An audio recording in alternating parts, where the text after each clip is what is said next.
Prologue. Neither Josie nor Noah had time to brace for impact. The deer shot out of the trees to their left, a blur of faded brown.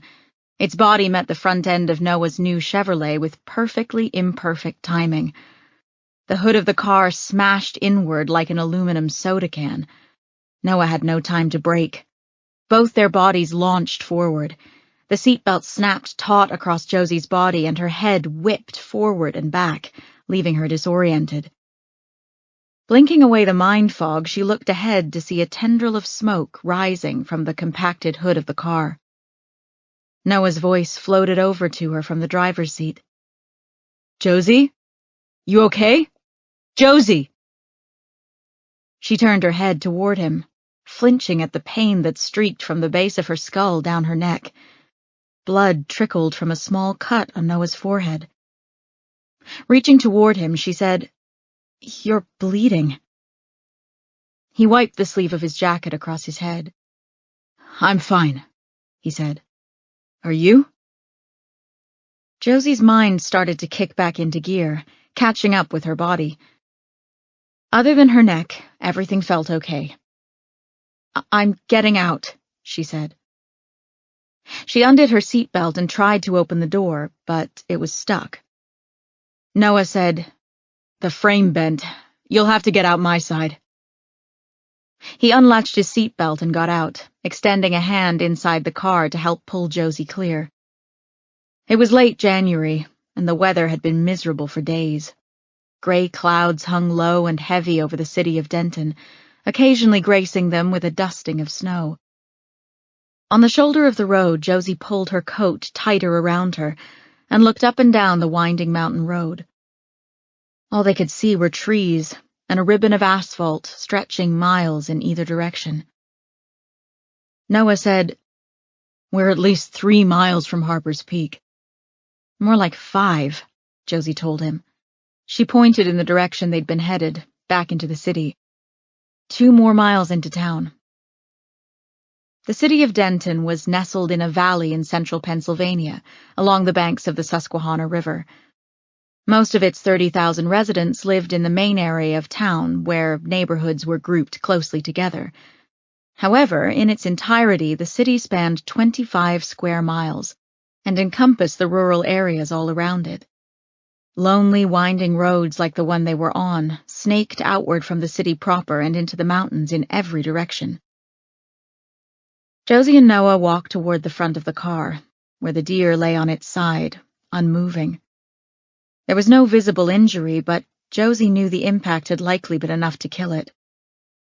She took a few steps closer, noting that it had no antlers and its abdomen was swollen. "Good God," she said. "I hope this isn't a mommy deer." Noah drew up closer behind her and placed a hand on her shoulder. "Don't get too close," he said. "If she's still alive and springs up, she could hurt you." Josie made no move to walk away. Instead, she stared at the doe, a sadness swirling around her insides, stirring up old feelings best left dormant. "Josie," Noah said. "It was an accident."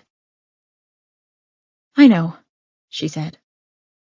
It certainly wasn't the first time either of them had hit a deer on the road. In central Pennsylvania, accidents like this were a given. She wasn't sure why this one bothered her so much. "Do you think it's bad luck?" she blurted, as icy rain began to spit from the sky. Noah said, "What do you mean?" She turned to him. Blood gathered in a fat bead along the cut on his forehead and slid down toward his right eye. Again, he swiped at it with his sleeve. Josie fished a crumpled tissue from her jeans pocket. She slid her free hand around to the back of his head, threading her fingers through his thick brown hair, and pressed the tissue to his forehead with the other hand, keeping pressure on it. His breath came out in a puff, the cold air making it visible. She said, "We're on our way home from finalizing our wedding plans, and we hit a deer. Maybe a deer about to have a fawn." Noah put his hands on her shoulders and smiled at her. We've had all the bad luck that two people can have already, don't you think? Josie lifted the tissue and saw the bleeding had stopped. Dropping her arms, she looked into his hazel eyes. They had known each other for over 7 years, dated for 3 years, and in that time hell had been visited upon them both many times over. Maybe he was right. He took the tissue from her and kissed her forehead. Don't read anything into this. With all the times we've been back and forth to Harper's Peak in the last 3 months, it would be weird if we didn't hit something. Again, he glanced up and down the empty road. I didn't see any residences or businesses or anything on the way back from Harper's Peak, though. No one we could ask for help. Josie took her cell phone from her pocket and tried calling one of her team. Both of them worked for the Denton Police Department, Noah as a lieutenant and Josie as a detective. Josie knew that the other detectives on the force, Gretchen Palmer and Finn Metner, would come help them at a moment's notice. I can't get any service, she said. Let me see your phone. He handed it to her. Try making a hotspot. Josie tried making hotspots with both their phones, but got nothing. No internet, no service at all. She walked back and forth along the road, holding the phones in the air, trying to get a signal, but there was nothing. They were in a dead zone. Noah held out his hand for his phone, and Josie returned it. You stay with the car. I'll walk toward town and keep trying to get a signal. If I get any bars, I'll call Gretchen or Metner. If I don't, I'll stop at the first house I see and ask to use the landline, he said. I'll go with you, said Josie. It's cold, he said. It's starting to sleet. Stay in the car where you'll be dry and somewhat warm. I can cover 2 miles in no time. Under her coat, her body shivered. The icy rain had turned heavy and wet. Each drop that splattered into her black hair plastered her locks to her head. She looked at the car, longing to get back in. Do you feel dizzy? She asked him. Lightheaded? Noah laughed softly. I'm not concussed, if that's what you're worried about. Get in the car. I'll be as quick as I can. Josie kissed him before climbing back into the driver's seat. It wasn't much warmer inside the car, now that the engine was off, and now that it had been totaled, but it was wonderfully dry. She watched Noah jog down the road until the sleet against the window blurred him into a dark speck. Then he disappeared. Again, she tried to get service on her phone, but there was nothing. A few minutes after Noah vanished from the horizon, she heard a noise that made her insides quiver. Josie climbed out of the car and went back to the deer. It lifted its head from the ground and emitted a high-pitched mewling that went right through Josie's bones. Agony. Shit, she said, looking around. Everything in her wanted to respond to the sound of the animal's pain with action.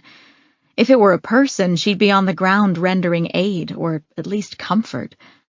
But that wasn't possible. There was no choice but to stand by and listen to the poor doe's last noises. They were both helpless, animal and woman. Josie hated that feeling more than any other feeling in the world.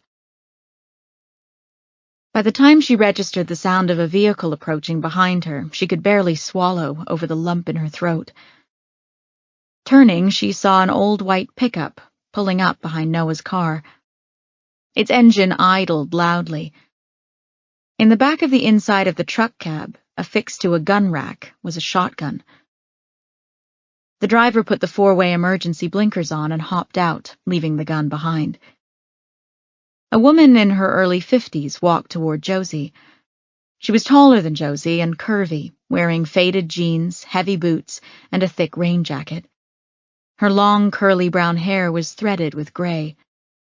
Brow furrowed, she said, "You okay, miss?" Josie motioned toward the deer and explained what had happened.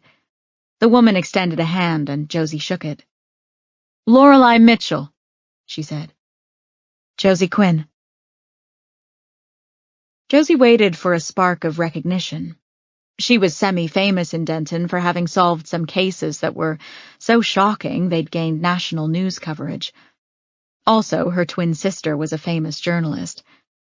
But Lorelei Mitchell only said, "How long ago did your fiancé walk off?" Josie took her phone out to check the time, but realized she didn't know. She'd been too upset about the deer to keep track of how long it had been. She felt as though she'd been standing alone on the road with the keening animal for hours. But it was probably less than 5 minutes. "I'm not sure," she told Lorelei. "Maybe 10, 15 minutes?" Lorelei pointed to her truck. "Why don't you hop in? My place is back less than a half a mile. I can get cell service there, believe it or not. I've also got a landline you can use to call for help." "We didn't see any houses," Josie pointed out. Lorelei smiled. "I know. The driveway's hidden. I like my privacy." "Thank you," Josie said. "But if it's all the same to you, I'd rather wait for my fiancé." "I don't normally recommend that women get into vehicles with strangers, but I promise you'll be safe with me," Lorelei added. Josie smiled tightly. "I appreciate that, but I can wait." Lorelei was quiet long enough for the deer's cries to fill Josie's ears again. She went back to her truck. Again, Josie's attention was drawn to the gun, although she didn't know why. But Lorelei didn't even glance at the gun. Instead, she returned with a photo in her hand, an actual photograph on glossy paper. She handed it to Josie. "Those are my girls. They're 8 and 12. They're waiting back at the house for me. It's just us. Hence all the privacy. Gotta keep them safe. Come with me. You can meet them, make some calls, and wait in a nice, warm, dry house until help comes. I'll even feed you." The deer's cries had slowed somewhat, but they were still loud and piercing. Josie tore her gaze away from its tortured eyes, wanting to look at anything else but the dying animal. She stared at the photograph. Both girls had shoulder-length brown hair. The younger girl's hair was poker straight, but the older girl's was curly, like Lorelei's. "The youngest is Emily," Lorelei said. "The older one is Holly." In the photo, Holly had one arm wrapped protectively around Emily's shoulder. Emily gave a toothy grin. Holly's smile was close-lipped, but no less infectious. They wore matching t-shirts with a drawing of a sloth, and underneath the words, "My spirit animal." Josie gave a little laugh. "Cute, aren't they?" Lorelei said with a grin. Josie was about to hand the photo back when she noticed Holly's eyelashes. They were completely white. Lorelei took a step closer and pointed at Holly's face. "You're looking at her eyelashes, right?" she said. "It's okay. Everyone notices. She has poliosis." Josie could barely hear over the deer. She looked up at Lorelei. "What?" "Poliosis. It's a genetic thing. Harmless, just the absence of melanin in your hair or eyelashes. She hates it, but I think it makes her look striking." Josie gave her the photo. "I'm sorry, I can't concentrate. Yes, let's go back to the house." "Get in," Lorelei told her. Josie climbed into the truck and strapped herself in. Lorelei got in and turned the truck around, doing a 3-point turn in the middle of the road. They could still hear the suffering deer. Before she pulled away, she put the truck back in park and said, "Hold on." Lorelei turned her body, reaching into the back seat and riffling around. Before Josie could ask any questions, she was out of the truck, her shotgun in her hand. Josie twisted in her seat, noticing 2 boxes of ammunition on the floor in the back. One box was open, and a shell was missing. Her fingers punched at the seatbelt release button so she could get out and go after Lorelei. The gunshot boomed, echoing all around them. The keening stopped. Josie sat completely frozen in her seat. Seconds later, Lorelei got back into the truck. Securing the shotgun to the rack behind their heads, she offered Josie a smile. "I'll call the game commission when we get back to my place." "You shot her," Josie said. "She was suffering, and no one was going to save her. No one could save her." Josie stared at her, open-mouthed. Lorelei put the truck in drive and pulled back onto the road. "You can't stop it, you know." "Suffering?" Josie said. Lorelei laughed. "Well, that too, yes, but I meant death. You can't stop death." Chapter 1. 3 months later. Josie stared at herself in the full-sized freestanding mirror, barely recognizing the woman who stared back.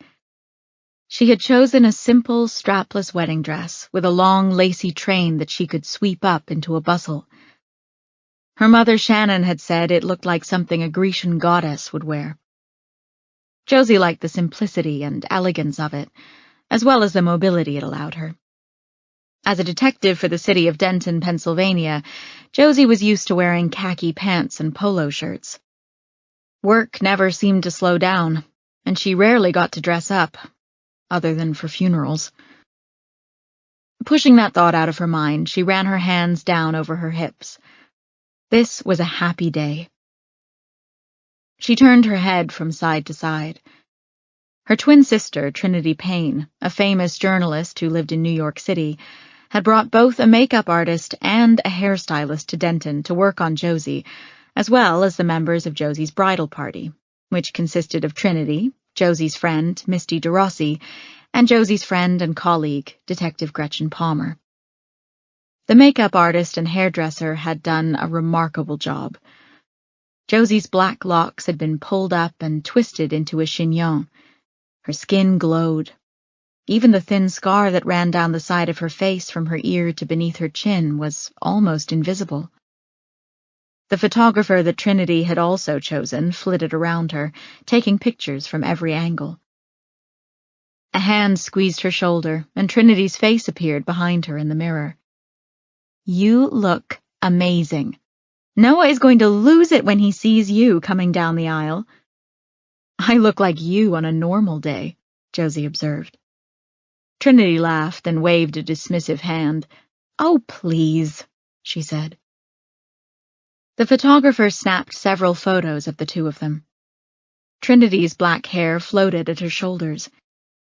The cobalt blue of the bridesmaid's dress Josie had chosen was a lovely contrast against Trinity's porcelain skin. As always, her makeup was impeccable. From the corner of the suite where she sat at a small round table, Josie's grandmother, Lizette Matson, laughed. "Imagine, Josie, you could look like a movie star every day with a bit of makeup." Trinity laughed and reached up to adjust a strand of Josie's hair. "I'm not a movie star, remember. I'm a journalist." "Who's about to have her very own show on national network television," Lizette pointed out. "I'm happy for you, dear." Josie turned and raised a brow at Lizette. "I wear makeup, just not industrial strength makeup." On the other side of the room, 2 heavy wooden chairs with crushed velvet cushions had been placed side by side for Misty and Gretchen to occupy, while the hairstylist and makeup artist continued working their magic. Misty, her face upturned while the makeup artist brushed foundation along her jawline, said, "I ask her if I can do her makeup all the time, and she says no." Josie said, "I certainly don't need this much makeup for work." Beside Misty, Gretchen scowled as the hairstylist used her fingers to work mousse into Gretchen's short, spiky brown and gray hair. "That's true," she agreed. "I need to sit down," Josie said. She padded over to the table and carefully sat across from Lisette. She reached out for a piece of fresh fruit from the bowl that the resort had provided, but Trinity dashed over and smacked her hand. No! No eating with that dress on. Not until after the ceremony. You have to be kidding me, Josie said. Trinity's flinty gaze bore down on her. You know I'm not. The heavy door to their suite opened, and their mother, Shannon, swept in. She beamed at Josie. As she drew closer, studying Josie with obvious pride and awe, the photographer snapped more pictures. Look at you. Absolutely stunning. One of her fists opened to reveal a crumpled tissue, which she pressed to her eyes. Mom, Trinity complained, you're going to ruin your makeup. I can't help it, Shannon said. Besides, if you think I'm bad, wait till you see your father. He's a mess. She placed her other hand on Josie's shoulder. For 30 years, we thought this day was out of reach, gone from us forever. Josie patted her hand. I know.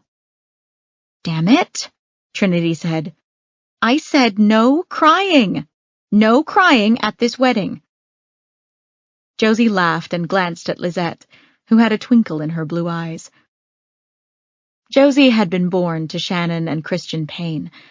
When she and her sister were only 3 weeks old, a former house cleaner, Lila Jensen, set the Paynes' home on fire with the babies inside. Their nanny managed to rescue Trinity, but Lila stole away with Josie and passed her off as her own child for years. Both local authorities and the Paynes believed that Josie had perished in the fire. But Josie had been taken 2 hours away to Denton, where her vile abductor told Lisette's son, Eli Matson, that Josie was his daughter. He had no reason to disbelieve Lila, and had raised Josie as his own, until his death when Josie was only 6 years old. Josie had lived in terror, enduring one trauma after another at the hands of Lila, until Lisette got custody of her at age 14. From then until 3 years ago, when the truth finally came out and Josie was reunited with the Paynes, Josie and Lisette had only had each other. Josie had married her high school sweetheart, Ray Quinn, just after college. But that wedding had been small, with a limited number of guests, and the only family members in attendance had been Lisette and Ray's mother. No one had walked Josie down the aisle to Ray, and that had suited her just fine at the time. Her life to that point had hardly been normal, and she had endured all of the hardships largely on her own. It had made sense to her that she alone should walk down the aisle to her groom. Now, her biological father was in her life. They'd formed a bond over the years, and she was thrilled to have him there to walk her down the aisle to Noah Fraley. How were things on the groom's side of the hall? Misty asked, before any of them could dissolve into happy tears. Shannon waved the tissue in the air. Oh, you know, it's a madhouse over there. Only Noah is completely ready, and Harris is chasing the dog around the suite. Oh, damn it, Misty said, pushing the makeup artist away. I'll go over there and tell him to settle down. I'll go with you, said the photographer, following Misty out of the bridal suite. Harris was Misty's 4-year-old son. After Josie and Ray broke up, Ray had fallen hard for Misty, but he had died before their son was born. Oddly enough, Josie and Misty had become very good friends in the wake of Ray's death. Harris, together with Josie and Noah's Boston Terrier, Trout, was supposed to be on ring-bearer duty. I don't know why you two insisted on having the dog in the ceremony, Trinity said, not for the first time. Shannon said, Trinity, really, it's Josie's wedding. She can do whatever she wants. And she should. Trinity folded her arms across her chest. Well, as her unofficial wedding planner, I objected strenuously to having the dog in the ceremony. Josie laughed. Unofficial, really? I can count on one hand the number of decisions I got to make about this wedding. She turned to Shannon and Lizette. She even booked the band. Trinity said, "It's the Walton Marquette Project, out of Chester County. You remember them, right, Mom?" Shannon nodded. "We saw them at the Winter Music Fest. They're fabulous. Everyone will love them, Josie." Josie waved a hand. "I know they will. Honestly, I'm grateful for all your help, Trin. But having Trout in our wedding is non-negotiable. It will be adorable, and the owners, Celeste and Adam, were fine with us doing it and having Trout here all weekend." Lizette said, "I can't imagine a better wedding venue, Josie. This place is amazing." Josie stood and walked over to the large windows that overlooked the northeast edge of Harper's Peak's grounds. They were empty, save for two men striding across the expansive lawn below. One wore a maroon polo shirt and pressed khakis, the uniform of resort staff. The other man wore a light-colored suit, but Josie recognized him as Tom Booth, the resort's managing director. When Josie first met him, she thought he was just Celeste Harper's assistant, since he was usually found at her side with an iPad in his hands, tapping away at the screen while she barked instructions. As he hurried across the lawn, she saw the iPad tucked beneath one of his arms. The Harper's Peak property had originally been a homestead settled by the Harper family in the early 1800s. It encompassed hundreds of acres of land spanning two mountaintops.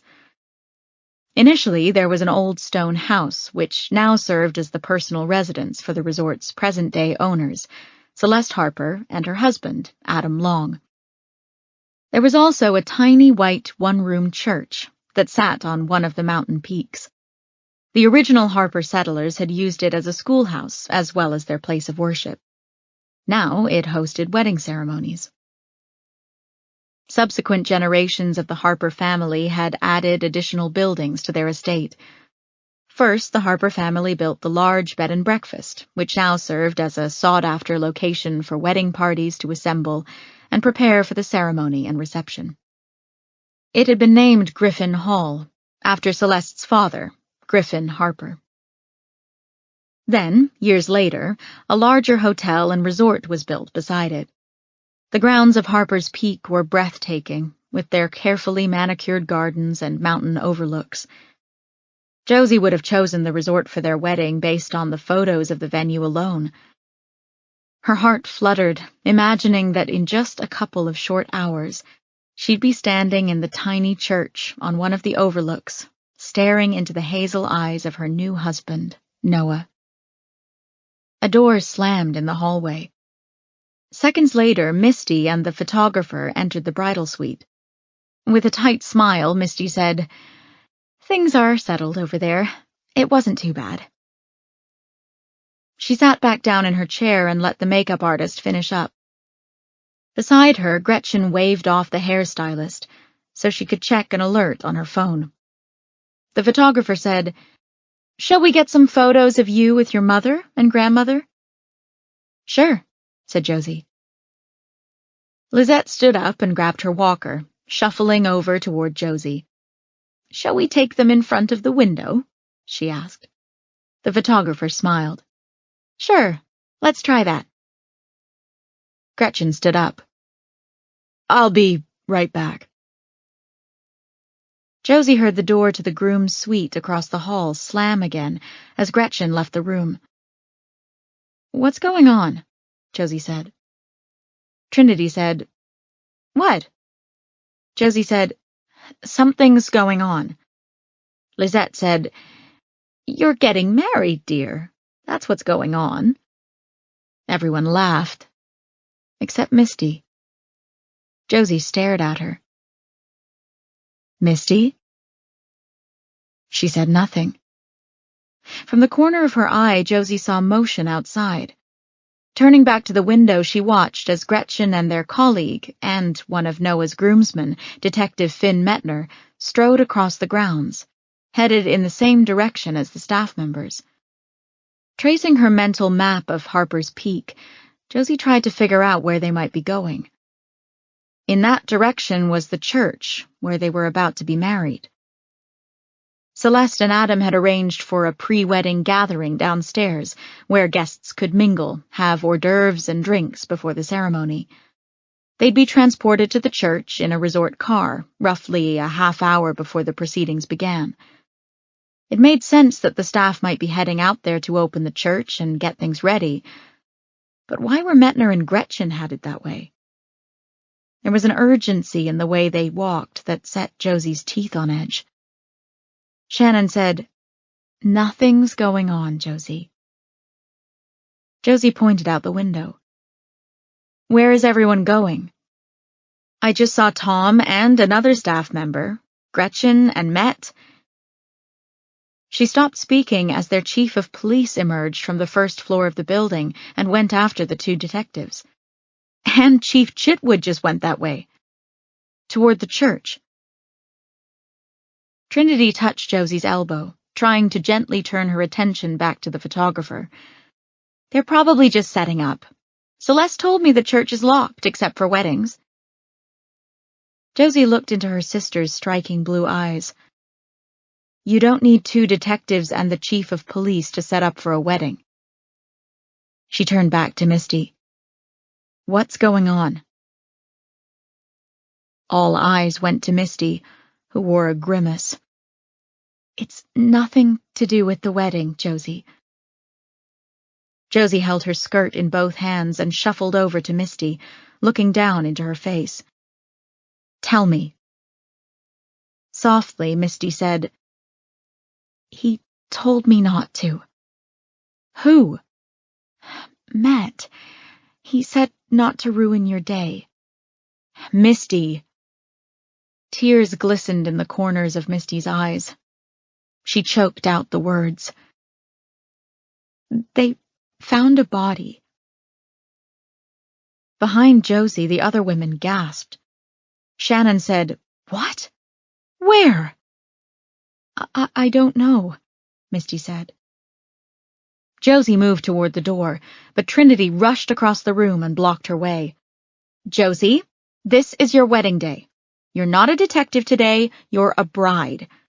I know how dedicated you are to your work, but you are allowed to take time off to tend to your personal life. You're marrying Noah today. Make that your priority. You've got very capable colleagues to handle whatever is happening out there." Josie stared at her sister, feeling herself relent. Shannon walked over and again touched Josie's shoulder. "Misty said they found a body. It doesn't mean there was any kind of foul play. It could be someone who had a medical event, a heart attack or something, and passed." "Right," Josie said. "You're right." She smiled. "Let's take those photos." But as she walked back to the window, she saw Officer Hummel, dressed in a suit since he was one of their wedding guests, stalking off in the direction everyone else had gone. Hummel was the head of Denton PD's evidence response team. "Misty," Josie said, "did they say anything else about the body? Anything at all?" Misty gave a long sigh. Trinity said, "Don't." Misty said, "She's going to find out eventually, whether it's now or after the wedding." "Then let her find out after, Misty." "I don't lie to Josie," Misty announced. Met told me out in the hallway before he left. It was a child, Josie. A young girl. Josie felt as though someone had punched her in the gut. One hand rested over her stomach. "What else? What else did Met tell you?" "Nothing else," Misty said. "That's it." Lisette said, "Josie, I know this is terrible. It's a horrible, horrible thing. No one knows that better than me, but this is your wedding day." "Please," Shannon said. "You've got over 50 guests downstairs. And Noah, sweet, wonderful Noah. This is his day, too. Lizette added, You don't have to fight all the fights, Josie. Not every case is your burden to bear. Josie knew this was true. But a child, said a voice in her head. Misty stood up and walked over. They're right, Josie. I know it's difficult to go on and have a happy day after hearing about something so awful, but you have to try. You deserve to have a beautiful day. There are others on your team who can handle this just as well as you would. Josie knew this was true as well. Her colleagues were the very best in the business. Of course, with her and Noah getting married, that left Gretchen and Metner to do the work. Josie walked over to the dresser where a clutch purse rested with her personal items inside. Taking out her phone, she said, I'm just going to call Gretchen. Josie! Trinity objected, but the phone was already ringing. Gretchen answered on the fourth ring. Boss, she said, I might have to forfeit my place as a bridesmaid. I understand, Josie said. What have you got? They dropped easily into work speak, Gretchen rattling off details in the tone she used on every case.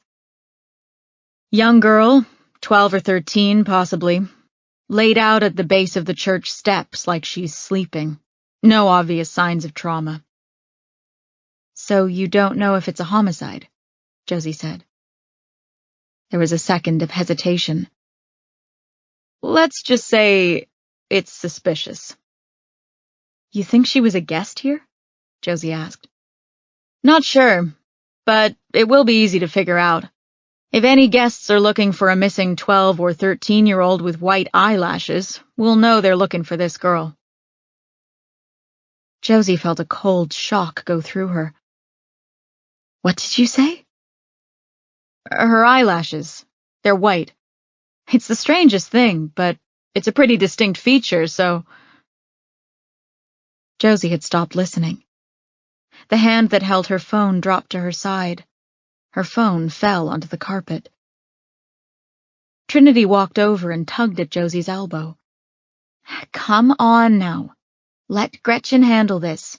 You know she's more than qualified. Josie heard Lorelei Mitchell's voice in her head. Poliosis. It's a genetic thing, harmless. Just the absence of melanin in your hair or eyelashes. She hates it, but I think it makes her look striking. I have to go, said Josie. This time, when Trinity tried to block her way, Josie pushed her aside and strode toward the door. She was only vaguely aware of the chorus of protests at her back. The door to the groom's suite opened only a second after Josie emerged. Out stepped Noah, looking so handsome in his tuxedo that it momentarily took her breath away. Josie, he said. They stared at one another. In a dim corner of her mind, Josie realized it was bad luck for the groom to see the bride before the ceremony. But the bad luck had begun long before this moment, hadn't it? When the young girl in front of the church died. Noah's eyes traveled the length of her body and then back up to her face. His jaw hung open for a second. Then he closed his mouth and swallowed. Wow, he said, voice husky. You look amazing. So do you, she breathed. For a moment she considered going back to the bridal suite, taking all the requisite photos and then heading downstairs to the wedding hall as if nothing outside was amiss. She could walk arm in arm with her biological father down the aisle toward this man, this lovely, incredible, kind, decent human being that she loved with her whole heart. They could say their vows and dance into the night, their partnership strengthened by their promise to one another. No one would blame her. In fact, Josie knew everyone who had come for this event would be very upset with her if she didn't do that. Noah said, Misty told you about the body. Josie nodded. What did she say? They wouldn't tell me anything other than that they found a body. She said it was a little girl, Noah. They found her outside the church. His face took on an expression of sadness. Josie said, I saw Hummel heading in that direction. They wouldn't need an evidence response officer unless... It was a murder, he finished. Suspicious, Josie corrected. I talked to Gretchen. She relayed what Gretchen had told her about the girl's eyelashes. You met her, Noah said. Josie nodded. The day we hit the deer, and her mother took me back to her house while you went for help. Her name was Holly. Silence fell between them. Josie looked down at her dress, immaculate white. How could she tell him? If a child had been murdered in the grounds of the resort where they were planning to marry, on their wedding day, Josie wasn't sure she could go through with it. It wasn't just any child. It was a girl she had met only 3 months earlier. A sweet, quiet girl with a shy smile, but a fierceness about her, particularly in the way she had hovered protectively over her little sister. A deep ache opened in Josie's chest and flooded her body. She sensed more than saw Noah take 2 long strides toward her. Then his hand appeared, palm open, inviting. She placed her own hand in his and looked up at him. Let's go, he said. Chapter 2. In the lobby, Celeste Harper waited, her tall, thin frame draped in a regal maroon gown that flowed to her ankles. Dark curls cascaded to her bare shoulders. Beside her stood her husband, Adam Long, dressed in his customary chef's garb. He held his white hat in both hands. His eyes didn't seem to know where to look. Although he wasn't much older than his wife, his hair had already turned bright white, and he hadn't bothered to regularly dye it. Makes me look more distinguished, he had joked during one of the many meetings Josie and Noah had had with him, Celeste, and Tom to plan their nuptials. Celeste was heir and owner of the resort, and Adam was the head chef. They were usually pleasant and generous with their smiles, but as Josie and Noah descended the grand central staircase hand in hand, Josie saw that Adam's skin was ashen. Celeste held her cell phone to one ear while she pressed her other hand against her forehead. She paced back and forth near the lobby's front desk, whispering angrily into her phone. Adam saw them first and offered a weak smile. Before he could speak, Celeste ended her call, tucked her cell phone into a hidden pocket of her dress, and held up both hands, signaling for them to stop. Please, she said. I don't know what you've heard, but everything is going to be fine. We've got this under control. Adam didn't look convinced. His fingers worried the stitching of his hat. Josie said, We understand the body of a child has been found at the church. Celeste frowned, her brow furrowing. Sadly, yes. But the police are handling it. I assure you, you need not concern yourself with such a terrible thing on your wedding day. Josie said, We are the police. Celeste smiled. Oh, I know you are. I only meant that other members of your department are already there. You have no need to worry. It's being handled by your colleagues as we speak. Noah said, Yes, we need to get over there and speak with them. Adam said, Oh, I don't think... I mean, this is your wedding day. It would be terrible to see that. Celeste nodded along with him. It's horribly tragic. We're not suggesting otherwise, but you shouldn't let it derail your entire wedding. Josie said, If she was found outside the church, and there was foul play, our evidence response team is going to need a couple of hours, at least, to process the scene. That means our ceremony can't take place there anyway. We're just going to take a walk to the church to talk with our colleagues. The skin around Celeste's eyes tightened. Now? Like that? You're both already dressed for the ceremony, which we can move. It doesn't have to be at the church. There are plenty of other lovely areas at the resort we can offer. Yes, said Adam. We can adjust everything as needed. Your guests are already in the pre-wedding area. They seem to be having a wonderful time. I wouldn't recommend... Josie tugged at Noah's hand, moving around Adam and Celeste. We'll be back, she said. Outside, the spring air was a balmy 70 degrees. A light breeze blew across the grounds as they took the pathway from the entrance of Griffin Hall to the church. Josie's heels clacked and her gown swished against the asphalt. They strode in silence toward the church on Griffin's overlook. As they neared, they saw 2 hotel workers and Tom Booth seated on a stone bench to their right. One staff member had his face in his hands. The man in the middle wept silently, swiping at his eyes with the back of his hand. Tom stared straight ahead, eyes vacant, a cigarette between his lips.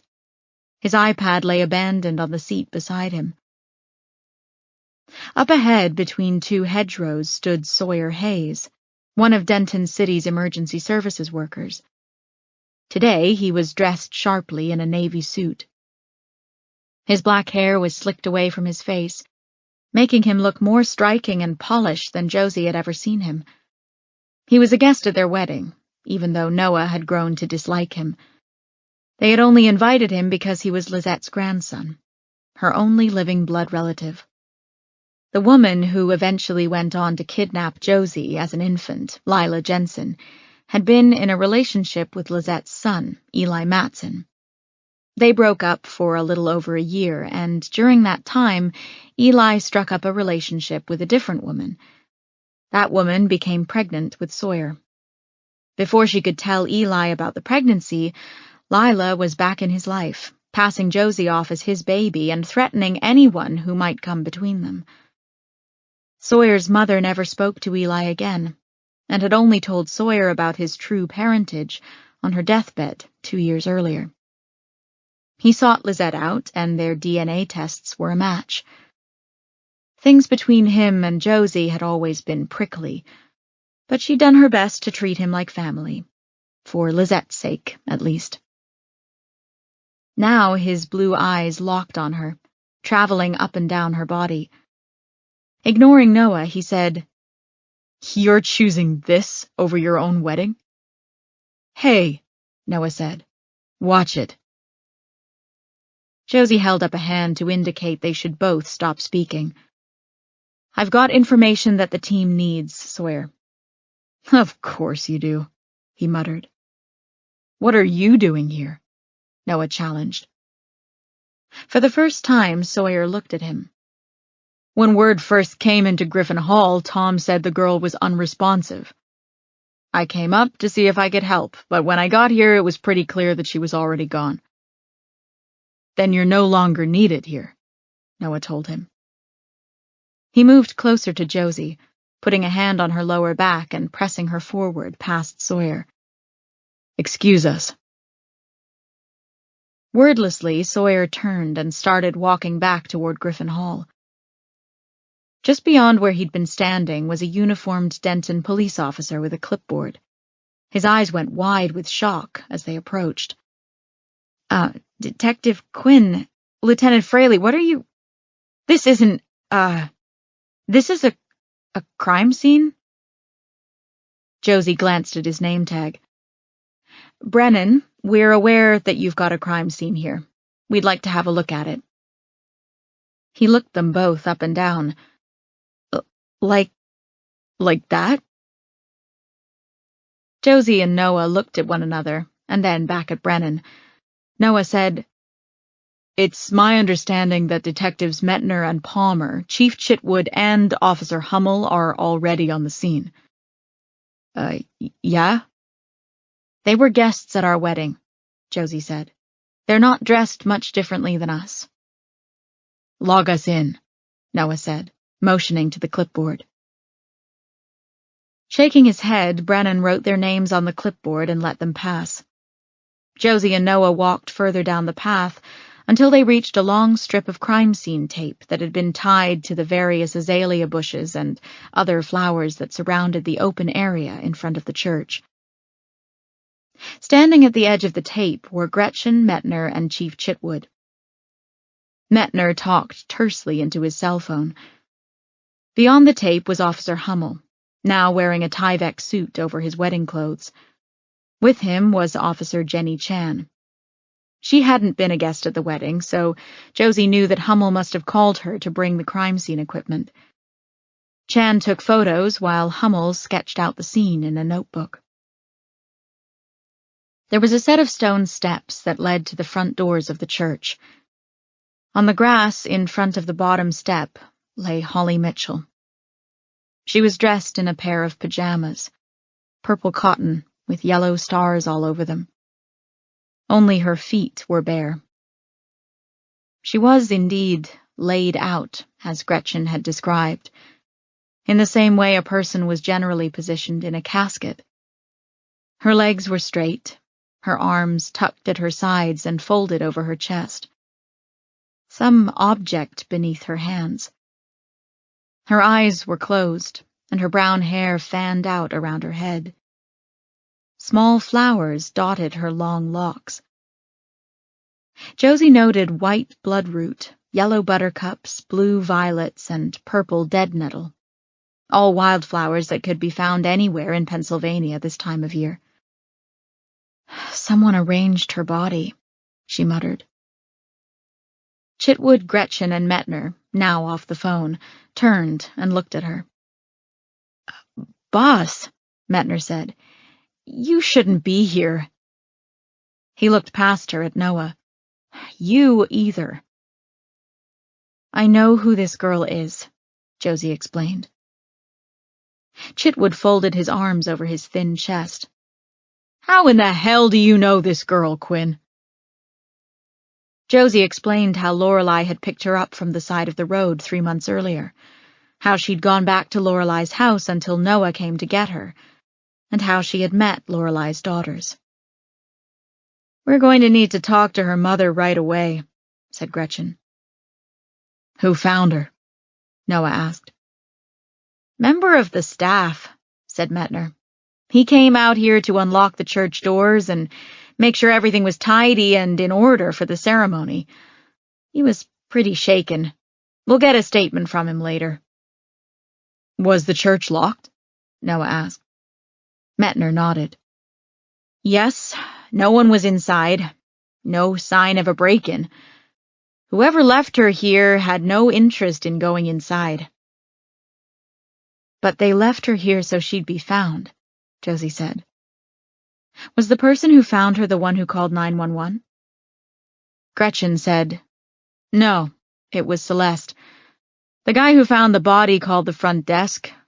2 of his co-workers came out and then reported back to Celeste. She immediately called 911. Dispatch called Med. Pretty much everyone necessary to secure and process this scene is at your wedding. So, here we are. From behind them came the sound of heels clacking along the path. They all turned to see Dr. Anya Feist, the medical examiner, approaching. She was wearing a pale pink A-line dress that came to her knees, complemented by pale pink stilettos. Her silver blonde hair cascaded to her shoulders and shimmered in the sunlight.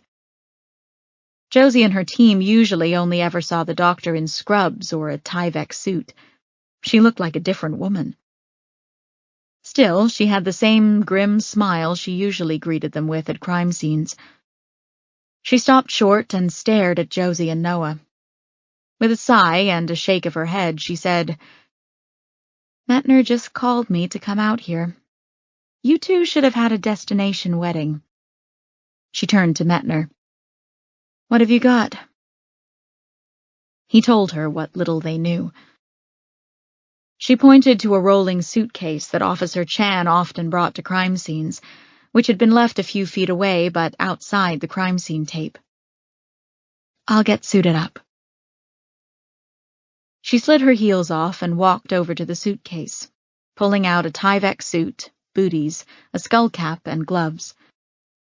The suit was an awkward fit over her dress, but she made it work. She waited for Hummel and Chan to finish their photos and sketches, and then slipped under the tape. Josie's gaze jumped back and forth from the case to the body. In her wedding dress, there would be no way she would be able to get into one of the Tyvek suits, and she wasn't about to contaminate the scene. She would have to wait for Dr. Feist's assessment. The mood was somber, and the day eerily silent, as if even the birds were too sad to sing. Dr. Feist knelt beside Holly Mitchell's head and used a gloved finger to lift the girl's eyelids, one after the other. Petechiae in the sclera of the eyes. Josie knew this meant that there were pinpoint red spots in the whites of the girl's eyes, indicating that she had been deprived of oxygen at some point before her death. The spots appeared when the small capillaries in the eyes hemorrhaged. It usually indicated death by asphyxiation or strangulation. Dr. Feist leaned down, taking a closer look at the girl's neck. "Bruising," she noted. "Not from any kind of ligature, though.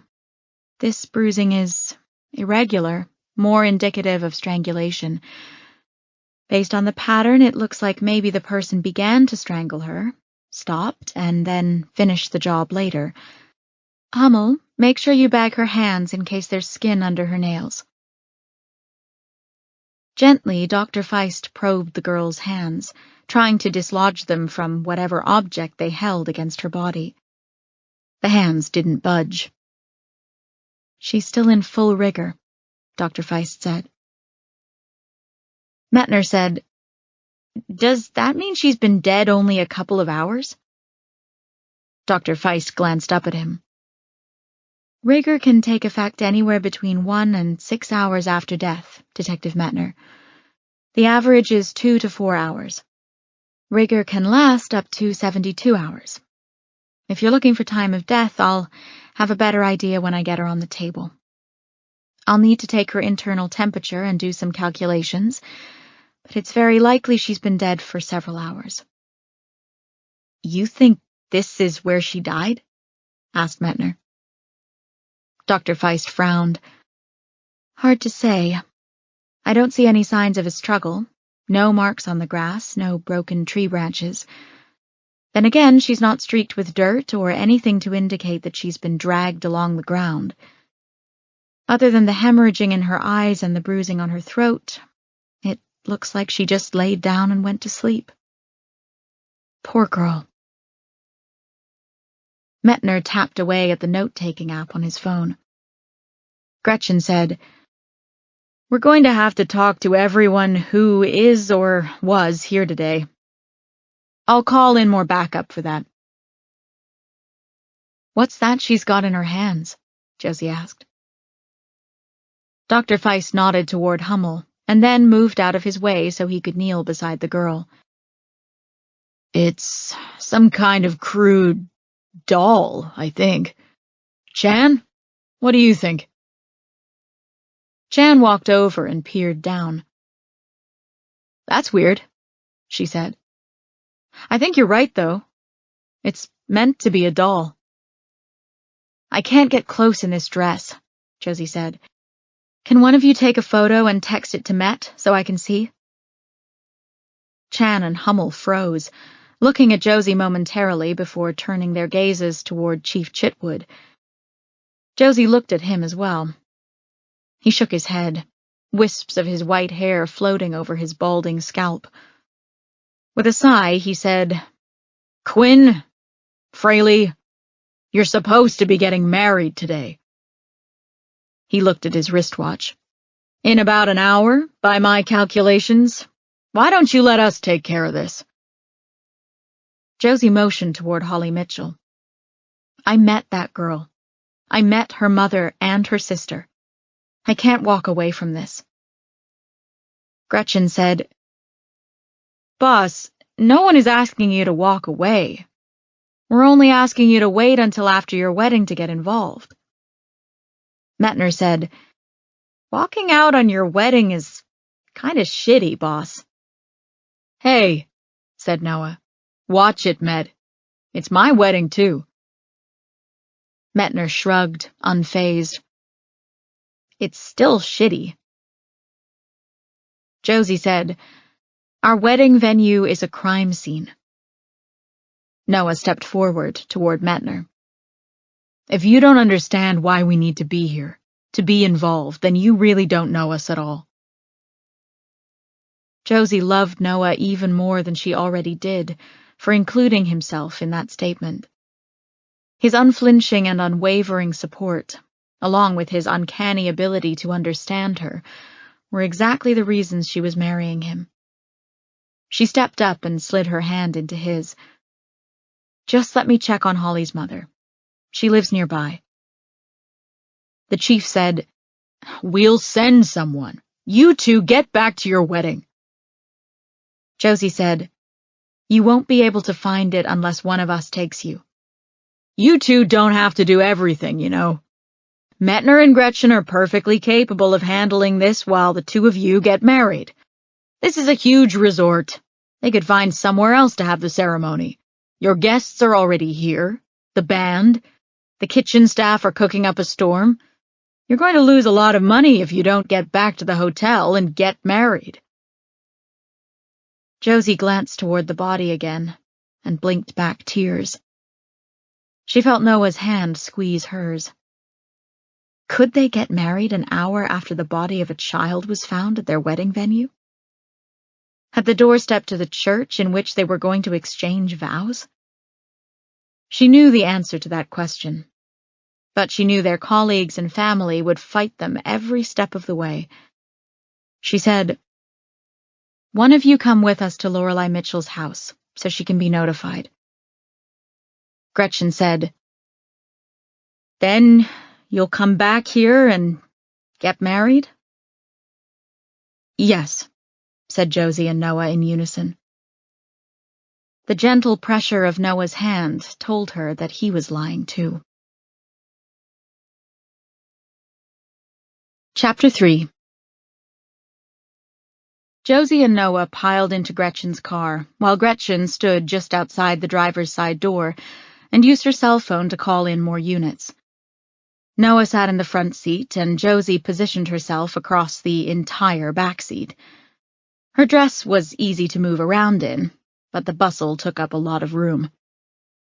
She had desperately wanted to change into comfortable clothes, but going back to the hotel and facing everyone would have taken far too long.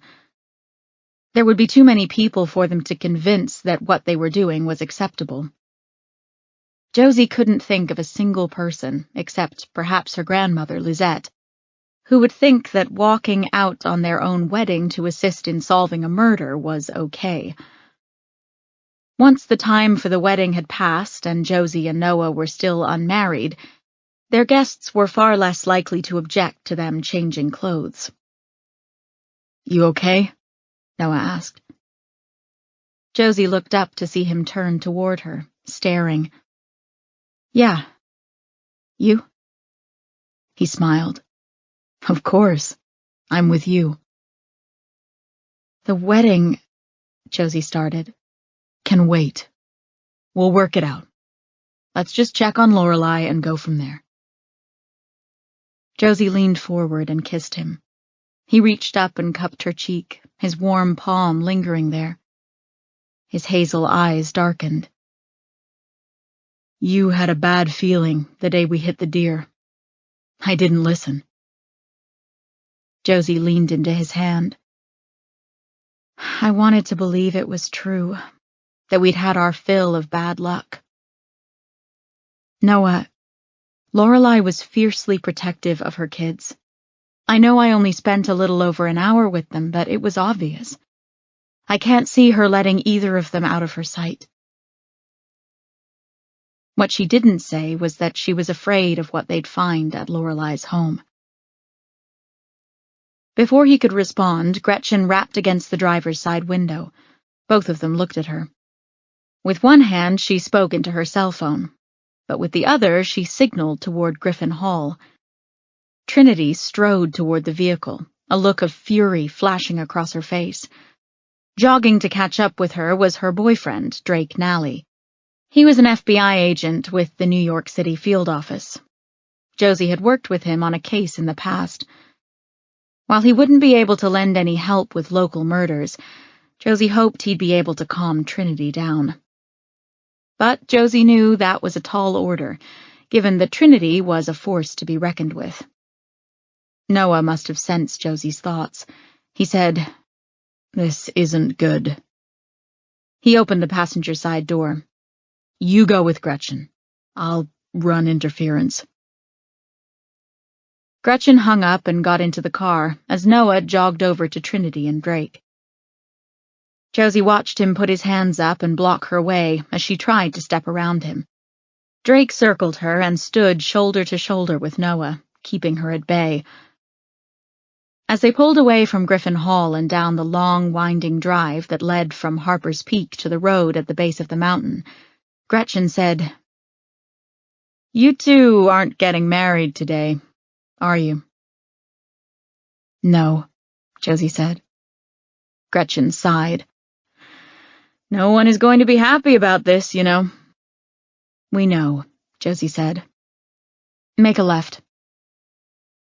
Gretchen turned left onto the road.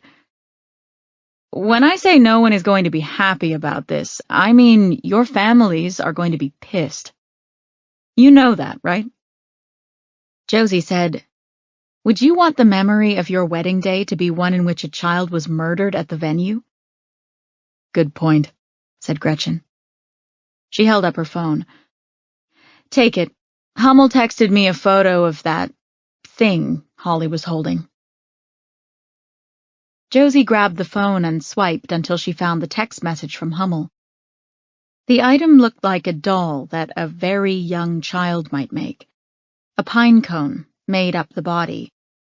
2 acorns had been affixed to it to look like bulging eyes. Tiny twigs had been tucked into the folds of the pine cone to make a nose, mouth, and then arms and legs. Had it not been found on the body of a dead girl, it might be comical. Instead, it only roiled the acid in Josie's stomach. It didn't look like anything a 12-year-old girl would make or have with her. Obviously, whoever had staged her body on the Overlook had purposefully left it with her. But who had made it? Why had they left it? "Creepy, right?" Gretchen said. Josie leaned forward and dropped the phone onto the front seat. "Yeah," she said. "It's up here, on the left." Gretchen slowed the vehicle. What's up here on the left? There's nothing out here." "There is," Josie insisted. "Pull onto the shoulder, over there." Gretchen stopped the car in the middle of the deserted road. "Have you lost your mind? Just pull over," Josie exclaimed. With a shake of her head, Gretchen pulled the car onto the grassy shoulder of the road. Josie leaned forward between the seats again and pointed toward their left. "There," she said. "There are 2 sycamore trees, about a car's length apart. Pull through those trees and you'll see a driveway." Gretchen did as Josie asked and maneuvered her vehicle between the 2 trees. Ahead, 2 metal posts came into view. A chain ran from one to the other, and hanging from it was a sign that read, "No trespassing."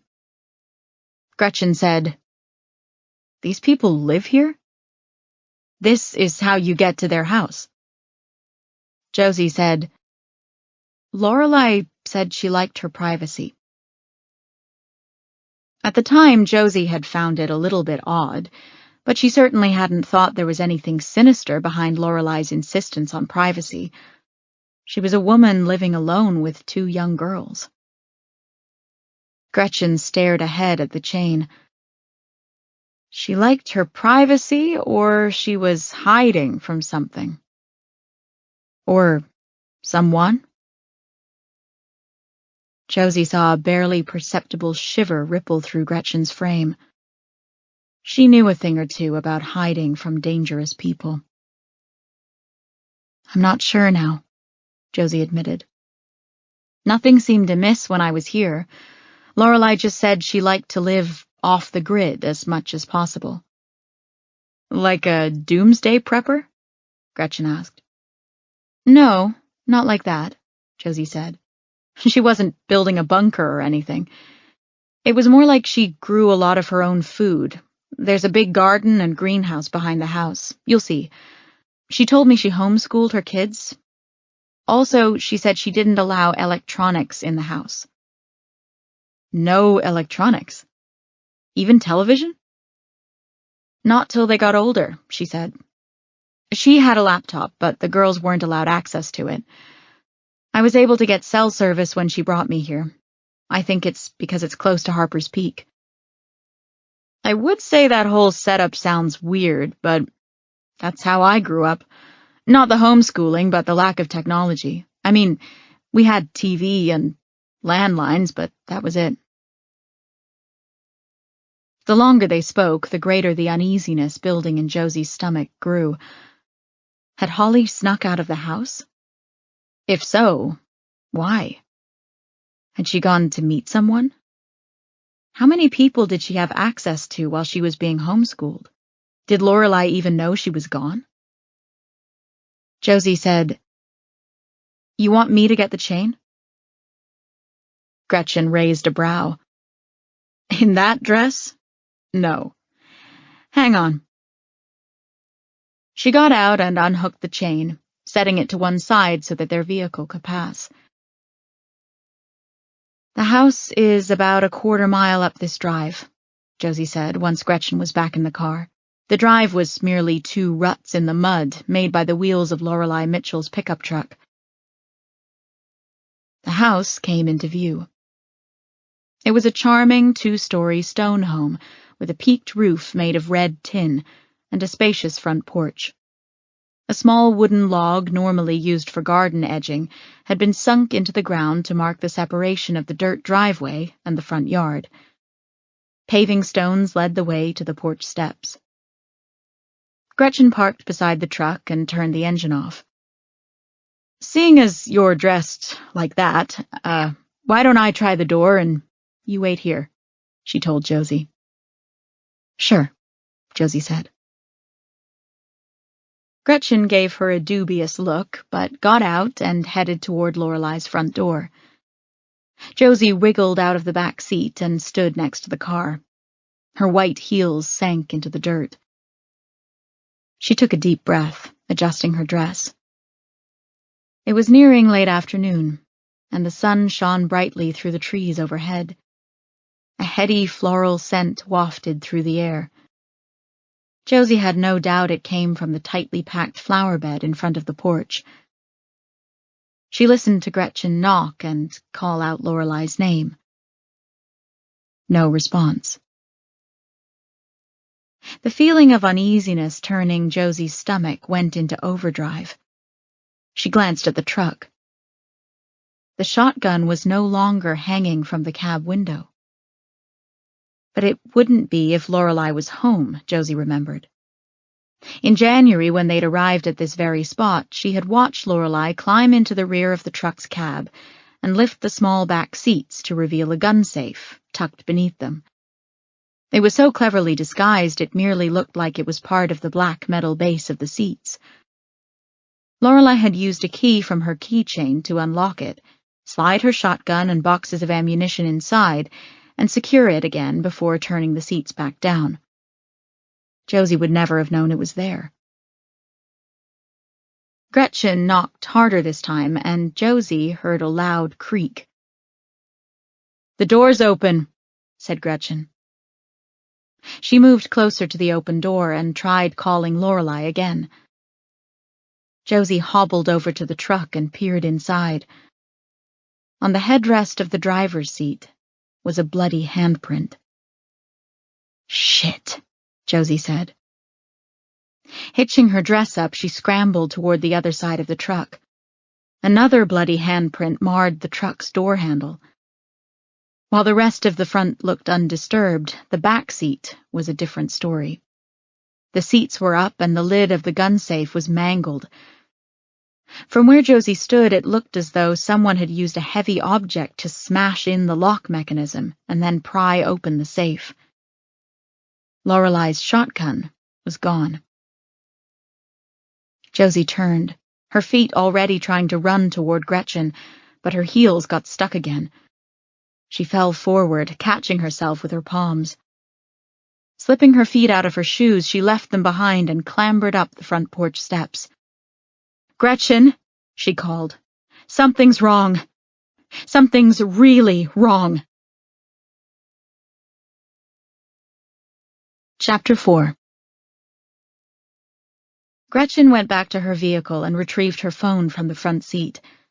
Josie moved close enough to look over her shoulder and see that she was texting both Metner and the chief to request backup and the evidence response team. Tucking the phone into her bra, she leaned back into the car and took a gun from her clutch purse. Handing it to Josie, she said, "This is my service weapon. You'll use this one." Taking the Glock, barrel pointed downward, Josie said, "You brought this to my wedding?" Gretchen grimaced. "I bring it everywhere. It's nothing personal. Come on."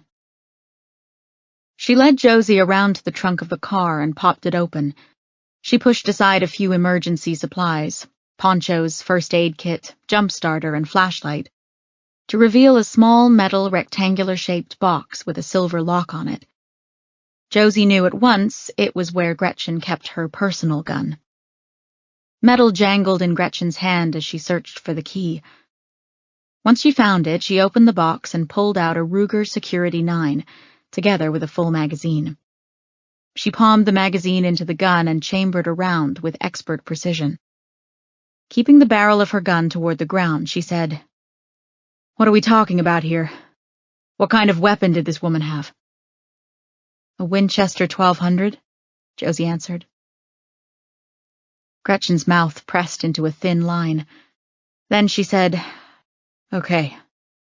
You've been in this house before. You'll take the lead." Josie nodded. They could have stayed outside and waited for backup. But so far, what they knew was that one of the home's residents had been murdered.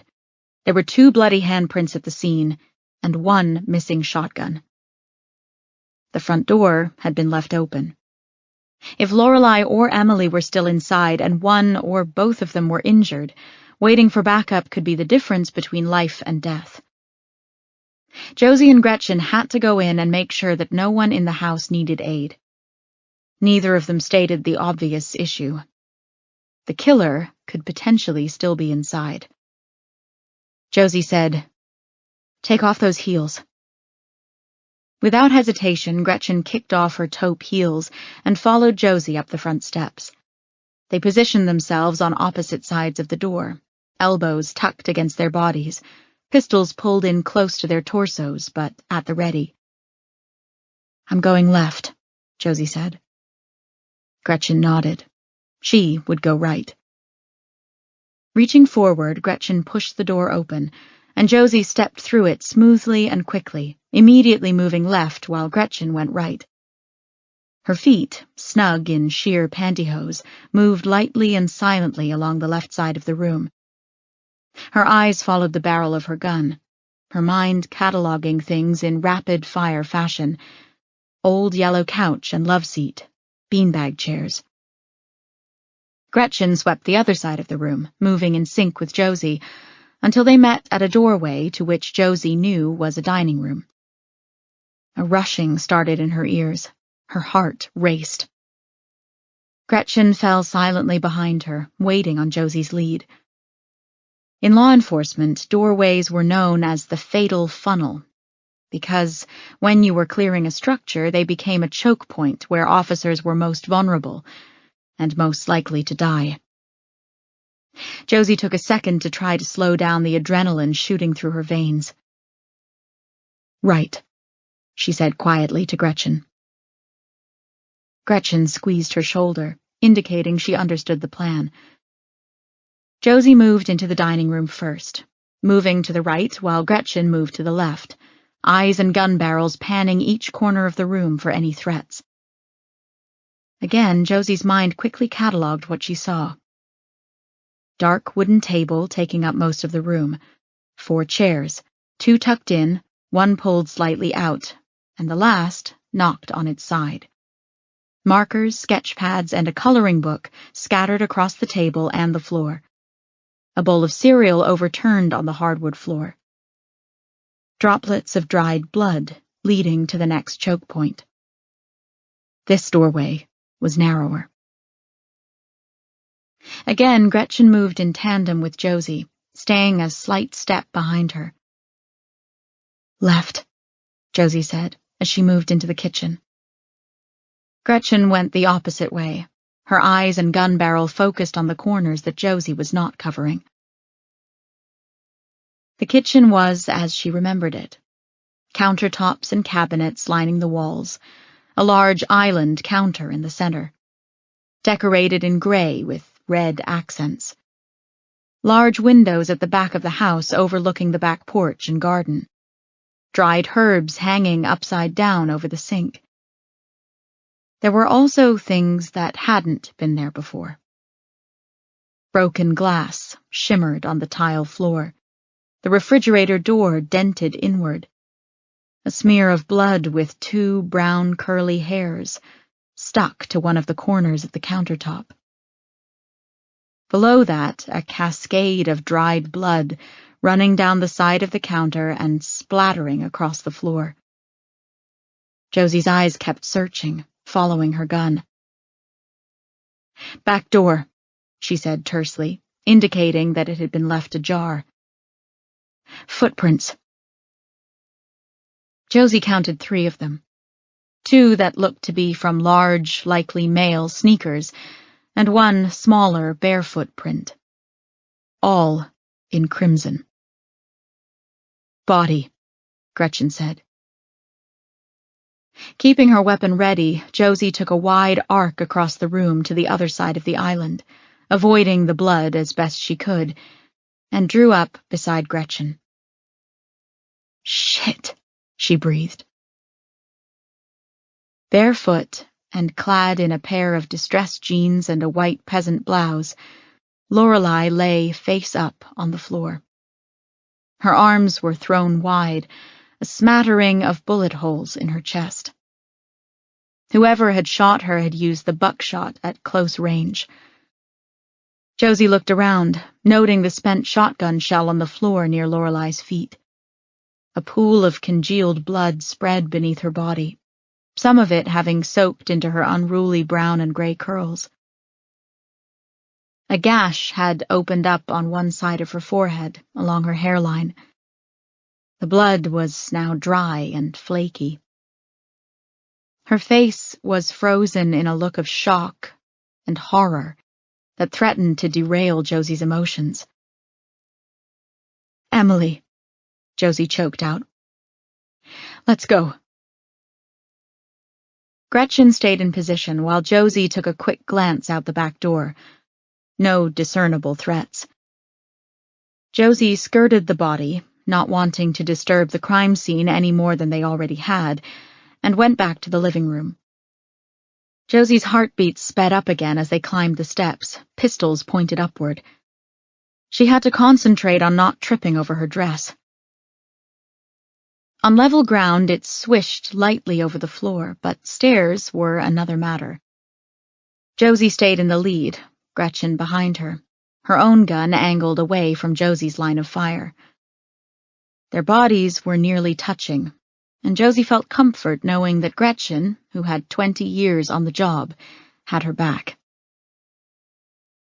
Over the sound of her own breathing and pounding heart, Josie heard a thud. Both of them froze near the top of the steps. Josie wanted to run, to rush ahead to see if someone was still in the house, if Emily was alive, but she quelled the urge.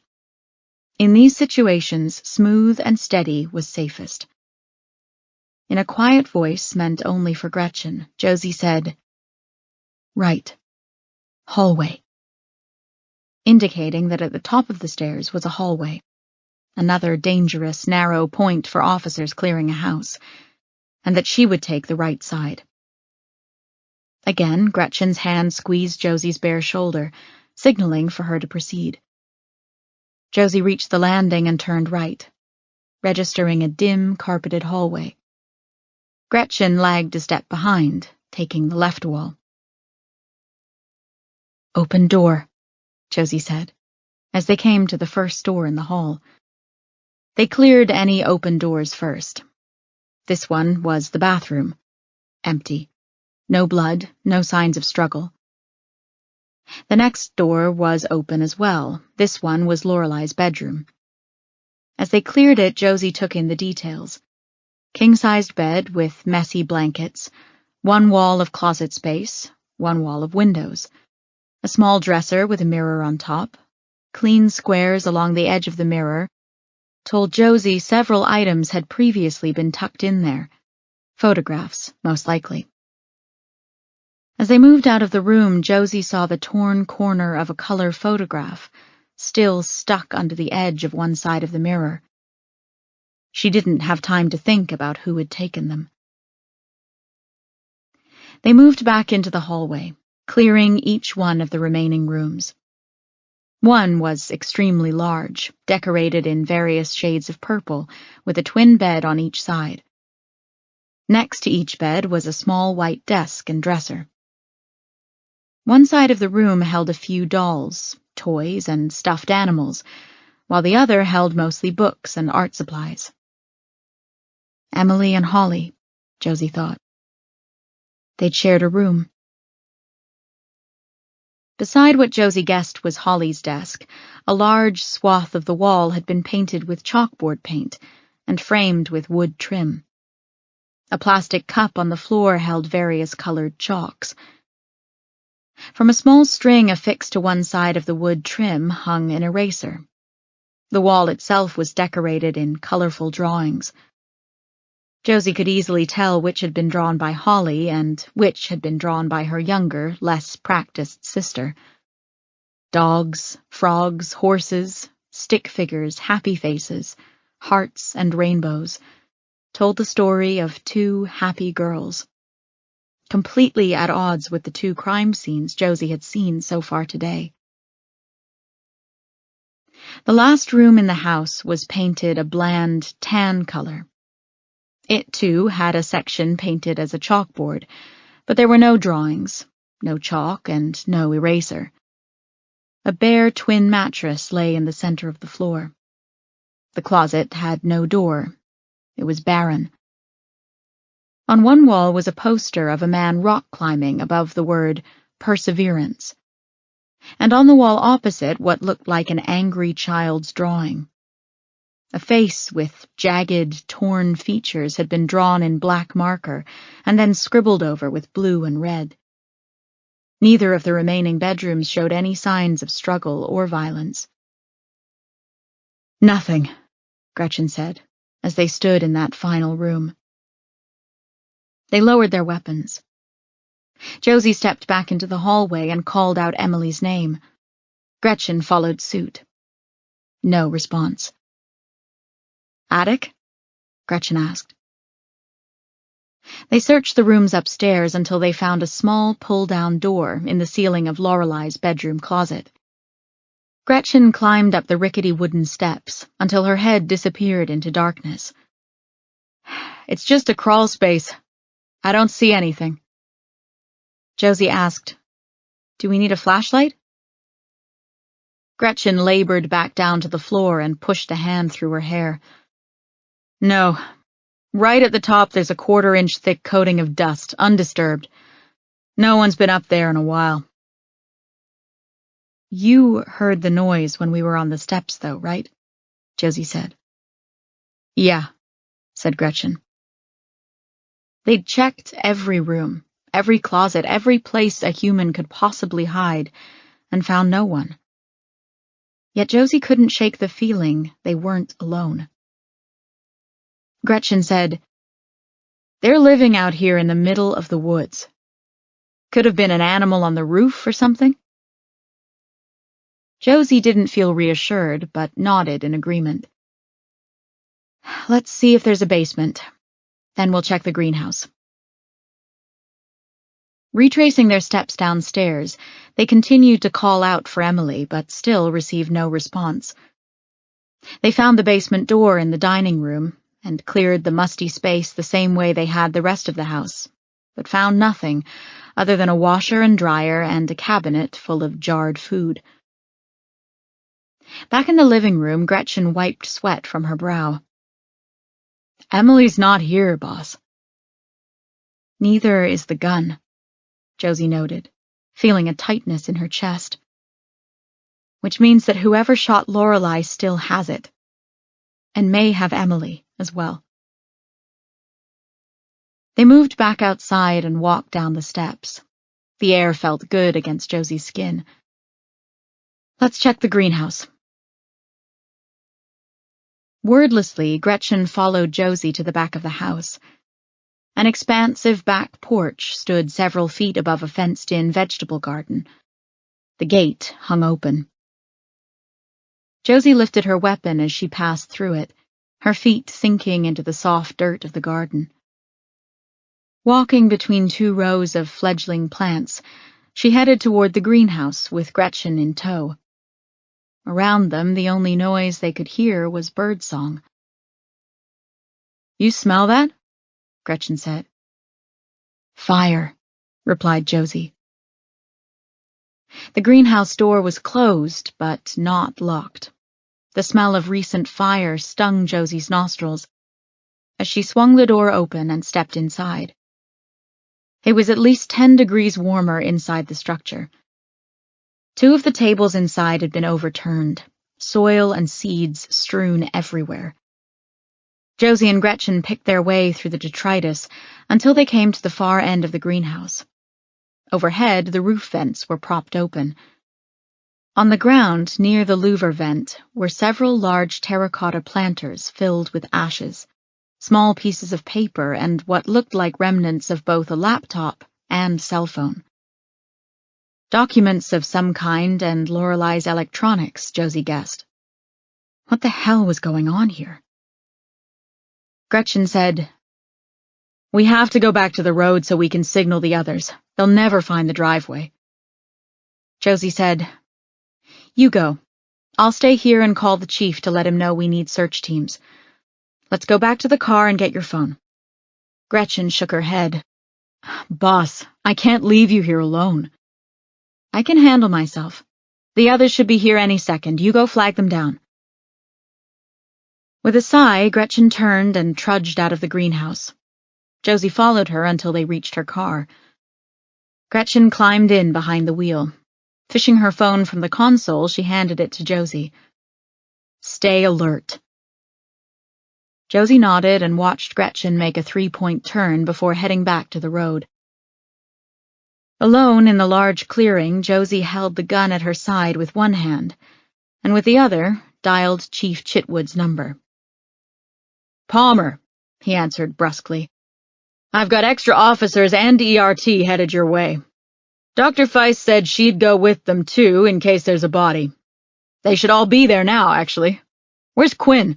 Things here are getting a little tense. We've got a groom, over 50 confused guests, and no bride."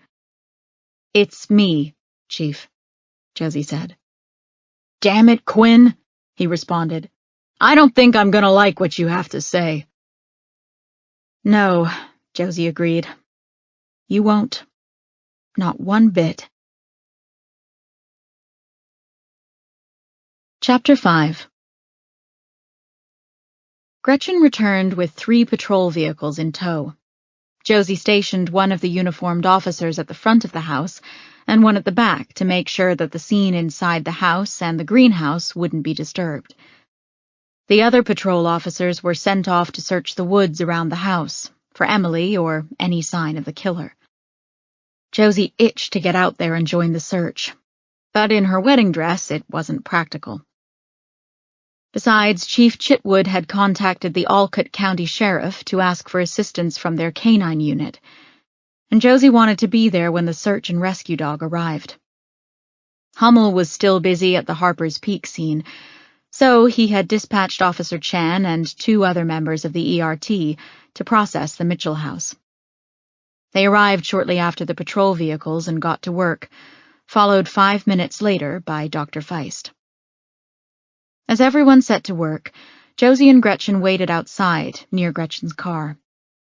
The clearing around Lorelei's house was remarkably quiet.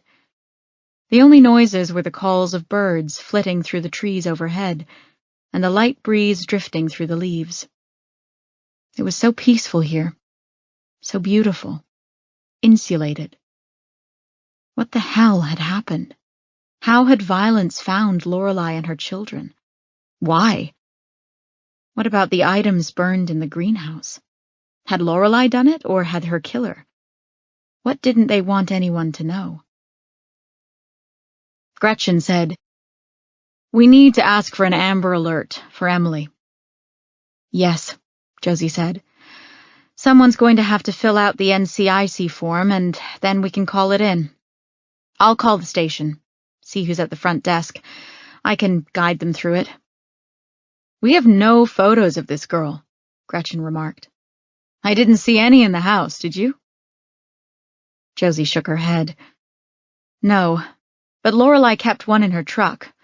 I'll see if the ERT can find it when they process the truck. For now, let me call and get this process started." Gretchen said, "I'll ask one of them to come out and check inside the truck for the photo now." Josie nodded and dialed the front desk at the Denton Police Headquarters. Their normal desk sergeant, Dan LeMay, was at Josie's wedding, so another officer was filling in for him. Josie walked him through the process of inputting all of Emily's known information into the National Crime Information Center database.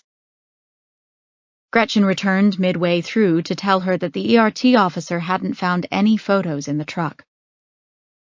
It was up to Josie to provide a description from having met the girl 3 months ago. She had to estimate the height and weight. Roughly 4 feet tall, approximately 50 to 55 pounds. What she knew for sure was that Emily had straight, shoulder-length brown hair and hazel eyes. In fact, when they'd first met, Emily's eyes had reminded Josie of Noah's. She finished that call and then dialed the state police to finalize the process of getting the Amber Alert issued. Several minutes after hanging up, the cell phones of everyone on the scene began to buzz and chirp as the alert went out statewide. Josie felt only slightly better. Gretchen said, "Met is still at Harper's Peak handling statements from the staff, so I'll be the lead here. What can you tell me about Lorelei Mitchell and her kids?" Josie shrugged. "Not much more than I already told you. I was only here for about 2 hours. My cell phone worked here, so I called Noah and Met. Lorelei gave me coffee. The girls came into the kitchen from the garden. We all sat at the dining room table together. Lorelei had just made banana bread. The girls seemed excited to meet me." Gretchen panned the area. "Being homeschooled out here? I guess they don't get too many visitors." Josie remembered how young Emily had peppered her with questions, and had even gone so far as to ask about Josie's scar. A flush had crept up Lorelei's face as she scolded Emily for being intrusive. Holly had simply laughed and put an arm across Emily's shoulders.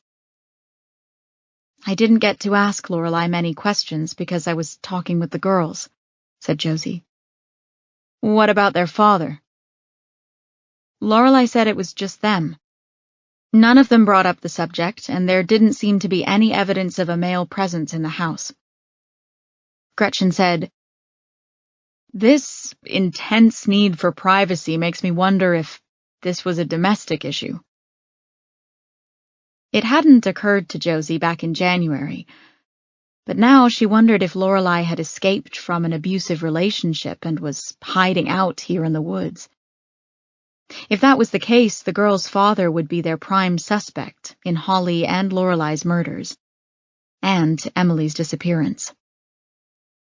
Gretchen said, "We're going to have to find out who their father is when we get back to the station. Do you know what she did for a living?" Josie shook her head. "No, I don't know anything about her beyond what I've told you." In most murder investigations, they started with the victim's inner circle and moved outward. But it appeared that Lorelei Mitchell had no inner circle. Again, Josie thought of domestic violence survivors. Often their abusers systematically isolated them from most or all of their family and friends. Is that what had happened here? By the time Lorelei escaped the relationship with her daughters, did they have no support network? How long had they been out here, Josie wondered. Who did they depend on or look to in emergencies? Josie mentally retraced their steps through the house earlier. There had been a stunning lack of personal effects. No photographs, or if there had been, they'd been taken and possibly destroyed in the greenhouse. Josie and Noah's house was filled with photos of their loved ones. Their fridge was covered in drawings from Harris and Noah's niece, as well as invitations they received for birthday parties, weddings, barbecues, and all kinds of social events. Josie hadn't seen any of that in the Mitchell household. She also hadn't seen any filing cabinet or desk of any kind. Most people had something in place to hold their important documents, like birth certificates, banking information, social security cards, and such, even if it was just a box. Lorelei had probably hidden these types of personal effects. If the killer hadn't taken them, they'd probably be able to find them. When the ERT is done, we'll see what kinds of personal effects and documents we can find, Josie added. Officer Chan emerged from the house, clad in Tyvek from head to toe and carrying evidence bags. She deposited them into her vehicle and picked up a camera and sketch pad. "I'm going to start in the greenhouse now," she told them. "The house will be done soon, and you two can have a look around if you'd like." Josie and Gretchen nodded and watched her walk off. Josie had no idea how much time had passed, but the sun had dropped lower in the sky. She probably should have been walking down the aisle by now. Or maybe she and Noah would have already been wed. She nudged Gretchen in the ribs. "Can I use your phone to call Noah?" "Of course." Josie found Noah in Gretchen's contact list and hit the call icon. He answered after 4 rings. "Gretchen? What's going on?" "It's me," Josie said. "Josie," he said. "I heard about Lorelei. I'm so sorry. They just took Holly Mitchell to the morgue. Any word on Emily?" "Not yet," she said. "The sheriff is sending a canine unit. How are things there?" Noah laughed. "All our guests are still here, but getting very restless. Celeste is furious, as is Tom. But Adam is being very accommodating. He had already started the food for the reception. He suggested just having the reception since everyone is already here. Let the band play, feed everyone, and we can reschedule our actual wedding to another time." "That sounds good," Josie said. She looked down at her feet. Her pantyhose were dark with grime and dirt. A few pieces of grass clung to her ankles. The bottom of her dress was now stained brown as well. "Noah, I'm sorry." "Josie," he said. "A child was murdered at our wedding venue. Her mother was killed as well, and now her younger sister is missing. Do you think I want to get married like this?" "No," Josie said. "I know you don't. I just needed to hear it." "I love you," he said. "Call me after the canine unit does their search." Josie felt hot. Uncharacteristic tears stung the backs of her eyes as she handed the phone back to Gretchen. She couldn't even identify the emotions threatening to overwhelm her, or separate them from one another. Devastation at the fate of Lorelei and her daughters. Worry for Emily Mitchell. Sadness that her wedding was off for the moment. Gratitude that her would-be husband was on exactly the same page as her about the day. She felt overwhelmed by her love for him. "You're lucky," Gretchen said. "Noah's a good person." Unable to speak without letting loose her tears, Josie nodded. "So you get married on a different day. It's not the end of the world." Before Josie could respond, Dr. Feist appeared on the front porch. She walked down the steps and over to her small pickup truck, where she began peeling off her crime scene garb. Her skin was paler than usual, and her hair was in disarray from the skull cap.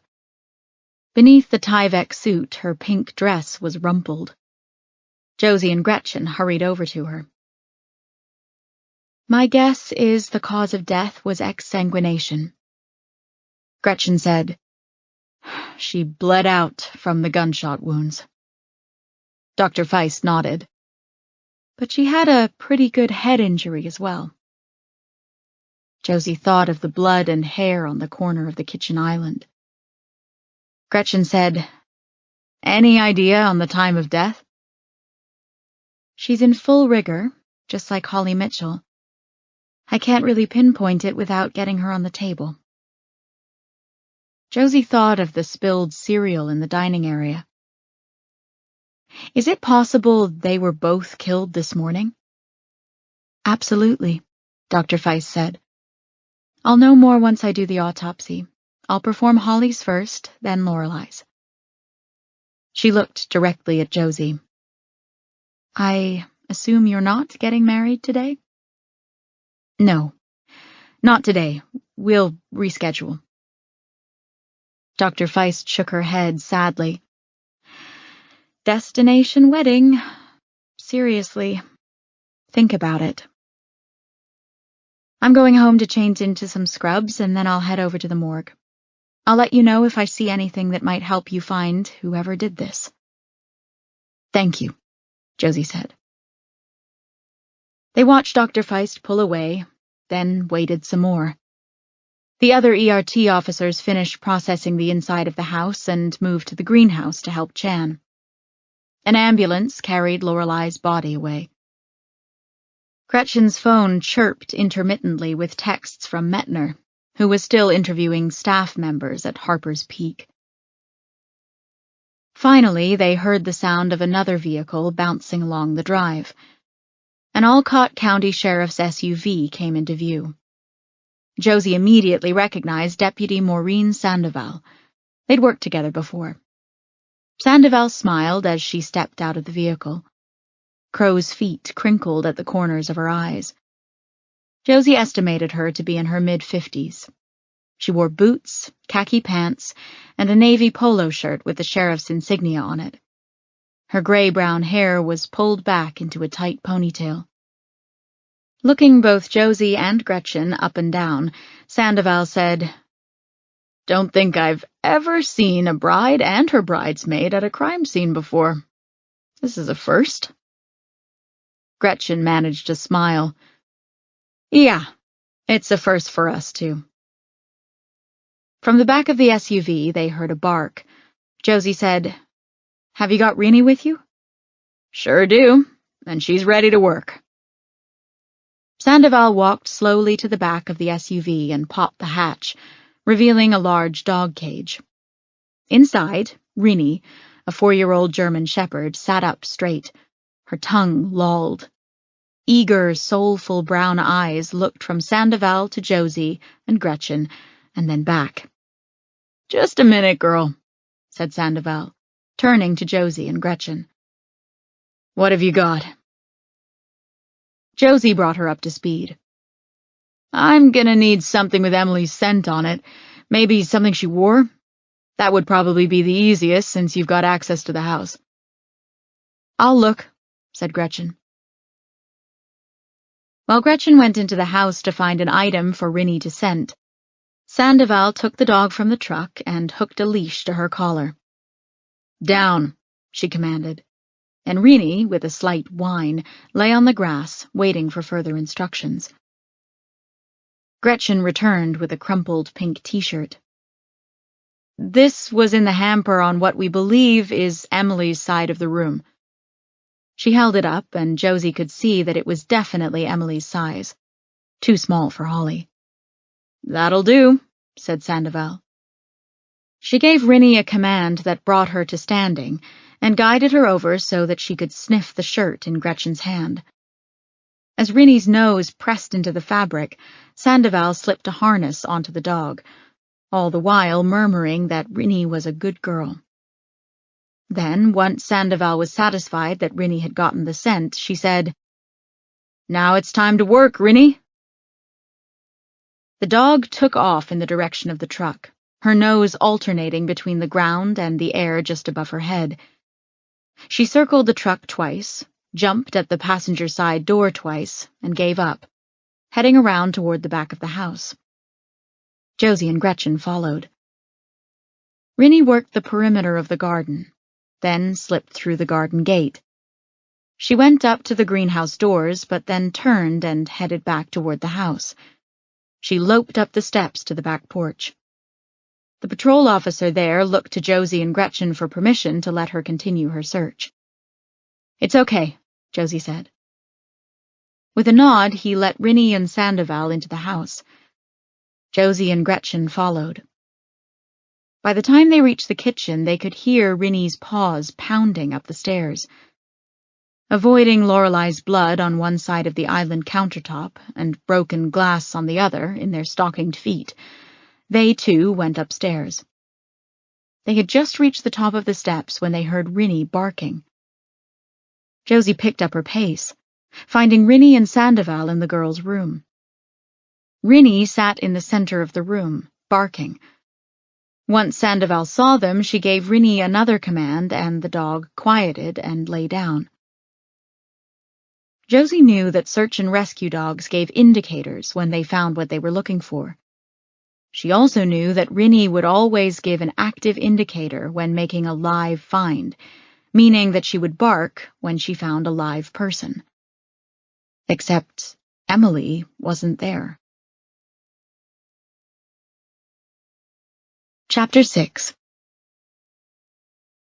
They tore the room apart, moving every piece of furniture, taking the beds apart, but found nothing.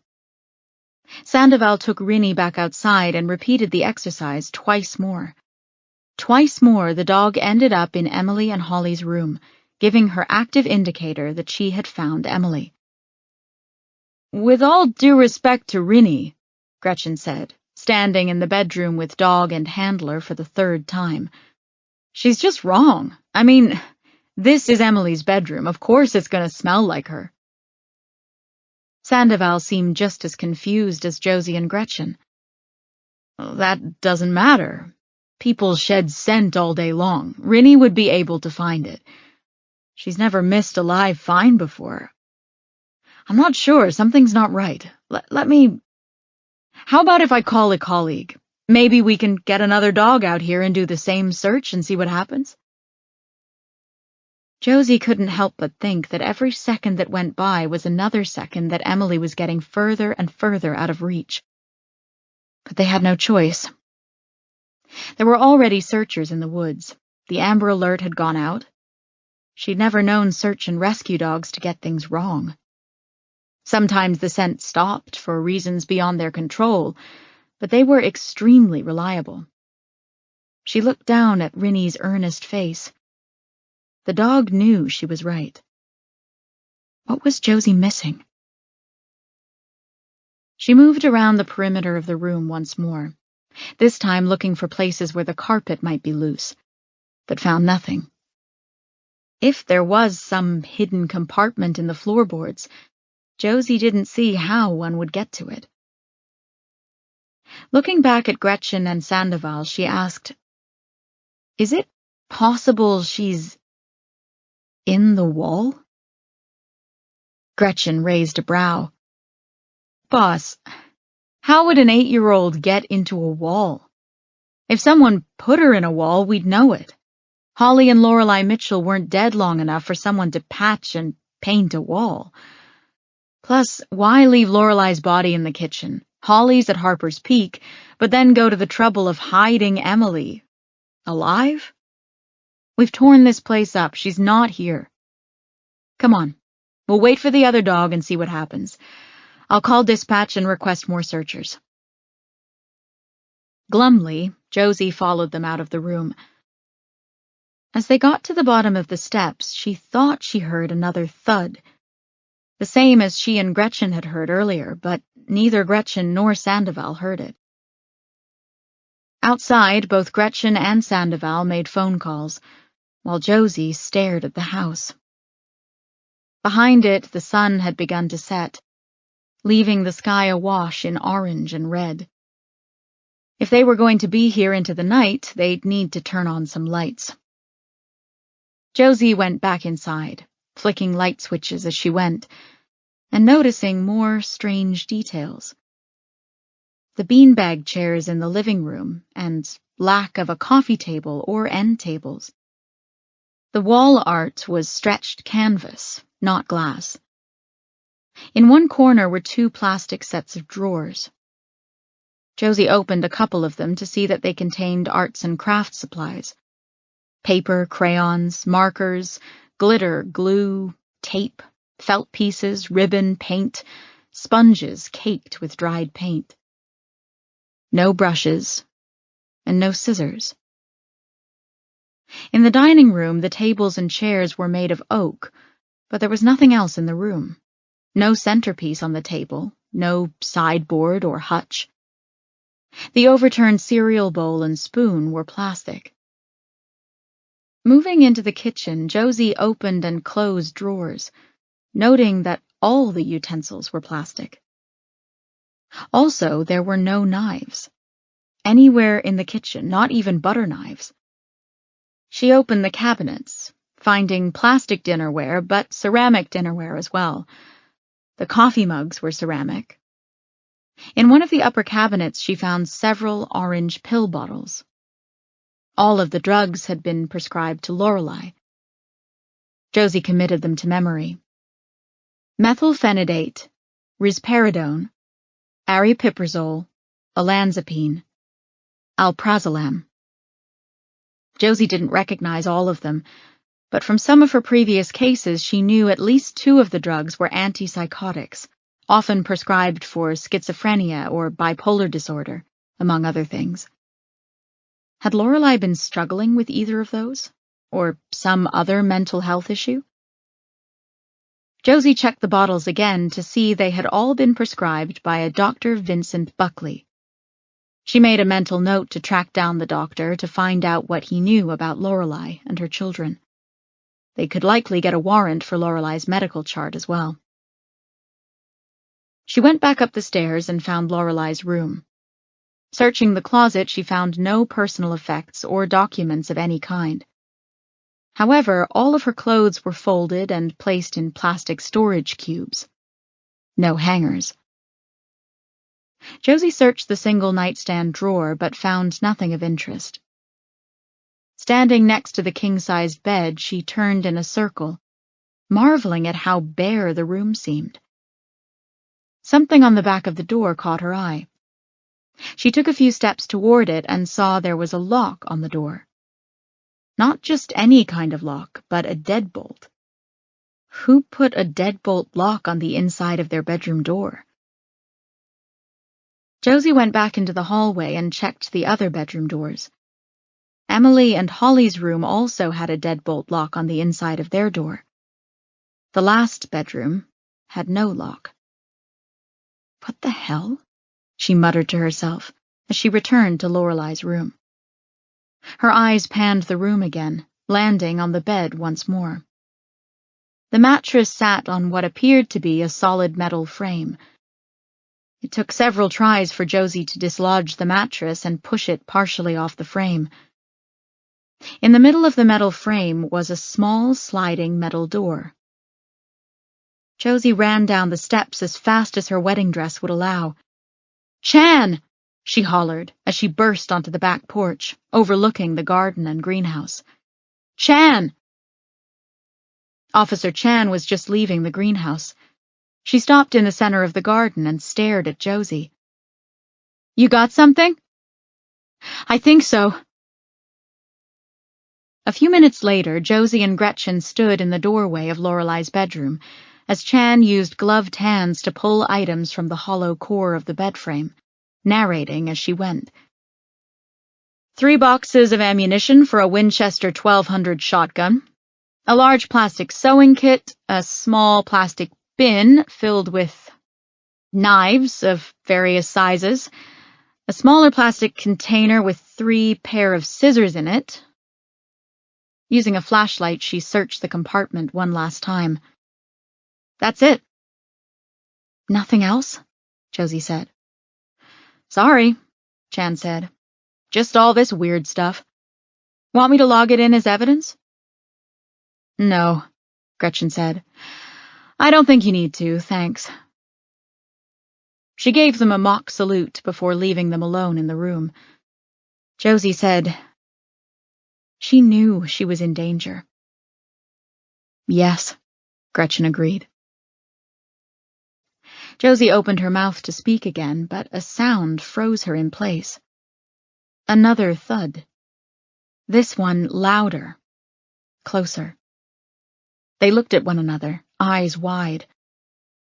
She's here, Josie said quietly. She can't be, Gretchen replied. We searched every nook and cranny of this place. Rinny scented her here, in this house, in her own room. Boss, the dog could be wrong. You heard Sandoval. Rinny's never been wrong before. With a sigh, Gretchen said, what are we missing? Again, they walked through the house, calling out Emily's name, telling her it was safe to come out from her hiding place. In the rooms that were carpeted, they checked for loose seams, and in the rooms that weren't, they checked for loose floorboards. They looked behind furniture and inside closets to see if there were any secret compartments they had missed. Nothing. Back outside, Sandoval and Rinny waited by her SUV for another dog and handler to arrive. Josie stared at the house, thinking of the day that Lorelei had brought her here. If Lorelei believed she was in so much danger, why would she bring a stranger to her home? Had she known she was in danger when Josie was her guest? Or had something happened in the 3 months since they'd met? Something to make her hide all the sharp items in her home in a secret compartment under her mattress, and put deadbolt locks on the insides of the occupied bedroom doors. Josie thought back to that day in January. Everything downstairs had been the same. She just hadn't realized at the time that Lorelei had effectively rid her home of harmful objects like knives and scissors or even glass from wall art that could be shattered and used to hurt someone. Josie hadn't had any reason to think that Lorelei and her daughters were in danger, or even that they were afraid. In fact, Lorelei had left both girls home alone that day. Would she have left them alone if she was so afraid someone was going to injure them? Boss? Gretchen said. Josie looked away from the front door and back at Gretchen, suddenly realizing she had taken several steps back toward the house. Her stockinged feet were at the base of the steps, where they had been the day she trailed Lorelei into the house. Josie visualized that cold, nasty day once more. By the time they reached the house, the sleet was coming down harder. Josie's boots squished in the layer of wet snow accumulating on each step as she followed Lorelei to the front door. It sticks sometimes, Lorelei had said, as she struggled to turn the key in the lock. Laughing, she had put her full weight into it, and in doing so, fell forward a bit, her shoulder hitting the doorbell. Josie remembered hearing the muted chime from inside. She'd done it twice before the door opened. But what if it hadn't been an accident? What if it had been purposeful? Josie's fingers reached out, lingering over the doorbell. Behind her, Gretchen padded up the steps. "Boss?" she said again. Josie pressed the bell, hearing the chime from inside, louder now because the front door was slightly ajar. She counted off 3 seconds and rang it again. Then she stepped inside, again picturing Lorelei. She'd been talking to Josie as she walked through the living room, telling Josie how she grew much of her own food out back, even in winter, as she was lucky enough to have a greenhouse. In the dining room, one of the chairs was against the wall, rather than tucked beneath the table. Lorelei had dragged it across the room, putting it back in place, but making a horrific noise as its feet scraped across the tile floor. At the time, Josie had absently wondered why she didn't just pick it up. But Lorelei was talking about how she homeschooled her girls, and Josie didn't want to be rude, so she focused on Lorelei's words. Now, Josie picked up one of the chairs, put it against the wall where she'd seen it the first time she visited. Then she dragged it across the room, causing a sound akin to a shriek. In the doorway, Gretchen winced. "Let me call the girls," Lorelei had said then, returning to the living room. At the bottom of the steps, she had called their names. When she didn't get any response, she banged on the wall 3 times. Gretchen moved out of her way as Josie went to the bottom of the steps. She didn't call for Emily. Instead, she banged on the wall 3 times, in approximately the same place Lorelei had. Then she listened. Gretchen said, "You want to tell me what's happening right now, boss?"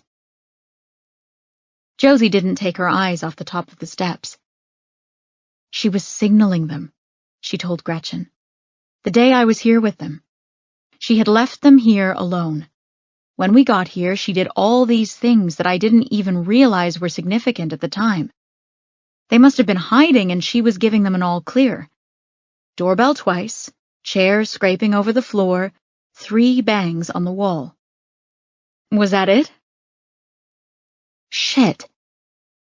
Josie followed in Lorelei's footsteps, heading halfway up the stairs. Lorelei had stopped on the 5th or 6th step and stomped on it 4 times. Turning back to Josie, she'd smiled. "This old carpet," she'd said, "keeps getting loose." But now Josie saw there was no loose area of carpet. It was part of the signal. Without boots or shoes of any kind, it would be difficult to make a lot of noise. Josie hitched up her dress and lifted 1 foot as far as she could, bringing it down hard 4 times on the step. She waited. A rustling came from somewhere on the 2nd floor. Then a quiet creak, followed by more rustling, another creak, and the sound of small feet scuttering along the hallway. Josie's heart seemed to stop for a split second. Emily Mitchell appeared at the top of the steps. Her brown hair was messy and matted. Wrinkles covered her blue pajamas. She was missing a sock. Clutched in her arms was a stuffed dog with long, floppy ears. Josie's heart thundered back to life. She'd spent the last several hours trying not to think about what might be happening to this little girl at the hands of a ruthless killer. Seeing her alive, safe and unharmed, sent a surge of relief through Josie's veins. "Hi, Emily," she said. Chapter 7. Emily stared at Josie warily, unmoving. Josie climbed another step. How long had the girl been hiding? How many hours? She had to be starving, exhausted, and terrified. Josie smiled. "I'm so glad you came out," she said. "We're here to help you." Emily's grip on the stuffed dog tightened as Josie climbed the final few steps, kneeling on the landing so she was face to face with her. It's safe now, Emily. Her hazel eyes widened as she took in Josie's dress. Did I die? She whispered. For the umpteenth time that day, Josie felt her heart might break apart in her chest. No, she reassured her. You are very much alive. Are you an angel? Josie laughed. No, I'm a police officer. Emily still didn't move, but Josie took it as a good sign that she wasn't recoiling. She whispered, You look like an angel. Josie looked down at her dress and smiled once more. Thank you.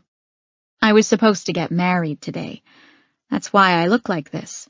But I am really a police officer, and I came here to get you and make sure you stay safe. There's a bunch more police officers downstairs and outside, waiting for us. Emily didn't respond. Josie said, I was here before, a few months ago. I had coffee and banana bread with you and your mom and sister. One of Emily's eyebrows raised ever so slightly. Josie massaged the right side of her face, feeling the thin scar beneath her fingers as she rubbed the makeup away. She turned her head so Emily could get a clear view. Remember this? You asked me about it. Emily's face changed instantly, a look of recognition and excitement flashing across it. Then it quickly died. Where's Mama and Holly? Josie glanced at the bottom of the steps to see Gretchen standing there. What could Josie say? What should she say? She didn't know how much Emily knew or what she had seen. Telling her the truth would be emotionally catastrophic, but Josie couldn't see the advantage in lying. In her experience, adults sometimes had this natural instinct to lie to children about bad things, thinking they were somehow shielding or protecting them, when often children took things better than adults. Josie's own childhood had been filled with trauma, abuse, and uncertainty, and yet the truth, no matter how difficult it was to hear, had always made life simpler to navigate. Josie said, I'm very sorry, Emily, but they're not with us anymore. They're dead, Emily said. It wasn't a question, and there was no hint of hopefulness in her tone that perhaps Josie would oppose this statement. She knew. I'm so sorry, Emily. Mama said the bad things might happen, Emily said. She was right. What bad things? Josie asked. Mama said I never had to talk about them if I didn't want to. Okay, Josie said, not wanting to press the issue. The girl's psyche was surely very fragile at this point, and Josie wasn't about to say or do anything that might cause more damage. Instead, she said, You were so smart by hiding, and you were so disciplined staying in your hiding spot until I gave you the signal to come out. Emily nodded. Holly taught me. Josie exchanged a brief glance with Gretchen. She was one of the most stoic detectives Josie had ever met, but Josie could see the strain in her face. What the hell had been going on in this house that Emily's older sister had taught her to hide when bad things happened? Did Holly hide with you today at all? Josie asked. Emily shook her head. No, she couldn't hide today. I went by myself. That was very good, Josie assured her. I'm glad you did. Can you show me where your hiding place is? Emily's lips pursed momentarily as she regarded Josie. Then she leaned in and, in a hushed tone, said, Do you have a gun? I do, Josie said. I don't have it right this second, but yes, I own a gun. Are you worried about that? With one hand, Emily stroked the top of her stuffed dog's head. I'm worried you won't be ready for the bad things, like Mama and Holly. The breath seemed to rush out of Josie's body all at once. She took a beat to make sure her composure didn't crack. It's my job to be ready for the bad things, Emily. I promise that I will do everything I can to keep you safe, and so will all the other police officers here today. Okay? Emily reached out and touched Josie's face, her small fingers as light as a butterfly's touch, tracing Josie's scar. You didn't tell me what this was from, she said. But now I know. It was from the bad things, wasn't it? Josie swallowed over the growing lump in her throat. Yes, she croaked. It was. You're still here. Yes. Emily turned and started walking down the hallway. Come on, I'll show you our hiding place. Chapter 8. Josie heard Gretchen climb the stairs behind her as she followed Emily to the girls' bedroom. What had they missed? Emily walked over to the section of wall that formed a chalkboard and wrapped her fingers around the string holding the eraser. She tugged at it, hard and fast, and the trim surrounding the chalkboard paint popped out of the wall, swinging like a door. Across the room, Gretchen gasped. Josie looked at the other side of the trim to see that the hinges had been painted purple to blend in with the wall. One would have had to look very closely to notice anything off about it. Josie touched the inside of the makeshift hatch. Whoever had built it had been pretty creative. It was made of drywall and wood. Plus, it wasn't in the shape of a door. The bottom of it was at Emily's knee level, which meant she had to climb in and out of it, almost as if it were a window. Josie poked her head inside, but it was dark. Just a minute, said Emily. Tucking her stuffed dog beneath her armpit, she deftly climbed inside the large hole in the wall. A few seconds later, a light snapped on. Josie leaned her upper body inside once more. The space was the size of a large closet, the walls unpainted drywall. Josie tried to visualize what was on the other side. Lorelei's closet. Had her closet originally been a walk-in closet? Had she or someone else walled it off to make a hiding place? We don't have plugs in here, Emily said. She pointed to a small battery-powered lamp on the floor in the corner of the space. There were 2 sleeping bags, each one with a pillow. A pile of books sat between the 2 bags. Next to those was a pile of flashlights and book lights. In another corner was a camping toilet with a roll of toilet paper beside it. The smell of urine wafted toward Josie. Another scent, this one rancid, filled Josie's nostrils. Her eyes searched the tiny space until she saw its source. A half-eaten column of string cheese, a browned apple core, and a banana peel. Next to that was a half-eaten cup of yogurt with a plastic spoon poking out of it. Josie pointed to the food. Did you bring that with you today? No. I put it in here the last time we had to hide. When was that? Josie asked, wondering how long the food had been there, and if Emily was going to get food poisoning from having eaten it. I don't know, she answered. But when I tried to eat the food, it didn't taste very good. How does your belly feel? Do you feel sick? Emily shrugged. I don't know. She walked over and stood on top of the blue sleeping bag. This one's mine.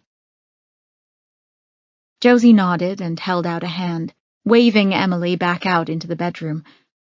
Okay, very good, Emily. You can come back out. Thank you for showing me. Emily climbed back out and stood staring up at Josie. I hide in other places too, but that's our special hiding place. Why is it special? Josie asked. 'Cause only me and Holly and Mama know where it is. No one ever found us there, not ever. I also hide in the cabinets in the kitchen sometimes, and behind the beanbag chairs in the living room, and under the dining room table. Why do you have to hide so much? Josie asked her. Matter-of-factly, she said, I already told you. Because of the bad things. She nodded. Okay. Josie pointed toward Emily's dresser. I'm going to need you to pack a few things. Some clothes and anything else you want to bring with you. Maybe some books or plushies. Also, you'll need 2 socks and a pair of shoes. Can you find those things for me? Emily shrugged again. Sure. Josie and Gretchen watched as she walked over to her dresser and began taking clothes out, lining each folded item up on the bed. When she finished, she reached under the bed and pulled out a duffel bag. Gretchen walked over to Josie's side and muttered, We're going to have to call child services. I know, Josie said, but I think we should take her to the hospital first and have her evaluated. We need to try to locate Lorelei's next of kin as well. Gretchen waved her phone in the air. I'll be in the hall, making some calls. Josie nodded. Once Gretchen was out of the room, Josie walked over to Emily, who had made 4 piles of clothes on her bed. Each pile had a shirt, pants, underwear, and socks. Under her breath, Emily counted the piles.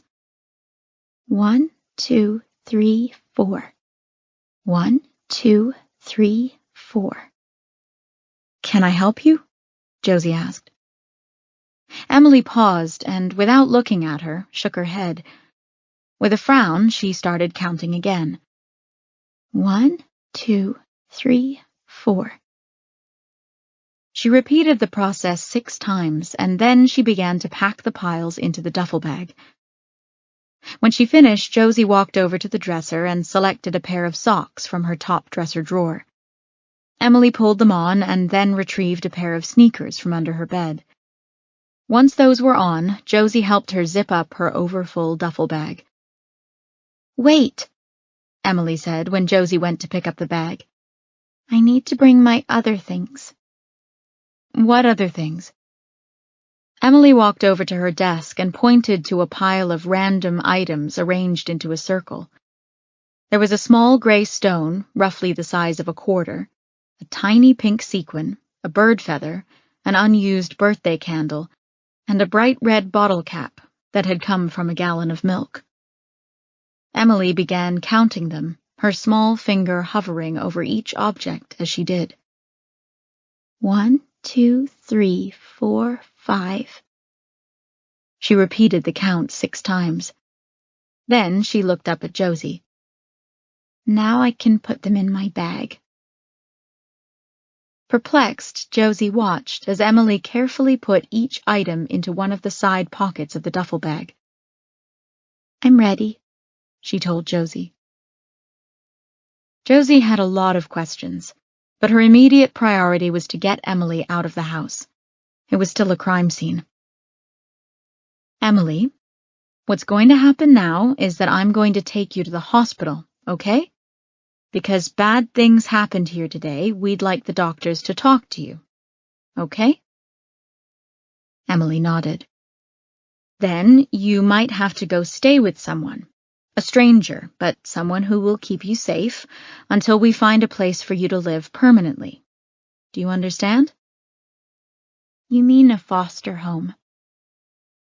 Surprised, Josie said, Yes, exactly. How do you know about foster homes? I'm not supposed to say. Who told you not to say? Josie asked. My mom, Emily replied. Again, Josie was wary of pushing the girl too hard. On top of that, there were legal implications of any conversations that Josie had with the girl without a guardian or parent present. To get a proper statement from her, Josie would need to wait until they'd either located next of kin or until Emily had been taken into the care of the Commonwealth of Pennsylvania.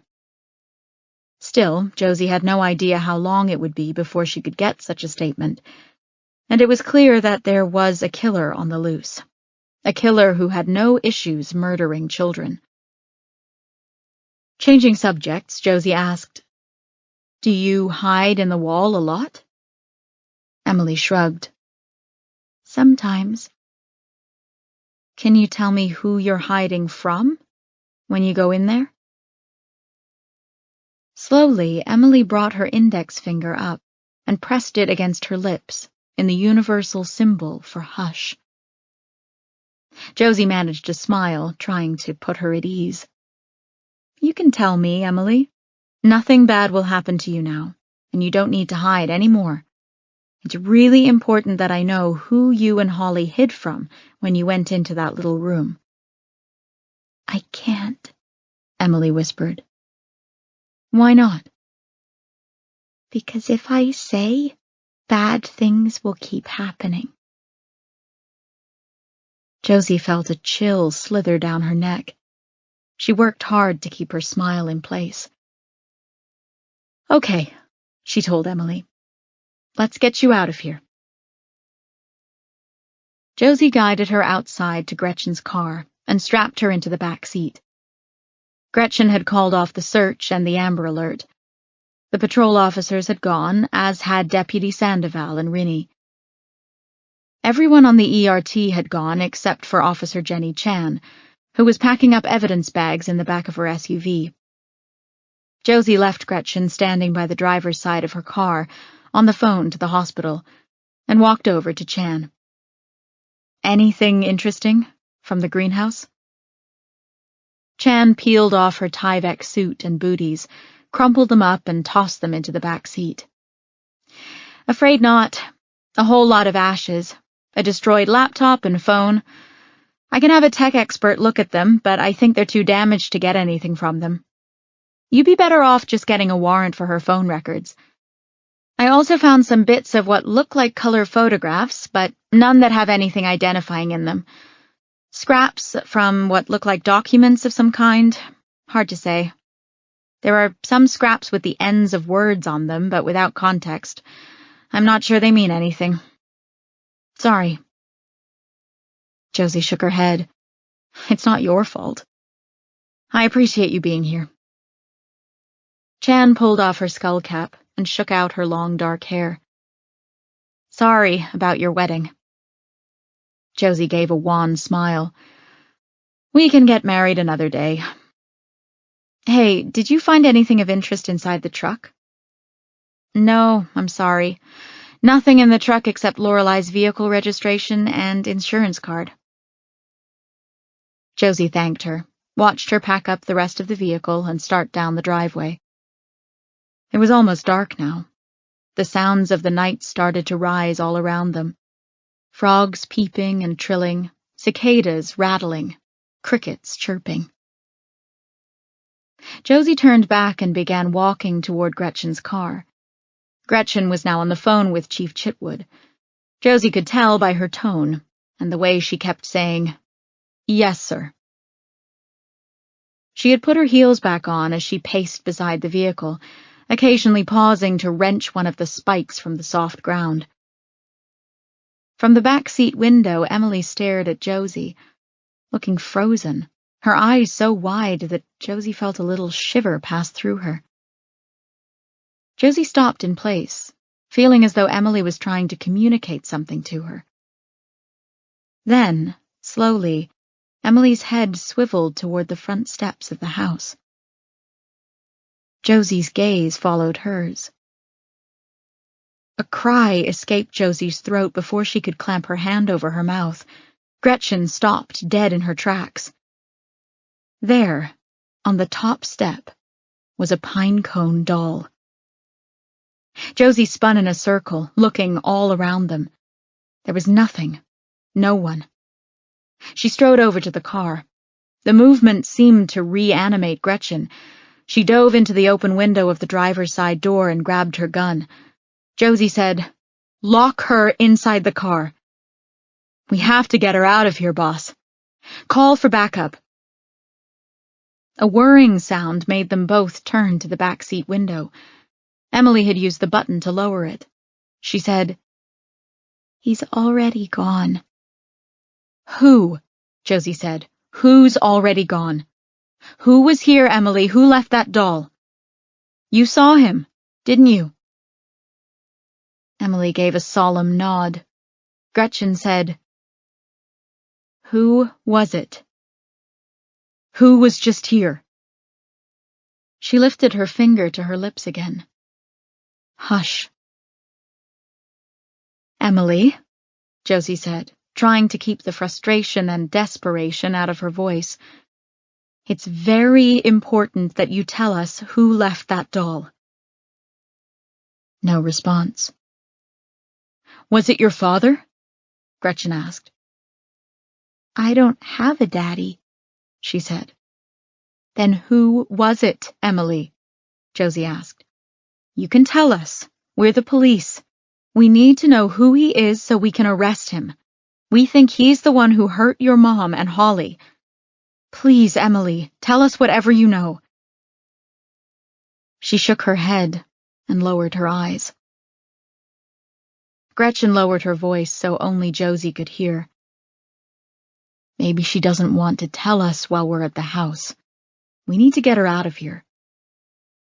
Josie nodded. "Call for backup. As soon as they get here, we leave with Emily." While Gretchen made yet another phone call, Josie slid into the back seat beside Emily. They watched Gretchen finish her call, one hand pressing the phone to her ear, while the other held her pistol out, panning the area in front of the car. The pine-cone doll stared at them, its freakish, googly eyes now sinister and menacing. Josie felt Emily's warm hand on her arm. She looked over at her. Emily said, "It means he's sorry." Chapter 9. Outside one of the glass-partitioned rooms in Denton Memorial's emergency department, Josie paced. A nurse and doctor were inside the room with Emily. They had pulled the curtains across the glass when they went inside, so Josie couldn't tell where they were in terms of their exam. Gretchen had gone home to change before heading back to Lorelei Mitchell's house to help with the search for whoever had left the creepy pinecone doll. Chan was going to meet her back out there to process the doll. Then Metner was going to meet with Gretchen at Lorelei's house to compare notes. A social worker from the county's Health and Human Services Department was due at the hospital any minute. Josie still wore her wedding dress, and every person who walked past her stared. She wished she had thought to bring her own phone. She could have called Noah and asked him to bring her a change of clothes. A woman in a black pantsuit strode down the hall toward Josie. Soft brown curls floated around her face. Over one shoulder was slung a messenger bag. In her hand was a paper coffee cup. She stopped when she got to Josie and gave a wry smile.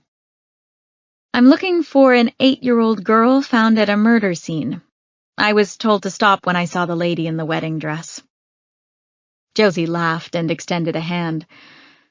"Detective Josie Quinn. Excuse the dress. Are you from Child Services?" The woman shook Josie's hand and then produced her credentials. "Yes, Marcy Reeb." Josie pointed toward the glass enclosure. "The medical staff are examining her now." Marcy looked up and down the hall. She spotted a linen bin and wheeled it over to where Josie stood. She took a small laptop out of her messenger bag and set it on top of the bin. Next to it, she set her coffee. After a few clicks and some fast typing, she looked up at Josie and said, "Why don't you tell me what happened?" Josie told Marcy everything she knew. She tapped away furiously at her keyboard. pausing occasionally to fire off questions. When Josie was finished, she said, "The first thing we need to do is try to locate her next of kin.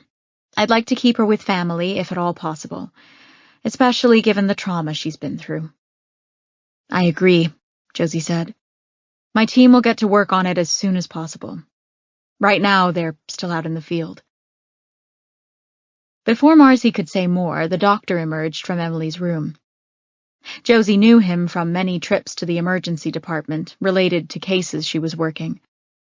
Dr. Ahmed Nashat was smart, sensitive, and no-nonsense. Josie made the introductions between him and Marcy. He gave them both a pained smile.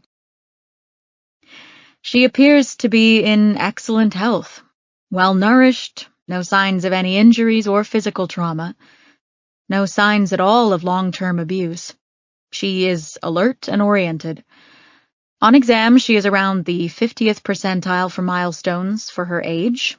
She's bright and articulate, although she does refuse to answer some questions. I'm a little concerned about the psychological trauma she's had today. I've called for a psych consult. The only issue at this point is that she does appear to have a case of food poisoning. She threw up twice while we were in with her." Josie sighed. "I was worried about that." She told them about the spoiled food they'd found in Emily's hiding place. Dr. Nashat nodded. "That would do it. If it's okay with you, Ms. Reeb, I'd like to keep her for at least a few hours, perhaps overnight, to make sure she's stable." "That will be fine," said Marcy. Josie asked, "Doctor, does Emily already have a medical chart here?" He shook his head. "No, I'm afraid not. She's not in our system." He looked at Marcy. "Registration will probably be reliant on you to provide financial details." "Great," said Marcy with a tight smile. "If you don't mind, I'd like to go in and speak with her now." "Of course," said Dr. Nashat. "Just one more thing. We asked her if she knew of anyone we could call, family or friends, and she said Pax is a friend." "Pax?" Josie repeated. "Yes, Pax. That's what she said. When we asked who he was, she said he was a friend her mother helped. She also said that his dad didn't like him coming to their house. We asked her if she had seen him today. She said no." Marcy smiled. "I'll see if I can get more information from her about this Pax person." "Thank you," Josie said. "As soon as I talk with my team, we'll see if we can locate him and his father." Marcy disappeared into the room, and the doctor moved on to other patients, leaving Josie alone in the hallway once more. Moments later, the sound of heavy footsteps on tile drew her attention. She looked up to see Noah striding down the hall. Her relief was so profound she thought she might buckle. He had changed into regular clothes: jeans, a black t-shirt under a light jacket, and boots. In his hands, he carried a burgundy-colored cloth tote bag that said Harper's Peak on it in elaborate script. His smile made her knees go weak. "You brought a change of clothes for me," she said. He stopped before her and kissed her lips. "And your phone, your weapon, and I went by the house to get your laptop." "Thank you." "The band is still playing at Harper's Peak," he told her. "Misty and Harris took Trout home with them. Your grandmother, parents, brother, Trinity, and Drake are staying the night at the hotel. So are my sister and brother. Celeste and Tom weren't thrilled about any of this, but Adam was very accommodating." Josie laughed. "So, everyone's having our wedding without us." "This time," he said. "Have you heard anything?" Josie asked, taking the bag from him. "No one on the staff at Harper's Peak remembers ever seeing Holly Mitchell before, alive or dead. They've got no cameras out in the gardens or at the overlooks. They do have cameras in all the parking lots. I went through all the footage, but didn't see anyone getting a body out of their car. I looked at the footage from cameras overlooking the staff parking lots, and cameras at the exteriors of all the buildings, thinking maybe Holly came there alive with someone, was killed in one of the buildings, and then carried to the overlook. But there's nothing on any of the footage to suggest that. Josie said, "There was clearly a confrontation of some kind at the house. I think she was probably killed there." "Me too," Noah said. "But we have to cover all the bases so we don't miss anything. Celeste has Tom hard at work, getting our team access to everyone on the premises. Met was questioning guests when I left. He was hoping maybe one of the guests saw the killer on the grounds, but didn't realize it at the time. He wasn't having much luck, though. It looks like no one saw anything. We think whoever brought her body there came through the woods." "Lorelei's house is a couple of miles from Harper's Peak. That's a long trek." Noah said, "Unless Holly escaped the house and the killer caught up with her in the woods, murdered her, and carried her to the church." Josie thought about the pinecone doll and how Emily had said that it meant he was sorry. Had the killer not meant to kill Holly? Or was he just sorry that he had? Was that the significance of the doll placed on her body? Did the church itself have some significance? "Her body was staged at the church," she told Noah. "It has meaning. He didn't move Lorelei's body." When Gretchen called Met, she said you two had discussed the possibility that this was a domestic situation. If that was the case, he probably wasn't sorry he killed Lorelei. It would make more sense that perhaps he chased Holly into the woods. Maybe he never intended to kill her, but he'd gone too far and felt remorse for her death. "He left her somewhere beautiful," Josie added. "Somewhere she would be found." "And he left her body in a dignified way." "True," said Josie. Met got a few more people to come in and search the woods near Harper's Peak. Chief approved the overtime. "That's great," Josie said. She held up the bag. "I need to get changed. Then I want to see what I can find out about Lorelei's background. But I need help getting out of this dress." Chapter 10. 20 minutes later, they emerged from an unused room in the basement of the hospital. Josie's skin was flushed. She looked over at Noah to see that his was as well. She could still feel his mouth on her throat and his hands on her hips as the wedding dress fell to the floor and Noah kicked it aside. She couldn't remember them being so hungry for one another, not even at the beginning of their relationship, but she had needed him the same way she used to need several shots of wild turkey whenever life's darkest moments threatened to overtake her. It was clear from the second his fingers brushed over the buttons of her dress that Noah had needed her just as badly.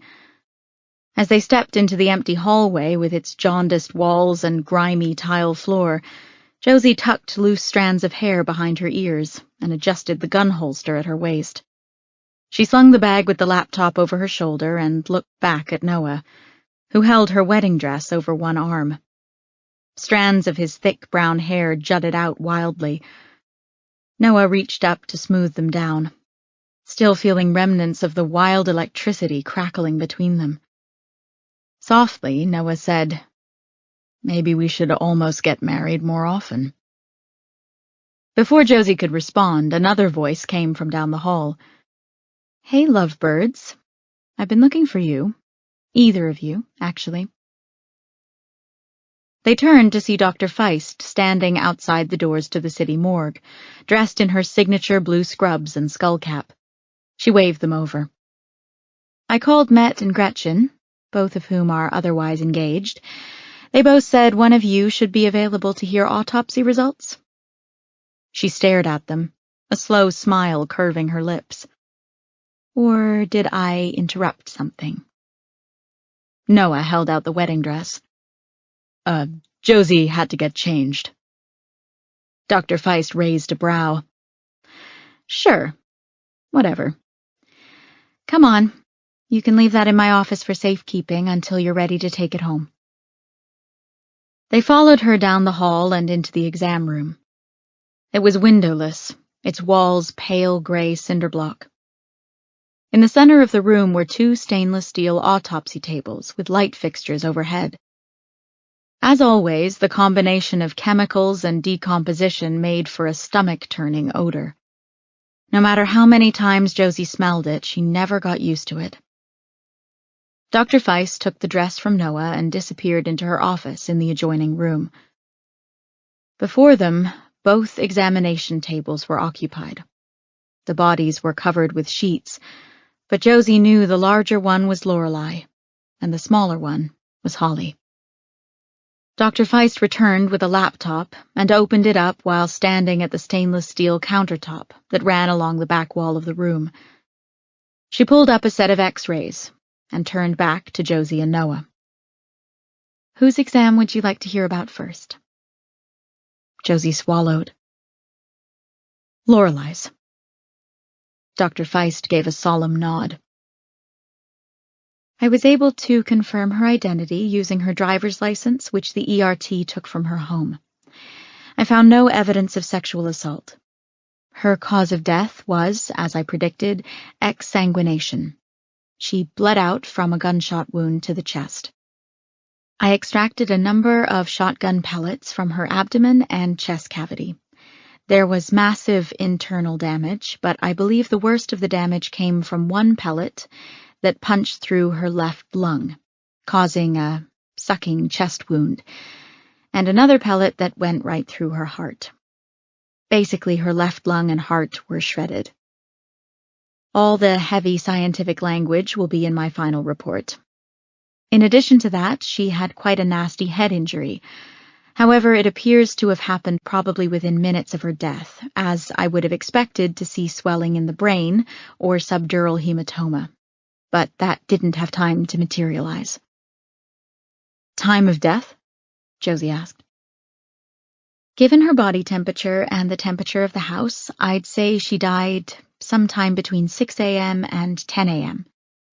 There was coffee and some oatmeal in her stomach, so it appears she'd just had breakfast. There are some incidental findings I think you should be aware of. They have nothing to do with her death, but may impact your case. She walked over to the table with the larger form on it and peeled back the sheet to just above Lorelei's breasts. Brushing aside Lorelei's curls, Dr. Feist indicated the skin along the side of her neck and down to her trapezius muscles. Josie leaned in and immediately saw at least half a dozen silver-white lines, each one about an inch long. Stab wounds, she said. Yes, said Dr. Feist. Very old ones. These healed a very long time ago. Many more are on her upper back and neck. I counted 34 in all. Most were relatively superficial, meaning they didn't penetrate beneath the fascia. 2 of them, however, nicked the left collarbone, and another penetrated the back of her neck, deeply enough to nick the bone of her spinal column, taking a small chip out of it, but not damaging any of the nerves or vessels around it. She was extraordinarily lucky. Noah said, You're saying someone stabbed her 34 times in her upper back and neck? Yes, said Dr. Feist. My guess is that she was attacked from behind. Probably a blitz attack, lightning fast and relentless. My God, said Josie. Is there any way to tell how old they are? Dr. Feist shook her head. I can't say for certain. Several years is my guess. A moment of silence unfurled around them as they considered what Lorelei had survived at some point in her life. As if of their own will, Josie's fingers brushed over the scar on her face. When she saw Dr. Feist watching her, she lowered her hand. What about Holly? Asked Noah. Dr. Feist grimaced. Her case is a little more complicated. Have you ever heard of talk and die syndrome? Josie and Noah shook their heads in unison. It's shorthand neurologists use when they're talking about a closed head injury, usually an epidural hematoma, which is when blood accumulates between the dura, the covering of the brain, and the skull. With a talk and die injury, the person usually sustains a head injury without a skull fracture. They usually appear just fine for minutes, even hours. They're laughing, walking, talking, until they die, Noah filled in. Right. The decline happens extremely rapidly. The accumulation of blood can cause pressure and swelling in your brain. It can even cause your brain to shift inside your skull. That's what I saw on examination with Holly Mitchell.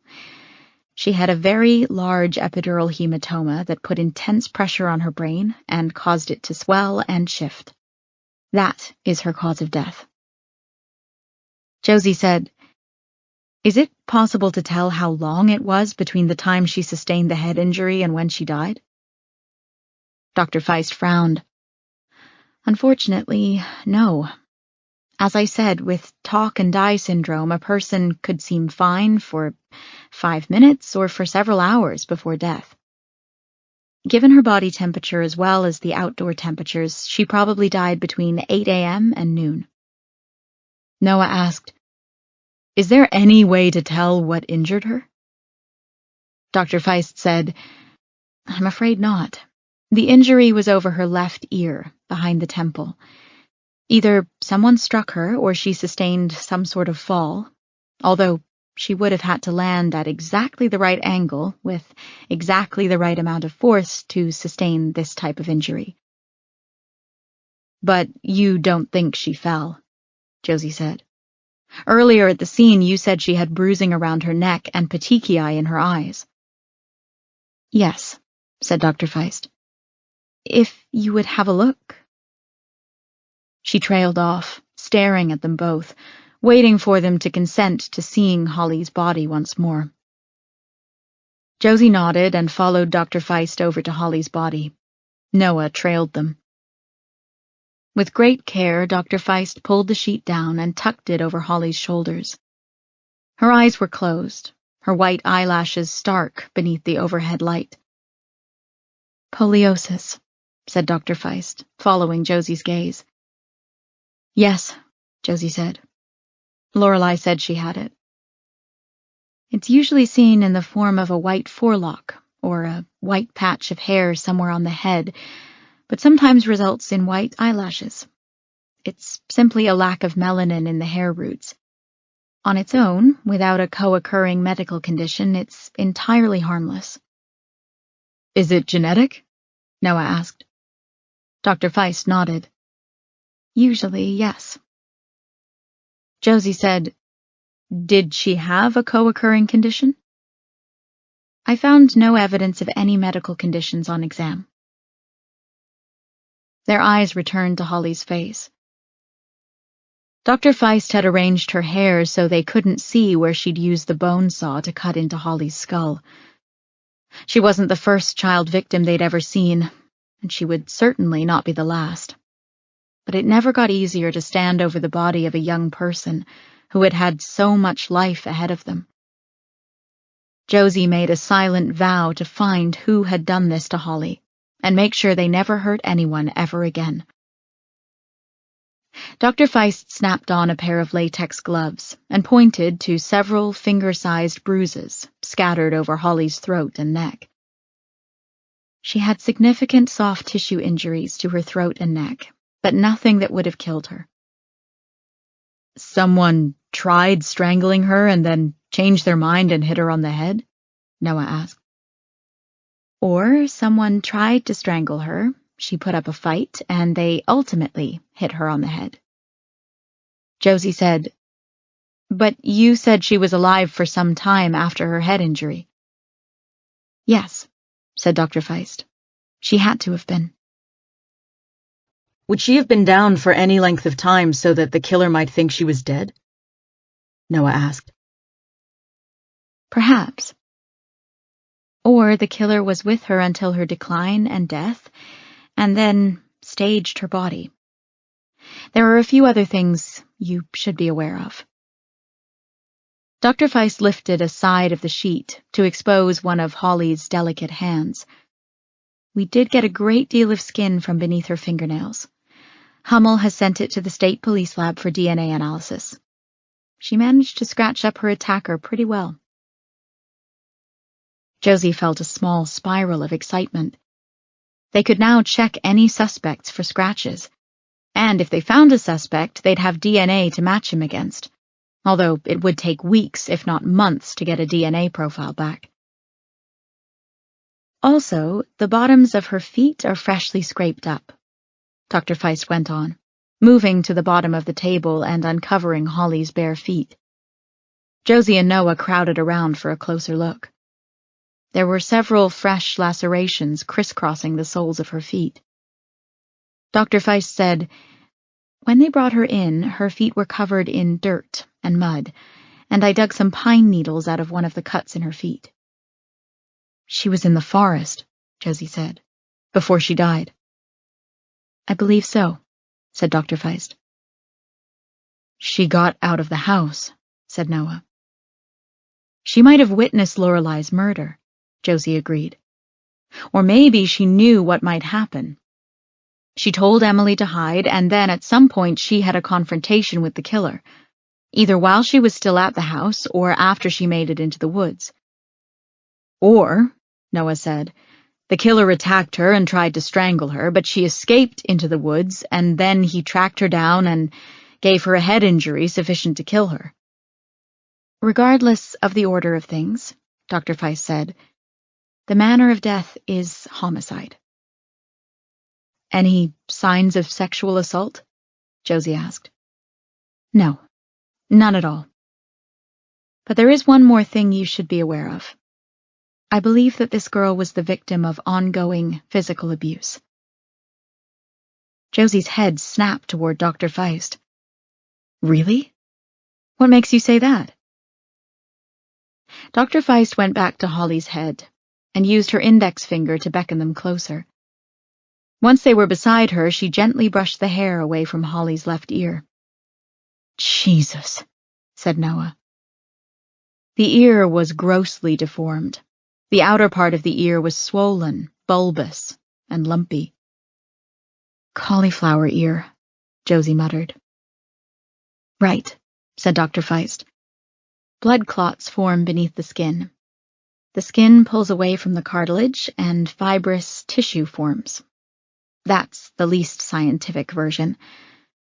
It forms as a result of repeated trauma to the outer ear. Either this kid was a pro wrestler, or someone was routinely hitting her around the head.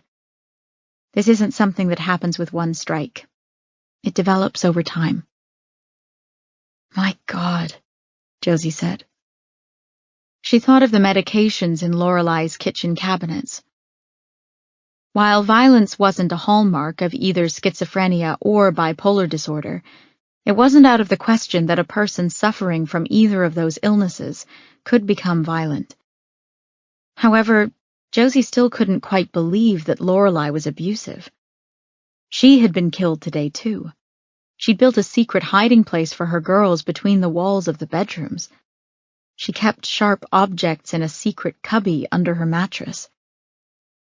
Had there been someone else living with them?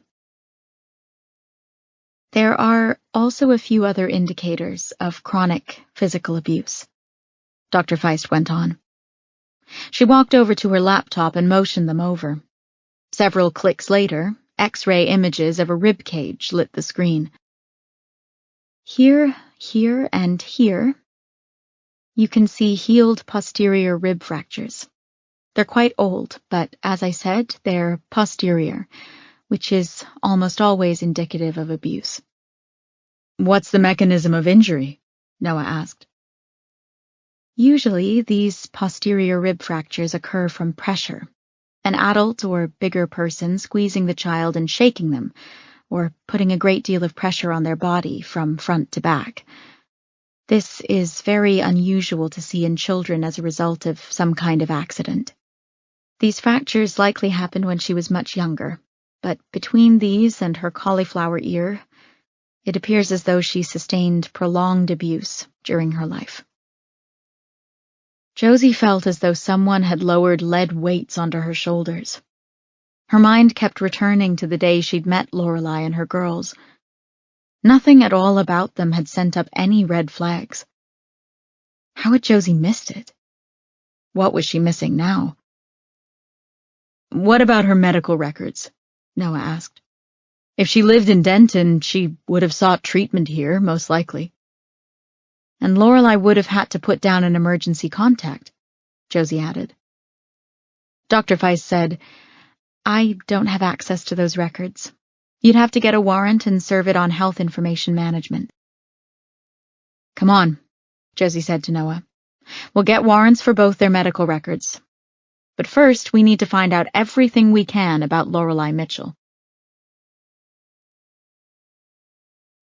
Chapter 11. Josie and Noah stopped in to check on Emily before they left. She had fallen asleep, arms wrapped around her stuffed dog. Her cheeks were bright red, and her mouth hung open. Strings of brown hair were matted to the sides of her face. Josie felt a profound sadness looking at her. At only 8 years old, her entire life had been turned upside down, and her future was uncertain. Yet she'd been so brave and stoic through all of it. Josie felt Noah's palm warm on her shoulder. In a chair at the side of the bed, Marcy tapped away at her laptop. When she saw them, she stood and came to the door. She finally fell asleep. She's pretty sick, though. Dr. Nashat will keep her overnight. That should give you some time to search for her next of kin. Otherwise, she goes into the system. "Did she tell you anything?" Josie asked. Marcy shook her head. "Nothing more than she told you." "What about her friend, Pax? Did you ask her about him?" "I did. She would only say that his dad doesn't like her mom very much, but that Pax is a friend. I asked her what kinds of things they do together, and she says he brings her fruit and they play games. I asked her if he ever hurt her or anyone in her family, and she said no. I asked her when she last saw him, and she didn't know. She was, however, certain that she had not seen him today." "Did she know his last name?" Noah asked. "Or where he lives?" "She said he would ride his mountain bike to their house. That's all. But she's only 8. It's not unusual that she wouldn't know details adults take for granted, like his last name." Josie sighed. "We'll see what we can turn up." It was late by the time the entire team was assembled at the station house. Their police headquarters was housed in an old 3-story stone building that was on the city's historic register. It had been converted from the town hall into the police station over 65 years ago, and with its double casement arched windows and old bell tower at one end, it resembled a castle. On the second floor was what they called the Great Room, an open area filled with desks and filing cabinets, where the detectives worked and uniformed officers did their paperwork. The chief's office was across from the bullpen. Josie, Noah, Gretchen, and Metner all had their own permanent desks, which were pushed up against one another, forming a large rectangle. They all sat at their desks now, waiting for the chief to arrive. Gretchen typed reports. Josie entered Lorelei's name and other vital information into a series of databases, trying to find any information she could. Beside her, Noah prepared a warrant for Lorelei's and Holly's medical records. Met scrolled through notes he'd made on his phone. The only other permanent desk now belonged to their press liaison, Amber Watts. Metner had brought her to the wedding as his date, and now, perched on the edge of her desk with a tablet in hand, she still wore a low-cut, pale pastel green dress that hugged her svelte figure. Her thick auburn curls cascaded down her back. It wasn't lost on Josie that every few seconds Metner's eyes drifted away from his phone screen toward Amber. Noah leaned over and whispered in Josie's ear. Do you think Met was really upset about us walking out on our wedding? Or upset that we ruined his romantic night with Watts? She laughed quietly.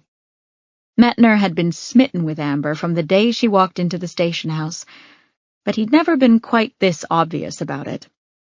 Josie wondered if the wedding was their first date, or if they'd already been out together.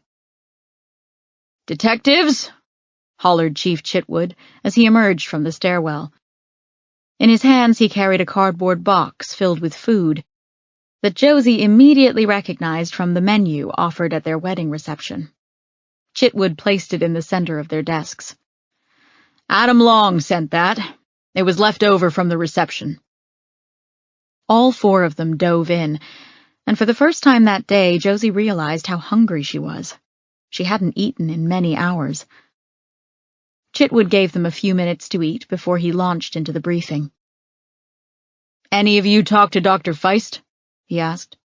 "Either of the autopsies done yet?" Josie said, "We did. Both are finished." She and Noah told the team everything they'd learned from the medical examiner. There was a long moment of uneasy silence, as they all took in the savagery of the attacks on Lorelei and her daughter. Then Chitwood turned to Metner. "What have you got, Met?" Metner picked up his phone, scrolling. "Not a hell of a lot," he said. "None of the Harper's Peak staff or the guests we interviewed saw a damn thing. We found nothing on the CCTV footage from any of the buildings or parking lots. None of the staff recalled ever seeing Holly before, and we think, with her white eyelashes, anyone would have remembered her. We believe she must have been brought onto the grounds through the woods. Search teams didn't find anything. There were a couple of paths that led away from Harper's Peak through the woods, but none of them led to the Mitchell household. If she was brought in a car, whoever did it managed not to get captured on camera or be seen by the staff or guests. The last time anyone was at the church was the evening before, around 7 p.m., when Tom Booth went to the church to open it and get it ready for today's ceremony. We know from the autopsy that she died today, though, so the killer left her there sometime this morning or early afternoon." Gretchen said, "We've gotten a warrant for Lorelei's cell phone records. If we can get those, maybe we can see who she last called or texted." Metner sighed. "Unfortunately, those are going to take almost a week to come back. 3 days at the most," the carrier said. Noah said, "The DNA under Holly's nails will take even longer than that to come back. Weeks, maybe even months." "Then we need to work with what we know until we get them," Josie said. "What else have you got?" Metner said, "The ERT wasn't able to get any prints from Holly's body, or that creepy pine cone thing that was left with her." Gretchen said, "Chan couldn't get prints from the other stick man that was left at the Mitchell house." Metner lifted his chin in Josie's direction. "Any idea what the meaning is behind those?" Josie stopped scrolling through the search results on her computer concerning Lorelei Mitchell and met Metner's eyes. Clearly, they're dolls of some sort. Emily said that they mean he's sorry. So my guess is that the killer made one for Holly as a symbol of his remorse, and that the one he left at the house was intended for Emily. "But he didn't kill Emily," Noah said. "No, but he killed her family. Plus, Emily obviously knows who this person is, even though she won't tell us." Metner sighed and swiped a hand down his face. "You're telling me that we could go get this killer now if this kid would just tell us who he is?" "It's not that simple, Met," Noah said.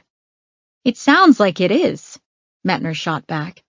"I know she's been traumatized and she is afraid, but if the case is that easy to crack, someone should be over at the hospital right now trying to get this information out of her." Josie said, "The social worker is there with her now. The attending physician ordered a psych consult. A psychologist might have better luck coaxing the information out of her." I know it's frustrating, Met, but going after an 8-year-old girl who just lost everyone she loved in a brutal double murder is not going to help things. We need to work with what we've got. Which is nothing, Metner said, tossing his phone onto the desk. Amber sidled over and put her hand on his shoulder. I'm sorry, he mumbled. A shudder ran through him. Seeing that poor girl, it got to me. Sometimes Josie forgot that Met didn't have as many years on the job as the rest of them, or as many heartbreaking cases under his belt. Gretchen said, It gets to all of us, Met. If it didn't, I'd be worried about you. From lowered lashes, he looked at each one of them. You never show it. Josie said, I've been known to lose my shit now and then. Metner scoffed. Please. You never lose your shit. Not true, Gretchen said. The boss cried up a tree during the floods last year. Metner raised a skeptical brow at Gretchen. It's true, Josie confirmed. I'll say this, though. A tree is a pretty good place to come undone. No one can really see you. The room erupted into laughter. Even Chitwood gave a less severe frown. Gretchen got the conversation back on track. All right, let's talk about what we have, because we have a few things to run with. We got prints from the house, for one thing. We were able to match Lorelei's, Holly's, and Emily's. We got 4 other sets of prints that were unidentified. The chief said, Any of them turn up in APHIS? The automated fingerprint identification system only held records of fingerprints from people who had either been arrested or convicted of a crime. Gretchen held her pen straight in the air. As a matter of fact, yes. One of the sets belongs to Reed Bryan, age 58. He was arrested and charged with aggravated assault 9 years ago. Looks like a domestic issue? Wife dropped the charges. Really? Said Noah. Where does Reed live? He's got a farm south of Denton, but he also owns Bryan's Farm Fresh Produce, which has a market about 3 miles away from Lorelei's house. I know that place, Josie said. You have to pass it to get to both Lorelei's house and to Harper's Peak. Chitwood said, How many prints did they find in the house from this guy? Gretchen flipped a page in her notebook. 2 sets, one on the front door and one on the doorway into the kitchen. Nothing upstairs. But not the truck, Chitwood said. No, sir. The only clear prints we got from the truck were from Lorelei and her kids. Chan couldn't get anything from the other set, the handprints, because of the smeared blood. It's after midnight now. Let's leave it till the morning, then. If he was the killer, I'd expect his prints to be all over the place. First thing tomorrow, someone's got to talk to him. What else did Chan get from the house, Palmer? Gretchen looked at her notes again.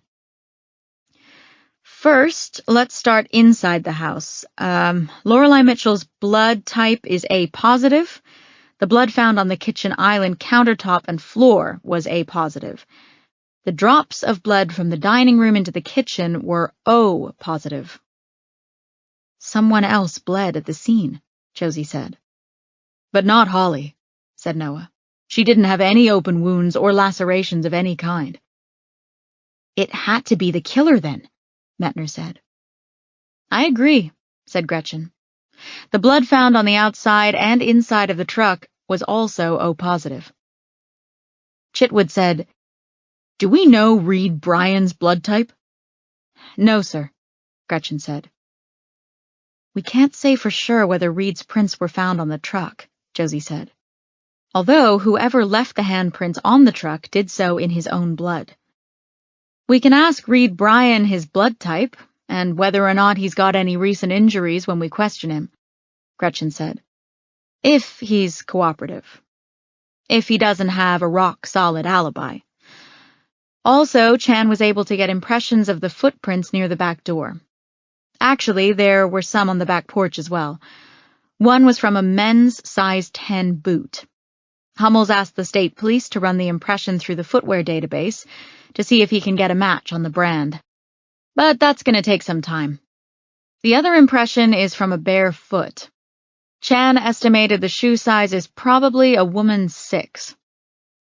Noah said, "That could be from Holly. She wasn't wearing any shoes and her feet were torn up.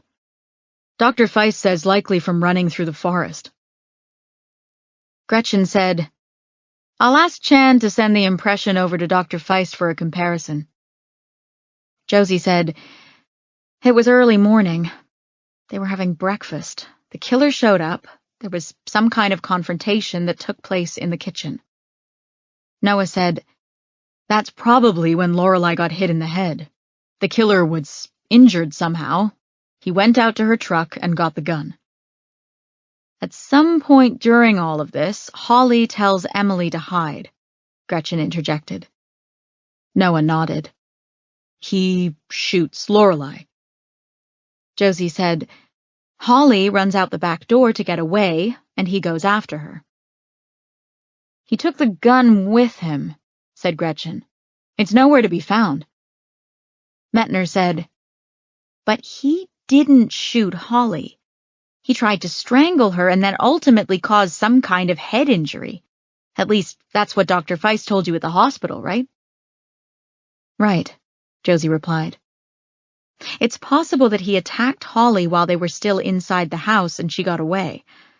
Dr. Feist said she was alive for at least some period of time after she sustained the head injury. She might have gotten away when he went to get the gun.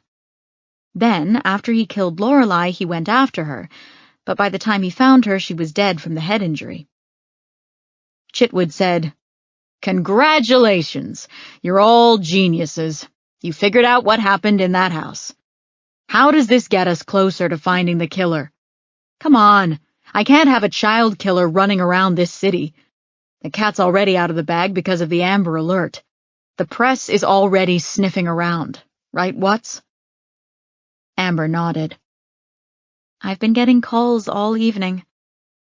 We had to release Emily Mitchell's name with the Amber Alert, but I'm trying to keep both Lorelei and Holly out of the press so far, for the sake of Emily's privacy."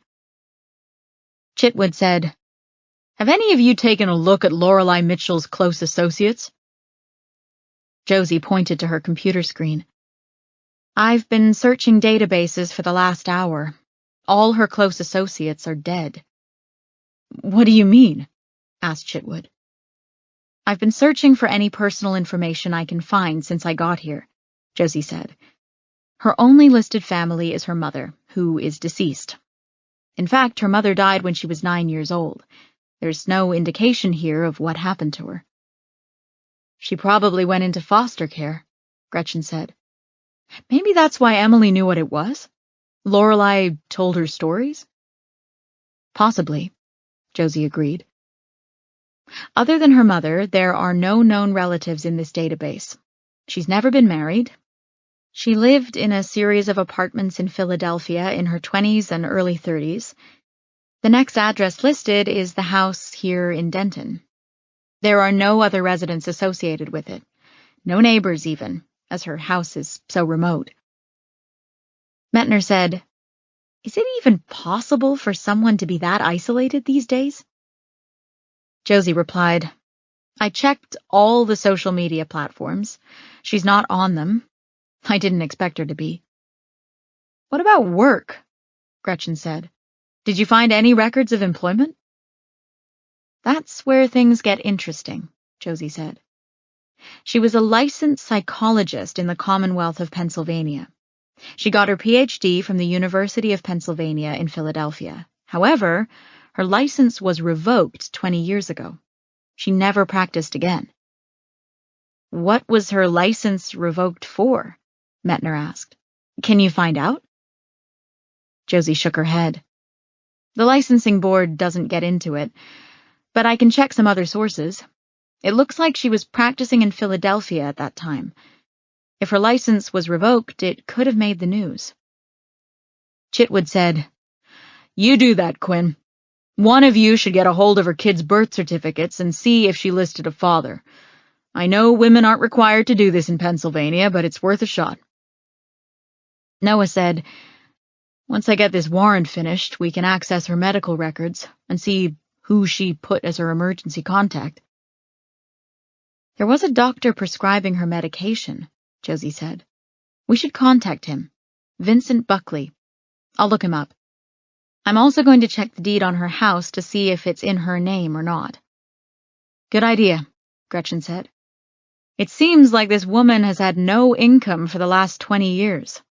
How has she been surviving? Metner said, we can probably get a warrant for her financial records as well, but that will take some time too. Chitwood clapped his hands together. Get going. I want this case solved as quickly as possible. Watts, do your thing with the press. Amber said, tell them we can't comment on an ongoing investigation? Right, said Chitwood. Josie's desk phone rang. As the others got to work, she picked it up. Detective Quinn? Said a familiar voice. This is Dr. Nishat at Denton Memorial. We've got a problem. Chapter 12. 10 minutes later, Josie stood outside of Emily's hospital room once more. From inside, the sounds of the girl's shrieks cut through Josie's bones like 1,000 tiny knives. Dr. Nishat and Marcy Reeb looked at Josie helplessly. She won't calm down, said Marcy. I can give her some Valium, Dr. Nishat explained. Or some Versed. But I don't have a proper medical history for her. She could have allergies we don't know about. Plus, we'd have to hold her down. She lashes out any time we try to come near her. I called again for the psych consult, but the doctor on call won't be here for another hour. I'm not sure what you expect me to do, said Josie. She asked for you, said Dr. Nishat. Well, she asked for the angel lady cop with the scar on her face. Self-consciously, Josie trailed her fingers down the right side of her face. Was that before or after she started screaming?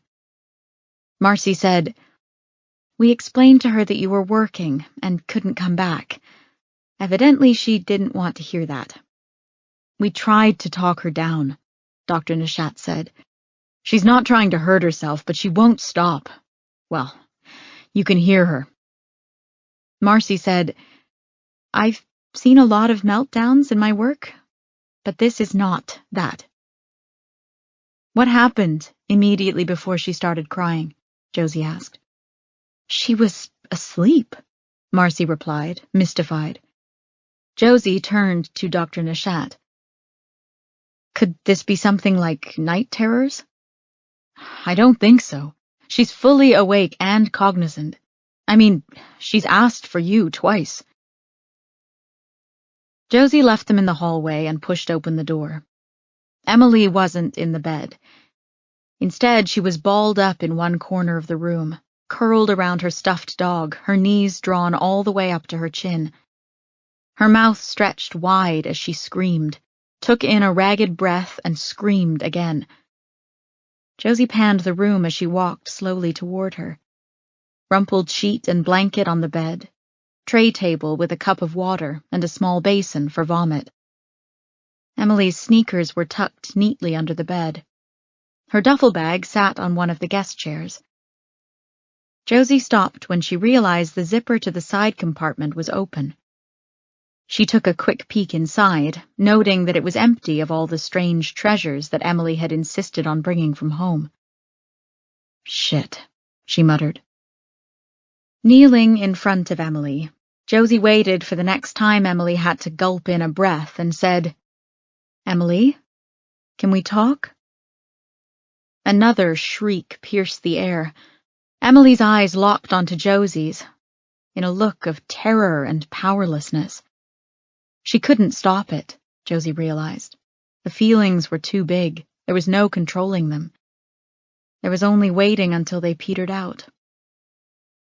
Josie sat cross-legged in front of Emily and extended a hand, palm facing up. The shrill cries continued, but in Emily's eyes, Josie saw the little girl trapped inside the hysterical body. Emily's fingers reached out and touched Josie's palm.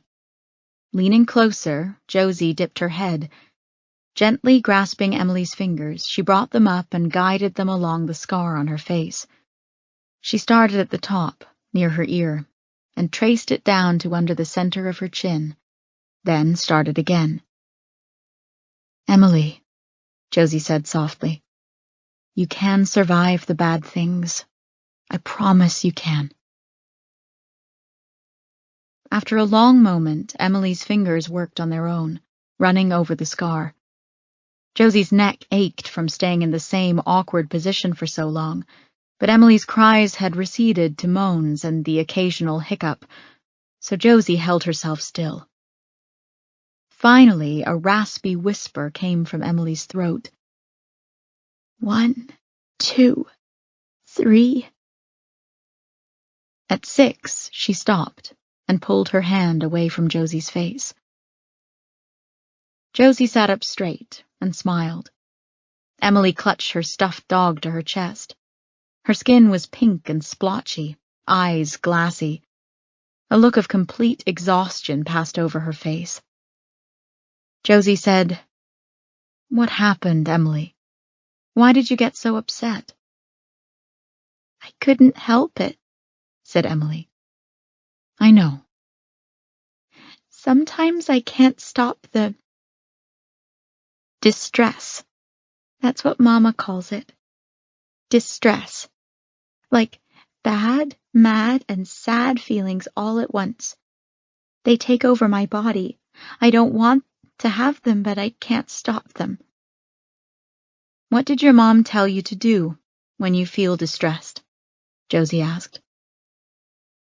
Emily started to rock slowly back and forth. "She says I have to tolerate it. Holly says that means I have to let the feelings feel until they're all done." "That actually makes a lot of sense," Josie said. "I don't feel upset now." "That's good. Do you want to lay in the bed?" Emily nodded. Josie offered her a hand and helped her to standing. Josie tucked her beneath the covers. "Your things aren't in your bag anymore," she said.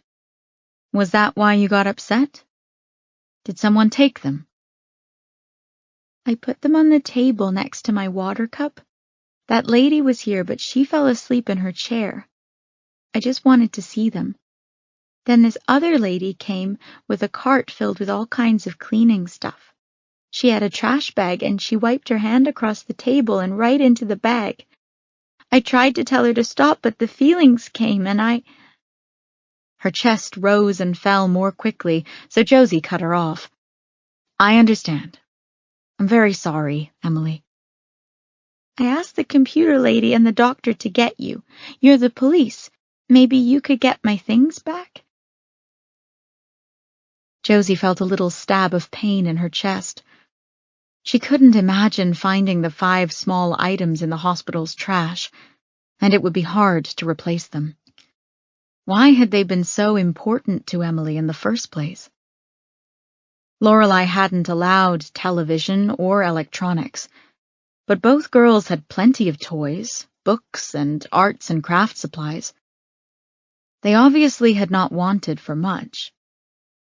Josie made a mental note to mention it to the psychologist when he or she came to do their consult.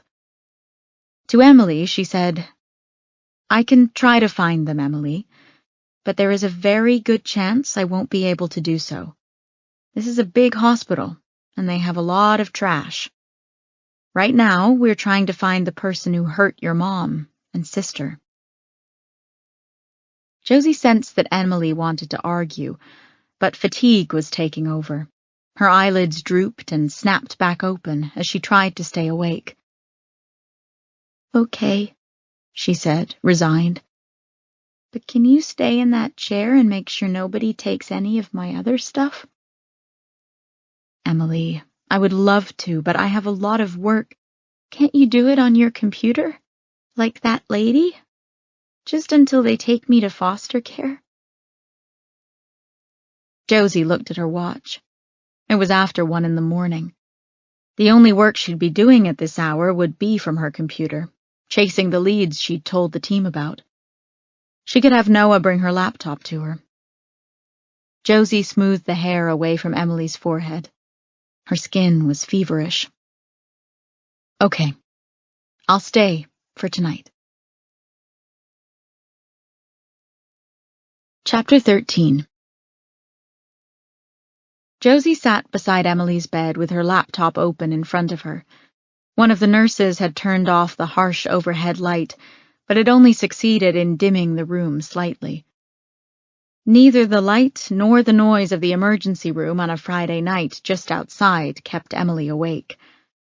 Curled on her side, her little stuffed dog clutched in her arms, she snored lightly. She hadn't moved since Josie tucked her in nearly 2 hours earlier. Josie was supposed to be scouring databases and other internet resources for information on Lorelei and her life, but she couldn't take her eyes off Emily. She's an old soul, isn't she? Dr. Nishat's voice startled Josie. He stood in the doorway, smiling.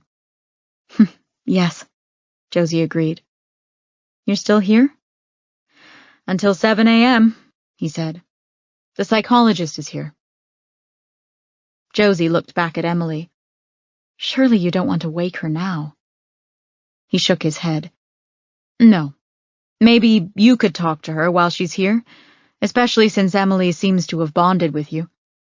I'll ask her to come back later in the morning at a more reasonable hour for a formal consult. The social worker is coming back then, too. Josie stood, left her laptop on the chair, and followed Dr. Nishat into the hall. She pulled up short when she saw Dr. Paige Rossetti standing outside. Her long, wavy blonde hair was pulled back in a ponytail, and her thin frame was draped in a long, tan linen dress, accented by a white bolero sweater. Over one shoulder hung a messenger bag. Josie had gone to high school with Paige's daughter, and had had to enlist her help during a case the year before. They'd had a connection. In a moment of weakness, Josie had shared some of her deepest fears with Paige. In spite of the embarrassment she felt over that moment, Josie genuinely liked the woman. Noah and Gretchen had been after her for months to go to therapy to work through some of her unresolved childhood issues. Paige's name had come up more than once. Detective Quinn, said Paige with a warm smile. How nice to see you. I wish it was under different circumstances. So do I, said Josie. I'm sorry I'm so late. I was at Geisinger on another matter that needed my attention. It took far longer than I anticipated. Dr. Nishat said he didn't want to wake the patient, but if you have a minute, I could take some initial notes and come back in a few hours after the sun is up. Sure. Paige looked around, as if for a place for them to sit. Would you like to go to the staff lounge? I don't want to leave Emily that long. Here. Josie found the linen bin that Marcy had used earlier and pulled it over. You can put your laptop here. Paige laughed. While she removed her laptop from the bag and booted it up, they exchanged pleasantries. Josie asked about Paige's daughter, and Paige asked about Josie's grandmother. Then it was time to get down to business.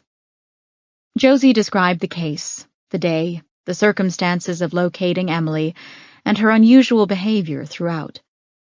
Paige's expression didn't change as she listened, tapping away on her laptop the entire time. When Josie finished, she stopped typing and looked up, her brow furrowed. Let's start with her mother. You said Lorelei Mitchell? Yes, Josie said. Did you know her? Paige folded her arms over her chest. We went to the University of Pennsylvania together. Grad school. We were studying for our PhDs. She's quite a bit younger than I am, but I took a break between getting my master's degree and my PhD. That's how we ended up in the program together. Josie felt a spike of excitement. Were you friends? I wouldn't call us friends, but I knew who she was. She went on to specialize in adolescent and child psychology, but she was primarily focused on areas that included oppositional defiant disorder, OCD, ADHD, that sort of thing. She was very interested in cognitive behavioral therapy. For non-psychologists, if you would, Josie said. Paige laughed. CBT is a form of therapy that focuses on changing behaviors that are based on cognitive distortions. Dumb it down a little more, Josie said. Now Paige gave a full-throated laugh, head tossed back, mouth wide open. Most therapy is based on sort of unpacking your past, right? Exploring your childhood or things that have happened to you in the past that shape you emotionally and cognitively. I get it, Josie said. CBT is different. It assumes that your behaviors are based on distorted thinking or behaviors, and it tries to help you change them. It proposes strategic and coping mechanisms to meet those behaviors exactly as they are in your life. Was Lorelei good at it? I don't know, Paige answered. We lost touch after the PhD program. I had been splitting my time between Philadelphia and here while I completed the program. Lana and my husband were here in Denton. This is where we lived. So once I got my PhD, I came back permanently. Lorelei stayed in Philadelphia. I'm surprised to learn she's even here. I thought she'd be working for a large hospital by now, maybe teaching, speaking at conferences. She was very ambitious. Her license was revoked 20 years ago, Josie said. Oh my. Do you know what for? I haven't found out yet. What can you tell me about Emily? Paige glanced down at her notes. It sounds like she has obsessive-compulsive disorder. I'm no expert, but the counting, the hoarding, the meltdown, those are pretty classic signs. What do you mean? Paige closed her laptop. People think of OCD as this disorder in which the person who has it is simply excessively clean, or that they insist on symmetry, right? Someone will say, oh, I have to straighten that painting out because it's bothering my OCD, or I keep my house so clean because I have OCD. I've heard people say things like that, yes, Josie agreed. OCD has nothing whatsoever to do with cleanliness. Really? Really. It's about certainty. A person with OCD usually has some form of intrusive thoughts or obsessions. Typically, they don't make sense. For example, if I don't step on my bathroom floor tiles in a certain order every time I'm in there, my friend might die. Or if I don't repeat the same phrase 52 times in my head, then my house might burn down. OCD is illogical that way. But the main thing to understand is that the obsessive thought will cause the person anxiety. In terms of the examples I just talked about, you would not want your friend to die or your house to burn down, right? Right. So you have to do something to relieve that anxiety you're feeling. That's where the compulsion comes in. Josie said, the compulsion is stepping on the tiles in a certain order or repeating the phrase? Yes, exactly. If you believe that stepping on your bathroom tiles in a certain order is going to prevent your friend's death, then doing that is going to relieve the anxiety you have, which comes from worrying about your friend dying. The problem is that even if you step on those tiles in the perfect order, there's always this little voice in your head that is nagging and asking, are you sure you stepped on those tiles in the right order? It makes you go back and do it again and again, Josie said.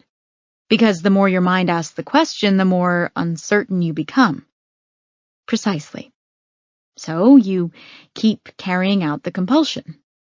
It's all very ritualistic, and it takes so many different forms. It sounds like Emily has some intrusive thoughts and compulsions surrounding counting and hoarding. The problem is that no matter how many times a person with OCD carries out their compulsion, that anxiety is never going to go away because it's based on distorted thinking. That's why trying to reason with them or talk them out of their thoughts or compulsions won't work. Their brain is misfiring. Telling someone with OCD not to think obsessive thoughts or engage in the compulsive behaviors would be like telling a diabetic patient to produce more insulin. You said hoarding, Josie noted. But she had 5 very random little objects. That hardly seems like hoarding. Hoarding doesn't always mean collecting hundreds or thousands of objects. What Emily was doing is a form of hoarding. Those objects are meaningless, aren't they? Paige argued. Most people would think they were trash. In fact, obviously housekeeping thought they belonged in the garbage. Yet, she was hoarding them, keeping them, because to get rid of them would cause too much anxiety and stress. This is the distorted thinking. The brain is misfiring. Those items took on some significance to Emily, making it very difficult for her to part with them. The voice in her head was likely saying something like, if you throw that away, something bad will happen. It's very nonsensical.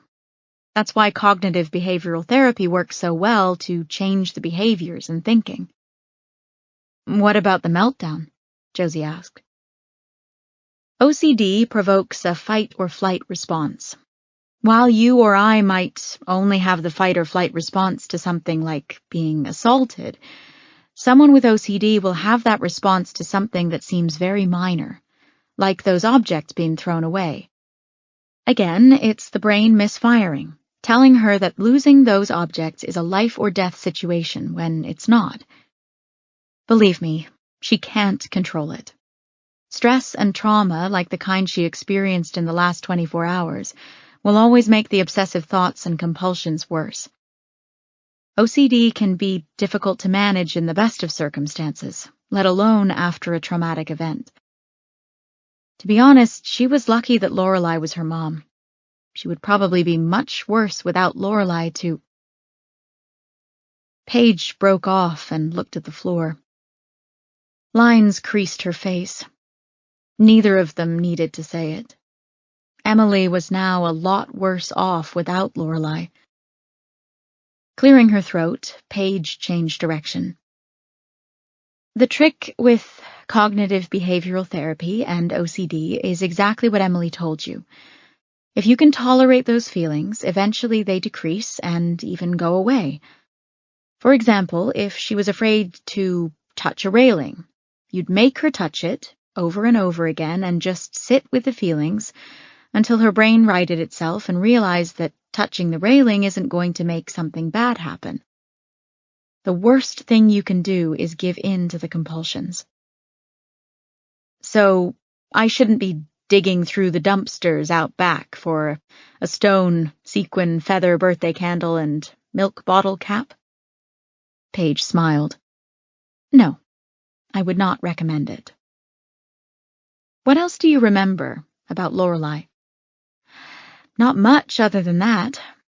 As I said, we went our separate ways after the PhD program. I went into private practice here. I had no idea she was even in Denton. When did you say her license was revoked? 20 years ago. How strange, said Paige. That must have been devastating for her. She was extremely passionate about her work. Do you remember if she had any family or friends she was close with? No, I don't. I'm sorry. Have you ever heard of a Dr. Vincent Buckley? Paige shook her head. That name doesn't sound familiar. Josie thanked her for her time. Paige agreed to return in the morning to speak with Emily directly. Josie returned to the dimly lit room where Emily's snoring continued unabated. She was grateful that the girl was getting some rest. Soon enough, she would wake again to a world that was completely shattered. Chapter 14. It took a couple of hours of searching, and Josie had to subscribe to the Philadelphia Inquirer, but she found an article about Lorelei from 20 years earlier. The headline read, "Pennsylvania Psychologist Loses License After Preventable Murder-Suicide." Josie gasped and sat up straighter in the guest chair. She glanced over at Emily to make sure she was still asleep, and read on. The Pennsylvania Board of Psychology has revoked the license of Dr. Lorelei Mitchell after a long-time adolescent patient killed his mother in her home and then later attacked Dr. Mitchell at her office before killing himself. The patient had a history of oppositional defiant disorder and schizoaffective disorder with paranoid delusions. He was also being evaluated for bipolar disorder at the time of this tragedy. The patient's estranged father had filed a complaint with the disciplinary board following the incident. After a review of Dr. Mitchell's chart, the board deemed the tragedy foreseeable and preventable, given Dr. Mitchell's credentials and experience with adolescent patients dealing with these and other similar disorders. "It's unthinkable that something like this could happen," said the patient's father. "Dr. Mitchell holds herself out as an expert in ODD, schizophrenia, and bipolar disorder, and yet she failed my son. She treated him for years. She knew him well enough that she should have seen this coming and had him locked up so he couldn't hurt anyone." Dr. Mitchell, who is still recovering from her extensive injuries, had no comment. "Good Lord," Josie muttered under her breath. That could explain the 34 stab wounds. Josie thought about the trajectory of Lorelei's life. Losing her mother at 9, managing to become a successful psychologist, only to be nearly killed by a patient. Losing her license, and now she and her daughter had been savagely murdered, leaving her other daughter alone, just like she had been. Sometime during her life, Lorelei had met someone and had his children. Had he abused Holly? Josie thought of the antipsychotics in the kitchen cabinet. Or had it been Lorelei? "Angel lady," whispered Emily from the bed. Josie set her laptop aside and leaned in toward Emily, offering her hand, which she took. "You can call me Josie." "Josie, are we still alive?" Josie squeezed her hand. "Yes, we're still alive. I'll be right here until morning. You go back to sleep." Emily nodded and closed her eyes. After a few minutes, she relinquished Josie's hand and turned onto her other side. Josie returned to her laptop, focusing her attention on Lorelei's property instead. It took an hour of digging through the Alcott County Recorder of Deeds and Tax Assessment records before she found what she was looking for. And that led her to an extensive search through the county court records. "Son of a bitch," she mumbled. She looked at the clock in the bottom right-hand corner of her laptop. It was nearly 5 a.m. For a moment she considered calling and waking Noah, but they couldn't do anything with this information for at least 3 hours. Shutting the laptop, she tried to go to sleep. She would need at least a few hours if she was going to function during the day. It seemed like an eternity since she'd stood before the mirror at her private suite at Harper's Peak, barely recognizable in her wedding dress and expertly done makeup. Soon she would return, this time in her capacity as a detective. Chapter 15. Josie sipped coffee from a paper cup and watched the vibrant scenery pass by the car window as Noah drove them out of central Denton toward Harper's Peak. He had arrived at the hospital with coffee and a cheese Danish, one of the many reasons she had planned to marry him, and served the warrant for Lorelei's and Holly's medical charts on the hospital. They made one stop at the station house so that Josie could print out some documents. Then they headed toward Reed Bryan's farm fresh produce market, and after that, Harper's Peak. Met found birth certificates for both Holly and Emily Mitchell, Noah said. It took a while, since all we had were their approximate ages and no birth dates. Anyway, no father listed on either one. Josie sighed.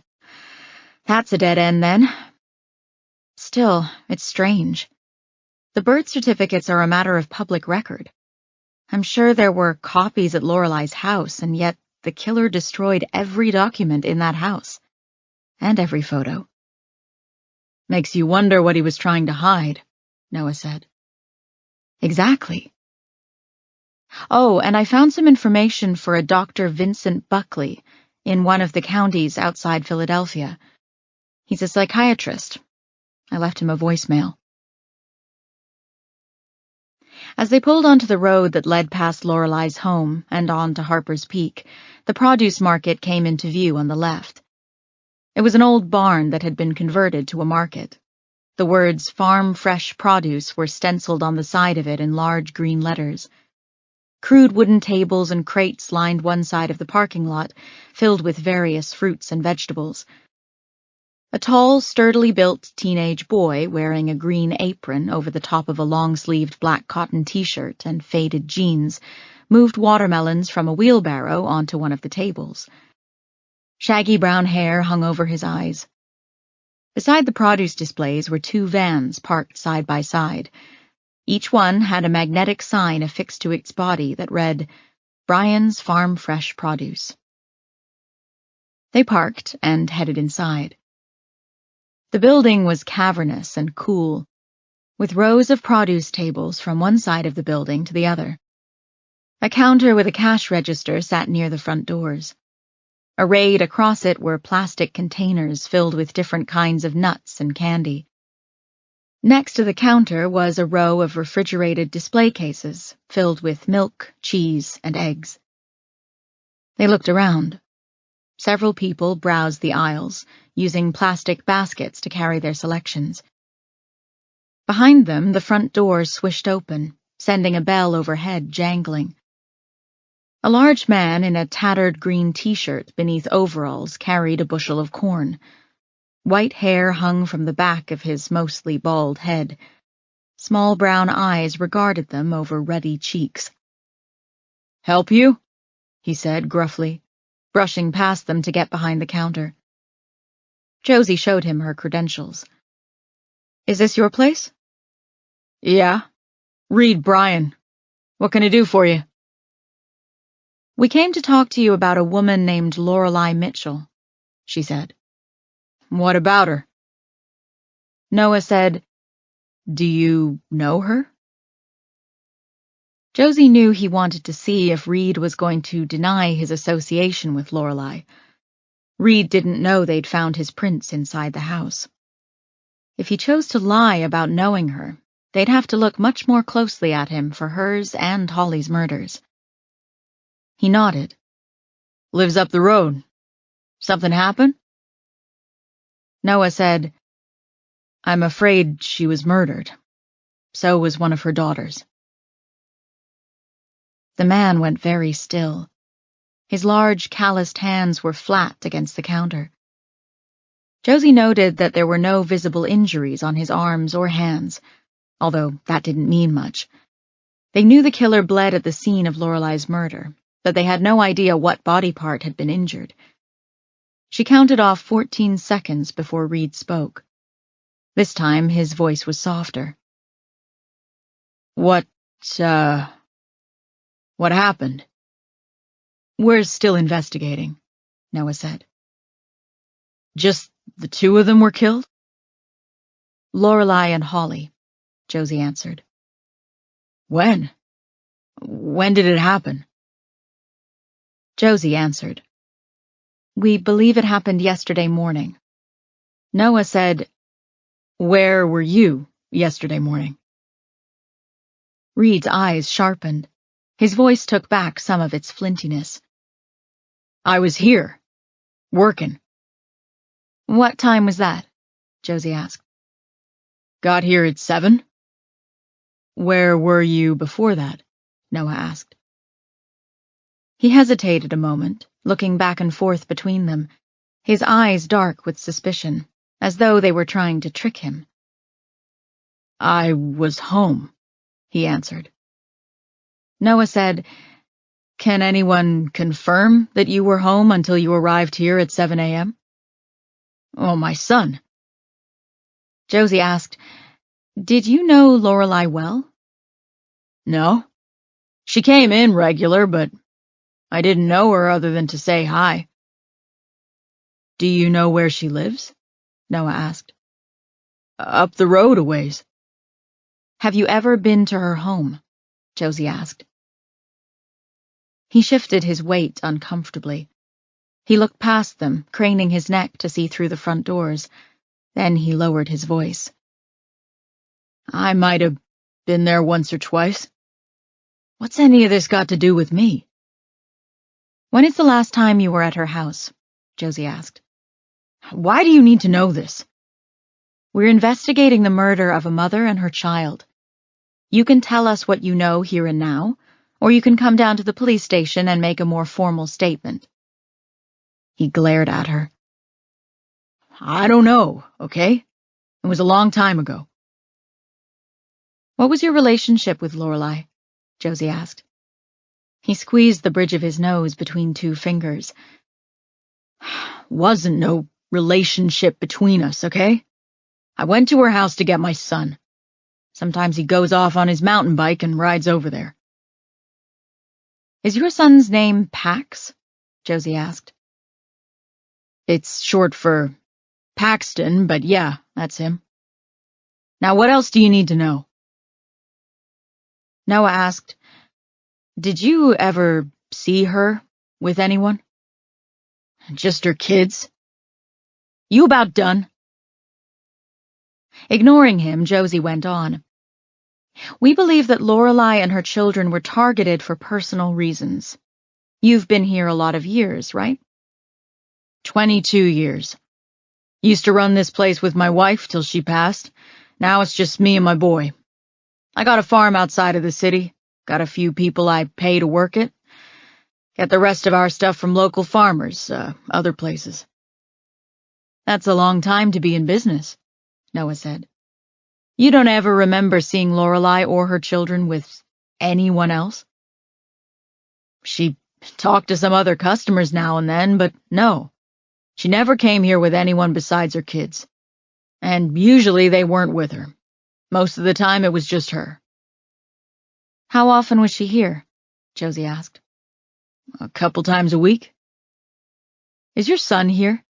Noah asked. We'd like to confirm with him that he was with you yesterday morning. Reed responded with a grunt. He moved back around the counter and out the door. Josie and Noah followed. He walked over to where the teenage boy was now arranging apples, oranges, and bananas on the outdoor tables. Every so often, he seemed to get stuck on a particular row of fruit. He would take the entire row off the table, put it back into the bushel, and start again. Reed leaned down and said something in his ear. Then he snatched the basket away and tossed it to the ground. The boy winced. Josie and Noah walked over with their credentials out for the boy to peruse as they introduced themselves. Wide-eyed, he studied their IDs. Up close, Josie saw that his face was covered in acne. His eyes were brown and wide, with what looked like a combination of fear and uncertainty. Reed nudged the back of his neck. Tell him. Josie said, Hello, Paxton. Mumbling a hello, he looked down and jammed both hands into his apron pocket. How old are you, Mr. Bryan? Asked Noah. If he was a minor, they wouldn't be able to speak to him without his father present. 18, said Pax. You can call me Pax. Josie and Noah looked at one another. He gave her the nod to continue. Pax, Josie said, We had some questions about friends of yours, Lorelei Mitchell and her daughters, Holly and Emily. Can you tell me— Hey, Reed said, cutting her off. You're not asking questions here. You said you wanted him to confirm I was here and at home yesterday morning. That's what you'll do. Quietly, Pax said, My dad was home with me yesterday. We woke up at 5. Then at 6:30 we drove here to the market. I was with him the whole time. Thank you, Pax.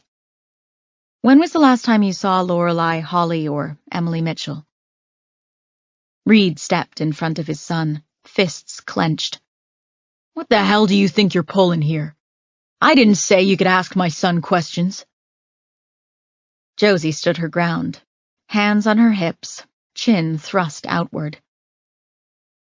Emily Mitchell said that he was a friend. You said you had been to the Mitchell house on more than one occasion to retrieve your son. I'm trying to figure out who killed Lorelei and Holly. Your son might have information we need. Pax's voice was still quiet as he spoke from behind his father. No, he said. I have no information. We weren't friends. I wasn't friends with them. Noah said, Then why were you at their house more than once? Reed took a deep breath. On the exhale, he said, This is on me, okay? Pax is right. They are not friends. I didn't want him being friends with the Mitchell family. Josie said, Why not? Pax, Reed said, go on inside and put out the rest of the lettuce. Reed stepped aside so that Paxton could get past him. Paxton scurried toward the doors to the market, stopping briefly to look back at them. Once he had disappeared, Reed turned back to Josie and Noah. My son ain't right, okay? You couldn't tell from talking to him? He seems perfectly normal, Josie said.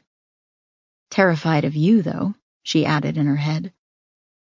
Well, he ain't, okay? Reed said. He's always been a little off.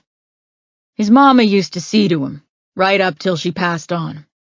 She had him to a bunch of different doctors over the years. Couldn't nobody fix what's wrong with him. Did you get a formal diagnosis? Josie asked. He waved a hand in the air. I don't know. It don't matter, though, does it? Noah said, Maybe it does.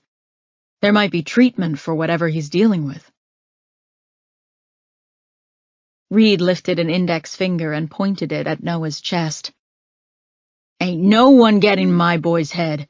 You got that? No talking doctors, no social workers, no teachers, nobody. I take care of him now. That's all he needs. I don't need nobody messing with him, especially nosy bitches like Lorelei Mitchell. Both Josie and Noah remained calm. Josie said, Lorelei thought she could help him? Yeah, she did. But she couldn't. No one can help him. Is he violent? Asked Noah. Reed's eyes narrowed. The finger came back up, this time inches from Noah's nose. Don't you try putting whatever happened to that bitch on my kid. He would never kill anyone. Sometimes he gets upset, has little meltdowns, but he's only ever tried to hurt himself. Banging his head against the wall sometimes, that's all. If I keep things just the way he likes them, he's fine. That's what Lorelei didn't understand. Noah didn't step back. Slowly, Reed lowered his arm. Thinking of Emily and her OCD, Josie asked, How does he like things?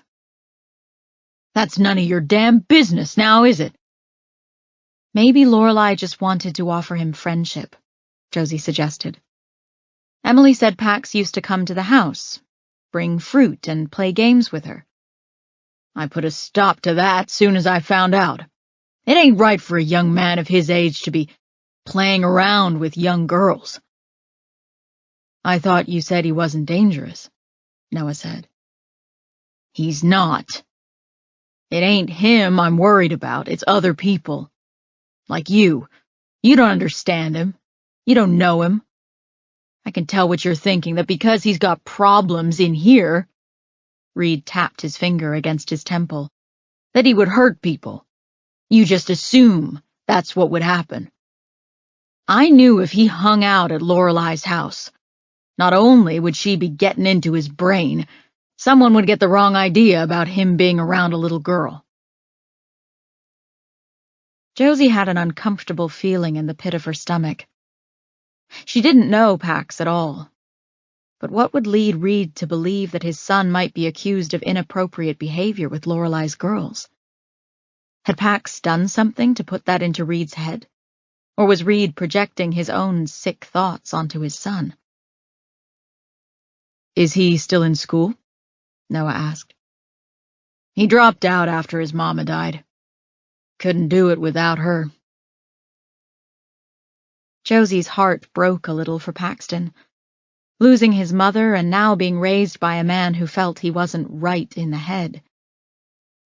Lorelei and her girls must have seemed like a breath of fresh air to the boy. Josie wondered if there was any truth to Reed's assertion that Pax struggled with some sort of mental illness. Or did he just have a disorder of some kind? Perhaps Pax had no illness, disorder, or condition that needed managing. Maybe he was merely different and required more care, work, and effort than Reed was willing or able to give the boy. What had Lorelei seen in him? If there was something affecting Pax, then surely she'd come to a conclusion or made a diagnosis, even if it was only in her own mind. Josie bet his school had done some kind of evaluation, perhaps even made a diagnosis back when his mother was still alive. But it wasn't Josie's job to interfere with Paxton Bryan and his father. Her job was to find the person who killed Lorelei and Holly.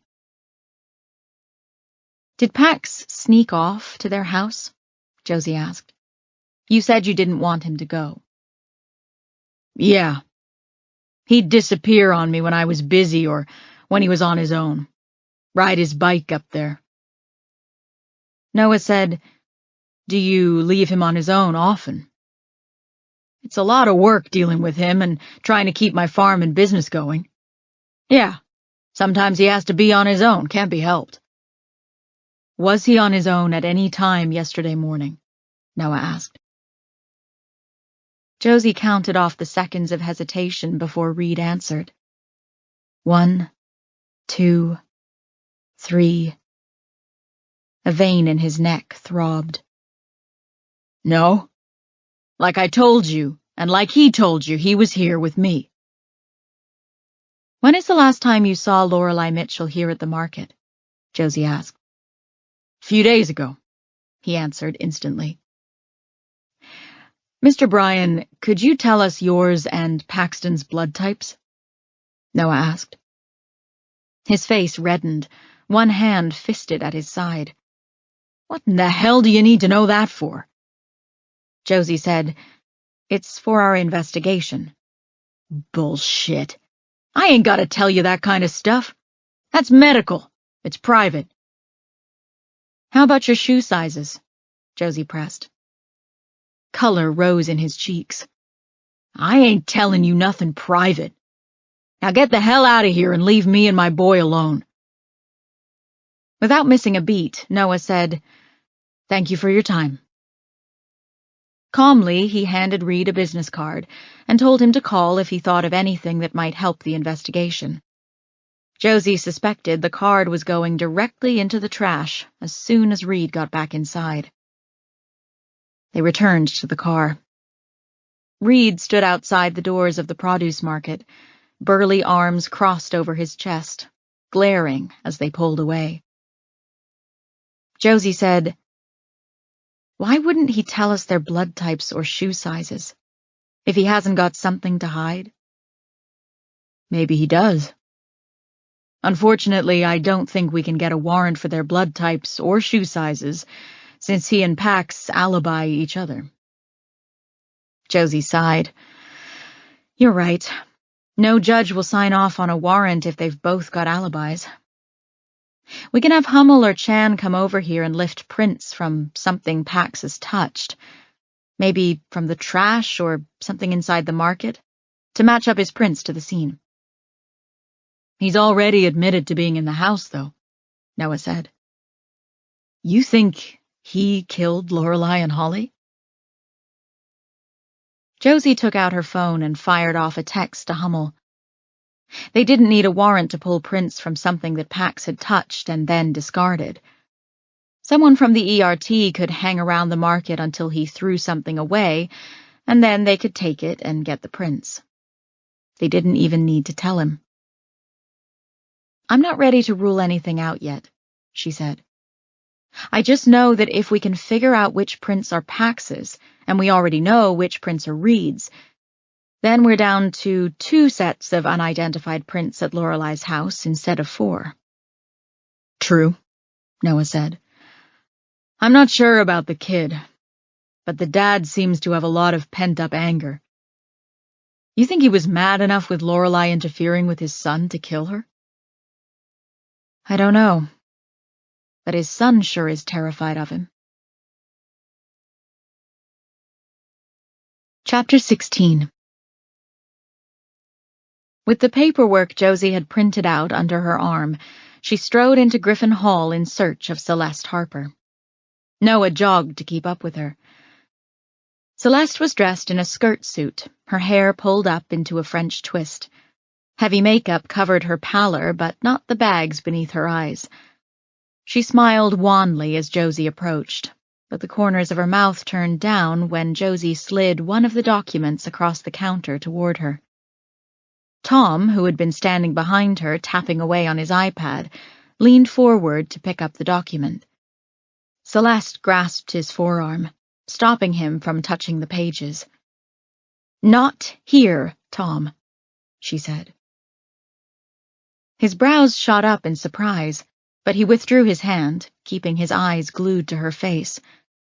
Several emotions flashed across his own face: confusion, irritation, anxiety. Clearly he was used to taking charge and giving orders, even though Celeste was his boss. He continued to stare at her, not moving a muscle. Celeste kept her eyes on Josie, drew herself up straight, cleared her throat, and said, If you wouldn't mind, I'd prefer to discuss this matter at our private residence. Lead the way, said Josie. They walked single file with Celeste in the lead, then Tom, and Josie and Noah bringing up the rear. Celeste was surprisingly agile on her 6-inch heels, even in the grassy areas. The private residence she shared with her husband, which was the original stone Harper house, was a 15-minute walk from Griffin Hall. There was a wide path for resort cars to travel back and forth. Josie knew that Celeste could have had Tom or any member of the staff retrieve one of them to drive to the residence, but she chose to make them walk.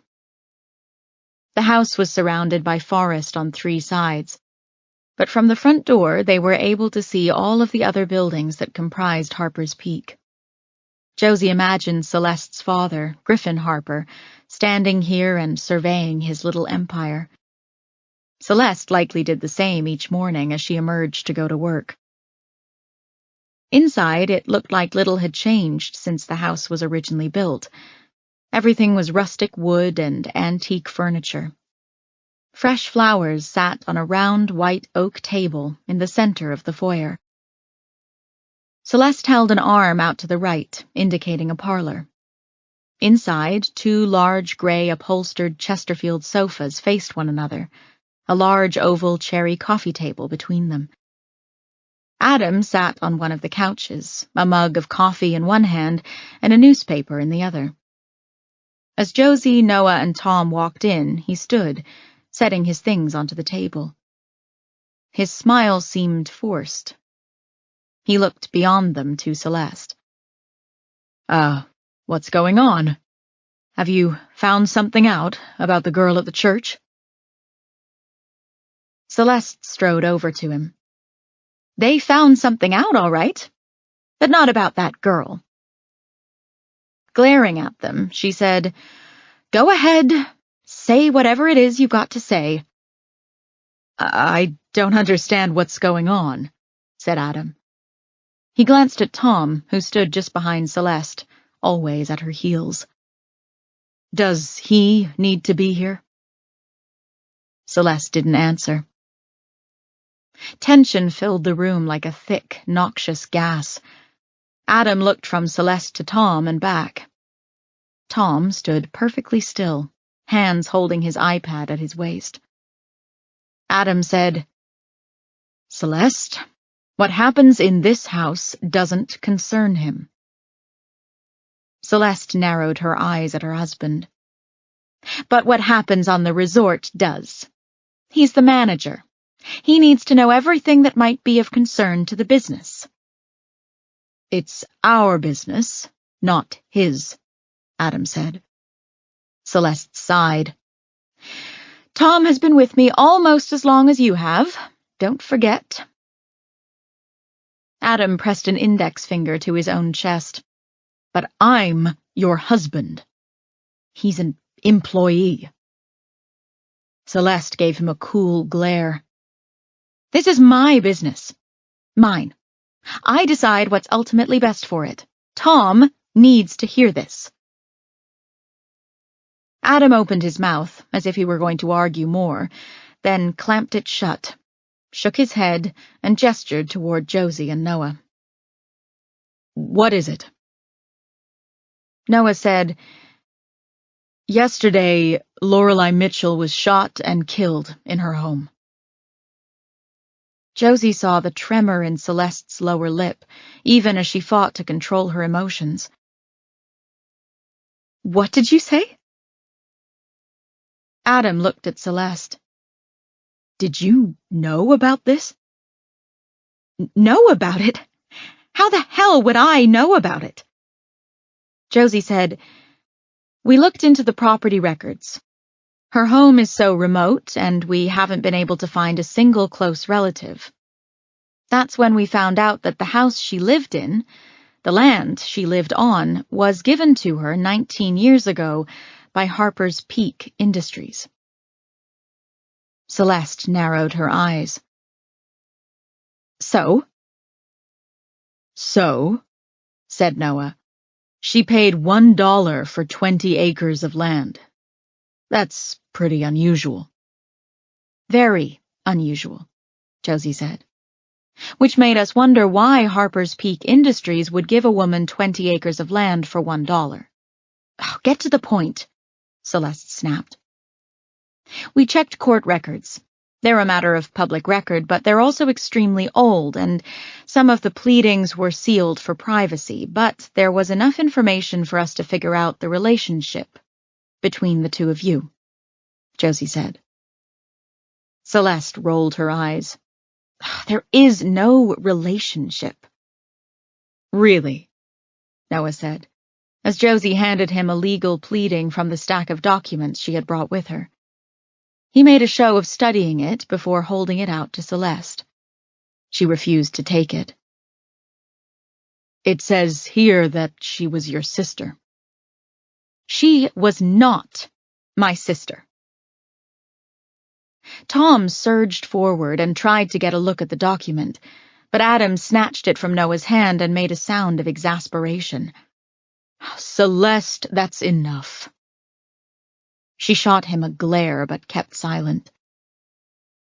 He said, "Lorelei Mitchell was Celeste's half-sister. But she's right, they didn't have a relationship." Tom said, "Adam, let me see that." Adam ignored him. "Did you," Josie asked Adam, "have a relationship with Lorelei?" Adam shook his head. "I never met her." He pointed to the date on the document, which was a property deed. "This was all arranged the year before we married. My wife is correct in one sense. She and Lorelei did not have a relationship of any kind, even though they were technically half-sisters." "All these years she lived just down the road," Josie said. You never had any contact with her at all. Tom said, No one on this resort had contact with her. Finally, Adam looked at him. What did you say? When Tom didn't answer, Adam looked at Celeste. You told him? Tom took a step toward Adam, his face impassive. Of course she did. I am the managing director of this resort. I need to know about anything that could negatively impact the business. This has nothing to do with the business, Adam growled, poking Tom's chest hard, sending him stumbling back a step. My wife's personal life is none of your concern. Tom held his ground. This has everything to do with the business, he said, brushing his jacket where Adam had pushed him. What will happen when the press finds out that Celeste Harper had a secret half-sister who was murdered? If the police found this out just by searching public records, the press will be right behind. The resort doesn't need this type of scandal, Adam. There is no scandal, Adam spat.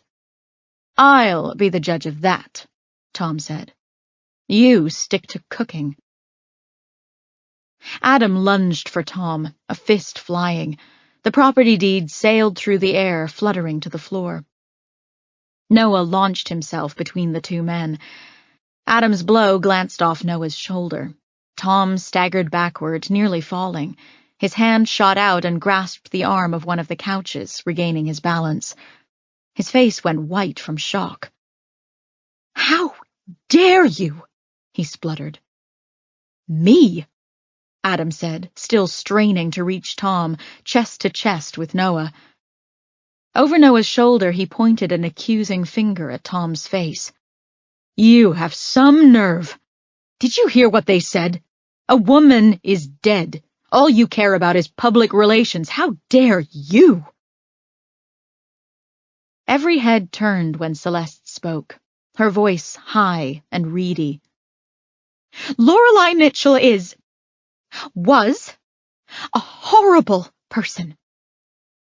Celeste, admonished Adam, brushing himself off as Noah released him. He stepped toward her and reached out to touch her shoulder, but she slapped his hand away.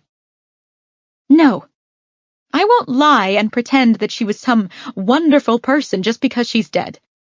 I've had to lie my entire life because of her. I'm finished. No one is asking you to lie, Celeste, Tom said. Josie expected Adam to lash out at the younger man once more, but he kept his attention on Celeste. I love you dearly, Celeste, you know that. But how can you say such a thing about a complete stranger? I know you two had issues when you were young women, but this deed is 19 years old. You haven't talked to her since this was signed. How do you know what kind of person she was? Celeste plopped onto the couch and rested her head in her hands. Tom started to move toward her, but then thought better of it, staying where he was beside the couch. Adam stooped to pick up the deed, leaving it on the coffee table, and then lowered himself next to her. He started to rub her back, but she shrugged him off and scooted away from him. Josie and Noah gave her a moment. Adam looked on helplessly. Finally, she lifted her head. Her eyes were dry. She looked at Josie and Noah, and then to her husband. I knew her well enough. She tried to take everything from me. My parents, this place, everything. Josie said, She sued you for a share of Harper's Peak Industries. Celeste nodded. She thought she deserved it. Adam said, Celeste, I think you're forgetting your father's role in all of this. All of what? Noah prodded. Celeste took in several deep breaths, as if she was trying to maintain her composure. Josie could see her mentally erecting walls around her most vulnerable places so that she would be able to talk about what came next in a matter-of-fact way. Emotionless, detached. Josie recognized the trick because she had spent a lifetime doing it herself. Like Celeste was doing this very moment, Josie knew what it felt like to systematically push the trauma down so deep inside yourself that you couldn't even reach it yourself anymore. You had to do it in order to survive, to keep functioning. But Josie also knew that as much mental strength as it took to compartmentalize that trauma and lock it away, something as simple as a word or image, an errant memory or phrase, could spring open that lock and unleash the trauma in a split second, causing a roaring tidal wave of hurt. Josie said, "Take your time, Celeste." Celeste's eyes traveled to the ceiling. Adam shifted closer to her, and she edged away until she was pinned up against one of the arms of the couch, the side where Tom stood, a silent sentry. One of his hands touched her shoulder lightly. She didn't shrug it off. In a clipped tone, she said, "We were happy. My mother, my father, me. We lived here. My father had opened the larger resort just before I was born. As soon as I was old enough to walk, I went with him everywhere, all over this property. He showed me everything, all the inner workings of this place.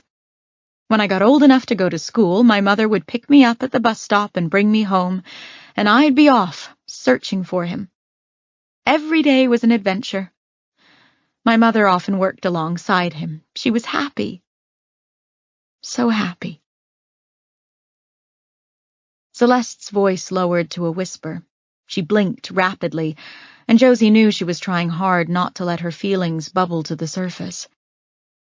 Noah said, "We were able to find your mother's obituary.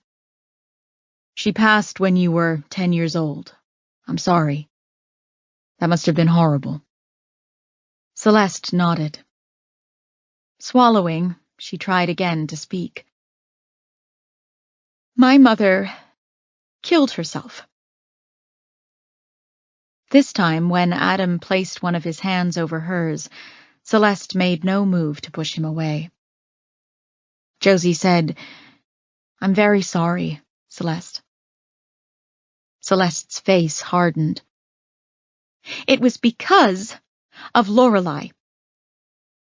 You see, my father had a second family in town.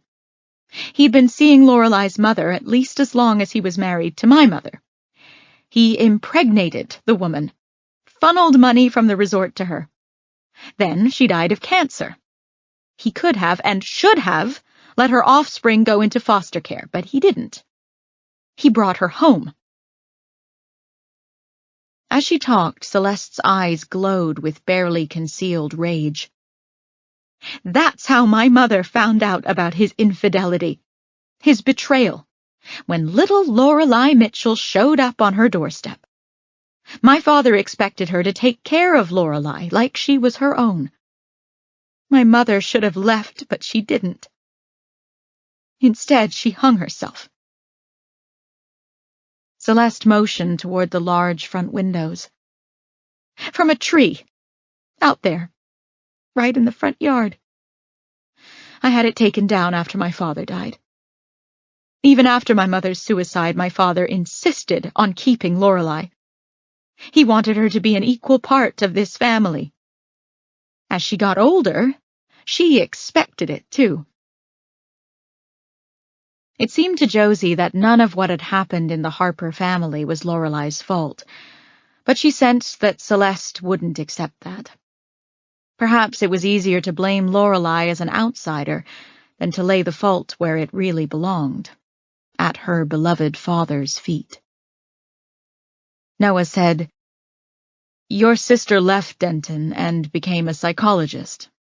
Obviously, she didn't expect to have a future here at the resort." "She couldn't even do that, right? Could she?" Celeste spat. She came back here disgraced, her license revoked, her career over.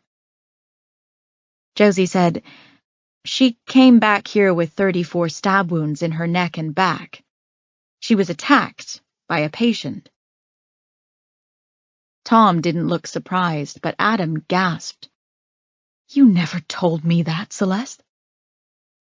Celeste turned toward her husband. "Who cares, Adam? I told you when we met that she was not a part of my life and never would be. I took care of all of this." She flicked the pages that Adam had placed on the coffee table after he tried to attack Tom. "Before we were married. I only told you what you needed to know. She was an illegitimate product of an affair my father had. She didn't belong here. She failed in her career as a psychologist, and then she came back here, begging for money." Noah said, "You didn't give her any. That's why she sued you for her share of the estate." Bristling, Celeste said, "Because she knew she had no right to a single dime my father made. We settled out of court." "Because you didn't want bad press?" Noah asked. "Or because you didn't want your father's reputation sullied?" "Both," Celeste admitted. "What were the terms of the settlement?" Josie asked. "Was she still receiving payments from you at the time of her death?" Celeste waved a hand in the air. "Goodness, no. She was given a cash settlement plus the land, enough to build a house and live comfortably for many years. I never saw her again. We never spoke. I never went to her house. She never came here." Noah said, "You're telling me in all the years that your sister—" "Half-sister," Celeste corrected. "In all the years that your half-sister was only a few miles down the road, on property that used to be part of Harper's Peak, you never once saw her?" "That is correct," Celeste said. "Neither of us had any desire to see or speak to one another." Josie eyed Tom. "What about you, Mr. Booth? Did you ever meet Lorelei Mitchell?" "No," he said. "I never had any cause to meet her." He looked down his nose at Adam. "I only knew about her because when I first came on as managing director, Celeste and I talked about expanding the resort again, and the issue of property boundaries came up." Adam withdrew his hand from Celeste's. "You were going to expand the resort? Again? Without discussing it with me?" Celeste waved a dismissive hand and made a noise of exasperation in her throat. "We never got anywhere with it. There was no point in discussing it since we weren't going through with it." She looked at Josie and then Noah. "Now that you know my life story, can you tell me if there's a point to all this besides the fact that Lorelei has been murdered? Surely you don't think I had anything to do with it." "We haven't ruled anything out," said Noah. "But the real reason we're here is because one of Lorelei's children is still alive, and unless her next of kin takes her in, she'll go into the foster care system." At this point, the very last thing Josie wanted to do was hand Emily Mitchell over to this woman, but she didn't get to decide. The laws of the Commonwealth dictated what would happen to Emily now that Lorelei was dead.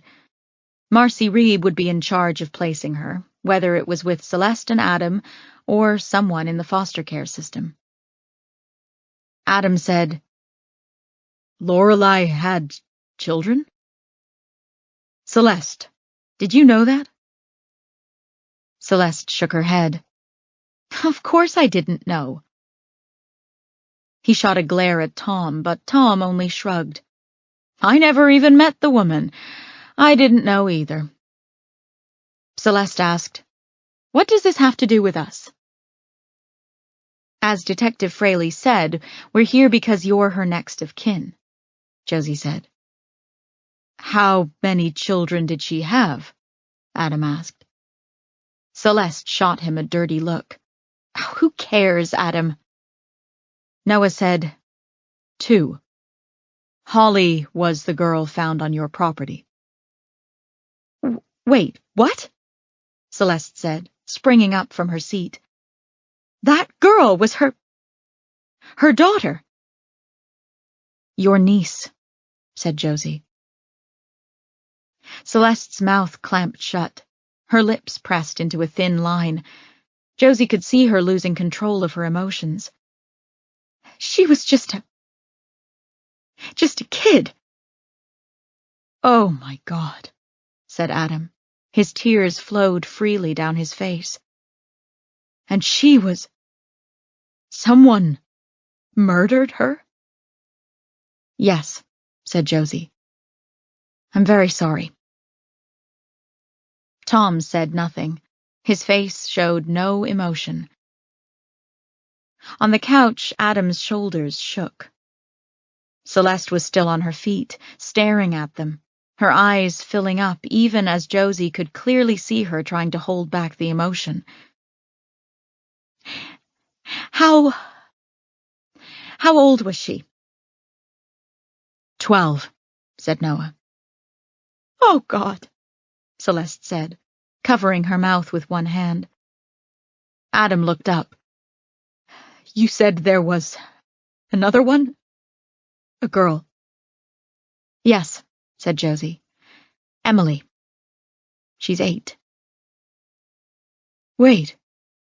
She was the Amber Alert we got last night, he said. You found her? Yes, Noah answered. She was hiding. She was safe. But we didn't know that, Josie said, so the Amber Alert had to go out. Of course, said Adam. What about their father? Celeste asked. Evidently, he wasn't in the picture, said Noah. There was no father listed on their birth certificates. Emily said she didn't have a father. We found no evidence in the house to indicate that a male was living there. Oh, the poor girl, Adam said. She must be traumatized. Yes, said Noah.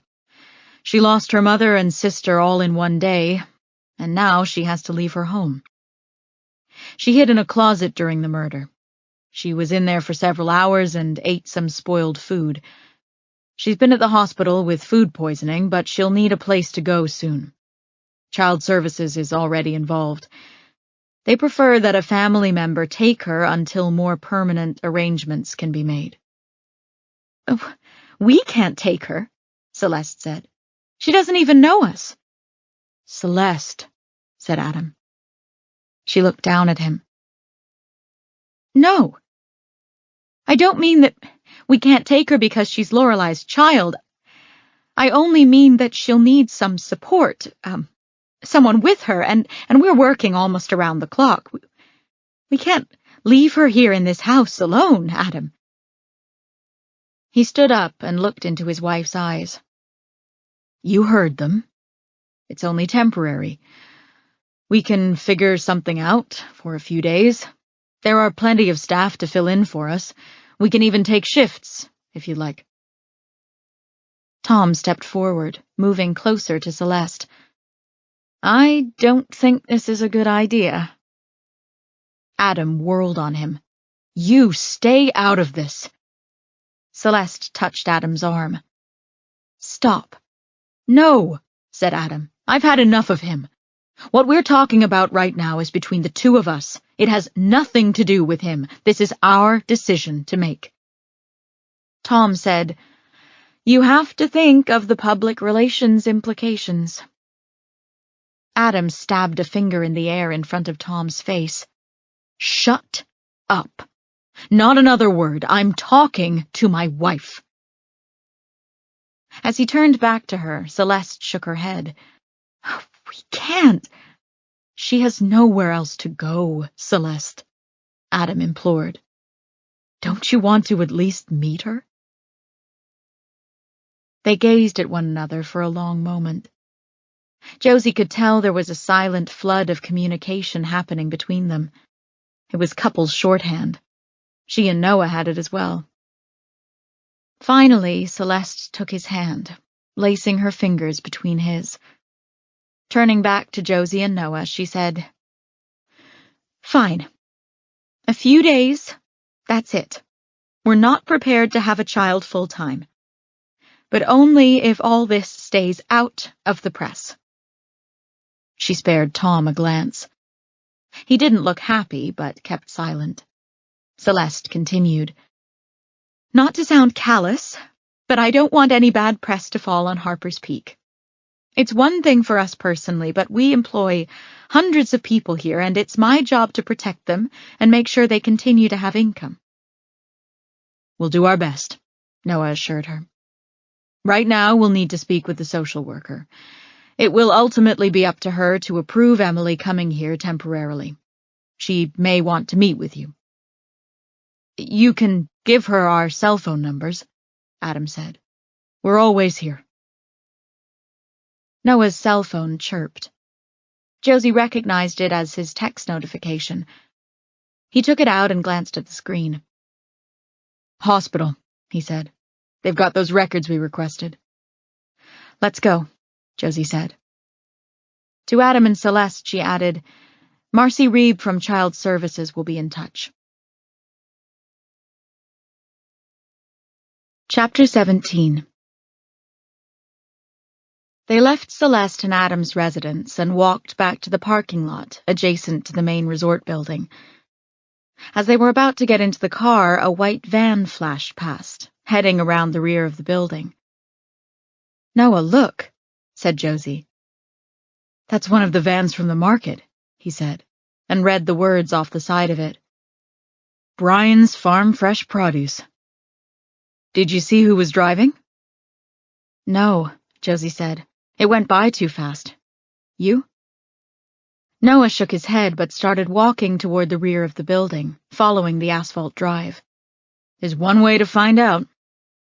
Josie followed. They rounded the back of the resort building to see a loading dock. The van was backed up to it, doors open. Reed stood on the dock with a resort staffer. As the two of them studied a clipboard, the staffer checking off items with a pen, Paxton unloaded boxes of produce from the van, setting them at his father's feet. He lined them up in rows of 4, taking time to make sure each box was lined up precisely beside the next, with exactly 1 index finger's width between them. Josie watched him put his finger in the gaps between the boxes, once, twice, then a 3rd time. One of the boxes was too close to the other. He adjusted it and started all over again, counting and measuring with his finger again. "Damn it, Pax," Reed yelled. "I told you to knock that shit off. Come on now, we don't have all day." Pax jumped and quickly turned back to the van, grabbing more boxes. A resort staff member then helped Reed carry each one inside. Josie could see him surreptitiously adjusting the boxes when his father was inside the building. As she and Noah drew closer, Paxton looked up and spotted them. His brown eyes went wide with panic. He looked over at the dock, but his father was still inside. He put a finger to his lips. "Shh." Then he shook his head. Josie kept walking. She would not be intimidated by Reed Bryan. She was only a few feet from the front of the van when she felt Noah's hand on her forearm. "Look," he said. Pax had stopped unloading the van. His hands were jammed into his apron pockets, rooting for something. One hand emerged with a crumpled piece of paper. With a jerky motion, he tossed it to the side. It fell next to the van between the back and the driver's side door, but out of the line of view of where Reed had been standing on the loading dock. Pax met Josie's eyes, making the hush motion again with his index finger. She nodded. As Reed came back out of the building, she and Noah crowded against the front of the van. From where Reed stood, he wouldn't be able to see them. "What the hell, Pax? Come on, we don't got all day. We got more deliveries after this," they heard Reed complain. "Sorry, Dad." Noah peeked around the side of the van. "It's right there," he said. "I can get it." "This is ridiculous," Josie said. "Maybe, but when are we going to get to talk to this kid without his dad around? He's obviously trying to tell us something. Hang on." Lightning fast, he crouched low and sprinted around the side of the van, scooping the crumpled paper and bringing it back. From behind them, they could hear Pax dropping boxes onto the surface of the loading dock, followed by grunts as Reed and the resort staff member hefted them into the building. Noah used the snub-nosed hood of the van to smooth out the paper. Most of the document was gone, burned away or blackened from fire. In many places, where Pax had crumpled it, pieces of it had flaked away. Only a few bits of text survived. "This came from Lorelei's house." "The greenhouse, maybe," Josie said softly. Noah nodded. "This is handwritten, hard to make out. Maybe a letter of some kind?" "Don't want to involve you. I never did. I thought I could do this on my own, but I was wrong. I won't be able to—" I can't make out the rest of that sentence. "Then, we made a deal, but if you just give it a chance, you might feel... More of this is unreadable. Looks like... Know the truth about you, and I don't care." Can't read the rest of this paragraph, but then, down here, it says, "Can't just do the right thing? Why are you forcing me to make this choice? This is an impossible choice. I don't want to tell, but..." The rest is just gone, burned away. The page is dark, I can't make it out. "Do you see any names?" "Nothing. You?" Josie leaned closer. "I don't see anything." Reed's booming voice startled them. "Boy, get this van started while I square up the paperwork." "Yes, Dad," replied Pax. Quickly, Noah placed the page into his pocket. Paxton came around toward the front of the vehicle. His eyes widened when he saw them. "You have to go. My dad is going to flip his lid if he sees you here." Josie said, "Pax, you know you can legally talk to us without your dad's permission." "I have to live with him. He'll kick my ass if he sees me talking to you," Pax pointed out. "Look, please just go. Don't make this worse for me." Josie held up her hands. "We're going, Pax. Thank you for this. Where did you find it?" "The woods. It was near Miss Lorelei's house. I found it. I knew something bad happened because she didn't come for her fruit like she always does on Fridays." "You were at her house yesterday?" Josie asked. Pax looked back toward the dock. His fingers rested nervously on the van's door handle. "My dad was busy with a big order. He was on the phone. I took my bike through the woods like I always do. I smelled fire. Miss Lorelei doesn't like fire near her house. Someone had been burning something in the greenhouse." "Did you go inside?" He shook his head violently. A tear streaked down his face, and he wiped it away quickly.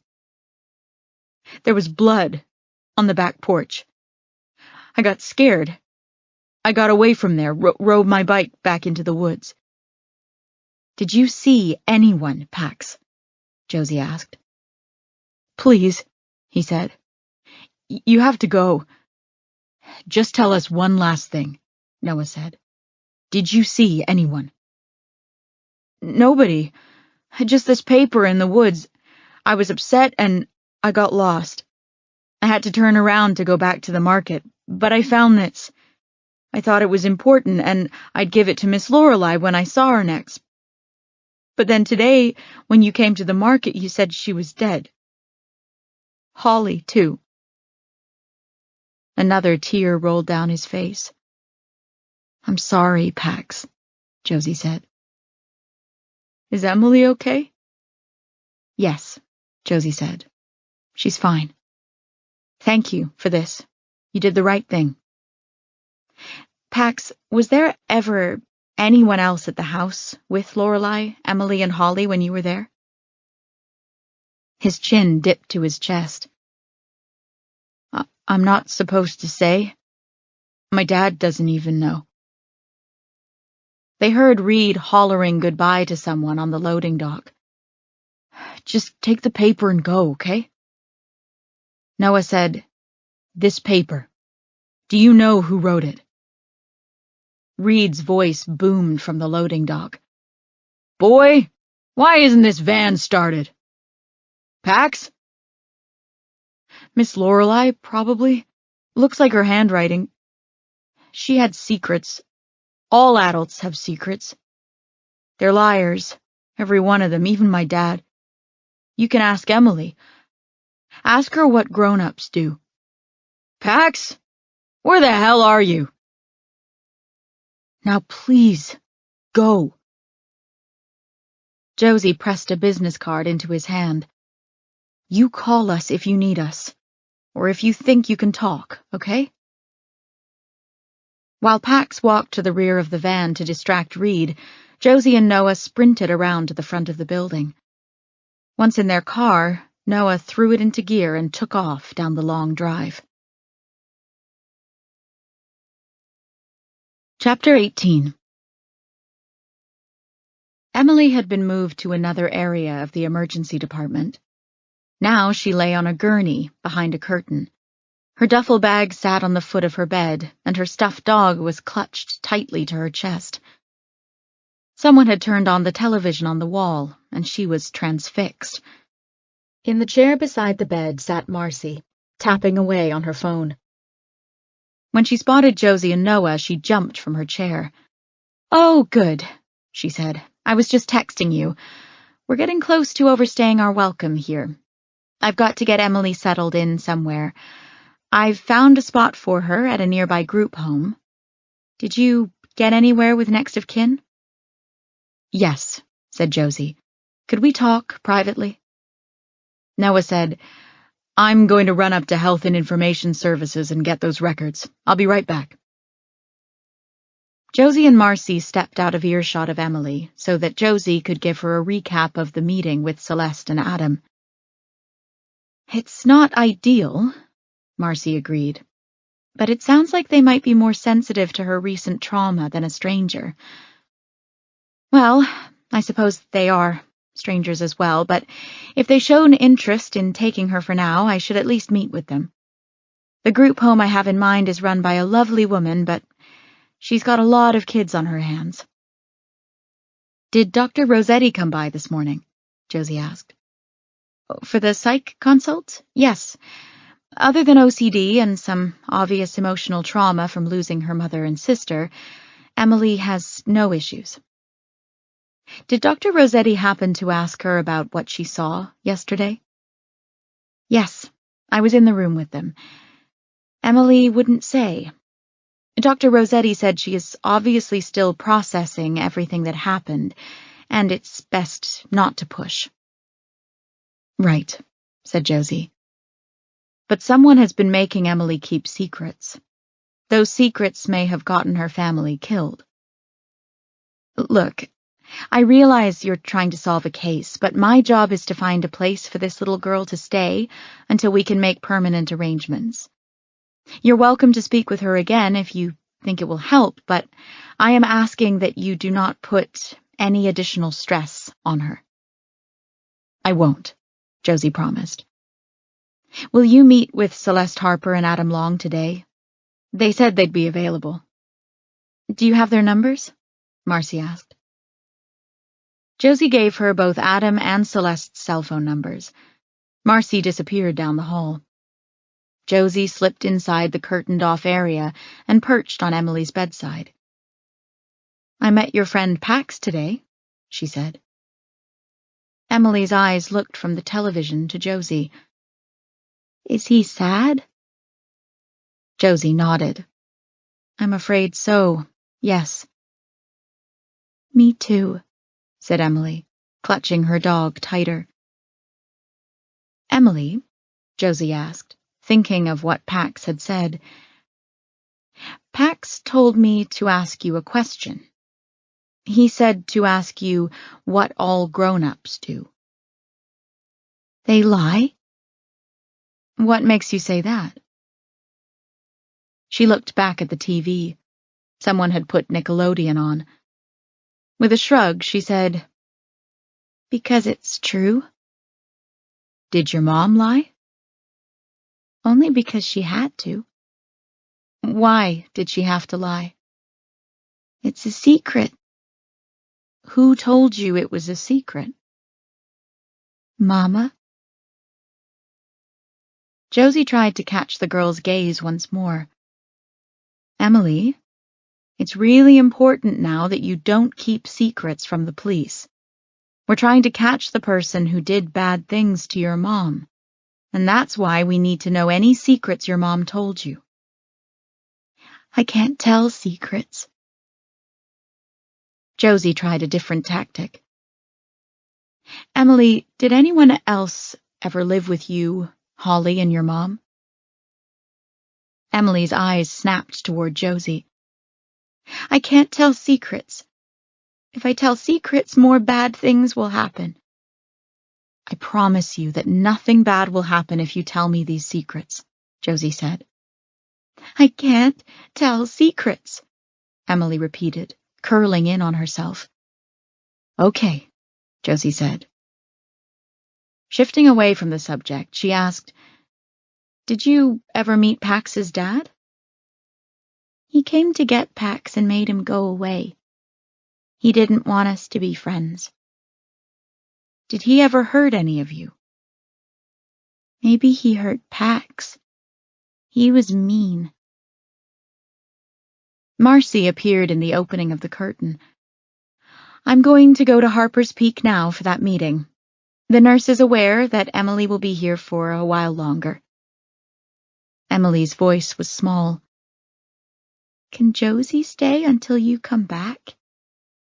I don't think she can, Emily. I'm sorry, but she's got police work to do.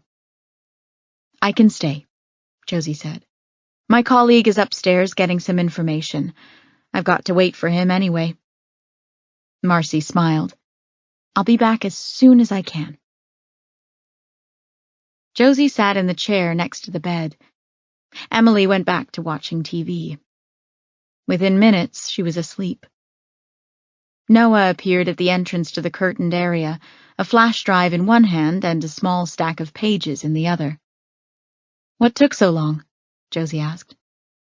He lifted his chin to motion toward Emily. I had a feeling we weren't getting out of here anytime soon. I asked the clerk in Health Information Services to print out the registration form from the last time Lorelei was seen in the ER. He pulled the curtain close behind him and walked over, handing Josie the stack of pages. It was a year ago. She was here for a spider bite. Evidently, she had a severe reaction. Anyway, her emergency contact is there. Josie turned the pages until she found it. Vincent Buckley. The psychiatrist who lives 2 hours away from here and is prescribing her antipsychotics and anti-anxiety drugs is her emergency contact. That strike you as odd? Josie handed the pages back to him and took out her phone. You know it does. I'm calling this guy back. Stay here. Phone pressed to her ear, Josie paced the hallway, avoiding nurses and doctors as they walked to and fro. This time, Vincent Buckley answered. Dr. Buckley here. Can I help you? Josie identified herself. I need to talk to you about Lorelei Mitchell. There was a hesitation, but Josie could hear him breathing on the other end. Then he said, What is this about, then? Lorelei was murdered yesterday. So was one of her daughters. We found medication in her home that was prescribed by you. She also put you down as her emergency contact. I need to meet with you as soon as possible to discuss anything you can tell us about Lorelei and her family situation." More silence. His breathing quickened. My... He stammered. "I don't know what to say. What happened? Can you tell me what happened?" "We don't know what happened," Josie said. "That's why I called. What can you tell me about Lorelei's living situation?" Instead of answering, he said, "Can you describe the scene for me?" "I'm sorry, what?" The crime scene." "I can't give out that information, Dr. Buckley. This is an open investigation." "I understand. Her, living situation? She lived with her children." Josie held back a sigh of exasperation. "Dr. Buckley, we've got a murderer on the loose. Time is of the essence. If you could tell me everything you know about Lorelei, then I can decide what information is useful and what's not." "What specifically would you like to know?" He wasn't going to make it easy. "Are you the father of her children?" A chuckle. "Goodness, no. Lorelei and I were colleagues back when she was practicing. That's how I know her." "All right," Josie said. "Do you have any idea who might have wanted to kill her?" "I lived 2 hours from her. I didn't see her often. I was not privy to the minutiae of her daily life." "She was your patient and you were her emergency contact. She must have confided in you about many things." Another long hesitation. Just as Josie was about to ask if he was still there, a long sigh came over the line. "Detective, Lorelei Mitchell was not my patient." "What?" "I've got medications with your name on them." "Right. This is a lengthy conversation that is best had in person. Unfortunately, I'm not in a position to drive just now. My car is in the shop. But I'll have it back by the end of the week. Perhaps then we could—" "I'll see you in a few hours," Josie said, and hung up.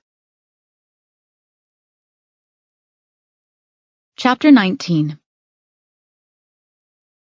Vincent Buckley lived on a sprawling farm in Bucks County, surrounded by a low, crumbling stone wall. The driveway to his large farmhouse was at least half a mile. On either side of it were rolling fields of verdant green, dotted by the occasional tree. While it didn't offer the kinds of views Harper's Peak did, it was very beautiful. She and Noah parked in front of the house and climbed the steps to the large wraparound porch. A man in his 70s with thick, wavy white hair and a neatly trimmed white beard sat in a rocking chair. Beside him was a small circular table with an ashtray on it. In one hand he held a half-finished cigar, and in the other, a book. Tendrils of smoke rose from his cigar, sending its strong scent in their direction. "You must be the detectives from Denton," he said, not getting up. Josie and Noah both showed him their credentials. He studied each one for a long moment. Then, apparently satisfied, he put his cigar into the ashtray and his book into his lap. He motioned toward a wicker bench across from where he sat. "Please," he said. "Dr. Buckley," Josie said, "on the phone you said Lorelei wasn't your patient, yet you've clearly prescribed medication to her. That's a pretty serious admission. Your license could be revoked or suspended." "Will you report me, then?" he asked, in a tone that sounded like he almost wished they would. Noah said, "We have to discuss it with our chief. For now, we just need to know why you would be prescribing medications for someone who was not a patient." "Her son was my patient," Josie felt a tickle at the back of her neck. I'm sorry, Dr. Buckley. You said her son? Rory Mitchell. He put his book onto the table and leaned forward, resting his elbows on his knees. I can tell by the looks on your faces that news of Lorelei's son is a complete shock to you. This is exactly how she wanted it, although ultimately I'm not sure that it served her all that well. She is dead, after all. Noah asked, How old is her son? Oh, he would be, 15 by now, I imagine. Detectives, if you want to know who killed Lorelei and anyone else living in her house, you need look no further than Rory. He wasn't there, Josie said. There was no evidence that he even lived there. No one has even mentioned him. Buckley gave a pained smile. Because he was her secret. Noah said, How and why would you keep a child a secret? Have you found out about Lorelei's past?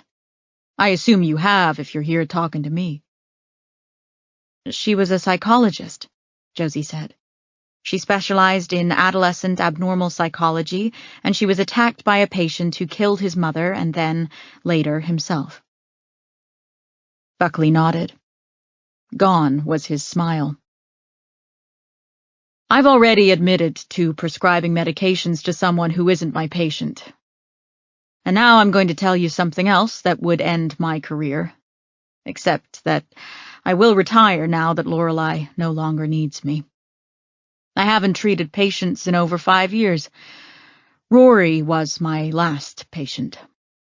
Only Lorelei didn't want him in any system. Not the medical system, not the mental health system, and certainly not the criminal justice system. So I prescribed his drugs to her, and she dispensed them to Rory as needed. What's the other thing you were going to tell us? Josie asked, sensing he was losing track of his thoughts. He raised a finger in the air. Oh, right. Yes. Here it is. He put his hand back into his lap. Lorelei and I were colleagues. She was a great deal younger than I was, but so brilliant. Very successful treating even the most difficult patients.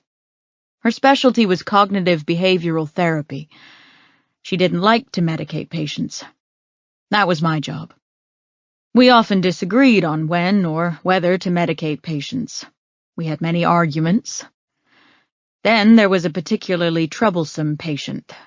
She had worked with him for just over 3 years. She'd made great progress. What was his diagnosis? Josie asked. Buckley waved a hand. Oh, dear. Is there ever one single diagnosis for the children most afflicted in mind and heart?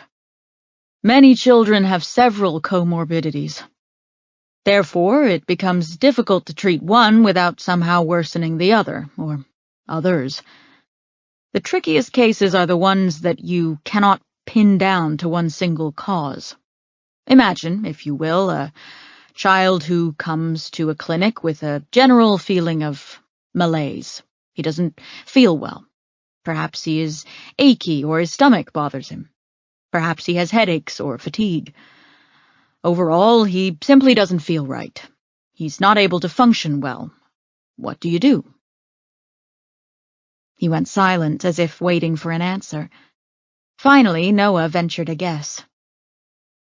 Try to rule out different causes until you've narrowed it down to 1 or 2? Buckley smiled. Yes, indeed. That is part of what I tried to do. If you have a child who is experiencing episodes of extreme rage, who is acting out violently, you might say perhaps this child has intermittent explosive disorder, conduct disorder, or oppositional defiant disorder, or a number of other things. It will help to pinpoint which one, if possible. But what if you've got symptoms and behaviors that are more consistent with ADHD, OCD, or even bipolar disorder? What if you believe there is some combination of these at work? What if that child also displays indicators of schizophrenia? What if he has fixed paranoid delusions? We do try to narrow it down, but sometimes we cannot. Sometimes the inner workings of these various syndromes and disorders on a child's mind are so complex we can only treat them through trial and error. Josie said, "You're saying the patient that you and Lorelei treated 20 years ago suffered from multiple diagnoses, some of which caused him to have violent episodes?" "Precisely, yes." Noah said, "Lorelei didn't want to medicate him." "Quite the opposite. She did want to medicate him. She'd gotten as far as she could with him using her therapies, and she believed he was declining, headed toward some kind of psychotic break. She wanted me to medicate him." "But you didn't," said Josie. "I did not." Noah said, "If she believed this patient was that much of a danger to others or himself, couldn't she have him committed?" "She did. But you must understand there are few structures, if any, in place to deal with children who have these sorts of problems. He was out within a week. He'd done fine in the hospital. Lorelei believed it was because it was a controlled environment where he didn't have access to the things he needed in order to carry out a violent act. She still wanted to start him on a medication regimen beyond what he was given in the hospital to treat him acutely." "You said no," Josie said. "Why?" He gave a heavy sigh, and his gaze drifted over the tops of their heads. "Why? The question that has plagued me for nearly 20 years. Why? Because I was a drunk. I was lazy, I was stubborn, and I was a lecherous old fool. I didn't want to help Lorelei with her patient, because I had made a pass at her and she'd turned me down. The truth is I was too wasted during that time in my life to remember much of it. It was a blur. She tried to find another psychiatrist to treat the patient, but before she could find anyone, he had carried out his attack." "How was that her fault?" Josie asked. "Her license was revoked. Her career was destroyed." Buckley sighed again. "It wasn't her fault. It was just so egregious that the powers that be felt something had to be done. Even then, she was only to get a slap on the wrist. Then the boy's father got involved, a man who had not even seen his son for 10 years because he couldn't handle his behaviors. This man gave up on his son, but when there was money to be had in suing our clinic, he was front and center. Made a cool $1 million from our insurance policy. Lorelei's license was just a casualty." "But not yours," Noah said. "No, not mine. Lorelei could have taken me down with her, but she didn't. Of course, I've spent a lifetime repaying that debt. Until today. Now I am free. So is Lorelei. Finally." Josie didn't think that Emily would see it that way, but she didn't say that. Instead, she turned the conversation toward the case, and finding out everything they could about Lorelei's life and who had been in it. "Were you in touch with Lorelei through the entire process? The lawsuit and license hearings?" "No. I didn't hear from her until Rory was about 6 years old. He had been throwing tantrums, severe tantrums, destroying toys and anything he could get his hands on. He was spiteful. If she told him to brush his teeth, he might try to throw her hot coffee in her face. She could not manage him, not with a toddler in the house." Josie said, "The children's father wasn't involved?" "No. She said he was a non-factor. He had shown some interest in Rory when he was an infant, but once the difficulties started, he did not want to be involved. Very much like the father of her last patient, sadly. I don't think that Lorelei wanted him involved anyway. She had serious trust issues when it came to men.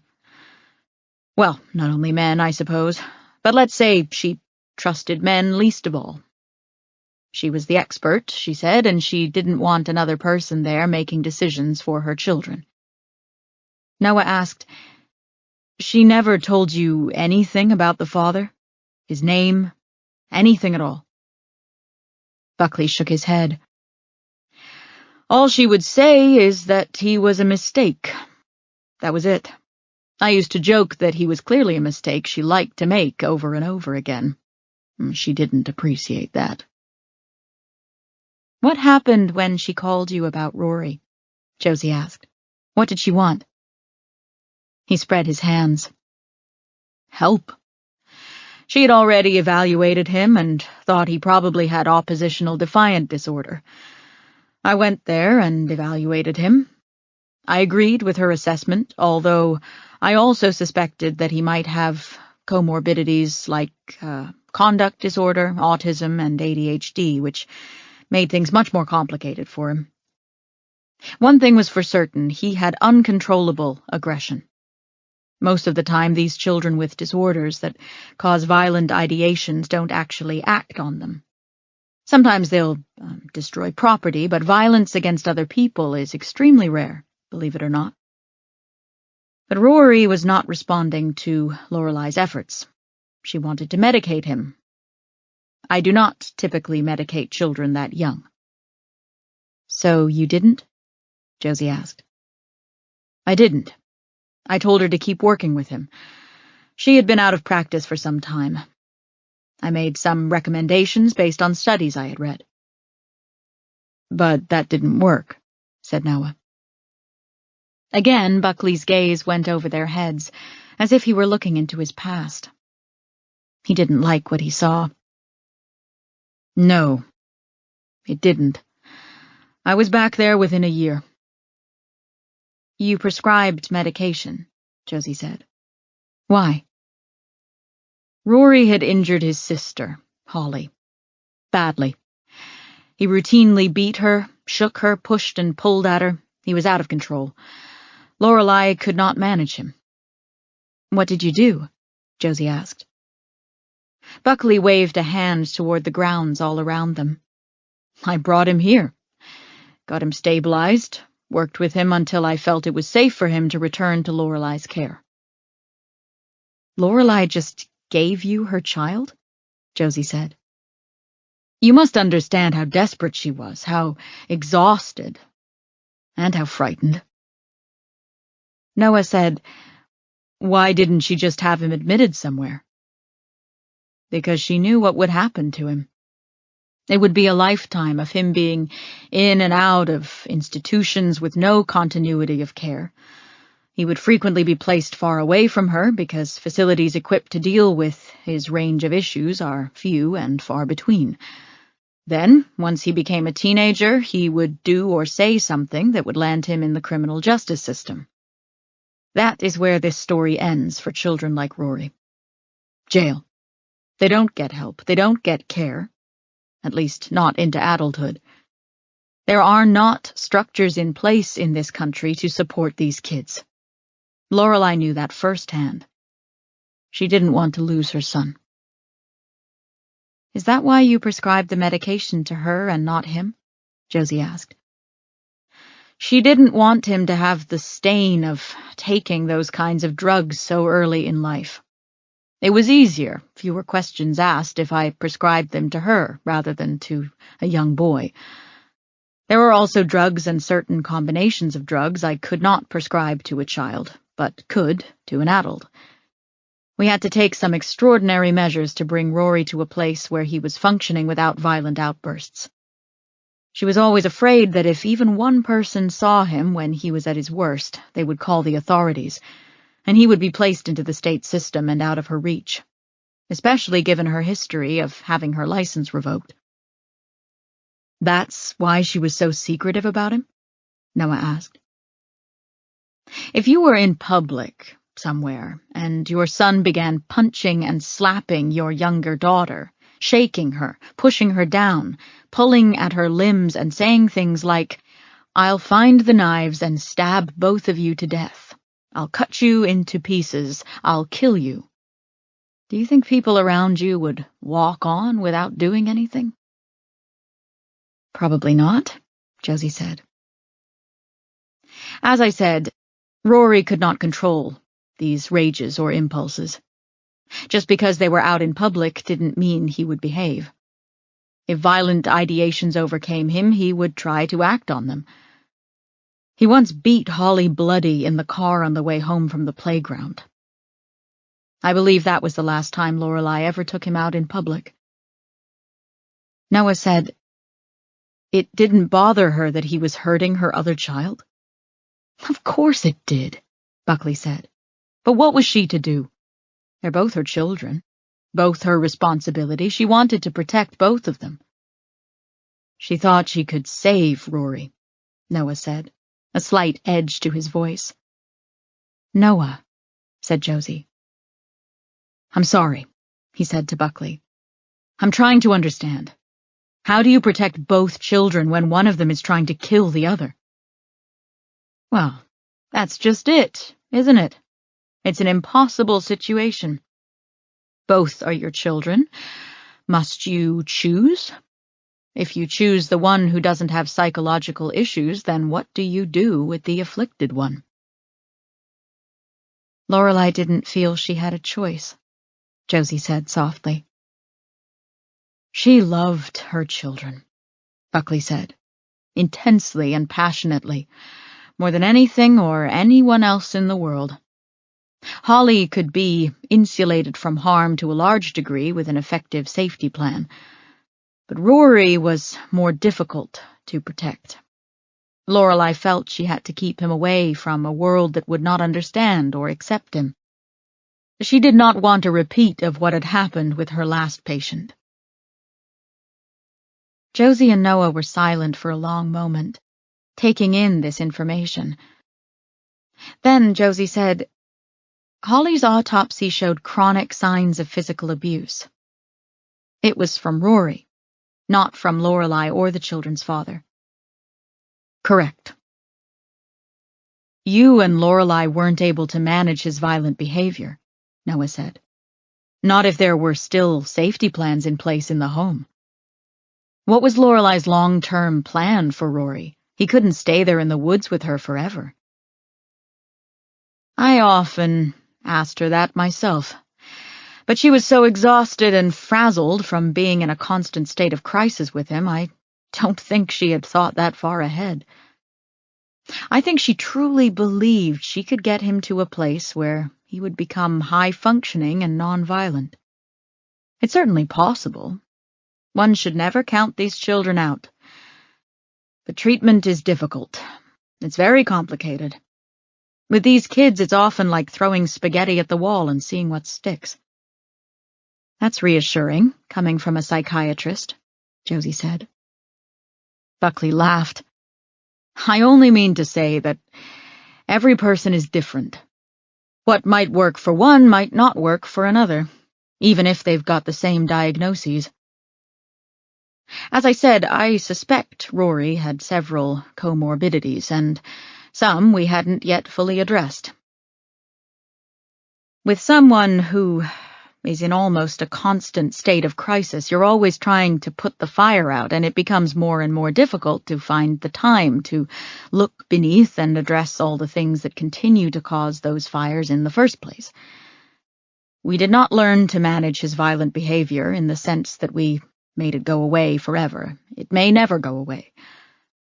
But we managed to get him to a point where his outbursts were less frequent and less intense, where he had more control over them. Lorelei and her girls had a safety plan for when Rory would act out. Also, to my knowledge, he rarely hurt the younger one. What was her name?" "Emily," Josie supplied. "Have you met her?" "Only twice, very briefly, years ago. She was probably too young to remember me." "The safety plan," Josie said. "Would that involve hiding? Keeping all dangerous or sharp objects away from Rory?" Yes, indeed. I had brought Rory here again when he was a bit older, after some particularly violent episodes with Holly. His meds needed to be adjusted. Lorelei said she was going to convert her bedroom closet into some sort of hiding place for the girls to go while I had him here with me. After I sent him home that time, I didn't hear from her again, other than to check in and refill Rory's meds. Does Rory have OCD? Josie asked. Rory has many diagnoses, but no, that's not one of them. Noah said, You said you haven't had contact with Rory for several years now, but you think that he killed Lorelei. It would be the most obvious explanation. The last time I saw him, I believe he was starting to experience hallucinations, as well as paranoid delusions. I spoke with Lorelei about it, but she believed she could still manage him with medication and her own efforts. However, I do not believe that Rory one day just stopped having violent outbursts or uncontrolled aggression. Josie said, Lorelei had a gun. Did you know that? Buckley raised a brow. No, I did not. That's surprising. I assume she kept it out of Rory's reach, however. Not far enough, Josie thought. Where were you yesterday morning, Doctor? I was here. I'm always here. As I said, my car has been in the shop. Does anyone live with you? She asked. Anyone who can corroborate that you were here? No, it's just me. Noah said, Do you have any photos of Rory? Buckley shook his head. I do not. Lorelei had many, though. Albums and albums of them. Josie met Noah's eyes, and she knew he was thinking the same thing. Those albums were gone or destroyed. She asked, Would Rory have destroyed them if he were having some kind of outburst? Certainly. He destroyed many things over the years. Can you tell us what he looked like? Noah asked. Last I saw him, he was tall and gangly. He strongly resembled Lorelei. Brown eyes, brown hair. Oh, he's got a lock of white hair right here. Buckley pointed to the center of his forehead where his hairline started. Poliosis, Josie said. He smiled. Yes, he had the white forelock and Holly the white eyelashes. Noah asked, Did Lorelei have poliosis? Do you know? I don't believe so, said Buckley. The children got that from their father, then, said Josie. I can't say for certain, said Buckley. I'm no geneticist or expert on poliosis, but perhaps, yes. Emily had no white forelock or white eyelashes. Do you know if all three of Lorelei's children were fathered by the same man? She asked. I have no idea. I assumed they all had the same father. It's not like Lorelei got out much. Her entire life was those children. Could she have met someone else after Holly was born, I suppose? We never discussed it. Josie thought about what Paxton and Emily had said about adults lying.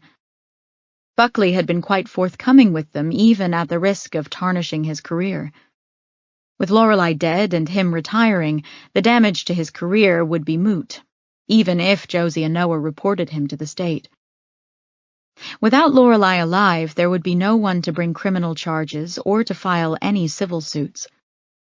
In a sense, now that she was gone, the only thing he had to lose was his reputation.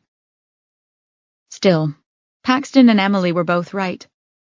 It seemed every adult in Emily's life, at least, had lied about many things. Do you know a man named Reed Bryan? Josie asked. There was no flicker of recognition in his face. No, I do not. Noah asked, Did Lorelei ever talk about her family? Her evil half-sister? He laughed. Yes, in broad strokes. When I first visited her, I wondered how she'd gotten her house and all that land, given she had no job and no prospects. If you're wondering what other secrets Lorelei shared with me, there are none. Only Rory. Josie said, "Dr. Buckley, what's your shoe size?" He raised a brow, but answered, 9. Can you tell us your blood type? B positive, he answered easily. Would you like my fingerprints as well? It was a joke. Josie could tell by his smile. She said, "Actually, yes." Chapter 20. You think that guy's the father of Lorelei's children? Noah asked, as he pulled out of Vincent Buckley's long driveway and back toward Denton. I don't know, Josie said. She tucked a brown evidence bag holding one of her business cards with Buckley's prints on it into the glove compartment. She'd have Hummel process the card when they got back, see if any of his prints matched up to those found in Lorelei's house. It seems like he would have confessed that. He told us every other damn thing, including that he made a pass at Lorelei. All the stuff he told us means nothing now, Noah said. Not if he stopped practicing medicine. But if Rory and Emily are his children, that makes things a lot more complicated for him. True, Josie said, but he screwed Lorelei over.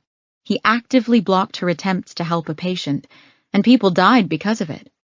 Then he let her lose her license and her career. I don't know if that's something any woman would be able to forgive. Not enough to have 3 kids with him.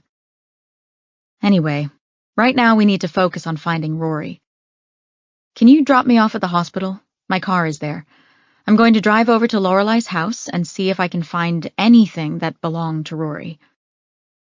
While you do that, Noah said, I'm going to see if I can find a birth certificate for Rory Mitchell and draw up a warrant for any medical records. I know Lorelei kept him a secret, but she had to give birth to him somewhere. I know a lot of women give birth at home, but she had both of his sisters at Denton Memorial, so maybe he was born there too. If he was, his blood type will be on file. Also, I'll see if I can get the sheriff to send Deputy Sandoval and bring her dog Rini over to you. Using the dog would probably be the fastest way to find this kid, if he is out in the woods. Update the team, Josie said. We'll need bodies out there with the canine unit. It's a lot of area to search, and if this kid is as violent as Buckley claims, it might be better to have some backup. Remember when we were talking with Pax, and he said something like, "My dad doesn't even know"? He meant his dad didn't know about Rory, didn't he? I think so, Josie said.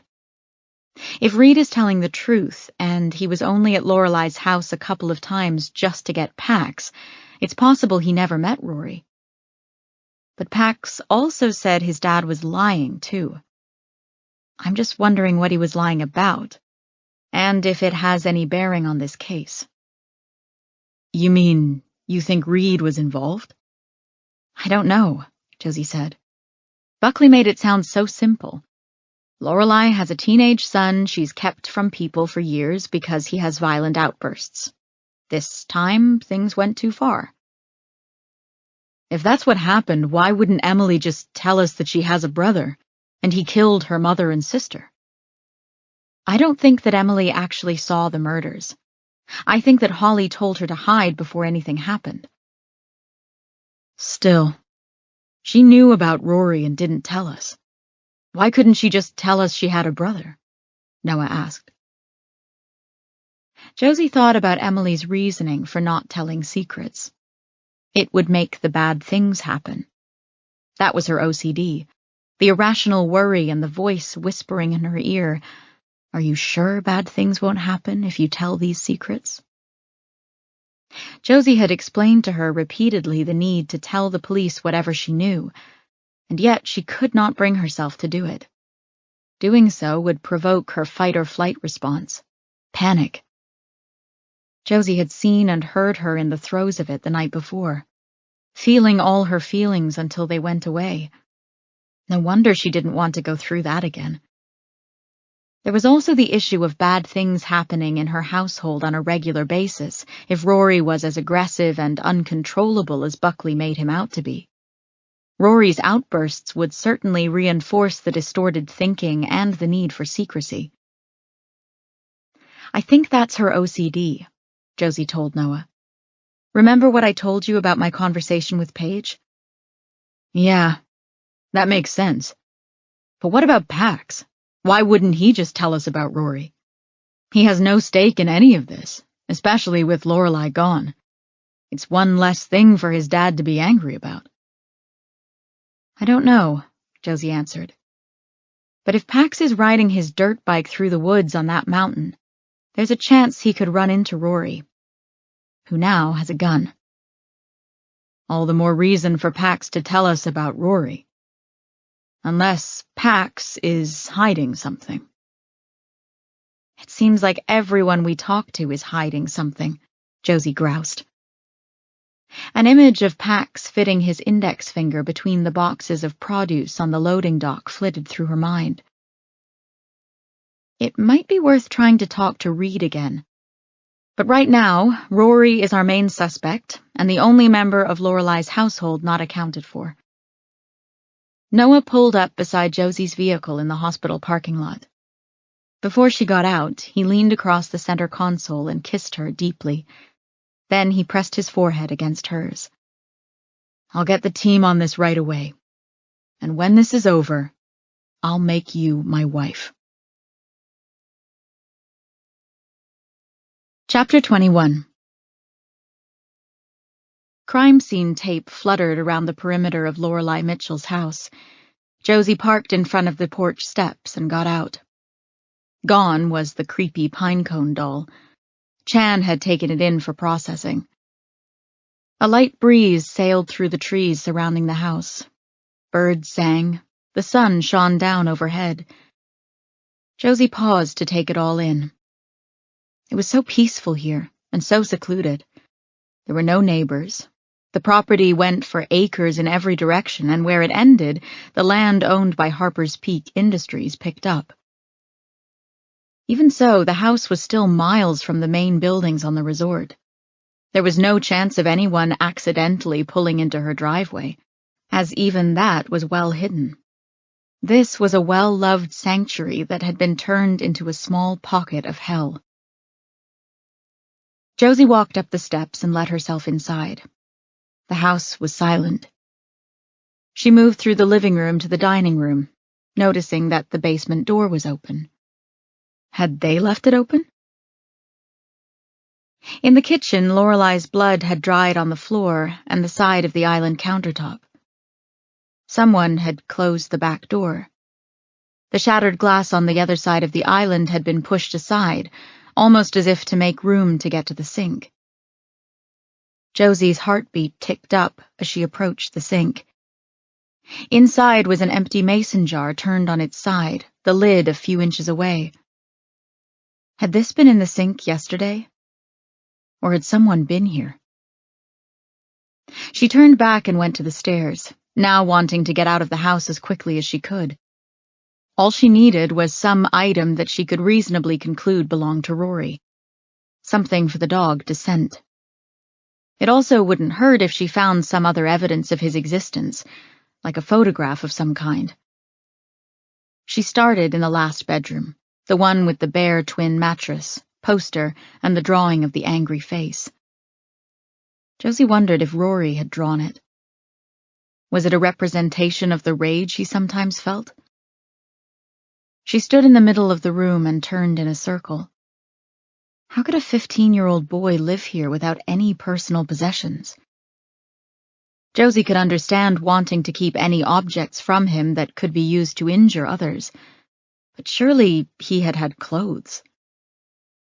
She made a mental note to check the closets downstairs to see if there were winter coats stored away somewhere.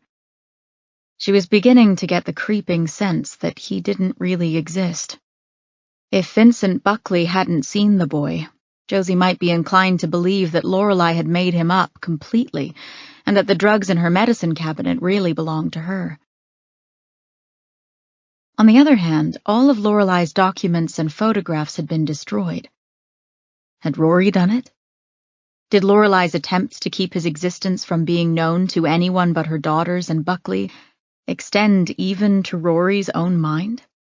Had he felt the need to destroy all traces of himself once he'd killed his mother and sister? Surely he would have known that eventually Emily, Dr. Buckley, or even Pax would tell the police of his existence. Did that mean that someone else had destroyed all of Lorelei's things? A loud creak jarred Josie from her thoughts. Her hand went to her holster, unsnapping it as she crept into the hallway. Had it come from up here or downstairs? She didn't know the house well enough to say. Keeping one hand on the handle of her pistol, she took slow and silent steps back down the hall, toward the top of the staircase, head swiveling to look into the bedrooms as she went. As she came to the end of the hall, something in the bathroom caught her eye. On top of the sink was a toothbrush holder. It held 4 toothbrushes: Lorelei, Holly, Emily, and Rory. If someone had been trying to remove all evidence of Rory's existence, they'd overlooked this one detail. Josie would have to take them all into evidence and see if they could get DNA and prints from whichever brush belonged to Rory. Another creak drew her attention back to the hallway. Heart thundering, she took her pistol out and held it pointed downward. She was turning to press her back to one of the hallway walls when something heavy landed on her shoulder from behind. The gun dropped from her grip. She tried to turn to see what or who was behind her, but punches rained down on the back of her head and neck. It was only then she realized she was dealing with a person. A very angry person. Josie's arms immediately went up, trying to block her head from being clobbered. She dropped down, hoping to catch sight of her gun, to retrieve it, but the person kicked her, sending her sprawling on her stomach, and straddled her. Fists pelted her. Her head snapped from side to side. All she was aware of in that moment was trying to stay alive, and the sound of grunting above her. There weren't many fighting options for her. Pinned on her stomach with fists smashing into the meat and bones of her arms where they shielded her head. Still, her lower body struggled to somehow wiggle out from beneath the man, to get her knees under her so she could buck him off, anything to slow him down or stop his assault. Nothing worked. Although her arms absorbed most of the attack, she wasn't sure how much more she could withstand. But if she used her arms, her head would be exposed. Would he wear himself out? Could she wait that long? Trying to overcome her internal panic, she concentrated on the hands pummeling her. She couldn't stay here all day, she told herself. He'd beat her to a pulp. She would have to be fast. Keeping her face toward the floor, she quickly pulled her arms in and down so they were between her and the floor, elbows bent. Pushing up on her forearms, she used the leverage to send him off balance. There was a 2-second-long delay in the punches, which she used to her advantage, bucking with her hips and sending him over and into the wall. On her back, she kicked at him to keep him away, one of her hands searching for the gun. Her fingers closed over it, and as she brought it up at the man, he launched himself onto her again, knocking the pistol out of her grip once more. She was in a stronger position on her back, however. Using her arms to shield her face this time, she bent her knees and pushed with her feet. She tried to buck him off again, but the hallway was too narrow. Instead, they just moved in one mess of fused bodies toward the top of the steps. The next time she tried to buck him off, he fell away from her. He was falling down the steps, she realized. But a split second later, she felt her own body begin to tumble. His hands gripped her shirt, pulling her with him. Together, they tumbled to the bottom. Josie's adrenaline kept her from feeling anything on the way down. Once at the bottom, Josie realized she was suddenly free. She looked up from where she'd landed on her back in time to see the shadowy figure bolt out the front door. Scrambling to her feet, she limped after him, only then realizing her left ankle was throbbing. Ignoring the pain, she picked up her pace, banging out the front door onto the porch.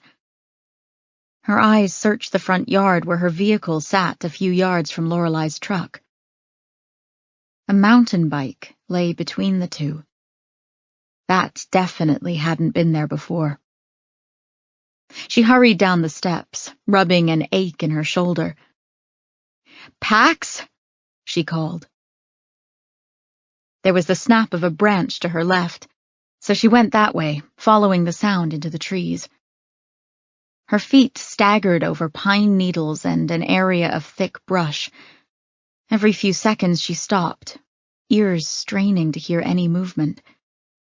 The ground rose and then fell again. She had no idea which direction she was going. Her labored breath roared in her ears. The ache in her shoulder spread across the back of her neck. The throbbing in her ankle grew worse. She heard another branch snap to her right and turned that way. She thought she saw a flash of brown fabric in her periphery and adjusted course. As she went, her mind tried to work through any details her subconscious might have picked up about her attacker, while her conscious mind and body fought him off. He'd been wearing earth tones. She remembered that much. Brown sweatpants, she thought. Possibly a drab green hooded sweatshirt. The sound of ragged breath that was not her own invaded her ears.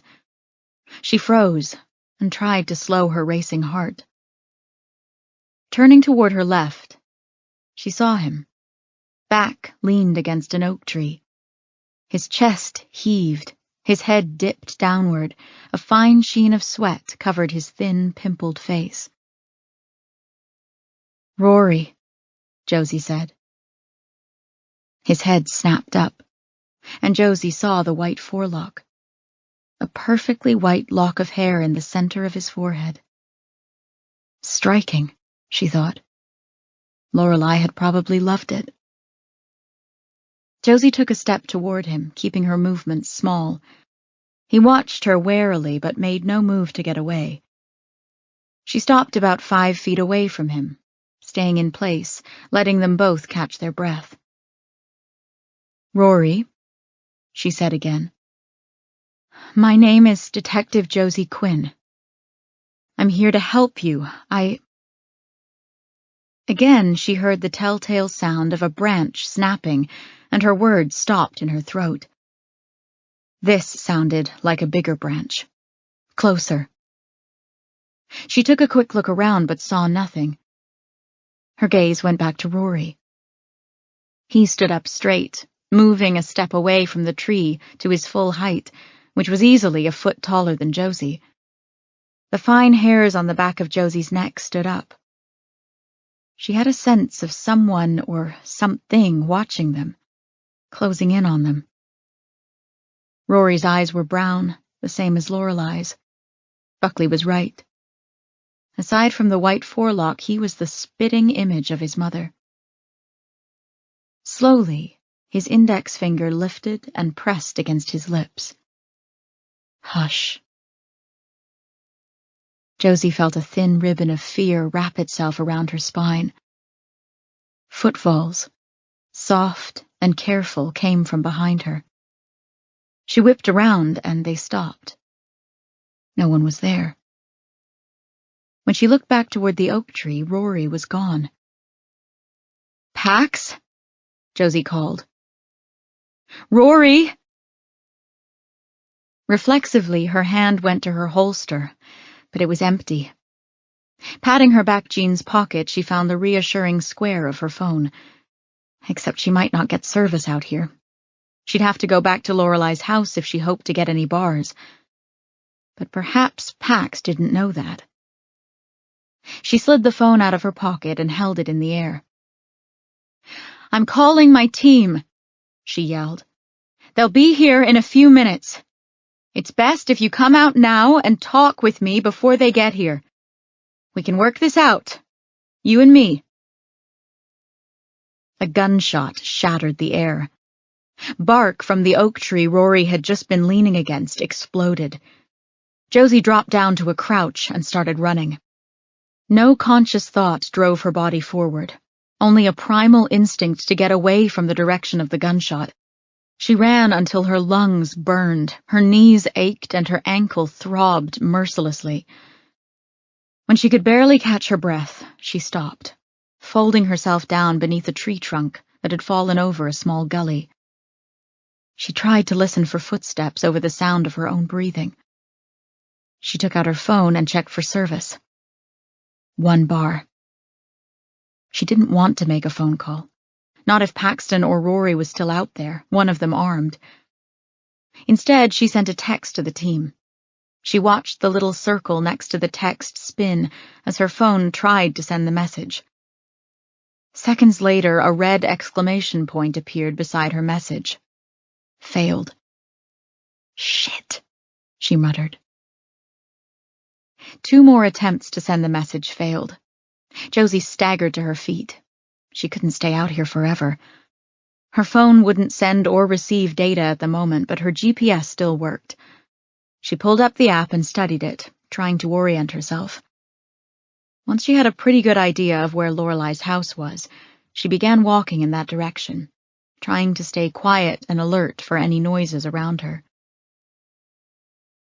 She had almost reached the clearing she believed to be Lorelei's house when she saw a flash of red ahead of her. She raced ahead, weaving among the trees until she saw a figure walking ahead of her in a red shirt and jeans. His head hung low. Paxton Bryan. He had changed clothes since she last saw him. Josie snuck up on him, drawing parallel to him. His hands were empty. He didn't seem to notice her presence at all, unless he was just pretending. Josie fell back and shifted directly behind him. She waited until there was a small clearing ahead and then tackled him to the ground. He went down hard, crying out. Josie straddled him and twisted his arms behind his back. "Stop!" he cried. "Stop!" "Where's the gun, Pax?" she demanded. He twisted his neck, trying to look at her. "What gun? I don't have a gun." "What did you do with it?" "I don't have a gun." "You shot at me." No, I swear, I didn't. It wasn't me. Please, let me up." "Were you following me?" "What? No." His voice was pleading. "Then what are you doing out in the woods, Pax?" I can't tell, okay?" "I know about Rory," Josie said. "You can stop lying." He said nothing. "Were you looking for him?" Again, no response. Josie sighed. "I'm going to let go of you now. Do you promise not to hurt me?" I wouldn't hurt you. I promise you, I wasn't doing anything." Josie stood. She took a few steps back and watched as he got to his knees and then his feet. He brushed dirt and leaves and pine needles from his pants and shirt. Josie was startled to see tears glistening in his eyes. She watched his Adam's apple bob a few times as he swallowed, pacing in a tight circle until he calmed down. "Pax," she said, "what are you doing out here? Where's your dad?" He kept pacing, eyes down. He's back at the market. It was busy, so I snuck out." "You went to Lorelei's house," Josie said. "I saw your bike there. Were you looking for Rory?" He nodded. "What were you going to do when you found him?" I don't know," he said. "I just needed to talk to him." "You knew about him, but your dad didn't." He stopped pacing and met her eyes. "Yeah." "How is that possible?" Josie asked. She wondered how she hadn't known he was there when she visited. "Rory spends most of his time in the greenhouse? That's his thing. He kind of lives out there. He doesn't like being around the girls, so he just stays out there. I mean, sometimes Miss Lorelei makes him come inside, but mostly that's where he stays. He grows a lot of stuff out there, does experiments. He's really good at it. You should have seen the peppers he grew last summer. They were huge. Before he could get off on a tangent, Josie said, "He was in the greenhouse when your dad came looking for you?" "Yeah." "He knew that Lorelei didn't like people to meet him, so he stayed out there. He's got anger issues. Did you know about that?" "Yes," Josie said. "He's my friend. I know that he can't control it when the creature comes." "The creature?" Josie said. "That's the name we made up for his rage, the creature, because it's like not him, you know? It's something inside him that he can't get a hold on. He doesn't want to say terrible things. He doesn't want to hurt anyone, but sometimes it's like there's this thing inside him that overtakes him." He must have seen her brow furrow because he said, "I don't mean in a split personality way, if that's what you're thinking right now. Rory doesn't have that. It was just this thing we did to make it easier for us to talk about the feelings he gets. Miss Lorelei taught us. He's got the creature, and I've got the palterer." "The what?" He gave a small smile. "The palterer? It's a great word, right? I read it in this super old book I got from the library. It's considered archaic now." "What does it mean?" "A palterer is someone who talks or acts insincerely." "A liar." His smile widened. "Right." "Who is your palterer?" Josie asked. "Are we talking about a person?" "No," Pax said. "You know how I said Rory gets this rage inside him that he can't control and he doesn't want? I get this, thing inside me that's always giving me trouble. Always telling me crazy things that don't make any sense, but they scare me even though I know they're wrong, so I have to do what the thing, the palterer says. Miss Lorelei made us name them so we could understand that they were not the entirety of our identities. That's not who we are. Rory isn't just his rage, and I'm not just the palterer. These things are apart from us. Rory even drew his." Josie thought of the disturbing drawing in the barren bedroom at Lorelei's house. "Yeah, I think I saw that," she said. "The palterer told you to make sure the boxes on the loading dock this morning were exactly 1 finger's width apart, didn't he?" she asked. "Or something bad would happen?" His eyes widened. "How did you know?" Ignoring his question, she said, "But the palterer isn't an actual voice or identity or person, is it?" He shook his head. "You have OCD." His entire face changed. He took 2 steps toward her, his arms opening as if he were going to embrace her. Instead, he placed them on her shoulders. Josie held still, divining no threat from the boy. "That's what Miss Lorelei said," he told her. If Pax was not a threat to her, maybe he was telling the truth about not having a gun and not having shot at her. "Emily has OCD as well," Josie said. He dropped his hands and stepped back, his look of relief tempered with something else, something dark and uncertain. If Pax wasn't the one who had shot at her, then who? "Pax," Josie said, "remember when you told me that even your father lied?" His head bobbed in acknowledgement.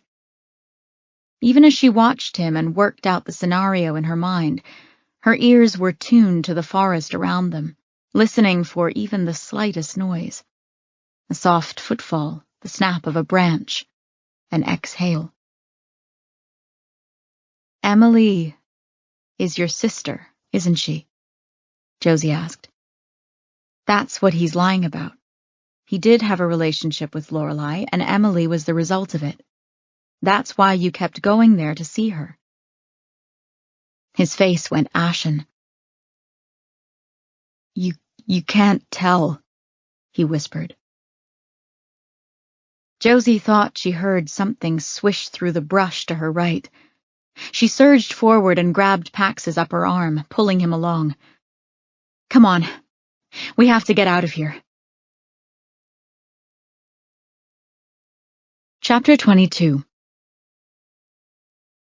Josie found her pistol inside Lorelei's house, put the toothbrushes in a paper bag she found in the kitchen, threw Pax's bike into the back of her vehicle, and drove directly toward the station house. It could take hours for the canine unit to arrive. They served the entire county and were often out on other calls when Denton PD asked for assistance. Josie would instruct one of her team members to search the house for some personal item belonging to Rory. Right now, she just wanted to get away from the house. In the passenger seat, Pax was silent. As they passed the produce market, he looked at it. Josie glanced over as well, noting that one of the vans was missing. Was Reed out looking for him? As if reading her mind, Pax said, "My dad's gonna be really mad." Josie said, "Pax, does your dad hit you?" "Only a couple of times," he said, his eyes still glued to the outside as the market faded into the distance. "You know you're 18 now," Josie said. "You don't have to stay with him."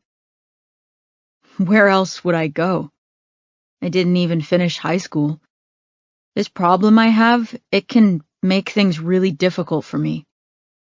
Miss Lorelei was helping me, and for the first time since my mom died, I started to feel normal. But then my dad found out she was messing around in my head. That's what he calls it. He said I couldn't see her or Emily again." Josie glanced over at him to see him shrug his left shoulder twice. "Do you feel nervous?" she asked him. "Anxious," he said. Josie said, "I can talk to your dad for you, if you want, when we're done at the station." His shoulders shrugged again, but he said nothing. "Pax, can I ask you a couple of questions that are important to our investigation?" "Sure, I guess." "Do you know what your blood type is?" "No," he said. "I have no idea." "How about your shoe size?" "Well, yeah, I wear a size 10, just like my dad." Josie felt a small jolt, but then reminded herself that it could mean nothing. Lots of men wore size 10 shoes. Noah wore a size 10. "Do you know Rory's shoe size?" "No. We're friends, but I don't know that kind of stuff about him." "Fair enough," said Josie. Ahead, Denton's quaint, historic Main Street came into view. Josie saw Kimura's Coffee on their right and had a terrible craving for coffee. It would have to wait. She pulled into the municipal parking lot behind the station and parked. "Pax, how do you know about Emily? That your dad is her dad, too?" He looked at his lap. "I see things. I hear things. I'm not an idiot. I know he thinks I am. Always telling people I'm not right in the head." He lowered his voice in a comical impression of Reed that Josie also found sad. Then he continued. "Yeah, I didn't finish school, but I go to the library all the time. I read a lot. Miss Lorelei said I was brilliant. She was right, Josie told him. I mean, come on, palterer is a great word. He laughed. Josie noticed his shoulders shrugging had gone away for a moment. She wanted him relaxed, especially now that she was going to ask him to come into the police station and make an official statement about all the things he'd told her. He said, I saw him and Miss Lorelei back in the office once at the market. It was right after my mom died. They were having sex. They did it a few times at the market after that, and then it just stopped. Did he go visit her? Josie asked. No. I don't think it ever went anywhere. I don't think it was more than those few times. She kept coming to the market for food, but she avoided him and he avoided her. Then, as the months went on, her stomach got bigger and bigger. It was pretty obvious what was going on. The other thing about my dad, he thinks I don't understand anything, so he has conversations with people while I'm around and thinks I don't get what's happening. He confronted her about the pregnancy, Josie supplied. Yeah. She said the baby was his, that she hadn't been with anyone else. I'm not sure he believed her. Or maybe he just didn't want to, but then he got mad at her. He said she should have gotten rid of it. She asked him how he could say that about his own baby. Then he said... Paxton broke off. His shoulder jerked up and down again. Josie reached over and touched it lightly, glad that he didn't flinch. His Adam's apple bobbed in his throat again. Then he said in a croak, He said, I already got one broken kid. Why would I want another? Oh, Pax, Josie said. I'm so sorry. He waved a hand in the air, as if to dismiss her words. Josie kept her hand lightly on his shoulder, feeling it twitch under her palm. You know you're not broken, right? He nodded, not convincingly. Miss Lorelei took an interest in me after that. Every time she came in, she talked to me. When I got older and got my bike, I'd ride over to see her, and I'd visit with Emily, hold her and stuff, play with her. Then I got old enough to work at the market, and it wasn't easy to get away anymore. You have to understand, though, I don't have anyone in my life but my dad. My dad's sister, my aunt, she wanted to see me all the time after my mom passed, but he won't let her visit. She lives far away in Georgia. I wish she was closer. I tried to see her, too. She always treated me well. I'm sorry to hear you haven't been able to see her, Josie said. Pax, is it possible that your dad was seeing Lorelei for many years before Emily was born? Is it possible that Rory and Holly were also his children? I don't think so. He was married to my mom. While Josie knew that to be true, she also knew it didn't mean a damn thing. As Pax had told her himself, if there was one thing that all adults do, it's lie.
Chapter 23. Josie sat in her chair, her left foot bare and resting on top of her desk. Beside it, Noah perched, holding an ice pack over her ankle and intermittently shaking his head. Josie had an urge to stand up and smooth the worry lines from his forehead. Metner had taken Pax down to their conference room to try to get a full statement from him about the Mitchell family and his father's relationship to them. Gretchen had gone back to Lorelei's with several patrol units. Sheriff's Deputy Sandoval and her canine companion, Rinnie, were going to meet them there so that they could try to find Rory before nightfall. Amber had gone to Kimura's for coffee.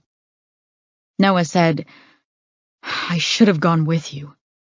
"Don't be ridiculous," Josie said. "I went there looking for a personal item. I didn't expect to get my ass kicked by a 15-year-old boy, chase him through the woods, and get shot at. It just seems to me that if anyone should expect something like that to happen, it should be you." Josie tried to slap him from her seat, but he laughed and moved out of reach. "By the way," he told her, "Hummel got Buckley's prints from your business card. They're not in Aphis, and they don't match any of the unidentified prints in Lorelei's house." "But Buckley said he was there," Josie said. "He said he hadn't been there in years. Hummel says it's entirely possible for none of his prints to remain if he hadn't been there in years. He also lifted Pax's prints from a water bottle he threw away at the produce market. He went there right after you texted him this morning.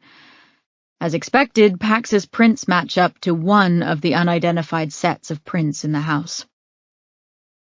"Which means we're down to 2 sets of unidentified prints in the house," Josie said. "One of those has to be Rory's. Which leaves... who?" Noah shook his head. "I don't know. But the other 2 sets of prints... one set is found all over the house. The other set is only found on the front door and in the kitchen." "I'm guessing the set found all over the house is Rory's," Josie said. "Right. But the other set, it could mean nothing. Maybe it was a delivery person or someone who only came over once. It could be unconnected." "I doubt that," Josie said. "I don't think Lorelei would have things delivered to her home." "We thought Lorelei was exceptionally private, that she had no visitors at her place. And then we found out that Pax was there regularly, and that Reed would go to get him," Noah pointed out. "Hell, we didn't even know about Rory until a few hours ago. We really don't know what else Lorelei was doing out there or who else she entertained. Also, I did manage to find out Rory's blood type from his birth records. Guess what? It's O positive, same as the blood found on Lorelei's truck," Josie guessed. "Yes." That put Rory right back at the top of their suspect list. Not that the list was very long to begin with. Noah said, "When you saw him, did he look banged up at all? Have any scratches or lacerations?" Josie shook her head. "No, but he was wearing long sleeves and pants. There was no way for me to tell." "Hey, did anyone ever hear from Dr. Feist about the bloody footprints leading from the kitchen out the back door of the house? The bare footprints?" Noah nodded. "She confirmed they're Holly's footprints in Lorelei's blood." "What about Emily?" Josie asked. "Any word on her?" "Adam and Celeste took her. Ms. Reeb met with them and said she felt comfortable leaving Emily with them temporarily." "Great." A door slammed and the chief appeared before them, arms crossed over his thin chest. "What the hell is this, Quinn?" She brought him up to speed, watching as his face reddened with each word. "Gretchen's going to need more people out in those woods," he said, "if this kid is running around with a damn gun shooting at my detectives." "I wanted to talk to you about that, Chief," Josie said. "I don't think it was Rory who shot at me." Noah said, You said you looked away from him, looked back, he was gone, and then came the shot. Right, said Josie. But I'm not sure he could have circled me that quickly and gotten off a shot. Besides, he didn't have a gun the whole time I saw him. Not in the house and not while I was chasing him. The chief said, "What if he hid it out in the woods? Maybe that's why he stopped at that spot. You thought he was catching his breath, but maybe he was getting you close enough so he could grab the gun and take a shot." Josie pictured the scene again in her mind. She tried to calculate how long it was between the time she looked back at the tree to discover that Rory was gone and when the shot rang out. Would it have been enough time? She was already full of adrenaline at that point. Time was meaningless. Things that took only seconds would have felt like an eternity, and things that took a long time would have felt instantaneous. The only real way to tell if the chief's scenario was possible would be to go back out to that spot, try to figure out exactly where she was standing, as well as the bullet's trajectory and origin, using the marks left on the trunk by the bullet. "You're not going back out there," Chitwood said, as if he could see her mental calculations floating above her head. "Not tonight, anyway. Look, I'm going to call the state police and see if we can get some more bodies out in those woods. Maybe if there are 20 cops out there instead of just one, he'll be less inclined to take a shot. Once we nab him, we'll see if we can get him to talk." Something in the back of her mind was irking her. Can you get someone to find Reed Bryan? If he's looking for Pax and finds out he's here, he's going to be a real shitstorm. Maybe we can head him off at the pass? "Fine," said the chief. Josie's desk phone jangled. Noah lifted the ice pack. She put her foot down and leaned over, snatching up the receiver. "Quinn?" Adam Long's voice came over the line. "Detective Quinn?" "Mr. Long?" "Do you think you could come up to Harper's Peak? We have a bit of a situation." Josie wondered if Emily was having another meltdown. She had no idea whether or not Marcy had prepared Adam and Celeste for her OCD. "What's the problem, Adam?" "It's just that, well, Emily is missing." Chapter 24. Josie stood in Celeste and Adam's parlor again, hands on her hips as she and Noah watched Celeste pace frenetically before the large picture window. Black 6-inch heels sank into the thick oriental carpet as she moved back and forth. A sleeveless purple wrap dress clung to her angular frame. Strands of her hair had come loose from her chignon, floating around her head no matter how many times she slicked them back. Josie watched her reflection in the glass. Outside there was only darkness, punctuated by the lights of the resorts downhill. In the distance, Josie saw the strobe of blue and red police lights. Celeste followed her gaze and froze in place. She waved a pale arm toward the window. "Would you tell them to turn off the lights? Jesus, I don't want police vehicles on this property. I'd have Tom do it, but he's out in the woods looking for Emily, too." Noah said, "With all due respect, Ms. Harper, we've got a missing 8-year-old girl last seen here on these premises. She's vanished only a day after her older sister was found murdered on Harper's Peak's grounds." Celeste's voice shook. "I'm well aware of what's been happening in the last 24 hours. But I have a resort to manage. I have guests. They paid for a certain standard of luxury, and police vehicles do not meet that standard." Josie said, "Our priority is to find Emily Mitchell. You'll have to handle any issues relating to your guests." Celeste glared at Josie. "This was not my idea. It was my husband's. Now he's out there with Tom and half of my staff and the police looking for that girl when I've got a business to run. How am I supposed to do this?" "Emily Mitchell could be in danger," Noah pointed out. That is not my problem or my fault, Celeste spat. That girl walked out of here.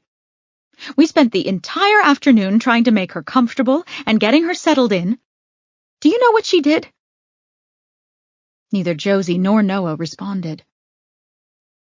Celeste walked past them toward the coffee table bracketed by couches. Josie noted that several pieces of copy paper were spread across its glossy wooden surface. Some were cut into shapes, and others had been used to draw butterflies and what looked like renderings of Emily's stuffed dog. A pair of scissors rested on one end of the table. There were easily 4 dozen crayons. These had been lined up precisely according to color. A row of greens, a row of blues, reds, yellows, etc.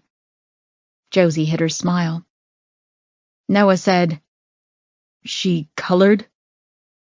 Celeste rolled her eyes. No. That was Adam's idea. We don't know the first damn thing about children, you know. He got the crayons from a staff member. We made do with printer paper. He thought he'd have craft hour or something. Well, he left her alone. We have work to do. He was needed in the main building, so he went there. Emily cut almost every tufted button from our couches. Now Josie's eyes traveled the length of each of the Chesterfield sofas, noticing that they looked much puffier than they had this morning. Without the tufted buttons, the couches looked somehow naked and incomplete. Celeste said, "Who does this?" When Noah spoke, Josie could tell that he was just barely holding in his laughter. To be fair, there are a few buttons left on the arms of the couches. Do you know what she told me when I asked her why she would do such a thing?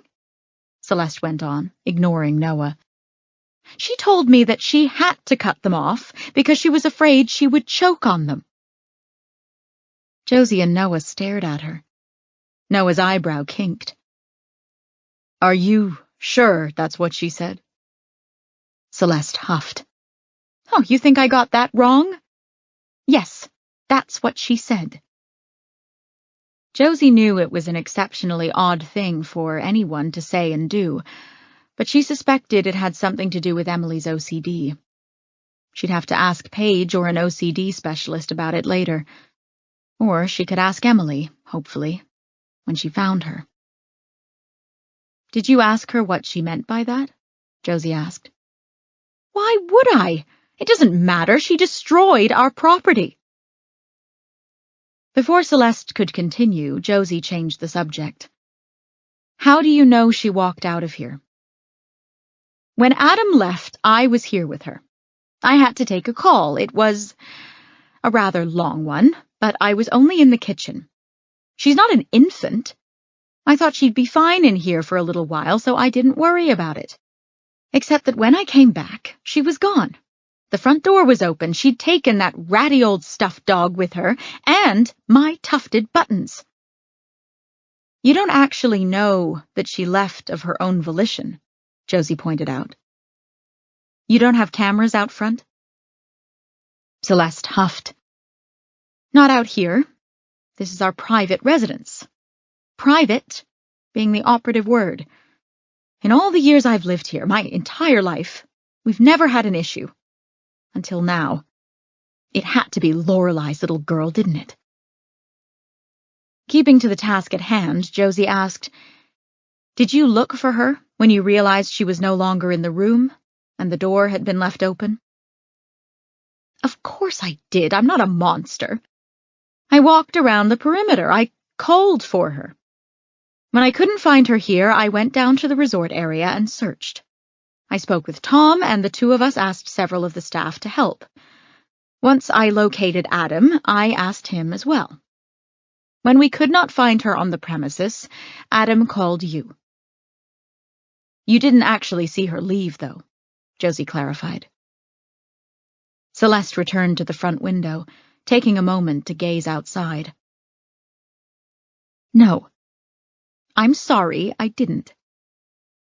My God, who knew having children was so fraught? She's 8 years old.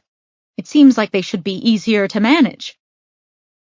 Lorelei came to us when she was 9, and while I always despised her and all that she represented, as a child of that age she was fairly well behaved.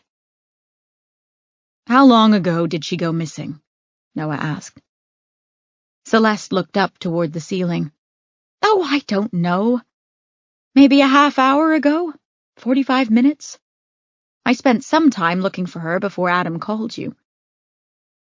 Josie said, Do you still have Emily's duffel bag?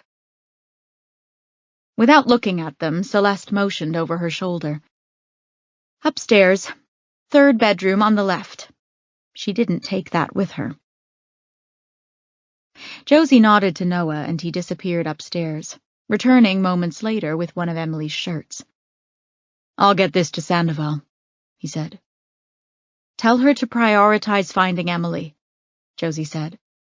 I'm not even sure if Gretchen found anything of Rory's for Rinny to send, but even if she did, put her off him for now.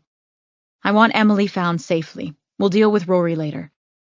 Call and ask the sheriff's office if they can spare another canine unit. Once they get here, they can search for Rory. You got it, said Noah, and walked out the front door. From behind Celeste, Josie watched him recede through the front window. Bitter laughter drifted over Josie's shoulder. That's your future husband? Yes, Josie said. You know that. You've got him well trained. He follows instructions precisely, doesn't he? Josie's head reared back slightly. He's not well trained, nor is he following my instructions. We're colleagues. We're just on the same page. On the same page, Celeste muttered. If only my parents had been on the same page. We wouldn't be standing here, would we? Josie didn't answer. She was too busy watching 2 figures shuffle up the walk from the resort area to Celeste and Adam's house. One of them had a familiar gait and pushed a walker in front of her. What was her grandmother doing here? Josie left Celeste at the window and went outside. Sure enough, Lisette was steadily making her way toward the house. Behind her was Sawyer. Josie walked to meet them, but Lisette didn't stop. Instead, she kept motoring toward Celeste's door, even as Josie asked her questions. Graham, what are you doing here? Lisette smiled as Josie fell into pace beside her. Some of us were booked to stay at this beautiful place for your entire wedding weekend, dear, myself included. Behind them, Sawyer muttered, She wouldn't go back to Rockview. Why should I? Lisette said. I was meant to stay the weekend here. Even if my granddaughter didn't get married, I still fully intend to make the most of this rare treat. In the dim light coming from Celeste's house, Josie saw her grandmother wink. Celeste met them at the door. A cell phone dangled from one of her hands. Just come in, then. Do what you must. I've got guest issues to attend to. It's a disaster with Tom off looking for that child and not carrying out his usual duties. Let me know when you're done here, would you? I'll need to sit a spell, Lisette said, as she pushed into the living room. She took a moment to stare at the couches before sitting down. Interesting what she's done here, isn't it? Josie waited until Lisette was firmly seated on one of the couches with Sawyer beside her, before repeating, Graham, what are you doing here? Word spreads like wildfire on this resort, Lisette said. We all know you're looking for a little girl. I saw her. Josie perched on the coffee table and leaned in toward her grandmother. When? Where? A couple of hours ago, Lisette explained. I was down at Griffin Hall with everyone else. I'd managed to get away from the crowd for a little while." She gave Sawyer the side eye. He just shook his head. "I was walking around outside in the garden in front of Griffin Hall, and I saw this little girl. Well, she was up this way, actually. She had on a blue shirt and gray sweatpants. Her pockets were bulging. In her arms was a little stuffed dog. I might not have paid any mind at all, except she reminded me of you, dear." Josie splayed a hand across her chest. "Me?" Lizette smiled. "Yes, you and your little stuffed dog, Wolfie. You probably don't remember. He disappeared when you were 6. At this, Lizette leaned forward and traced her warm fingertips over the scar on Josie's face. Josie swallowed. "He didn't disappear." "Where was the girl going? Was she with anyone?" Lizette said, "As far as I could see, she was alone. She walked right off into the woods." Josie stood up. "Do you think you could show me where?" "Let me rest a minute, dear, and we'll walk back toward Griffin Hall. If I recall correctly, it was about halfway between here and there." "You said this was a couple of hours ago?" Josie asked. "Yes. I mentioned it to the staff at Griffin Hall, and they said they would call the private residence. If your team is here, then she obviously hasn't been found yet." Josie said, "You're absolutely sure it was a couple of hours ago? Not just 1 hour?" "Yes. I'm old, but I can still tell the time, dear." Why would Celeste lie? Josie wondered. Or had she been on her call far longer than she originally told them and simply lost track of time? It would be easy enough to determine if she lied by speaking with the staff member that Lizette had talked to and finding out what time they'd called the residence. Josie fired off a text to the rest of the team, letting them know there was a discrepancy in the timing of Emily's disappearance. Noah texted back that he would track down both the staff member and Celeste and ask them about it. Sawyer disappeared into the kitchen and came back with a bottle of water, which he handed to Lizette. "I figure when Celeste said, 'do what you must,' she meant it was okay to raid her fridge." Lizette shrugged and took a sip. A few minutes later, she was on her feet, shuffling toward the door. The path from the residence to the resort buildings was only partially lit by solar-powered lights sunk into the ground on either side of the strip of asphalt. Every few feet, Lizette stopped and peered into the night. Then she said, "A little further." Sawyer said, "Lizette, I know you're trying to be helpful, but from what I'm hearing, there are already searchers in the woods. Maybe it would be best if you just came back to the hall for now, and tomorrow morning, in the daylight, we can try to pinpoint where you saw this girl go into the woods." "I've got to get back to Griffin Hall no matter what, haven't I?" she replied. "Why not show Josie where I saw this child?" Josie said, "The dogs do like to work from the last place the person was located." "The dogs can work from the house then," he said. "That's the last place she was located before she walked into the woods." Lizette raised a hand in the air. "Now you two stop it. There's no harm in me showing Josie where I last saw this girl. It will only take a moment. We're passing by it on the way back to Griffin Hall anyway." Sawyer made a noise in his throat. Josie looked over and saw his eyes gleaming in the dim light. She realized then that he was just concerned about Lizette making it all the way back under her own steam. Josie was surprised she'd made the walk to the private residence without assistance. She'd be paying for it the next day. Josie said, "It's a long walk, though. Why don't you and I stay here and try to find that spot while Sawyer sees if he can get the staff to bring around a resort car to take you back?" "Sure," Lizette said. That sounds good. Josie knew she must be getting tired when she didn't argue. Lizette waited until Sawyer was out of earshot to say, He's a good boy, but he hovers a lot.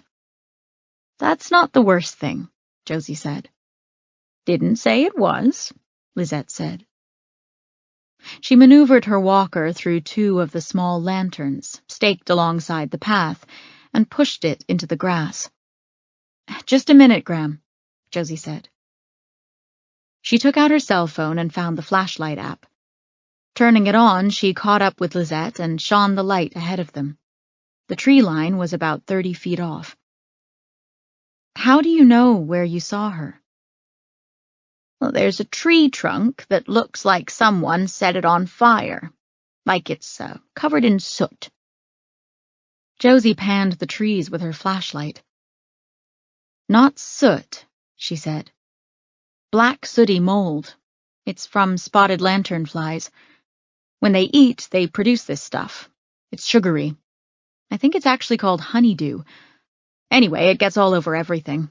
That's why the trees they feed on look like they survived a fire.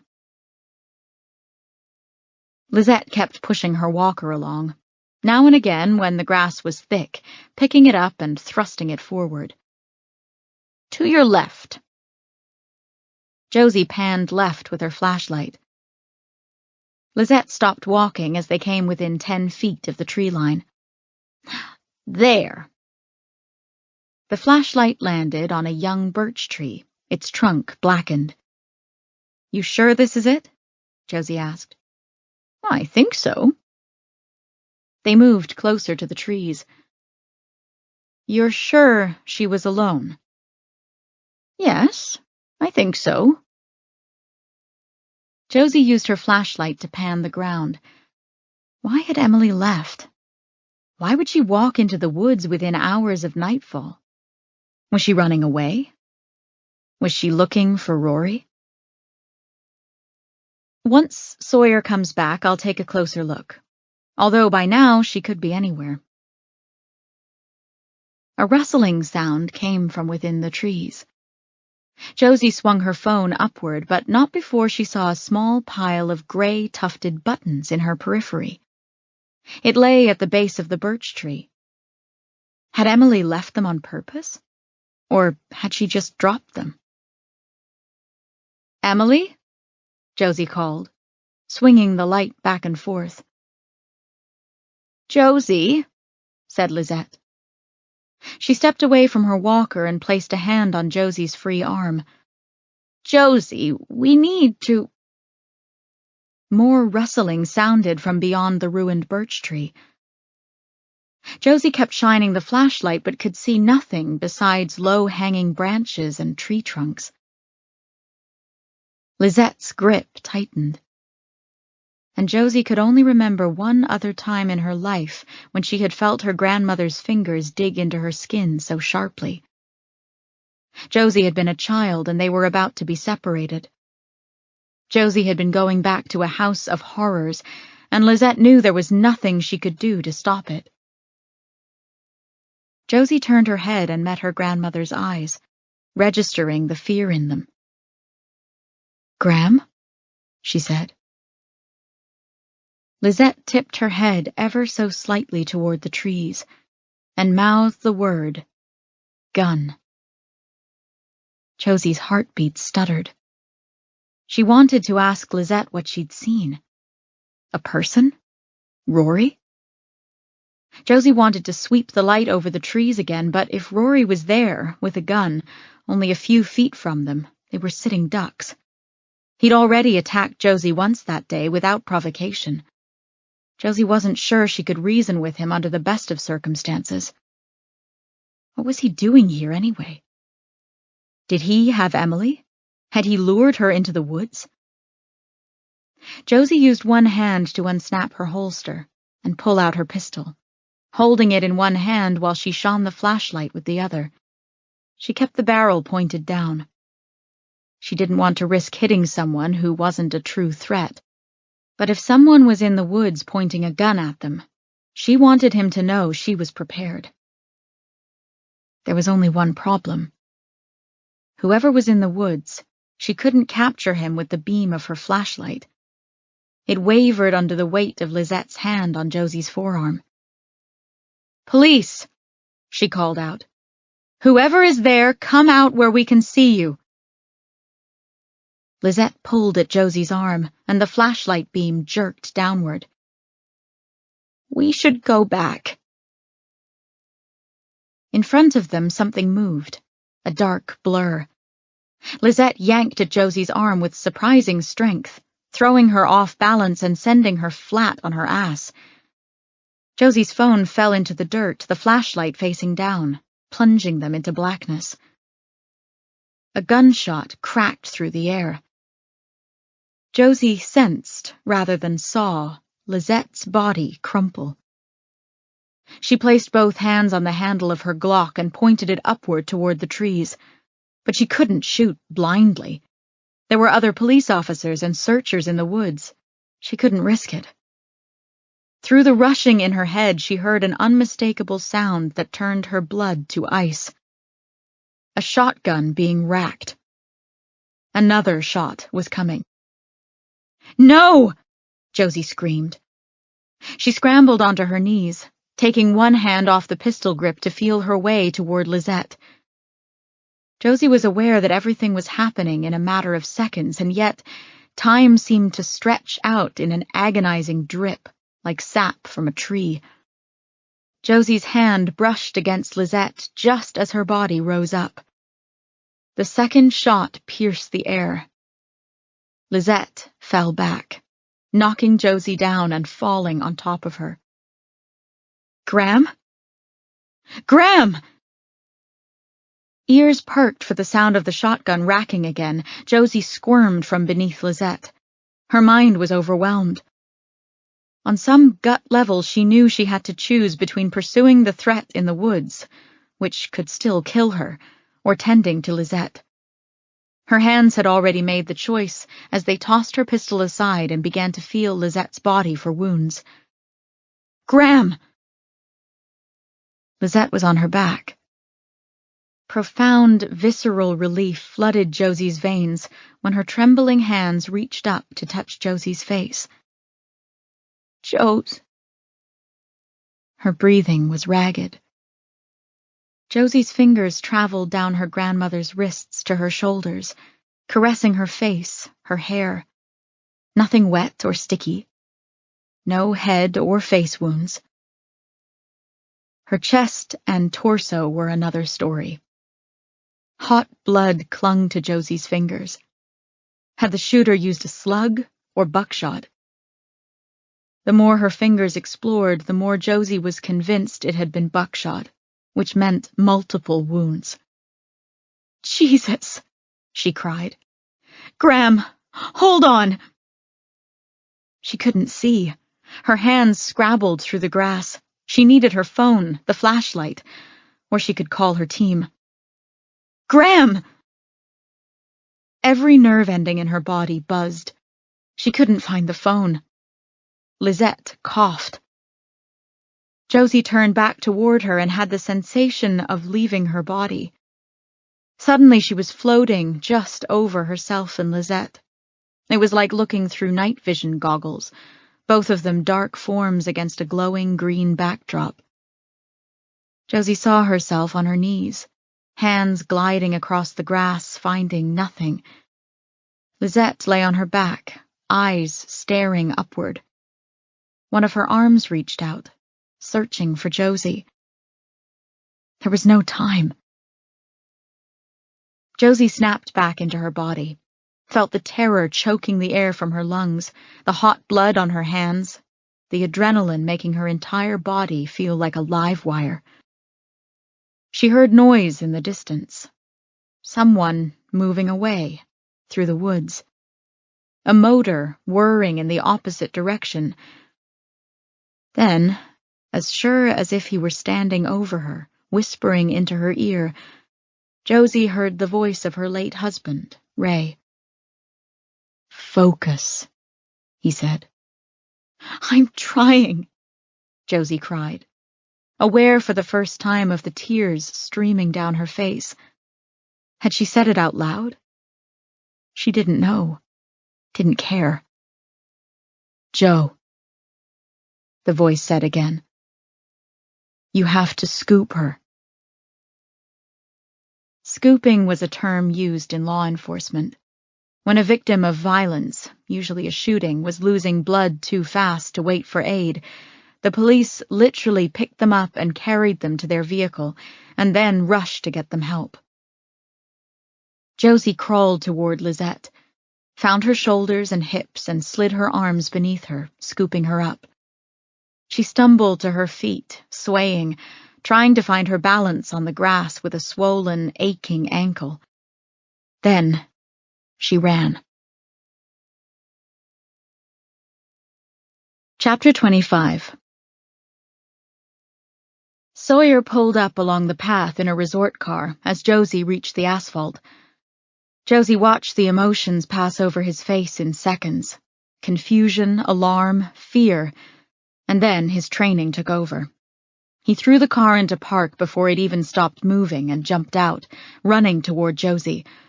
He met her in the grass and took Lisette from her. "What the hell happened? Were those gunshots I heard?" Josie followed him as he ran toward the resort car. "Someone was in the woods. They shot at us. I couldn't see. "You have to drive," Sawyer said, cutting her off. He tried to sit Lisette up in the back seat of the car, and then he slid in beside her. "Can you do it?" "They didn't have the staff to spare, so they gave me the keys." "Yes," Josie said. In the low light of the path lanterns, Josie could see the blood. It soaked Lisette's torso. It streaked over the gear shift and the steering wheel as Josie put the cart in motion and turned it around. She had never driven a resort car before, but this one was just like an extremely large golf cart. It was similar enough to a car that her body went into automatic pilot. "Lisette," Sawyer said. "Jesus. She's bleeding everywhere. Everywhere, Josie. How many times was she shot?" "It was buckshot," Josie said. "Oh my God. Lisette!" Josie punched the gas pedal as hard as she could and zoomed back down the path to Griffin Hall, headed for the flashing red and blue lights of one of Denton's police cruisers. She glanced briefly over her shoulder to see that Sawyer had pushed Lisette's shirt upward in his attempt to find the wounds. One hand held pressure on the left side of her chest, while the other tried to find a pulse in her throat. Josie hadn't heard a sound from Lisette in what seemed like an eternity, but was probably less than a minute. She tried not to think about what that meant. Sawyer said, "She's not going to make it if we wait for an ambulance." "I know," said Josie. "We're taking a police vehicle." In front of Griffin Hall, a crowd of people stood, many of them Josie and Noah's own family members who had stayed for the weekend. They all looked nervous, eyes searching the horizon. They'd heard the shots, Josie realized. She heard several cries as they pulled up in front of the building, but the faces were a blur. People crowded her, but she pushed through them. Behind her, Sawyer had gotten out of the car and now carried Lisette. The uniformed officer asked no questions. He took one look at Josie's face as she approached and held out his keys. Josie opened the back door and helped Sawyer get Lisette inside, sprawled across the seat. While they were doing that, the uniformed officer popped the trunk and riffled around until he found a first aid kit. He gave it to Josie, who handed it over to Sawyer. Then she got into the driver's side. As she turned on the siren and backed out, she heard Lisette cough. The sound sent a jolt through her. "We'll be there in a few minutes, Graham," Josie said. "Just hold on." From the back, Josie heard the squeal of a zipper and the ripping of Velcro as Sawyer tore into the first aid pack. "Jesus," he said. "I don't have anything. I can't take her vitals. I can't—" "Do whatever you can," Josie told him. "I'll get us there as fast as I can." "Hang on, Lisette," he muttered. "Her airway is clear?" Pulse is thready. Multiple wounds to her chest and abdomen. I've got gauze. Not a lot, but I can use what's here to pack some of these. No sucking wounds, thank God. Quick clot, Josie said. We all carry it in our cars. There should be some in the kit. Quick clot was a hemostatic dressing. It looked like gauze, but it had an agent in it that stopped bleeding more quickly in wounds. Soldiers in combat often carried it with them. When it became available for civilians to purchase, the chief had added it to the first aid kits carried by all officers on Denton's force. Got it, Sawyer said. This will help. Lizette? Lizette, stay with me. Josie pushed the patrol car as hard as she could, doing nearly 80 miles an hour down the long mountain road into town. Once she hit the residential area, she slowed only enough so that she didn't hit anyone or anything. It felt as though the hospital was hours away, when they'd only been driving for minutes. Josie took the long hill up to the hospital at 60 miles per hour and screeched into the emergency room ambulance bay. The patrol officer whose vehicle she'd taken must have called ahead, because Dr. Nishat and several of his staff members were already outside with the gurney, waiting for them. By the time Josie got out of the driver's seat and limped around the car, they already had Lizette strapped in. Dr. Nishat, one of his residents, and 4 nurses jogged alongside as they rushed Lizette inside. Josie looked to her right to see Sawyer standing there, arms slack at his sides, covered in Lizette's blood. He turned toward her.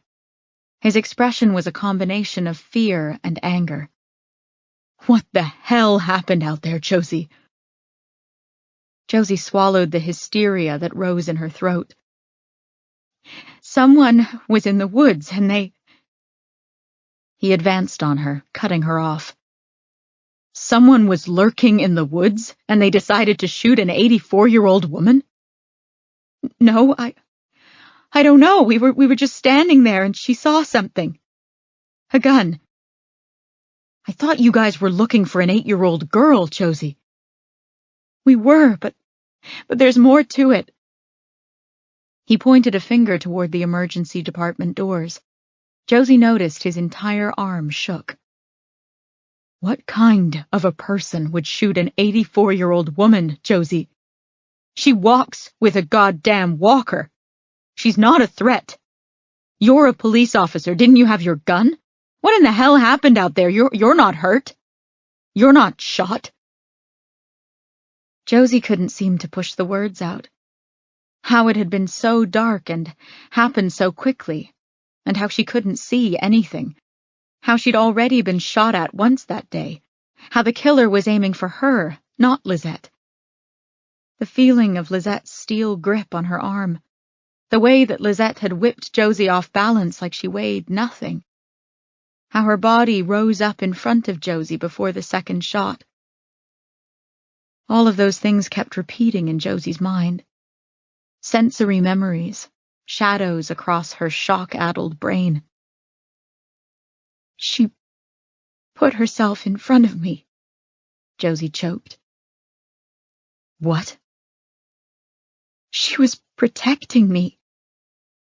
Bullshit, Sawyer spat. But he hadn't been there. He was Lizette's grandson by blood, but he didn't really know her. He hadn't spent a lifetime knowing her. He had no idea the lengths that Lizette would go to protect the ones she loved. He had no idea the things she had done to protect Josie from the very moment that Josie came into her life. If he did, he might not look at Lizette the same. Of course Lizette would protect Josie. Instinctively and reflexively. Completely without thought or regard to her own safety. In that horrible moment, Josie was a scrawny kid again, and Lizette was imbued with the strength of a mighty lioness whose ferocity overcame any physical limitations she might have. She shouldn't have been out there, Sawyer said. In the dark, out in the woods? What is wrong with you? Me? Josie shouted. My grandmother is a grown woman. No one has ever told her what to do, and no one is starting now. Our grandmother, Sawyer said. He turned away from her and brushed his cheek with his sleeve. When he turned back, Josie saw that he had left a streak of Lizette's blood below his eye. I'm sorry, Josie said. Our grandmother. She walked over to him and tried to touch his hand, but he jerked away from her. He turned away again, his shoulders trembling. Josie waited a moment. She tried to touch him again, but he moved out of reach. Just go, he said.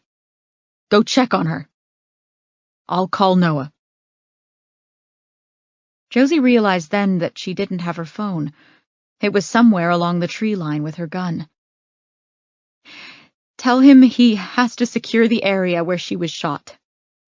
It's a crime scene. Without looking at her, he nodded. Josie ran through the trauma bay doors. She followed the sounds of tense shouting and Dr. Nishat's voice barking instructions. They had taken Lisette to one of the glass enclosures, but the door stood open. Lizette's clothes had been cut off and discarded on the floor. Her arms, chest, and abdomen were peppered with small, round wounds, where the buckshot pellets had penetrated her clothes and skin. Blood leaked from each one and smeared across her flesh. Some bled faster than others, and two of the nurses worked quickly to staunch the flow. Another nurse tried to get her vital signs. Dr. Nishat tweezed pellets out of her arms and dropped them into a basin. An oxygen mask covered her face. Her skin was as pale as her gray curls. Cram, Josie croaked. One of the nurses shouted out her vitals. Dr. Nishat dropped the basin and tweezers onto a nearby tray table. We have to get her up to CT. We need to know what's going on inside.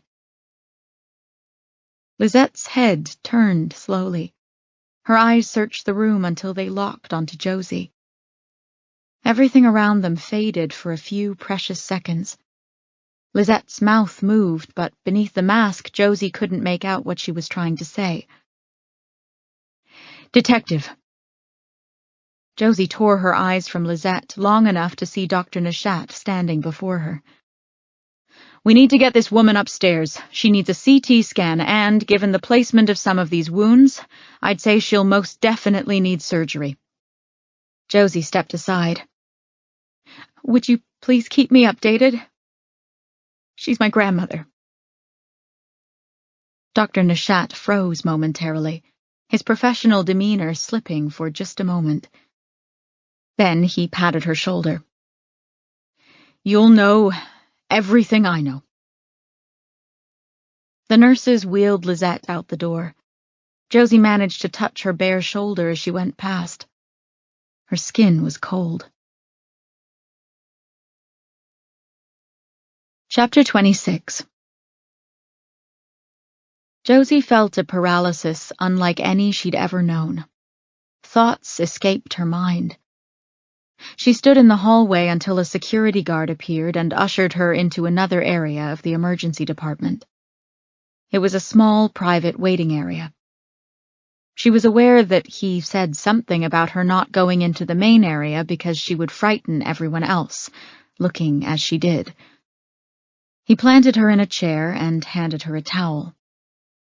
She held it limply in her lap, eyes staring straight ahead but seeing nothing. Nurses, doctors, and other patients passed by. Some asked if she was okay, to which she simply nodded. Her mind replayed the scene at Harper's Peak over and over, trying to figure out what she could have done differently. They shouldn't have been out there. She should have sent Lisette back to Griffin Hall with Sawyer. Emily would have been long gone from the place Lisette had last seen her. What did it matter where she went into the woods? But what was Rory doing there? Why was he at Harper's Peak? He couldn't have known that Emily was there, could he? Why had he shot at them? Maybe it hadn't been Rory. But who else would be wandering around in the woods with a shotgun? Metner had driven Pax back to the produce market after he gave his statement. Had Josie misread Pax? He had been in the woods earlier that day, the first time Josie was shot at. Josie! She looked up, fighting her mental fog, and saw Noah rushing toward her. Behind him was Trinity, Drake, Shannon, Christian, Josie and Trinity's brother, Patrick, and Misty. Misty's hand flew to her mouth. Trinity said, "Is any of that your blood?" Shannon leaned down and put her arms around Josie's shoulder. Into Josie's ear, she said, "Where's Lizette?" "Mom," Trinity said. "Don't."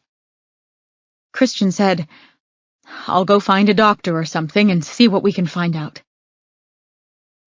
Josie wanted to tell him to ask for Dr. Nishat, but her mouth wouldn't work. Noah knelt in front of her. In his hands were her phone and gun. She made no move to take them. He pocketed them and touched her face. "Josie," he whispered, "can you talk to me?" She said nothing. He palmed her cheek. "Sawyer told us what happened. He's outside." Finally, words came. Someone should be with him," Josie said. "Graham would want someone to be with him." Christian appeared again with Dr. Nishat by his side. "I didn't have to look far," he said. Dr. Nishat looked down at Josie, concern creasing his features. "Detective, are you okay?" Josie looked at Noah. "Sawyer," she said. "He shouldn't be alone." Shannon said, "Let's hear what the doctor has to say, and then Drake and your father can go and sit with Sawyer." Dr. Nishat said, "Mrs. Matson is in surgery. While most of the buckshot injuries were superficial, and I was able to remove the pellets myself, she did sustain severe damage to her right radius and ulna. We'll have an orthopedic doctor look at it, but right now the priority is trying to repair the internal damage. Scans show multiple perforations of her liver and intestines. There are 2 bullets lodged within her anterior inferior right ventricular wall." Trinity said, "For non-medical professionals, please?" Shannon said, "Her heart wall." "Oh my God," Misty squeaked. Dr. Nishat said, "The good news is that there's no active arterial hemorrhaging in her chest cavity, but she'll be in surgery for some time. She's quite advanced in age, and while she was very lucky, these were not close-range shots, the odds of her making it through the stress of multiple surgeries to remove the pellets and repair the internal damage are, I'm afraid, quite low. If she does survive, post-surgical complications could..." Trinity said, "That's enough. We get it. Is there somewhere we can wait or get updates from the surgeons?" Dr. Nishat nodded. "4th floor. There's a surgical waiting area. She's the only one on the floor right now. Dr. Justifin is the trauma surgeon. He'll either send someone out to update you or see to it himself. It will be several hours, though." Josie heard footsteps behind Dr. Nishat. Dr. Feist pushed her way past him and rushed toward Josie. "My God, I just heard what happened. Josie..." She stopped and looked around at all of them. Meeting Dr. Nishat's eyes, she said, "I just spoke with the surgical resident. She let me know what's going on. I'll show them to the waiting room upstairs." Dr. Nishat nodded and left. Drake nudged Christian's ribs and said, "Why don't we see if we can find Sawyer?" As they walked off, with Patrick in tow, Dr. Feist put a hand on Noah's shoulder. He stood and moved away. Dr. Feist said, I Don't suppose anyone assessed you, did they? She placed 2 fingers on the side of Josie's throat. I'm fine, Josie rasped. Trinity said, You're a mess. We have to get you out of these clothes. Dr. Feist slid a warm hand under one of Josie's armpits and drew her to her feet. Come downstairs to my office. I've got an extra pair of scrubs that will fit in a private bathroom. Josie, Noah said. Her mind fought to focus. I think it was Rory, she told him. Maybe, I don't know. I didn't see anyone, but it was a shotgun. Lorelei was killed with her own shotgun. Rory's out there. We're working on it, Noah said. That mountain is crawling with police. Anyone who's out there will be found. I'll call Met and Gretchen. They wanted an update right away. Emily? Josie asked hopefully. He shook his head. Let's go, said Dr. Feist. Lieutenant, you know where to find us when you're done. Noah leaned in and kissed Josie's forehead. I'll find you, he said. Surrounded by Shannon, Trinity, Misty, and Dr. Feist, Josie found herself herded into an elevator. A few minutes later, they were in Dr. Feist's office. Josie's gaze fell on her wedding dress hanging in the corner. She should have gotten married, she thought dimly. She should have let Metner and Gretchen handle the case, walked down the aisle and watched Lisette beam as they exchanged vows. Instead, she'd been plunged into her own personal hell. Misty placed a hand between Josie's shoulder blades and gently nudged her in the opposite direction, toward Dr. Feist's private bathroom. Don't look at it, Misty said. One thing at a time, okay? First, we get you cleaned up. The women crowded into the bathroom. Although it was the same as all the other sterile bathrooms in the hospital, Dr. Feist had added a few personal touches, including a small bench and cabinet. While she took towels and a set of scrubs from the cabinets, Misty sat Josie on the bench. Shannon and Trinity began peeling her shirt off.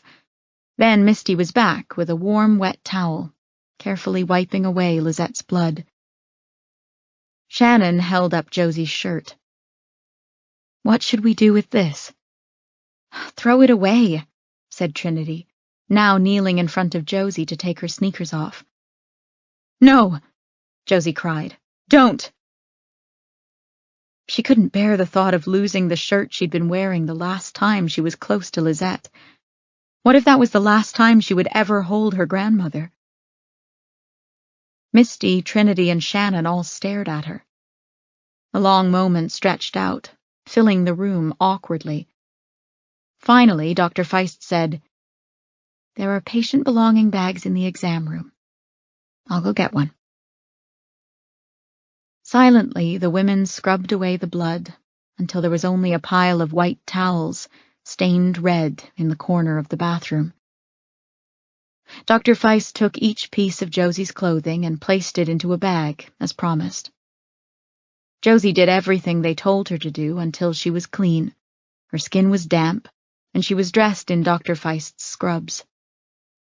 Misty brushed her hair while Shannon and Dr. Feist used washcloths to clean her sneakers. They only talked to ask where something was, or to give each other instructions. No one demanded anything of Josie, and for that she was glad. Then they were back in the elevator, Josie buffeted by the 4 women as though they were her bodyguards. In the 4th floor surgical waiting room, Noah waited. No news yet, he said. She sat down on one of the couches and Noah sat beside her. Curling up, she rested her head in his lap. She didn't want anyone to talk to her. She didn't want to answer questions. She didn't want to think. Still, a voice in her head spoke on a loop. They shouldn't have been out there. Chapter 27. Josie woke with a start. In her dreams, the gunshot had gone off again and again. Lisette fell, Lisette rose. She fell again. No matter how many times it happened, Josie couldn't change the outcome. Noah's hand stroked her hair. "Hey," he said. Josie blinked and sat up. All around the room, her family dozed. Dr. Feist was no longer there. Misty had gone, probably to be with Harris and Trout. But Christian, Patrick, and Drake had brought Sawyer to sit with them. Only he was awake, slouched in his chair and staring straight ahead with glassy eyes. She looked at the clock. It was after 5 a.m. 8 hours had passed. "No updates?" she asked. Noah shook his head. She didn't know whether to take this as a good sign or a bad sign. They were still working on Lisette, which meant she was still alive. But no updates one way or the other in over 8 hours couldn't be good, could it? As if reading her mind, Noah said, "I'll go see what I can find out." He returned 20 minutes later with a nurse. Behind them trailed Misty, who had come with a box of coffee and several breakfast items from Kimura's, which she placed on one of the tables. As everyone began to wake up, stretch, and fix their coffees, the nurse gave them the update that Lisette was still hanging on. They'd gotten most of the pellets out and repaired as much of the damage as they could, but part of her bowel had to be resected. It would take a few more hours before she went into recovery. Josie sat back down on the couch, waving off coffee and food until Misty insisted she eat, sitting beside her and watching her chew each bite like a mother hen. People drifted in and out, but Josie stayed on the couch, sleeping when she could because her reality was so horrific she didn't want to stay in it. Finally, 4 hours later, a tall, burly doctor in blue scrubs and a surgical cap with dolphins on it came into the room. "Josie Quinn?" he asked. Josie raised her hand. "I'm here." He walked over and shook her hand. "I understand you're Mrs. Matson's granddaughter." Josie nodded. Her gaze found Sawyer across the room, and she pointed to him. "This is her grandson, Sawyer Hayes." "Very good. I'm Dr. Justafin. Your grandmother is in recovery in the ICU right now. We had to remove a portion of her liver, and she ended up needing 2 bowel resections. Then ortho came in and did their best to reassemble her arm. She's got rods and pins in it. Your grandmother was extremely lucky to survive this, but she is in critical condition." Noah said, "Will she live?" Dr. Justafin frowned. "She's alive now. If you're asking for a long-term prognosis, I can't tell you with any degree of accuracy. A lot will depend on the next couple of days. She's in her 80s, and this has been a lot of stress to put on her body. Risk of infection is extremely high, and we're still worried about internal bleeding. I've seen a few hunting accidents by way of a shotgun in my time.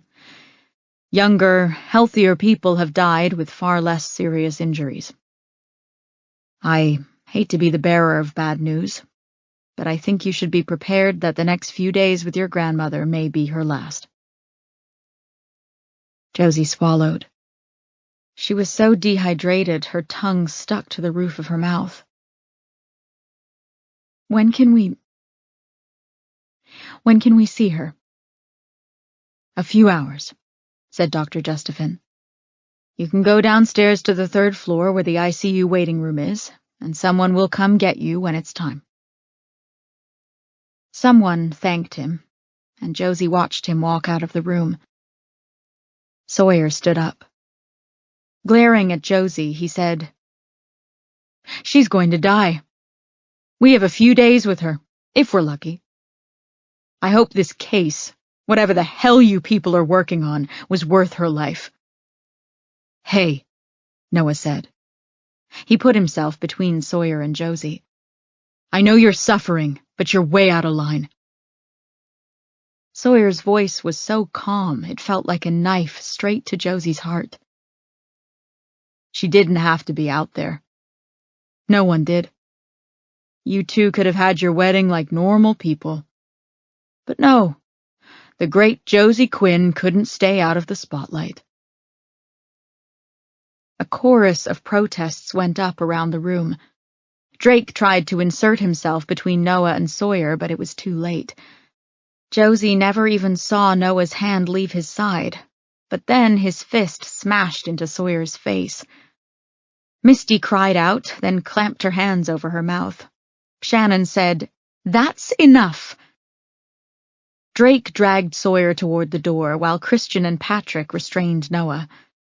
A hand slid into Josie's. She looked over to see Trinity beside her.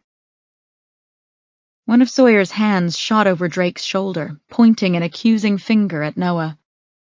"You know I'm right. She's nothing but trouble, man. You're lucky you didn't get married. She'll probably get you killed, too." Drake pushed Sawyer through the doorway and out into the hall, leaving the rest of them in silence. Noah stood behind Christian and Patrick, chest heaving, fists clenched at his sides. "You better hope he doesn't press charges," Christian muttered. "Your career will be over." "I don't care," Noah snapped. Shannon said, "Everyone just needs to calm down. Take some deep breaths. Has everyone eaten?" Taking her cue, Misty opened another of the boxes of food and offered some to Christian, Patrick, and Noah. Noah refused and went to sit in the corner of the room. Josie stood up, sliding her hand out of Trinity's grasp. "I need to get some air." Everyone stared at her, but no one argued or tried to go with her, for which she was glad. She went through the emergency department, striding through the lobby doors unnoticed. Outside, she walked several feet from the doors, sucked in the cool, fresh air, and turned her face to the sun. It was amazing the way things worked, she thought. Her entire life was being shattered into pieces, and the sun still came up, still shone indifferently onto the world. "Quinn!" Josie looked over to see Chief Chitwood walking toward her. Dread settled in her stomach. For the first time in hours, sensations returned to her body again, and she felt like she might pass out. She should have eaten more. She didn't want to, but whether she liked it or not, her body demanded it. "Sir?" she said. He kinked a bushy brow as he looked down at her. "I'm not going to ask you a bunch of dumb questions," he said. "I was just up in the ICU waiting room looking for you. Got a full report." "Then you know that Noah hit Sawyer?" Josie asked. He waved a hand in the air. "I don't care about that right now." He held out a set of car keys. Her car keys. "Brought your car back from Harper's Peak. It sat there all night. I thought you might want it. You know, in case things get too intense in there and you need a break. Parked it in the visitor's lot." Josie took them. "Thank you, sir." "Something else." He dug into his jacket pocket and came up with what looked like a set of thick beads, which he deposited into her hand. "What's this?" "Rosary bracelet," he said. I'm not Catholic, sir," Josie said. "Neither am I." She stared at the bracelet. There was a medal with a woman in flowing garb on it. Around her were the words, "Our Lady, Untire of Knots." Josie was too tired to figure out what Chitwood was doing. I don't understand, sir. He reached forward and curled her fingers over the bracelet. Someday I'll tell you the story of how I got that thing. All you need to know right now is that even if you never prayed a day in your life, when someone you love is dying, you learn to pray pretty damn fast. Someone who believed very deeply in the power of prayer gave that to me, and at the time, it was a great comfort. Maybe it won't mean shit to you, I don't know. Regardless, if this is Lizette's time, nothing's gonna keep her here. But you're gonna need all the help you can get. You hang on to that until you're ready to give it back to me. And Quinn, I do want that back. How will I know when I'm ready to give it back? Josie asked. Chitwood started walking away. Over his shoulder, he said, "Oh, you'll know. See you in the ICU?" Yeah. When he was gone, Josie opened her hand and stared at the bracelet. The beads were green and polished and warm against her palm. It was quite beautiful. She squeezed it again and put it into the pocket of Dr. Feist's scrubs. She had prayed to God so many times during her childhood to save her from so many horrific situations. It had almost never worked. Even Lisette, in spite of all her machinations, had not been able to save Josie from the worst of what happened to her. Josie had learned to rely on herself. Still, she appreciated whatever it was Chitwood was trying to do. Offer her comfort, in his own bizarre way, from what she gathered. Fingering her car keys, she took a walk through the parking lot until she found her vehicle. She always kept a change of clothes in a bag in the back. As she got closer to the SUV, she hit the unlock button on her key fob. She heard the metallic clink of the locks disengaging. She looked up. Something on the driver's side window catching her attention. For a second, she wasn't sure exactly what she was seeing. Then a gasp escaped her lips. Her keys fell to the ground. There, on the windshield, was a pine cone doll. Chapter 28. A half hour later, Josie, Noah, Chitwood, and Gretchen crowded inside the hospital's security CCTV room and watched as the security manager on duty brought up black and white footage from the parking lot. The angle was from a light post that extended high above the ground and sat several yards away from where Chitwood had parked her vehicle. They had waited until Hummel arrived to take the doll into evidence, before requesting the CCTV footage. Josie doubted they would get anything useful from either the doll or the footage, but Chitwood wanted everything documented nevertheless. Gretchen had arrived in the ICU when Josie went back there to get Noah and Chitwood. Her khakis and Denton PD polo shirt were wrinkled and covered in dirt. Her brown and gray spiked hair was unusually unkempt, and the dark circles under her eyes told Josie that she hadn't slept in at least 24 hours. She was probably going off shift, but had detoured to the hospital to check on Lisette. Josie felt relief at her presence, although now she was maybe looking at another seamlessly endless shift on the Mitchell case. "Here we go," said the manager, pointing to the screen. "This is the chief pulling in and parking." They watched the screen as Josie's car pulled into the spot.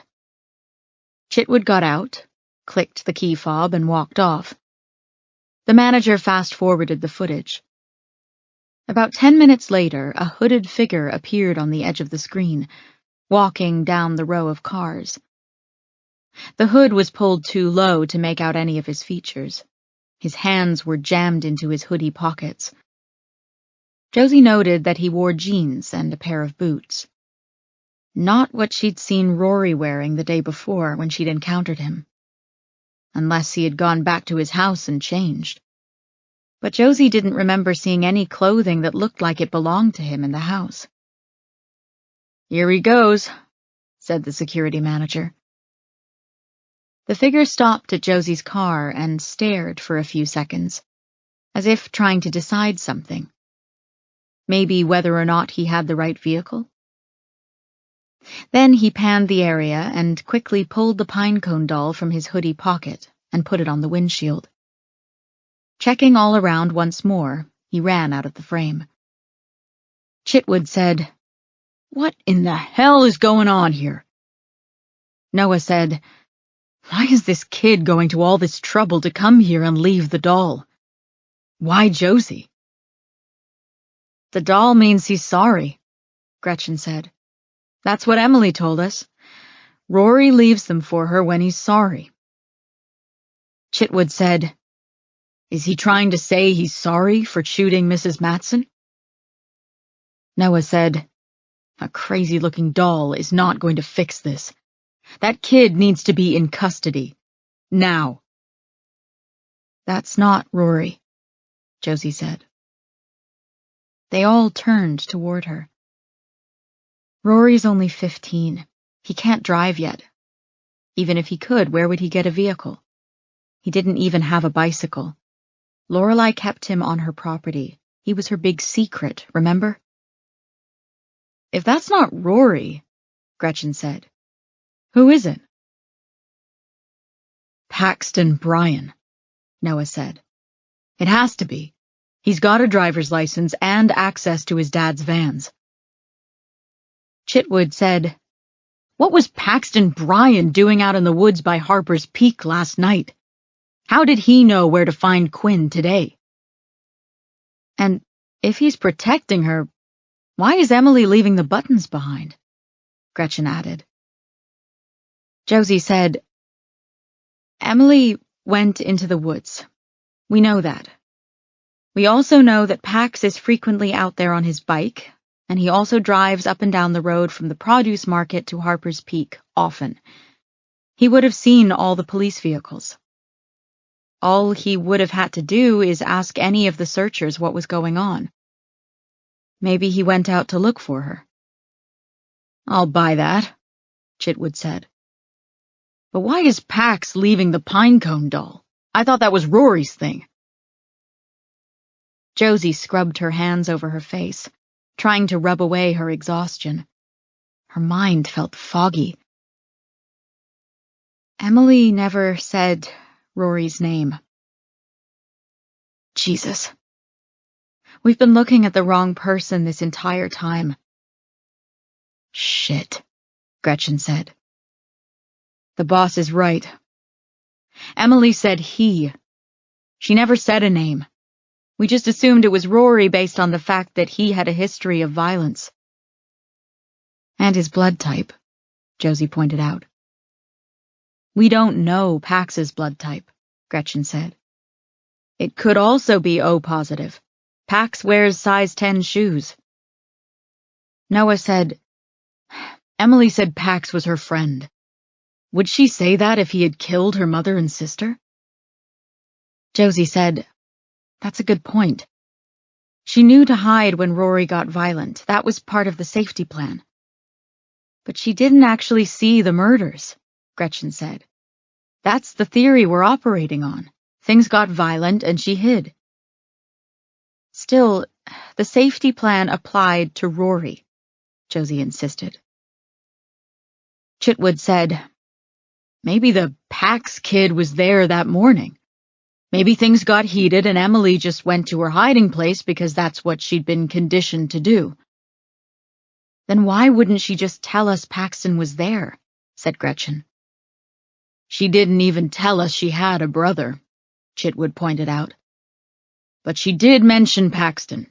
She told the social worker about him, didn't she?" Josie nodded. Noah said, "Paxton Bryan has an alibi for the time Lorelei and Holly were killed." "His dad," Josie said.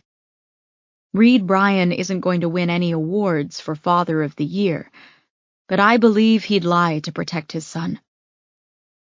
Still, something about all of this doesn't fit. And we don't have all the pieces yet, Chitwood said.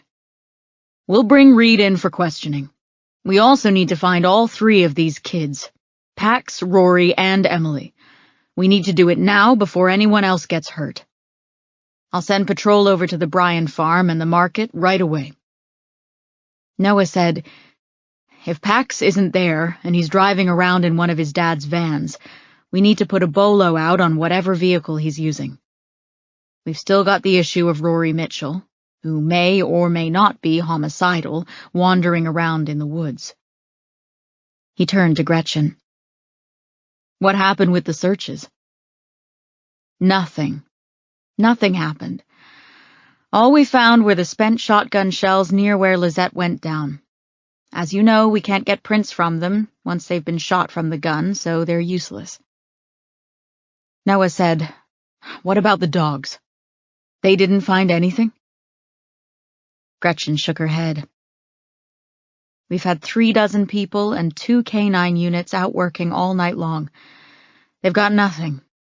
We had clothes for Emily's scent, and we found a coat at Lorelei's house that we believe belongs to Rory, that we used for his scent.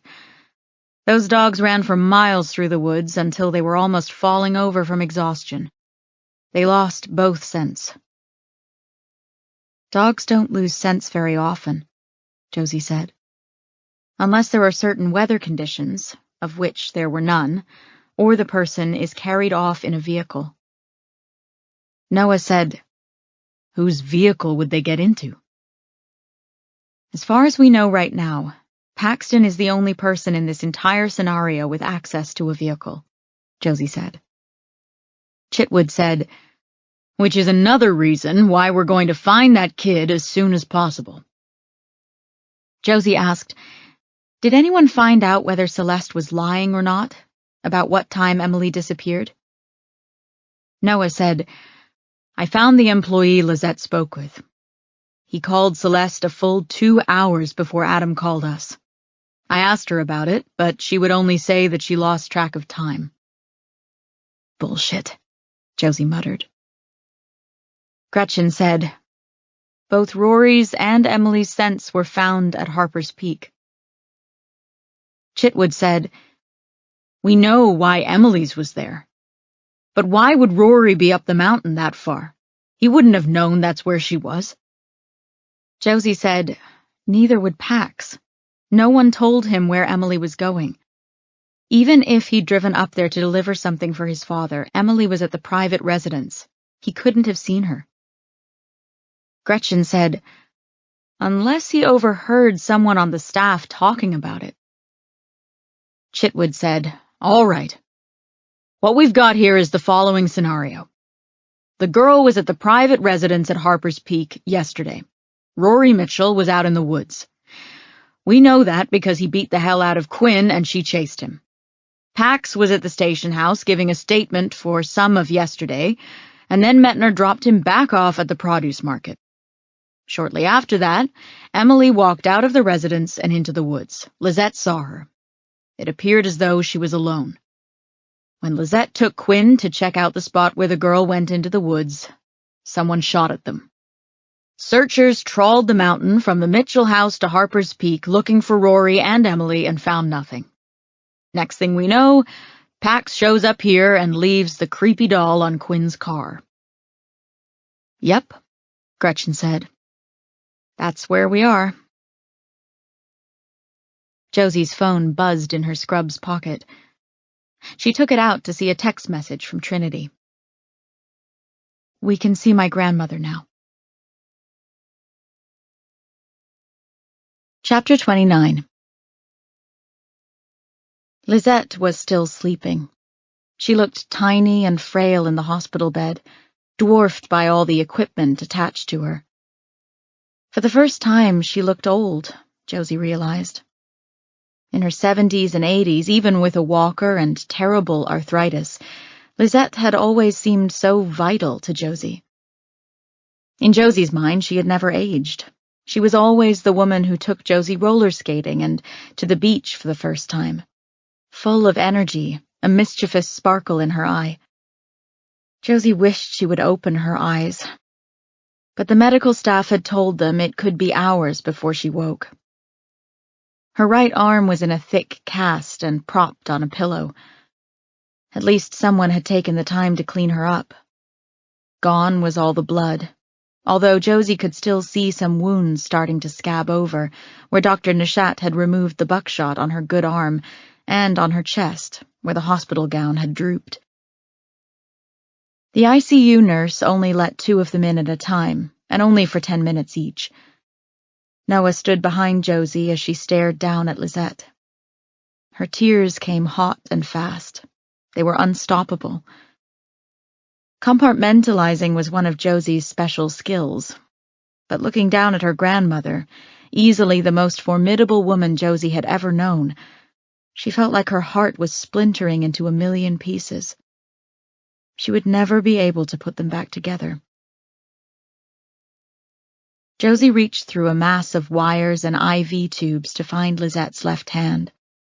Squeezing it, she leaned in and whispered into Lisette's ear. "Gram, I'm here. Everything's going to be okay. I just need you to stay with me." Lisette slept on, the steady rise and fall of her chest of little comfort to Josie. As the surgeon had made clear, it was her insides that had been ravaged by the shooting. It remained to be seen whether her body would heal completely or fall victim to complications or infection. Noah put his arm around Josie, holding her from behind, resting his head on top of hers. Josie kept hold of Lisette's hand until the nurse came in to shoo them out. Outside the room, Sawyer waited to see Lisette. He glared at them. She noticed some slight bruising under his left eye where Noah had punched him. Josie felt a sudden uptick in her heartbeat. Even though Lisette wasn't awake, she didn't want a scene right outside her room. Thankfully, neither Sawyer nor Noah spoke, and Sawyer disappeared into Lisette's room. The day was filled with waiting. Every hour, the nursing staff let her go into Lisette's room to spend 10 minutes with her. Josie spent the rest of her time in the ICU waiting room. Noah had found her a spare set of clothes in the back of her car, so she could change. The rest of her family, friends, and colleagues flitted in and out all day, trying to feed her, keep her hydrated, and get her to talk. Josie had nothing to say, other than they shouldn't have been there. She shouldn't have had Lisette out near the woods. She didn't say this to anyone because she knew they would have 1,000 justifications as to why Lisette's shooting was not her fault. Josie believed none of them. Finally, around 3 p.m, Lisette woke. It was Sawyer's turn to go into the room, so he went first. Josie hoped he wouldn't say anything to upset their grandmother. She had no idea how lucid Lisette was or how much she remembered. When he came out, his face streaked with tears, she and Noah went in. Lisette lifted her good hand, and Josie rushed to the bedside to take it. Josie met her eyes. She said, "It's not your fault, Josie." "I'm sorry, Gram," Josie squeaked. "No, it's not your fault. You must remember that." For a moment, Lisette's face went pale, and a grimace of pain passed over it, deepening every line in her face. "It's okay, Gram," Josie said. "We don't have to talk. You need to rest." Lisette's grip on Josie's hand tightened. "I didn't see his face," she told them. "Only the barrel of the gun." "I know," said Josie. "It's fine. We're going to find him. There are dozens of people out there right now looking for him. Metner and Gretchen are handling it. Don't worry about that." Lisette gave a small nod. Josie could see the toll it took on her body to speak. Josie didn't press her. She was just happy to see her eyes open, to feel her warm hand. Lizette's gaze drifted away from Josie and Noah and down to the foot of the bed.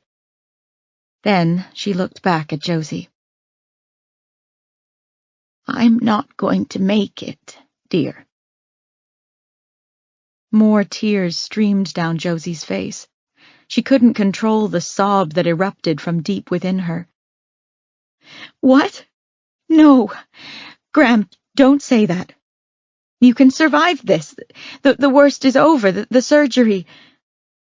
Lisette squeezed her hand hard and Josie stopped talking. "Two things. I don't want you and Sawyer to fight. He'll blame you, but that's his burden to bear, not yours. This was not your fault." She paused and her chest rose and fell more quickly as she tried to catch her breath. Josie waited.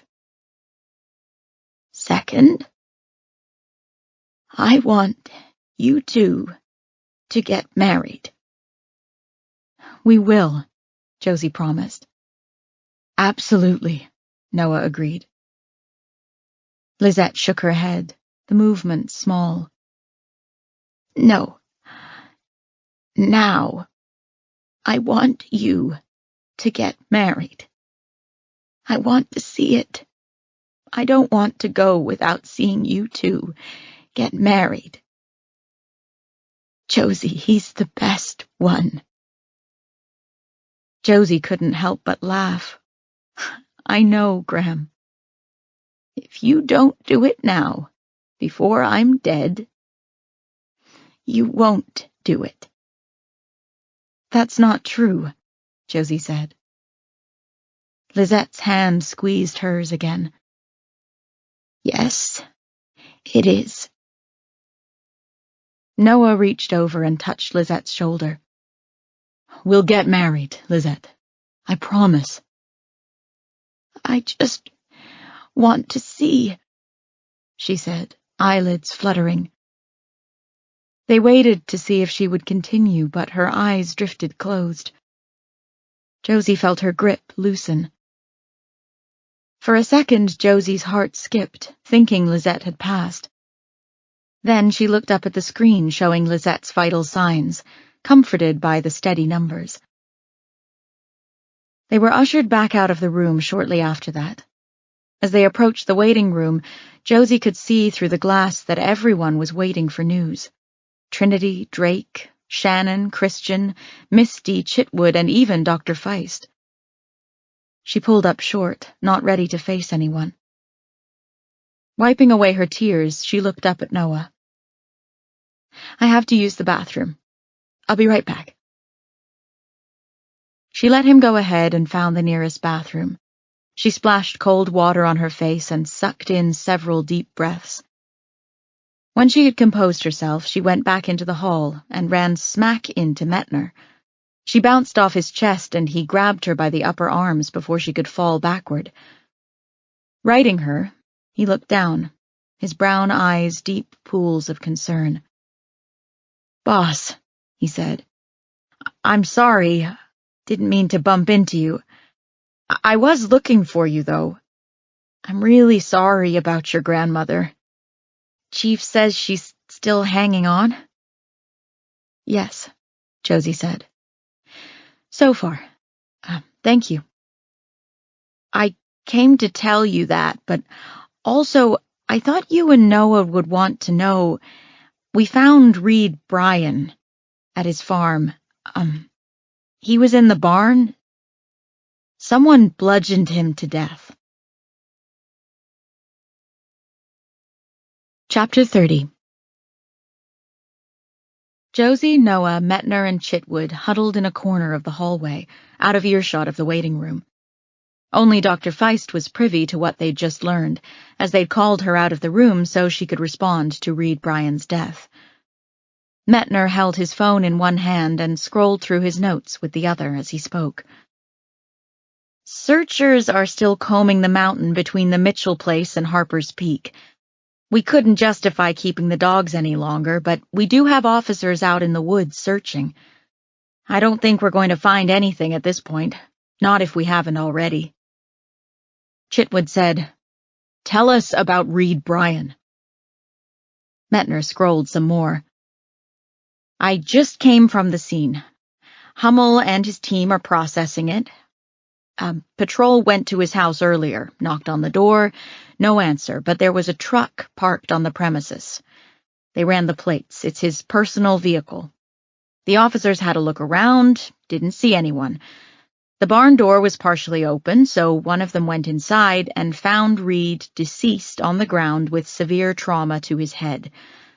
Looks like someone went completely off on him, and most of the blows were to the back of his head. At least from what I could tell. He's a big guy, so to take him down, whoever did it blitzed him from behind and didn't stop until he was gone. Dr. Feist will examine him, but from what I saw, it didn't look like he stood a chance." "Any idea what the killer used?" Noah asked. "There was a shovel nearby, with his blood and some of his hair on it, so it looks like the killer left the weapon there." "Packs?" Josie asked. "Not there. The house was searched, as were the rest of the grounds. No sign of him." "What about the vans?" Noah asked. "He's got 2 vans for his produce business." Metner nodded. "We found one of them. Actually, several people reported seeing it driving erratically through town. About a mile from the produce market, it crashed into someone's front porch, plowed right up over the grass and into the house." "Oh my God," said Josie. "Was anyone hurt?" "Thankfully, no," Metner said. "Homeowners reported seeing a teenage boy stumble out of the driver's seat and take off, running. They called it in, but we're short with everyone searching the mountain right now, so by the time patrol got there, he was long gone." "Did they get his description?" Chitwood asked. Metner went back to his notes. "Caucasian male, about 5'9", 5'10", wearing baggy jeans and a blue hooded sweatshirt. That's all I got." "So we don't know if it was Rory or Pax," said Josie. "My money's on Rory," Noah said. "The erratic driving? He's only 15. Maybe Lorelei taught him to drive a little, but he really wouldn't have a good grasp on it, theoretically."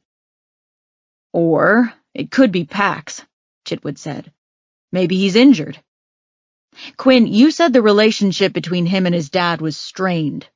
Is it possible Reed got mad at him, hauled off and hit him, and Pax fought back?"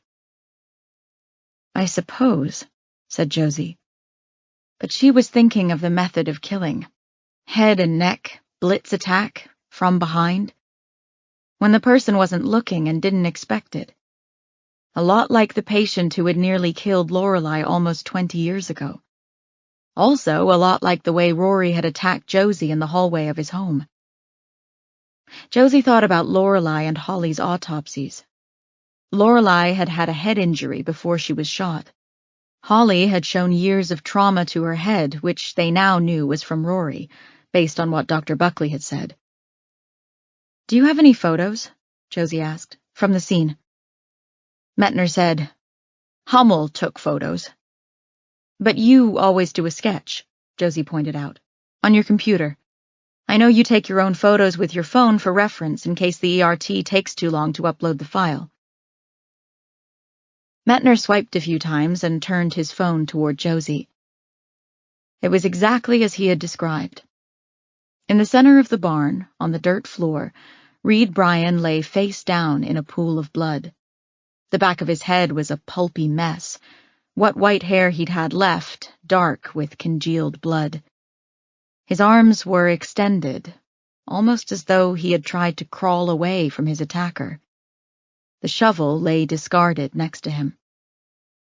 "I'm not sure what you're looking for," Metner said. Josie studied the rest of the photo, using her thumb and index finger to zoom in and out on the other areas of the barn depicted. "I think Rory Mitchell did this." "Based on what?" Chitwood asked.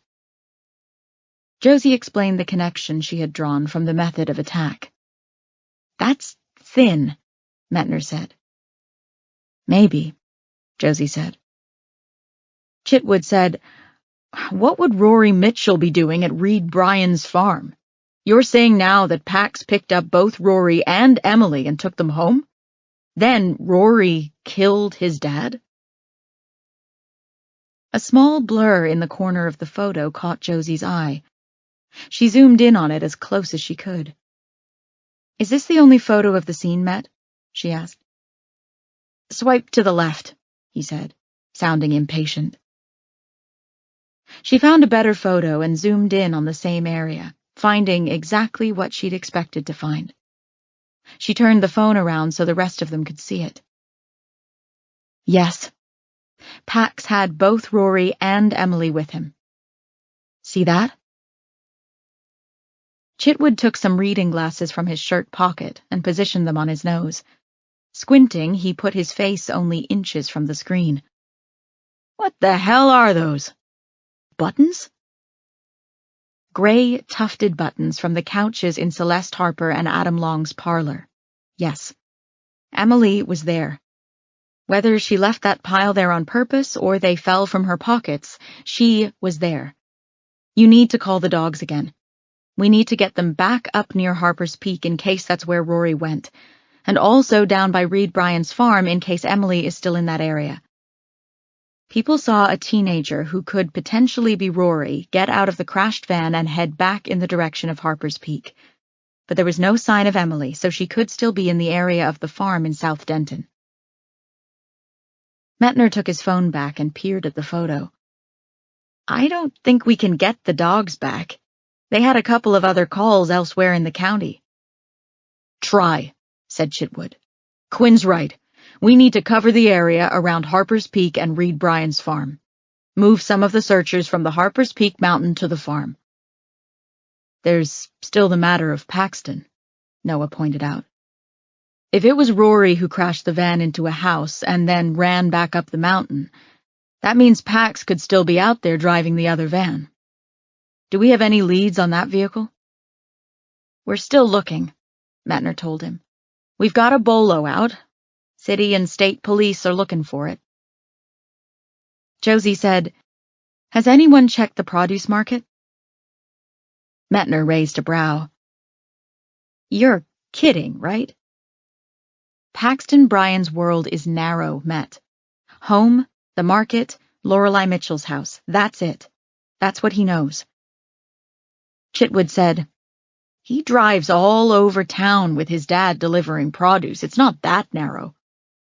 But he's on the run, Josie said. Think about it. Everyone he cares for has either been killed or gone missing in the last 48 hours. He won't be thinking straight. Even if he had something to do with these murders, it's a stressful time for him. He's going to go somewhere he finds comforting. Met, you said you've got searchers out in the woods between the Mitchell house and Harper's Peak. That's a huge area to cover. When's the last time anyone looked inside any of the structures on Lorelei's property? He looked at her as if he wanted to argue. He often argued with her. It drove Noah crazy, but Josie appreciated it. It meant he was thinking critically, and also she needed to be challenged to stay sharp. She said, Just spit it out, Met. I don't think Pax would do that. It's stupid. Met, Noah said. Josie held up a hand, silencing him. It is stupid. But what would also be stupid is for us not to check the most obvious places. How long will it take to have someone swing by the market and the Mitchell house? You've already got units out there. Metner looked at Chitwood, who shrugged. We need to find this kid, Met. Today. Now. Do whatever you have to do. He sighed. Fine. I'll send units. What about Emily? Any idea where she could be? She might be with Pax, Josie pointed out. She didn't say what they were all thinking. That the reason no one had found her yet was because she was dead. Chapter 31. 2 hours later, an exhausted Gretchen ambled into the ICU waiting room. Everyone else had gone in and out of the room all day to eat, sleep, shower, and change clothes. Only Josie and Noah stayed. Sawyer was around somewhere, Josie knew, because she had seen him coming in and out of Lizette's room at his appointed time. Now only Trinity and Shannon remained to keep vigil with Josie and Noah. Both of them slept on separate couches. Quietly, Gretchen walked over to where Josie and Noah sat. "How's Lizette?" she asked. Josie said, "They had to drain some fluid from one of the wounds in her abdomen, but other than that, she's hanging on. Not awake much. We get to go in every hour for about 10 minutes, but that's all." Noah asked, "Do you have an update?" Gretchen pulled her reading glasses from her pocket and put them on. Then she took out her notebook and flipped through some pages. She looked at the door. "The chief should be right behind me. I just saw him at the vending machine." They waited a few minutes until Chitwood came strolling in with a bag of potato chips and a Coke in his hand. He stood beside Gretchen as though he were the one waiting for her and said, "Let's hear it." Gretchen shot him a dirty look and then turned to Josie. "Met said to tell you that you were right." "Really?" said Noah, with a slight smile on his face. "Not you," Gretchen said. "The boss." "I know," Noah said. "You found Pax." Gretchen nodded. The second van was parked behind the produce market. He had used several pallets, empty crates, and bushels to cover it up, although not very well. "Was Emily with him?" Josie asked. "No." "Where was he?" Josie prodded. "With the van?" "No, he was in the greenhouse at the Mitchell property, curled up under one of the tables. Didn't put up a fight when patrol took him in." Chitwood tucked the Coke under his arm and opened his chips, the plastic crinkling. He popped a few chips into his mouth. Josie said, "This is going to sound weird, but did you find any buttons? Either in the van or in the greenhouse?" Gretchen raised a brow. "You mean like the kind at the Reed Bryan murder scene, the tufted gray buttons?" "No. Met told everyone to be on the lookout for those after he met with you earlier." "Has Pax said anything?" Noah asked. "No. He was advised of his rights. He hasn't asked for an attorney. The only thing he has asked for is to talk to Josie." Josie's gaze snapped upward toward Gretchen's face. "What?" "He wants to talk to you and only you." Chitwood's fingers froze halfway between his chip bag and his mouth. Noah said, "That's not possible." Josie felt the pull, as she always had, toward work, purpose, action. Yet her heart was in the other room with Lizette. She didn't want to leave. What if Lizette took a turn for the worse? Or if she died and Josie wasn't there? On the other hand, it had been hours with little change. When the doctor came to tell them they were going to drain some fluid from her abdomen, he had said it was going to be a very long night for Lizette. Once the procedure was finished, no one would be allowed to see her for at least 2 hours after that. If Josie couldn't see her for 2 hours, then why not take some of that time to talk to Pax? The police station was only minutes away. "What if Pax knows where Emily is?" Josie heard herself say. Chitwood threw his chips back into the bag and rolled it up, putting it into his suit jacket pocket. Josie expected him to say something like, "You're not on the clock right now, Quinn," or "Absolutely not." But he was silent. Noah turned to her. "You don't have to do this. It doesn't always have to be you." Josie said, "In this case, though, it does. If we knew where Emily was, I wouldn't even consider it. But if there's even a chance that we can find her... I won't even be able to see Graham for another 2 hours. I'll be back before that. Josie, Noah said.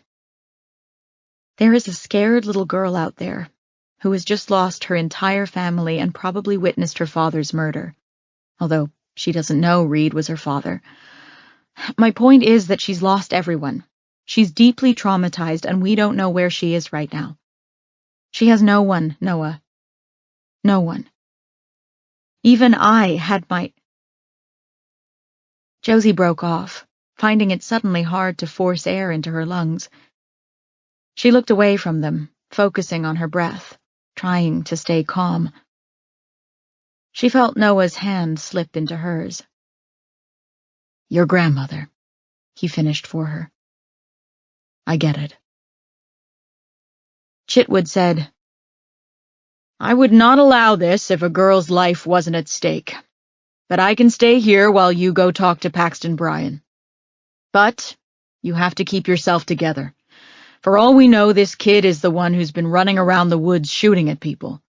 If you go in there, the focus has to be on Emily, not on your grandmother. You got that? If this kid ever has to go to court to be tried for what he's done, we can't have any confessions he might make thrown out because you were the one taking them. Josie looked back at him and nodded. Chitwood lifted his chin toward Gretchen.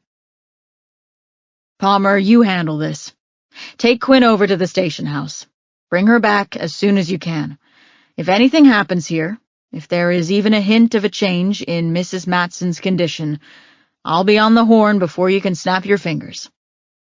Now go. Chapter 32. Neither Josie nor Gretchen spoke on the drive to the station house. As the large building came into view, Josie felt a release of some of the tension building inside her. Here was the place where the world made sense. Here was the place where she knew what to do and what to say. She had purpose.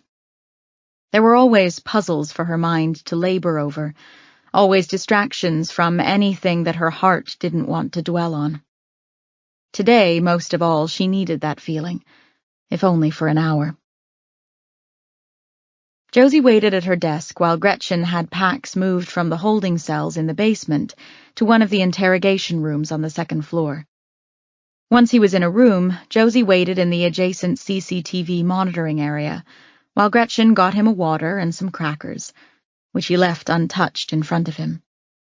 She read him his rights again and waited for him to request a lawyer. All he said was, I want to talk to Josie Quinn. Gretchen left him at the table in the small room and met Josie in the hallway. He's all yours. While Gretchen disappeared into the CCTV room to monitor the interview, Josie stood in front of the door, shoring herself up. Emily. She just had to find Emily. If one good thing came out of this horrific situation, it would be locating Emily safe and alive.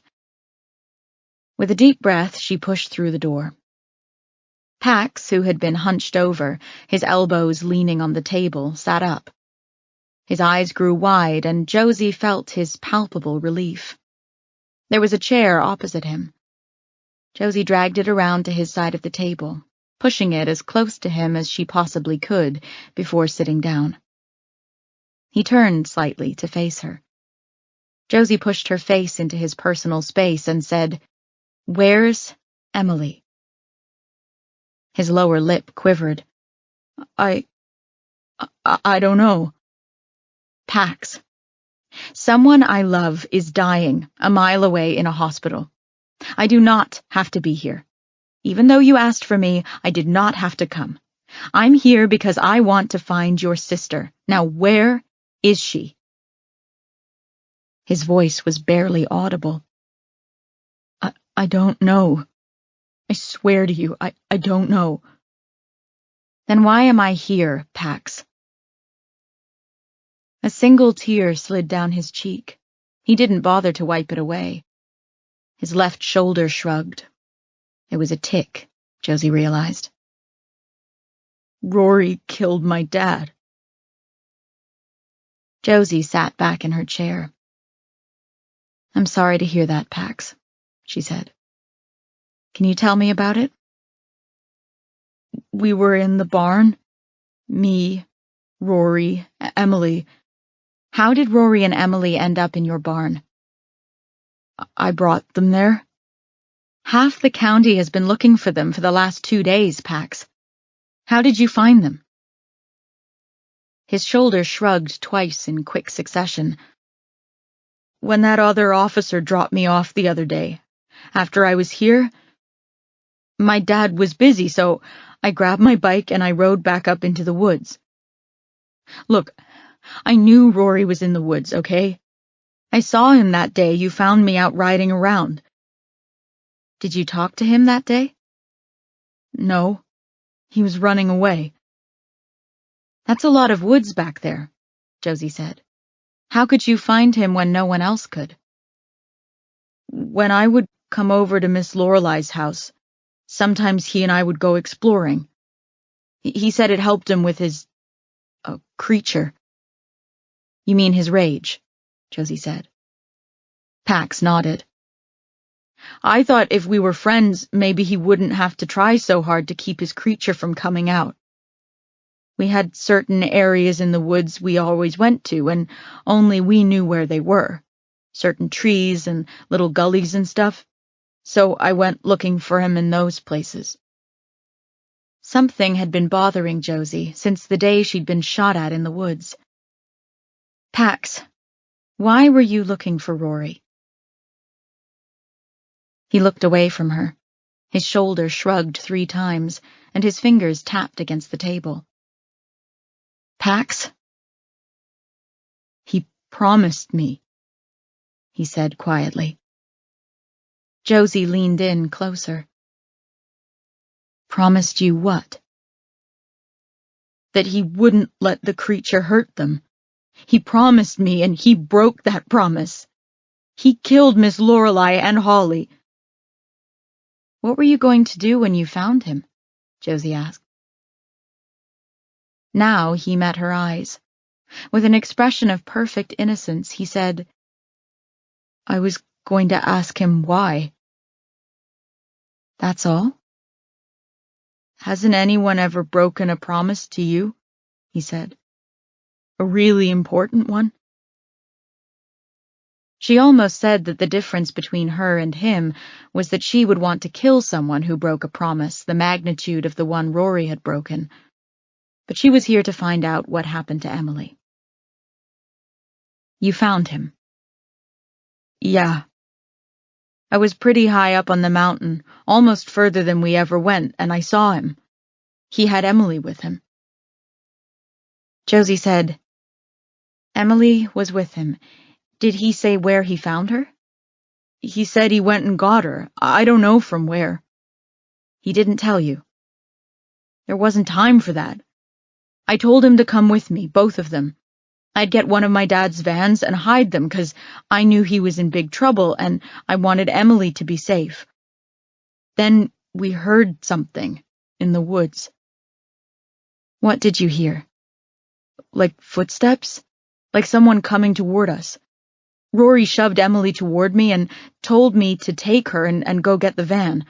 He said he'd meet us in the back of the store later. He made me take her. Where did you take her? Josie asked.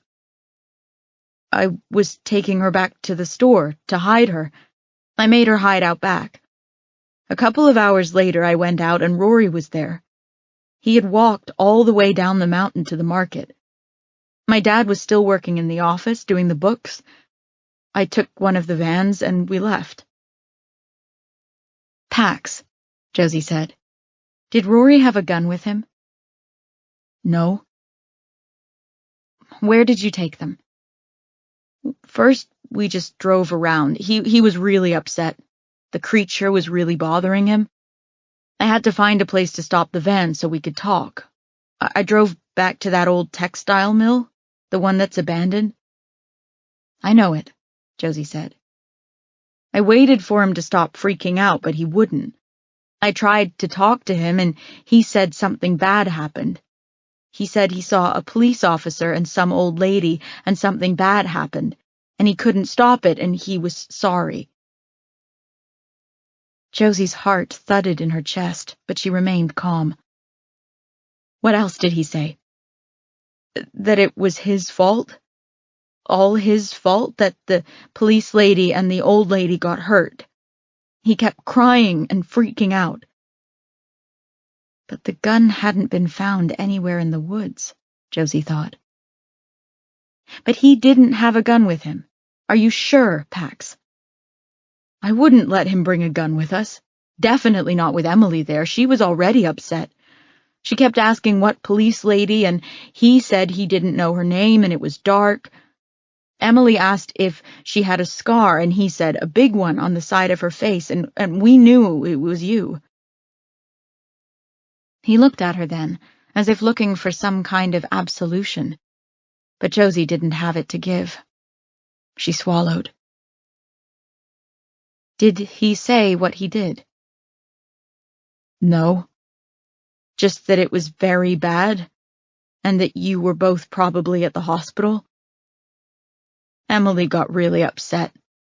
She said he had to make you a doll to say he was sorry. I didn't know what the hell they were talking about, but he said if he made one, could I take it to you, since I knew who you were. I said if I took it to you, you would make me turn him in.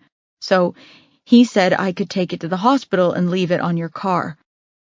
I had been in your car before, so I knew which one it was. I thought what Rory was saying was bullshit, but it was important to Emily that he do it. I said I would do whatever he wanted if he would tell me why he broke his promise to me. He didn't want Emily to hear, so he asked her to look around in the woods for stuff to make this doll they kept talking about. So she said she would. I told her to stay where I could see her, though. What did Rory say when Emily couldn't hear him? Josie asked. He said he didn't break his promise. What do you mean? He said he hurt Holly and Miss Lorelei, but he didn't kill them. There was someone else. Chapter 33. Josie glanced at the CCTV camera. Gretchen was on the other side of it, listening and watching. She would take down anything Pax said, so the team could track down both Rory and the other person he claimed killed his mother and sister. Josie was going back to the hospital to be with Lizette after this. What other person? Josie asked. Pax spread his hands. I don't know. He just said he didn't kill them. The creature came out, and it was bad. The creature said all these terrible things he was going to do to all of them, and Miss Lorelei and Holly got scared. They told Emily to hide. That only made the creature worse. Then Miss Lorelei called someone on her cell phone. Who? Josie asked. He shrugged. I don't know. A man. I asked him what man, and he wouldn't tell me. He just said the man showed up, and when he saw that Rory was hurting Miss Lorelei, he went out to the truck, got the gun, and came in and tried to kill them all. Josie watched Pax's face carefully for any signs of deception. Was this something he and Rory had cooked up together? Although it wasn't outside the realm of possibility that another person had been there the day Lorelei and Holly were killed. If that was true, Josie would have expected some more detail. Any detail. Did he describe him? She asked. No, but I didn't ask him to. I asked him if he knew the man, and he said yes, but he wouldn't tell me who it was. Pax, is it possible it was your father? No. Remember how you told us you were with him the morning that Lorelei and Holly were killed? Were you telling the truth? It's okay if you weren't, we just need to know the truth. He was with me, that is the truth. It couldn't have been him. Josie said, Do you ever remember seeing any men at their home when you were there? No. What about Rory and Holly? Did they ever talk about their father? Do you know if he was in the picture? They didn't talk about him. It was like they never had a father. When I first started going over there, Rory told me a secret. It was when Miss Lorelei wasn't listening. He said that they had a dad before Holly was born. Sometimes he would be there, but not a lot. He was mean. He hated Rory, and when Holly was a baby, he went away and never came back. That's all I know.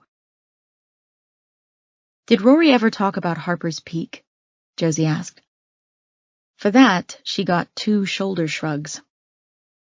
Pax. He asked me not to tell anyone. Can you tell me what that was?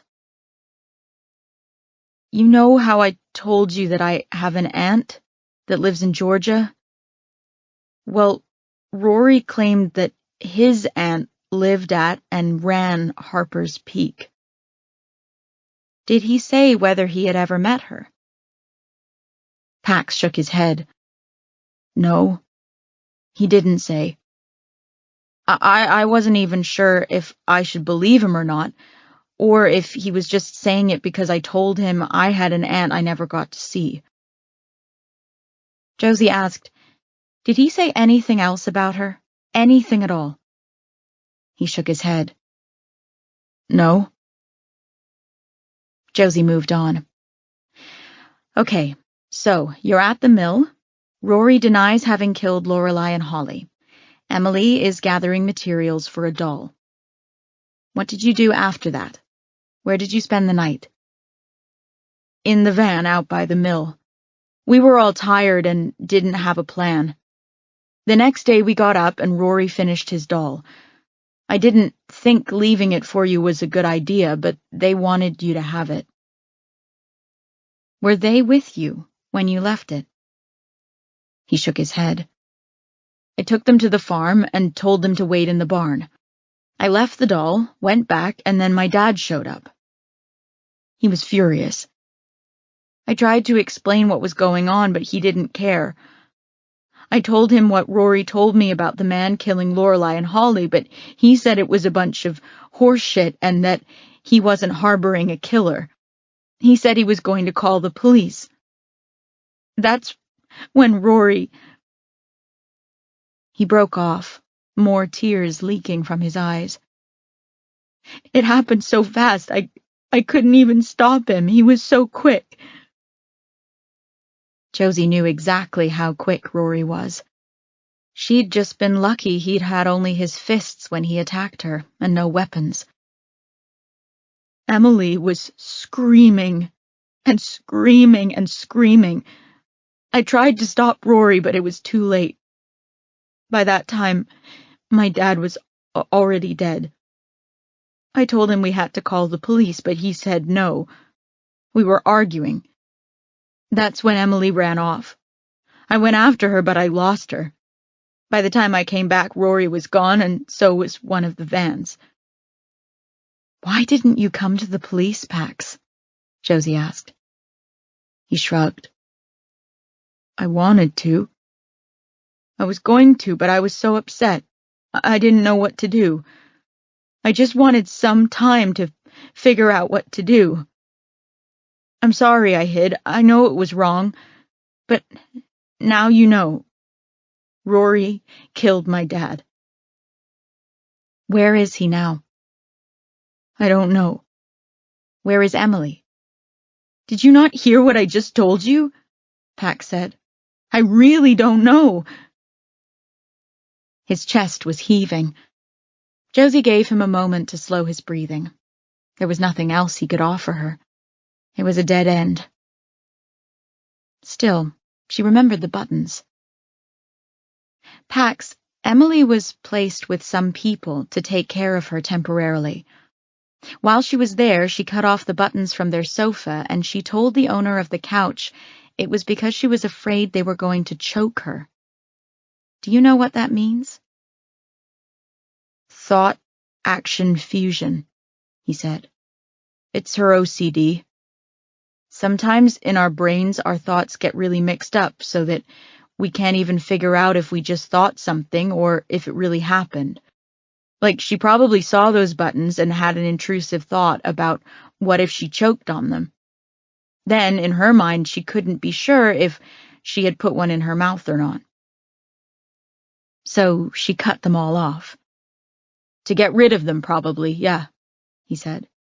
Miss Lorelei told me all about this stuff when I first started going there. I had it when I was little. Once I was counting pennies and I thought about eating one, and then I couldn't figure out if I had really eaten one or only thought about it.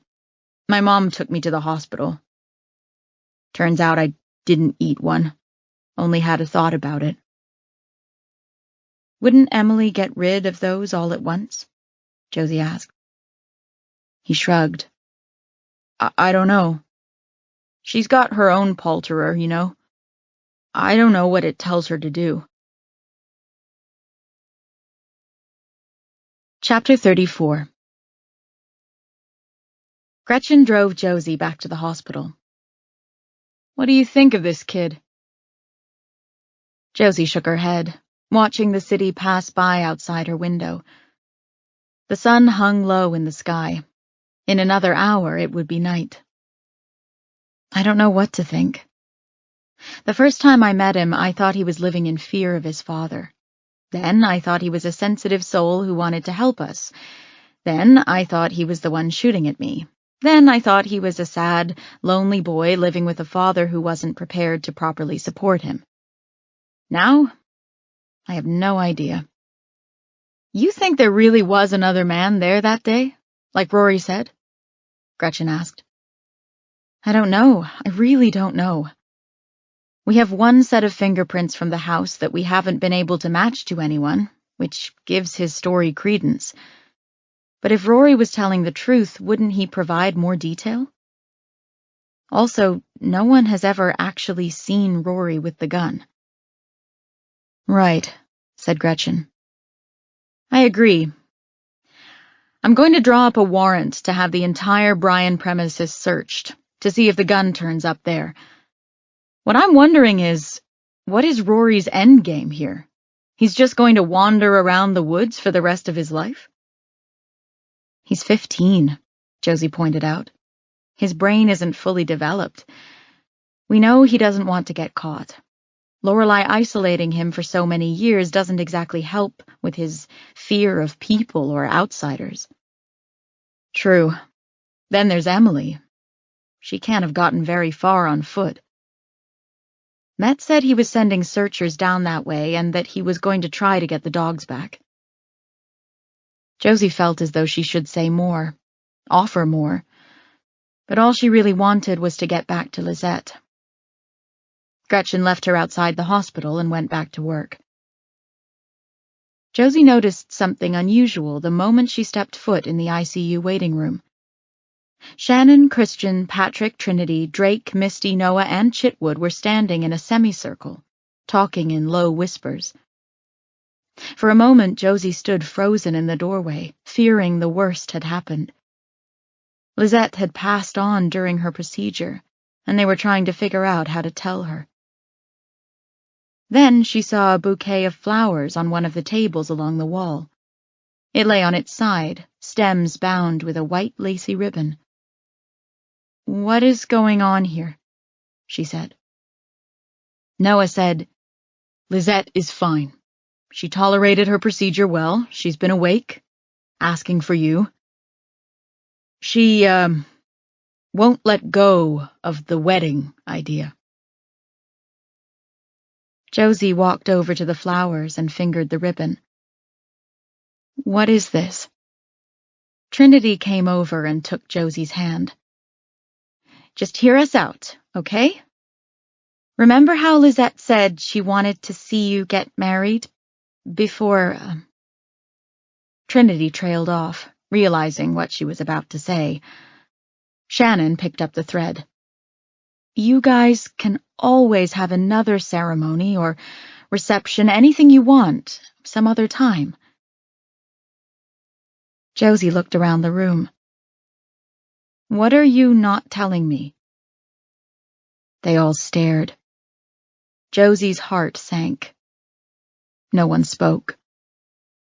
Then a voice came from the doorway. "Sawyer." "She's got internal bleeding in her small bowel. They're having trouble controlling it. They can take her back to surgery, but her body's already been through so much they're not sure she can tolerate it." "She's going to die," Josie said softly. Sawyer nodded. Shannon came over and stepped between Josie and the table. "I'm so sorry, Josie." "How long?" Again, no one spoke. Josie looked back at Sawyer. "How long does she have?" He shook his head, eyes glistening with unshed tears. "Hours? Maybe a day. They're going to wait till morning, and if she's still with us, they'll take her back into surgery again and try to find the source. It's a slow leak, but she can't keep losing blood this way. She simply won't make it." Josie's knees gave out. Trinity and Shannon caught her. Noah rushed over to her. The three of them guided her to a chair and sat her down.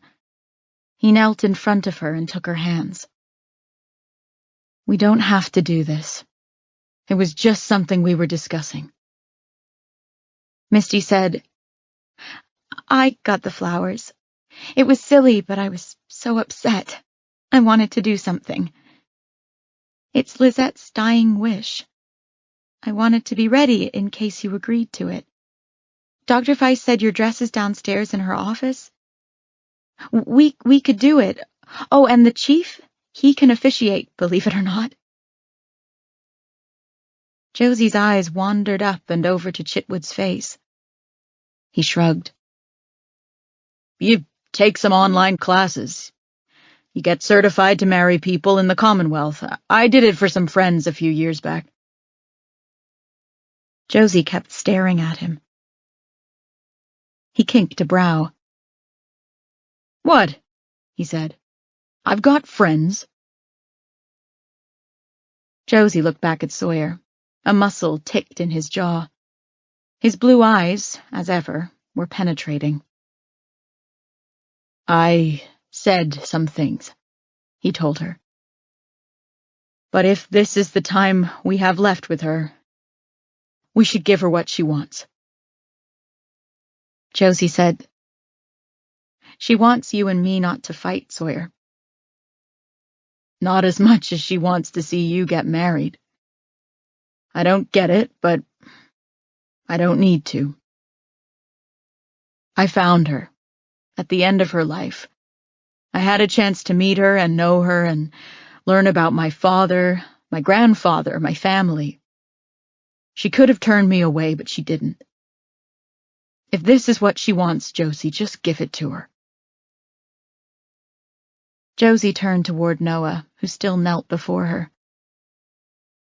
"This is your wedding, too," she whispered. "Your first wedding, and hopefully your only wedding. We had all those plans." Noah smiled. "Plans are stupid," he said. "Let's just get married." Chapter 35. Someone had elevated Lizette's bed slightly and taken the time to comb out her gray curls. Josie could tell by the way the corners of her eyes crinkled and the way her upper lip curled ever so slightly that she was in great pain. Still, she beamed as she watched Christian walk arm in arm with Josie from the doorway of her room to the bed, where Noah and Chitwood waited. Drake had gotten the rings. Josie had no idea from where. The groomsmen had been in charge of those, and she'd lost track of everything concerning their wedding the moment Holly Mitchell was found in front of the Harper's Peak Church. Misty had gone to their house and gotten Noah's tuxedo. Shannon had done her best to smooth out Josie's wedding dress and clean the dirt from the bottom of it. It was still a bit of a mess, but it would do for their purposes. Josie knew that in spite of her dress and the makeup and hair product that Misty, Shannon, and Trinity had sprayed and brushed onto her, covering the bruises left by Rory's attack quite well, she looked just as exhausted as Noah did. Still, they both smiled, and neither of them cried. The others, even Sawyer, circled the bed, all of them shifting nervously. Josie also knew that the nursing staff waited eagerly outside, ready to disperse them the moment the vows were said. Christian kissed Josie's cheek, handed off her bouquet to Trinity, and left her facing Noah. Chitwood moved so that Lizette had full view of them both. Josie reached out a hand and placed it in Lizette's.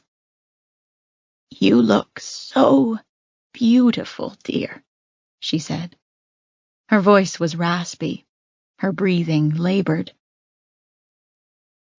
Chitwood cleared his throat. "We're gathered here today to join Josie and Noah in the bonds of matrimony. Marriage is a promise between the two of you that you will love, honor, and trust one another for the rest of your lives. Today, you will commit to support, encourage, and love each other as long as you're both alive. You will dedicate yourselves to that commitment and be faithful to it and to one another. You will move forward as two unique individuals, but you'll do so together, partners in strength, joy, and also responsibilities." Josie was surprised by Chitwood's speech. She wondered if it was from a script he had learned or if he was improvising. Either way, it was lovely.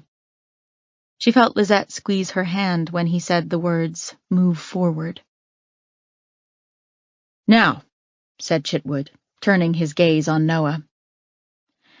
"Noah, do you take Josie to be your wife, in the presence of these witnesses, in sickness and health, in times of both joy and sorrow, for richer or poorer, and promise to cherish her as long as you both shall live?" Josie stared into Noah's hazel eyes, noticing the gold flecks in his irises. He smiled. His voice was husky when he said, "I do." Josie felt tears threaten but held them back, unable to stop herself from returning his smile. Chitwood turned to her.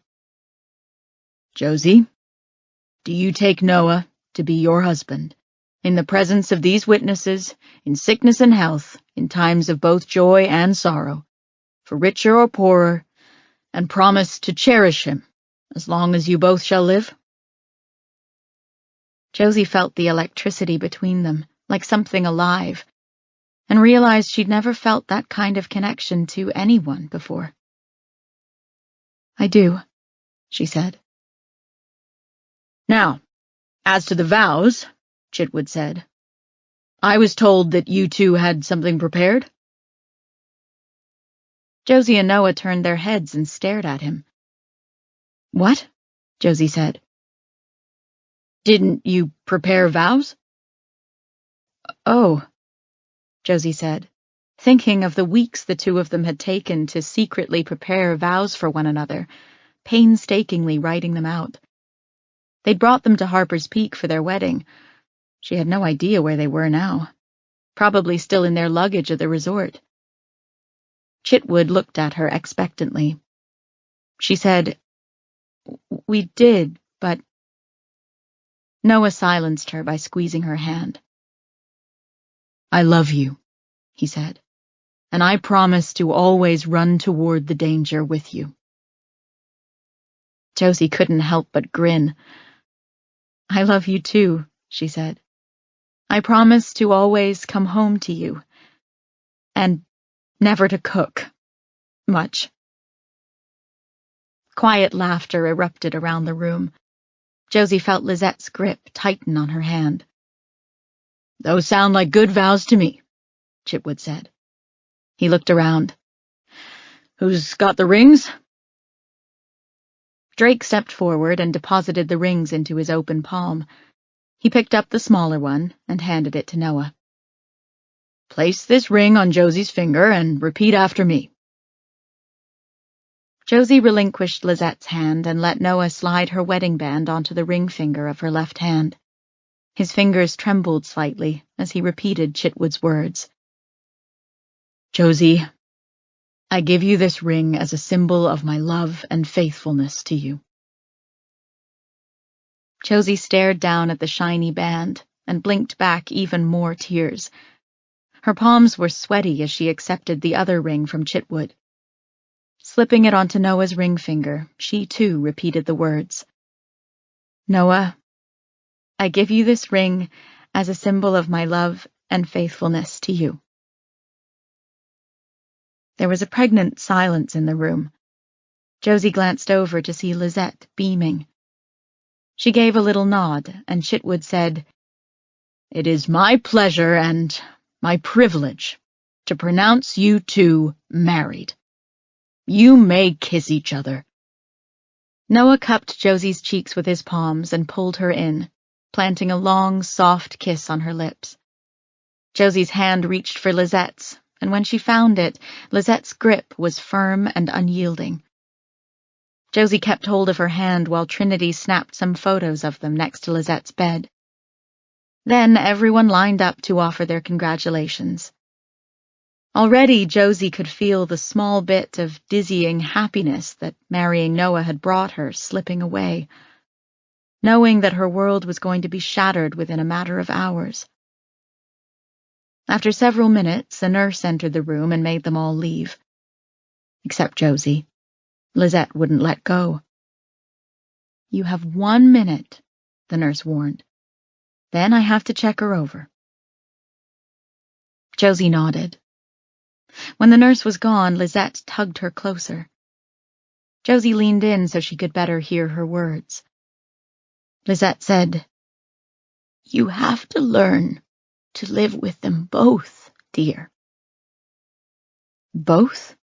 Josie said, wondering if Lisette was becoming delirious. "The grief and the happiness."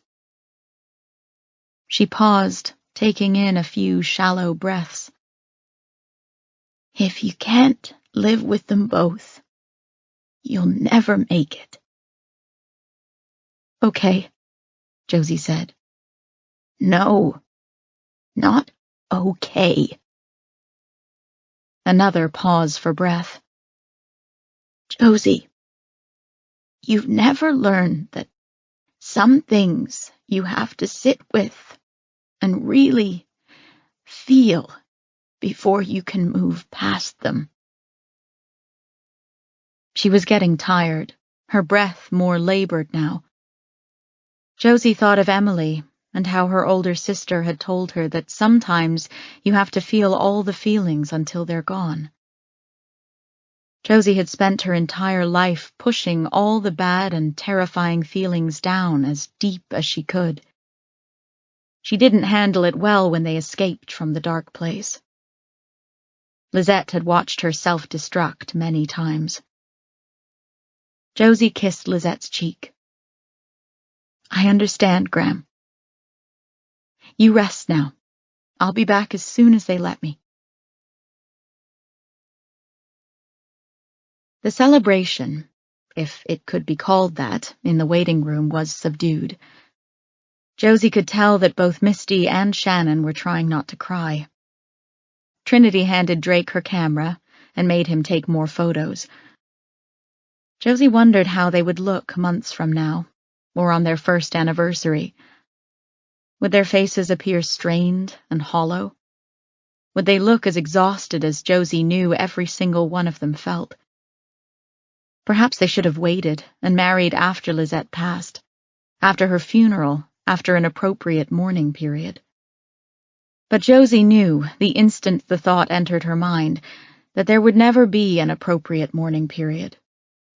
It would have been torture planning another wedding, knowing that Lisette wouldn't be there, knowing that if Josie had only stayed at Griffin Hall and walked down the aisle as planned, Lisette could have seen it. She wouldn't have been able to marry Noah after this, and eventually he would have grown tired of the grief between them, forcing them apart and keeping them that way. Lizette knew Josie better than any living person, and this wedding, bittersweet though it was her gift to her granddaughter.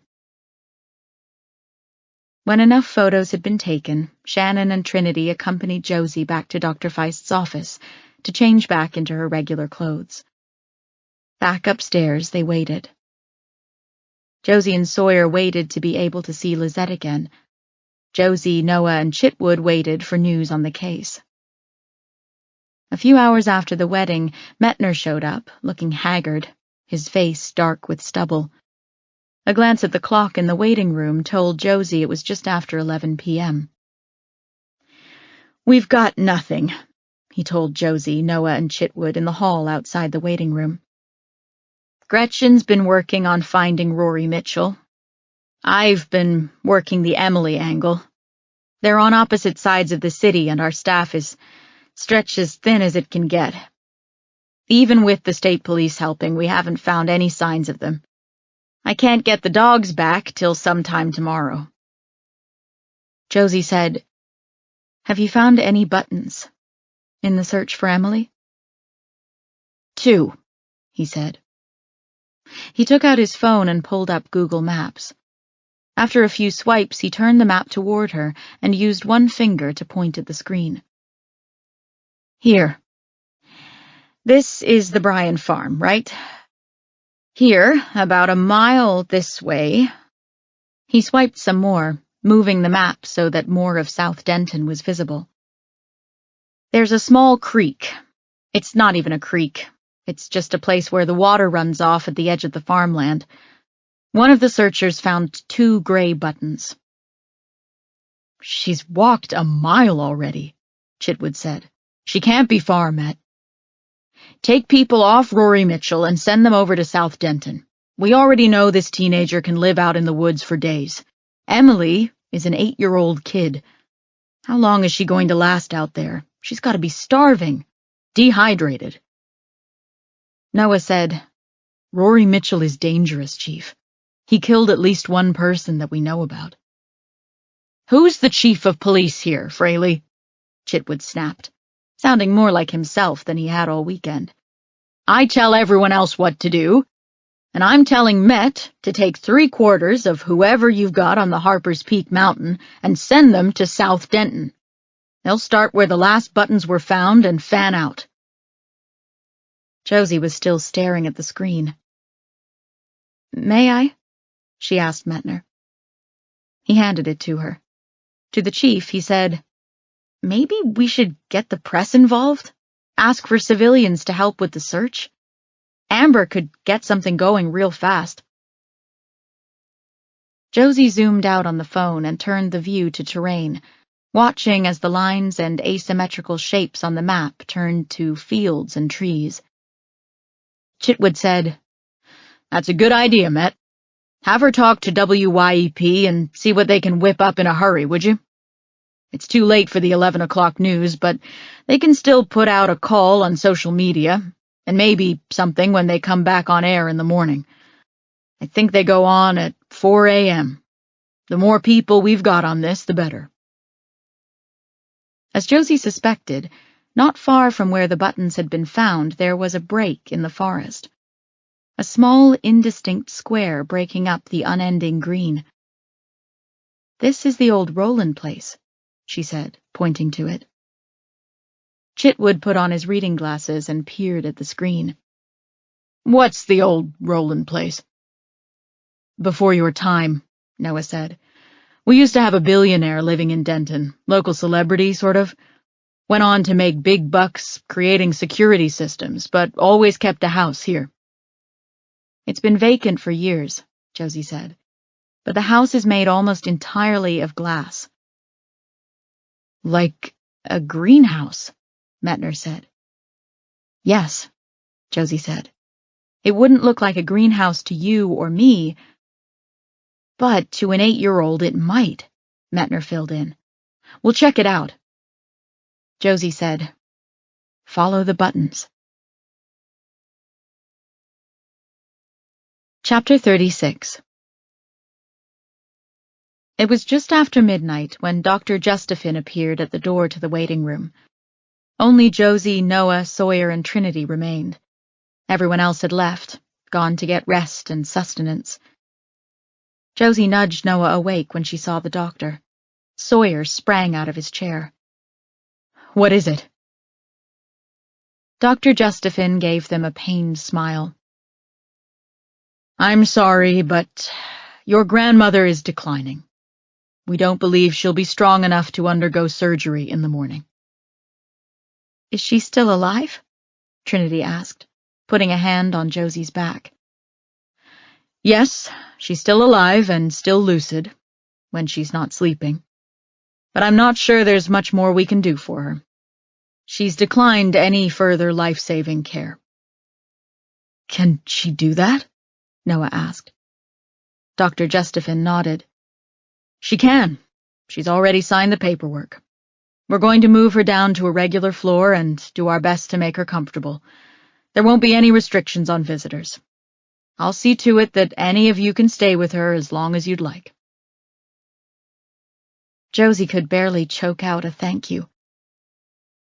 Once the doctor was gone, Trinity pulled Josie into a hug. Josie let herself sob into Trinity's shoulder for several minutes. Across from her, she could hear Sawyer weeping as well. She wanted to comfort him, but couldn't bring herself to move.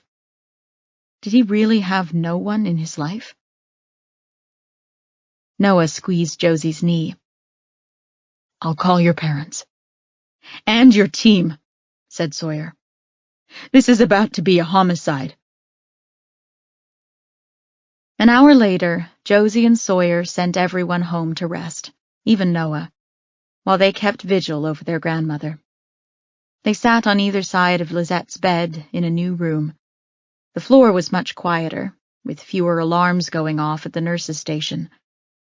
Lisette looked better without all the equipment hooked up to her. Only a single IV was left in her good arm. She smiled, first at Sawyer, then at Josie. "This is better," she said. "No, it's not," Josie wanted to shout. "They're making me comfortable," Lisette went on. "That means they're giving me the good stuff. The really good stuff." She closed her eyes and let out a sigh. Without opening them, she said, "I never got to say goodbye to your father, Eli. I always wished I had. Or my daughter. She was with me such a short time. And then one day, she was gone." Pausing, she took several breaths. "I never got to say goodbye to her. This is a blessing." "How can this be a blessing?" Sawyer said, his voice breaking. Lisette opened her eyes and looked at him lovingly. "I couldn't stay here forever, dear. We all knew that. I wish I had more time. I do." She drifted off, exhaustion and the drugs taking their toll once more. Josie moved her chair closer and took Lizette's hand. On the other side, her arm was in the cast, so Sawyer put her bedrail down, got as close as he could to the bed, and rested his forehead on her shoulder. Josie saw his shoulders quaking. She wasn't sure how much time went by. Her middle finger was on the inside of Lizette's wrist, counting off the faint heartbeats. Sometime later, Lisette opened her eyes again. She stared straight ahead at the foot of the bed and smiled. Then her face relaxed. Josie thought she might be going, but her pulse was still thready beneath Josie's finger. She stayed that way for several minutes. "Sawyer," she whispered. He lifted his head and leaned even closer, so that his ear was over her mouth. She whispered something to him that Josie couldn't hear. He went back to his position at her shoulder, weeping into the bedsheet. Lisette turned her head toward Josie. Josie stood and folded her upper body over the bed, her face hovering just over Lisette's. Lisette whispered into her ear, kissed Josie's forehead, and squeezed her hand for the last time. Chapter 37. Josie and Sawyer waited until the medical staff made them leave the room. They stayed with Lisette until her body was cold. They waited in the hallway, standing awkwardly until Dr. Feist arrived. She hugged them both. "I'm so sorry," she said. "I promise I'll take good care of her." She looked at Josie. "I'll give my findings to Detective Mettner." Josie nodded. She'd never imagined that Lisette would need an autopsy after death. She had always envisioned Lisette passing away quietly in her chair while playing cards in the cafeteria at her nursing home, or going to sleep in her room one night and simply not waking up. Dying of old age, a peaceful death. But she'd been murdered, coldly, savagely, before Josie's eyes, and when Josie caught the person who did it, the criminal justice system would require that the extent of the injuries that killed her were documented by autopsy. They watched as Dr. Feist wheeled Lisette's bed out of the room, her face covered with a sheet, and into one of the staff elevators at the end of the hall. Josie felt strangely numb, but she knew it was just her body clicking over into survival mode. This was how she had managed to get through a childhood of trauma, losing her father, then losing her first husband. Her mind took the unfathomable horror of her new reality and shut it away so that her body could keep doing all the things it needed to do to function and live. Sometimes, later on, there was a reckoning. If she wasn't able to keep all those bad feelings down. Most of the time, she kept them buried so far beneath the surface, she could go for long periods without any of them being triggered. It was getting more difficult with each year that passed, to not feel her feelings. She suspected that a time would come when she would pay for all those years of locking everything away. But tonight was not that time. She said, "Sawyer, can I call someone for you?" "No," he said. And with that, he walked down the hall and got onto an elevator. Josie took the steps down to the first floor and walked outside through the emergency department lobby. She knew she should call someone. She had a host of loved ones waiting for news, waiting to comfort her, and do all the things she could not imagine doing right now. The logistics of death. She'd always hated them. When her husband Ray died, his mother had done most of the funeral planning. For now, she stood outside in the cool night air, breathing in a world without Lisette. How was that even possible? She took out her phone and texted Noah. "She's gone." His reply came back immediately. "I'll be right there." She put her phone back into her pocket and looked toward the lobby as a police cruiser pulled up. A uniformed officer got out and opened the back door. Out stepped Mettner. He turned back toward the open door, reached into the back seat, and lifted Emily Mitchell into his arms. Josie followed them inside.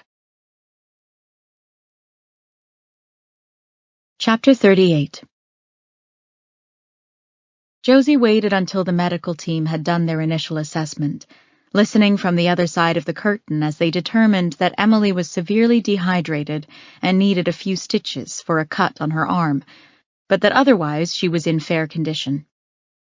Once they left her alone with Mettner, Josie stepped into the area. "Josie!" Emily cried. She waved her stuffed dog in the air. It looked a lot dirtier than the last time Josie had seen it. "I'm so glad to see you," Josie said. "You're okay," Emily said. Yes. Emily lowered her voice. Are we dead yet? Josie smiled. No, we're not dead yet. Metner's eyes widened. What does... You know what? I don't want to know. Emily, stay here while I talk to Detective Quinn down the hall for a few minutes. You mean where I can't hear you, she said pointedly. That's what he means, Josie said, winking at the girl. Metner took her arm and guided her a few cubicles away, pulling her to one side of the hall. What are you doing here? How is Lizette? She passed away, Josie said. His face fell. Oh my God. Boss, I'm so sorry. Do you need me to... Should I... Noah is on his way, she said. Thank you. Okay, he said, clearly flustered. You were right. Emily was at the old Roland place. She left a little path of buttons. Hard to see in the dark, but we got some of them. She'll be okay. Social services are on the way. I already talked to Marcy. They're not going to place her at Harper's Peak, which I think is best. Gretchen had contacted Pax's aunt, who lives in Georgia, told her everything that's going on, and she's expressed some interest in meeting and possibly taking Emily into her care. She is a blood relative, Josie noted, through Reed Bryan. Right. She was pretty upset when she heard what was going on. She confirmed what Pax had told us, that Reed wouldn't let her see him. Anyway, she's getting on the next flight. Now we just have to find Rory. But what am I saying? Your grandmother just died. You don't need to be here. I can stay with Emily. Josie said, Do you mind if I talk to her for a minute? You can stay. Just until Noah gets here? Yeah. Okay, sure. Josie walked back to Emily's cubicle. Metner stood outside the curtain. Josie pulled a chair up to the bedside. Emily said, Did you get your doll? I did. Emily played with the stuffed dog's ears. He said he was sorry for the bad thing that happened. Who is he, Emily? Josie asked. She put one finger to her mouth. Hush. Josie reached across and pulled it away. I know about Rory, she said, and I know about Pax. I also know that Rory did bad things sometimes. You already know? Josie nodded. That bad thing that happened. Rory said someone got shot. Was it your mom? My grandmother, Josie answered. Emily lowered her voice to a whisper. Did she die? Yes, Josie said, feeling a swell of emotion in her chest and quickly pushing it down. I'm sorry bad things happened to you. Were you ready? Josie smiled. You know what? I don't think any of us are ever ready for the bad things. Emily nodded but didn't respond. Emily, did Rory tell you that he shot my grandmother? Did he say that specifically? She went back to playing with the dog's ears. No. He said it was his fault. That's not the same thing as having actually done it. Do you understand? I know. You were alone with Rory for a while after Pax took you to his farm. Did he tell you anything? About the things he had done? She shook her head. Did Pax tell you anything? About hurting anyone? No. He didn't hurt anyone. Pax is good. Did he ever tell you that he hurt anyone, though? No. Did you ever see Rory or Pax with a gun? Ever? No.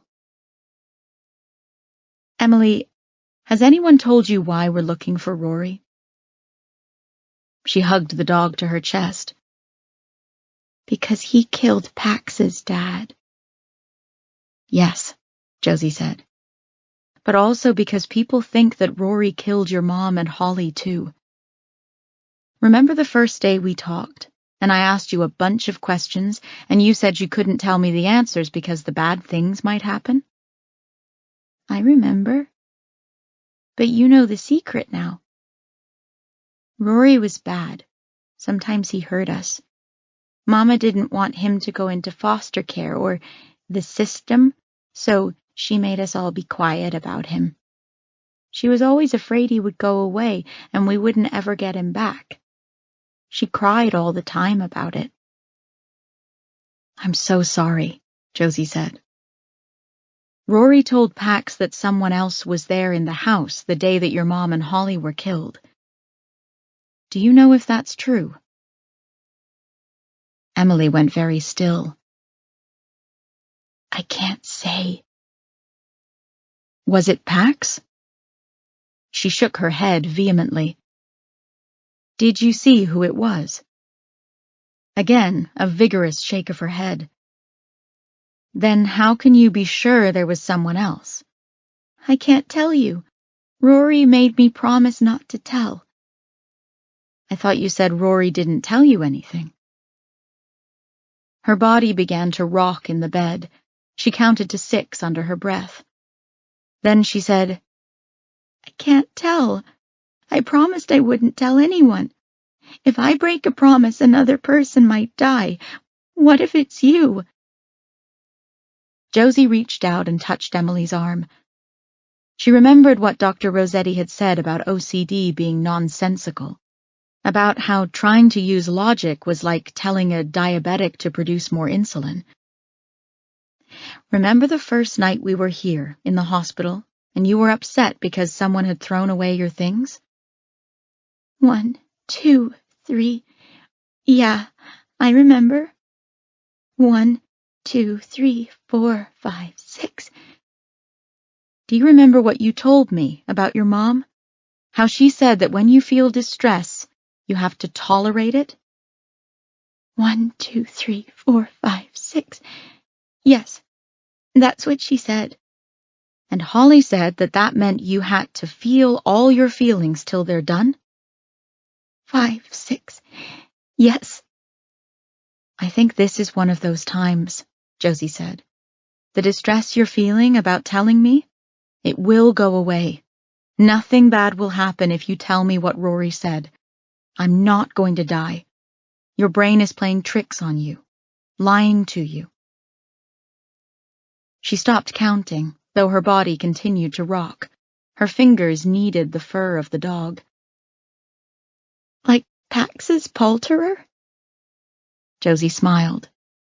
Exactly like that. Did your mom talk to you about that? She nodded. Do you have a name for your poulterer? I didn't have one yet. I wanted to call him Liar, Liar, Pants on Fire, but Mama said that was too long. Josie laughed. I like that. What about Liar Pants for short? Her grip on the dog loosened. I like that. I think that Liar Pants is in your brain, telling you that if you tell me what Rory said, someone will die, when it's just not true. Liar Pants is making you feel that distress when you even think about telling me. Does that make sense? I don't know. Can we try something? I don't want to. Josie leaned in closer. I don't like feeling all my feelings either, to tell you the truth. You don't have a Liar Pants, though, or a poulterer. I don't. That's gotta be hard. It is, Josie admitted. But I'm willing to stay here and help you like I did before, remember? When we sat on the floor together? Her rocking increased. She white-knuckled the dog and counted to 6 3 times under her breath. Josie glanced at the doorway to see Metner, Noah, and Marcy Reeb standing there. She looked back at Emily, who crossed her legs and then patted the bed in front of her. Josie climbed onto the bed with her, sitting face to face and crossing her legs as well. Emily extended an arm and turned it so Josie could see a gash down her forearm. I'm going to have a scar, too. Looks that way, Josie said. Do you think scars remind us of the bad things? Josie fingered her own scar, running her fingers from her ear to just below her chin. She'd always hated it. Until now. No, she told Emily. I think that they remind us how strong we are, and how much we are able to survive, how much we can tolerate. They're marks of badassery. Emily giggled. You said a bad word. I did. But you know what? I think you and I have earned the right to say badassery. Emily looked at her cut. Mark of badassery. Are you ready? Josie asked. Emily sighed. I'll never be ready for this. I think you were right about the being ready thing. But Mama always said it was the best thing to do, and I always felt better once we did. Josie put her hands out, and Emily placed her own hands in Josie's. She closed her eyes. 1, 2, 3, 4, 5, 6. I heard a man. That's how I know. That's how I know there was someone else there. I can't. Josie held tight to her hands as she rocked harder. Tears spilled from the corners of her eyes. Someone's going to die. Someone's going to die. It's the liar pants, Emily, Josie reminded her. Don't let him boss you around. Did you hear anything the man said? Her eyes remained clamped shut, but her head swung back and forth. I only heard some things. He was so loud, so mad. He said, enough, enough, and you're living in a fantasy land. Do you know who he was talking to? Josie asked. Her body shuddered. A sob erupted from her mouth. Josie squeezed her tiny hands. You're doing great, Emily. I'm right here. The distress will be gone soon. Do you know who the man was talking to? I don't know. He said, I hate you, and he said some bad words. A lot of really bad words. He kept saying no, and I don't care. He said this wasn't my choice. Then I thought he was gone, but he came back. I don't know all the things he said after that. There was a lot of things, and Mama was crying, and Rory was shouting, I hate you, and then the man yelled, I wish you were never born. And the boom came. She opened her eyes finally. They were red and glassy. Tears poured down her cheeks. I don't like this, she told Josie. I don't like the way it feels. I know, said Josie, but we're almost there. You're doing great. Had you ever seen a man before that day at your house? No. Only when Pax's dad came to get him. He was the only one. I heard a different man before, though. You did? 1, 2, 3, 4, 5, 6. Yes. A couple of times when Rory was trying to hurt Mama and Holly. Holly always told me to hide. That was part of the plan. I always hid until one of them told me to come out. Sometimes I heard the man's voice. I couldn't hear what he said, but I knew it was a man's voice because it didn't sound like Mama or Holly or Rory. But you never saw him, Josie prodded. 1, 2, 3, 4, 5, 6. I never saw him because I had to hide." "That's very good," Josie told her, squeezing her hands. "Emily, did you ask Rory about the man the next time you saw him?" "I didn't ask him, but he told me he didn't kill Mama and Holly. He said the man did and that he was going to make the man pay. That's why he couldn't go to the police. I told him that if he just called you, you would believe him. And you could just go get the man and put him in jail. But he said no one would ever believe him because he's just a messed up kid with rage issues." "He was trying to find this man." Emily let go of one of Josie's hands long enough to swipe at her tears. "Yes. I think he was going to kill him like he killed Pax's dad." "You have no idea who this man was?" Emily shook her head and took a shuddering breath. "Okay, you did great, Emily." "I still feel it," she said, rocking. "I'm still here," Josie told her. They settled into a comfortable silence. Josie was in no hurry to leave. She felt a sense of peace when she was with Emily, and she knew once she left, all that waited for her was crushing grief. She was not anxious to get back to it. Once Emily let go of her hands and relaxed back into the pillow behind her, Josie climbed out of the bed. She was about to leave, but had one more question. "Emily, why did you leave the house at Harper's Peak?" "After I was there for a couple of hours, they left me alone to talk in the kitchen. And Liar Pants told me if I didn't look inside every room in the house, then I might never see Mama or Holly in heaven. So I went to every room in the house and looked. I knew that lady and her husband wouldn't like it, but they didn't even notice. The lady was on the phone in the kitchen. She kept walking back and forth saying, 'Tom, Tom, calm down,' and 'it wasn't my choice,' stuff like that. She never even came out to check on me. Anyway, in one of the rooms upstairs, I saw a picture of her and Rory together." Josie looked toward the opening in the curtain to make sure Metner was still paying attention. "What lady?" "The lady," Emily said. "I forget her name. She got mad when I cut the buttons off her couch. I mean, I know I shouldn't have done it, but I thought I was going to choke on them." "You saw a picture of Celeste and Rory together," Josie clarified.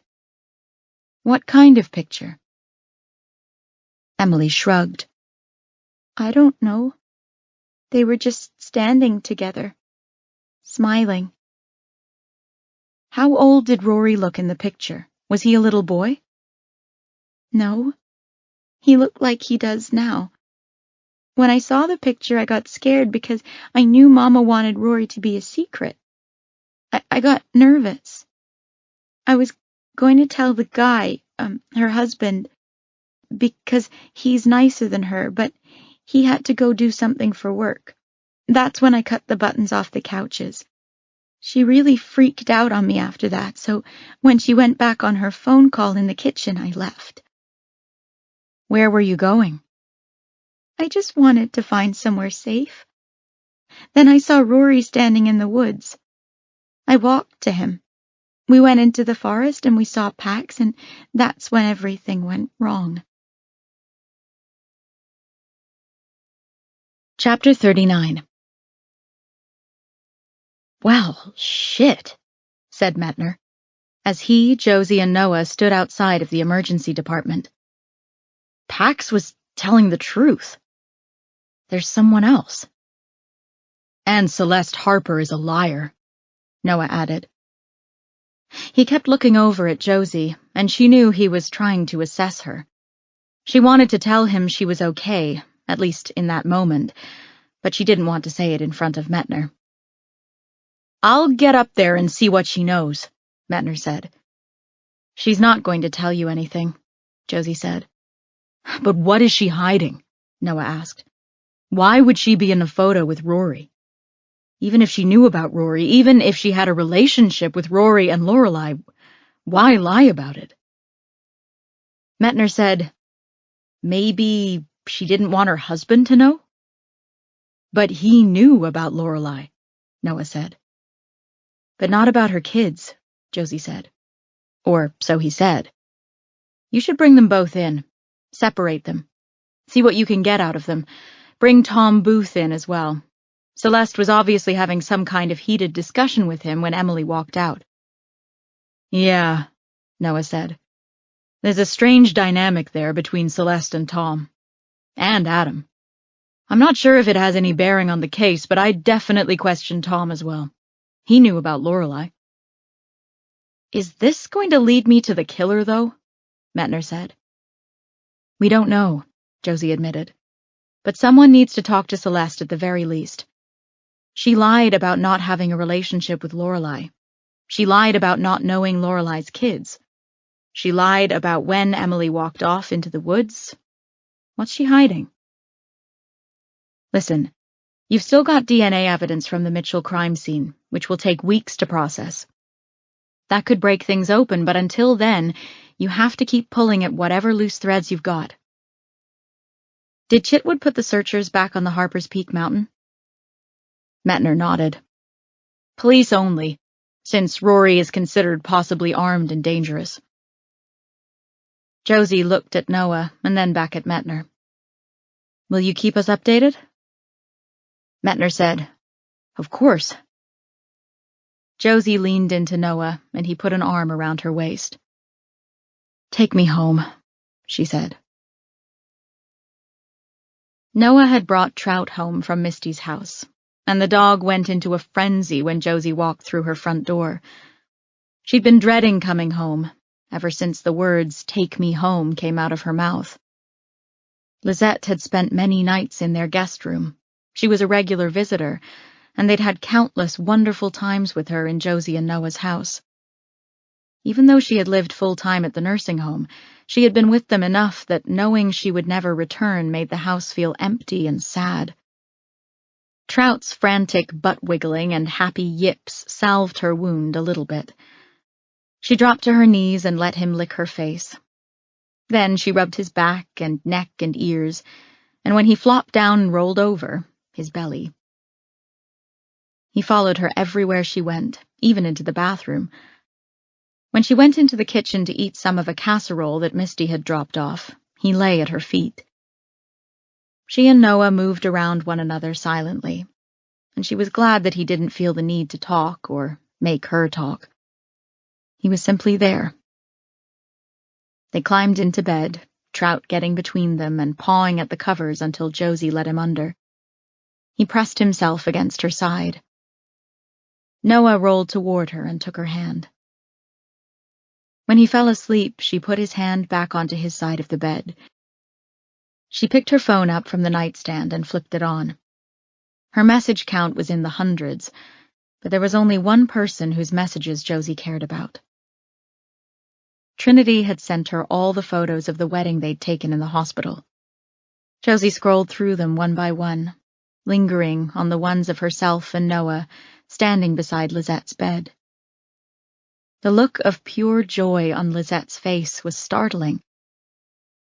There was one of Josie and Noah gazing at one another, that instant of happiness and delight after they'd made up their vows on the fly since the ones they'd written months ago were somewhere in a room at Harper's Peak. Behind them, Lisette grinned. There was one with Sawyer in the frame that gave Josie a jolt. He looked so much like his biological father, Eli Matson, it nearly took Josie's breath away. She'd seen the resemblance before, but it had never seemed so stark. Why not? She wondered. She'd seen him plenty of times. She'd seen him several times before she knew who he was, and it had never crossed her mind that he resembled Eli or Lisette in any way. Of course, Lisette always said that both Eli and Sawyer looked more like her late husband than her. Trout groaned when Josie threw off the covers and sprang out of bed. She tucked him back in and went downstairs. On a bookshelf in the living room, she and Noah had put several of their family albums. Josie found an old one that Lisette had given her years earlier. It was filled with photos of Lisette as a young woman, a wife and mother. There were photos of Eli growing up, which Josie had often delighted in. She'd shared this album with Sawyer the first few times he had come over for dinner. He loved this album. She should make a copy of it. She should have done so ages ago. Josie flipped the pages until she found Lisette's wedding photo. Even then, Lisette's curls had been bouncy and unruly, but brown, not gray. Her skin was unwrinkled and supple, and her smile was infectious. Her husband, Josie and Sawyer's grandfather, who had died long before either Josie or Sawyer came along, stood beside her. He had a more serious air about him. Lisette always said he was stoic. But in the photo, his lips curled into a bright smile. His face seemed to say, "Look at this incredible woman who agreed to marry me. Can you believe it?" He looked just like Josie remembered Eli. Just like Sawyer. "Shit," she mumbled. She left the album out so she'd remember to make Sawyer a copy of it, and went to the kitchen. Her laptop was on the table. She turned it on and waited as it booted up. From upstairs came the sounds of dueling snores, Trout and Noah. Often Noah would wake up if she got up in the middle of the night, but she knew the last few days had taken a toll on him. He would probably sleep through anything right about now. Josie pulled up her internet browser and typed in the search terms. It took several minutes and 4 different websites to find what she was looking for. A wedding announcement and photo from 18 years ago. "Son of a bitch," she said, and went upstairs to get dressed. Chapter 40. Josie tried to be as quiet as she could, but it didn't matter. As she suspected, Noah was completely passed out. After throwing on a pair of jeans, a t-shirt, and jacket, she left him a note. Trout's head popped up as she left it on Noah's nightstand, but when she assured him he was a good boy and told him to go back to sleep, he stuck his head back under the covers. Downstairs, she went into the garage and found a bin of old hunting, camping, and fishing stuff the two of them had accumulated over the years. Most of it was Noah's, but when their old chief, Wayland Harris, had died almost 6 years ago, his wife had given Josie a box of things from his office, including some of his hunting gear, which he had found useful on occasion while on the job. Josie found one of Noah's flashlights and Chief Harris's night vision goggles. She changed the dead batteries in both and tucked them into her pockets. In the car, she took her cell phone and quickly checked for messages from Metner. There were several. They'd brought Celeste in for questioning. She'd admitted that she'd been on the phone with Tom while Emily was at the house. They'd been fighting over the fact that she and Adam had decided to take Emily in. Metner suspected that Celeste and Tom were having an affair, but neither would confirm that. Celeste also claimed she never knew Rory existed. Couldn't pick him out of a lineup, she'd said. Claimed Emily was lying about a photo with her and Rory together. There was no such picture. "I'll bet," Josie muttered. Adam Long told the same story, Metner related. Tom Booth admitted that many years ago he had spied on Lorelei after Celeste told him about her, especially given that her 20 acres stood in the way of them expanding the resort. But said he'd never officially met her, and since he'd only followed her to and from the produce market once, he'd had no idea that she had had children. The 3 of them had given alibis for one another. They were all at the resort on Friday morning. Celeste said she had seen both Adam and Tom that morning. All 3 of them had been released. Back to square one. Unless Josie could find Rory. She was still in her driveway. She looked up at her dark house, knowing she should go back inside and get back into bed with her husband and her dog. Let someone else solve the case. Get the bad guy. Sawyer's words haunted her. The great Josie Quinn had to have the spotlight. But that wasn't it. It wasn't that she wanted or needed the spotlight. Like Emily, she had compulsions when it came to her work. The worst case of her life was the missing girls case from 6 years ago, and it hadn't even been her case. She'd been on suspension, but she'd pushed the envelope. All these years later, she was appalled at the behavior of that rash, brazen woman. Josie knew how important it was to follow all the rules and to not make things personal. But she was still going to go get Rory. Not as a police officer. She didn't even have her gun. She didn't need it. She would never use it on him. She was going because she had to. Because his mother had once rescued her from a snow and sleet storm. Because his mother had spent 15 years trying to protect him, and now he was out there, alone, vulnerable, being hunted. A killer hunting a killer, she thought. It was fitting. Sad, but fitting. She was doing this as a concerned civilian, a friend of his little sister's. That's what she told herself. Once she found him, she'd deliver him safely to her team and let them do the rest. Let them arrest Lorelei and Holly's killer. Josie knew that despite all her internal justifications, she was in the wrong. Otherwise, she wouldn't be doing this in the dark without telling anyone. She picked up her phone. Her finger lingered over Metner's name, but she tossed it aside, popped her emergency brake, and let her car roll silently out of the driveway. Once she was in the street, she turned it on and started driving. It was 5 a.m. by the time Josie arrived at Harper's Peak. The sky was still an inky black. She knew she had about an hour and a half before sunrise. The grounds and parking lots were silent and still. Josie found a spot in the lot of the main building and left her car there. She was far enough from the lobby doors that no one at the front desk would notice her skulking around. Tucking her hands into her jacket pockets, she strode across the grounds like she belonged there. There was no rule against guests being outside during the night. There were several asphalt paths lit with tiny lanterns staked into the ground. She stayed off the paths, but close enough to them to take advantage of their light. When she got near Griffin Hall, she veered off into the grass. Overhead, clouds covered the moon. Once she lost the light, she stopped and took out her night vision goggles, fixing them onto her head and taking a look around. Satisfied that she wasn't going to unknowingly bump into any creatures or inanimate objects, she carried on. The walk took longer than she anticipated, but Josie wanted to approach the tiny church from the back.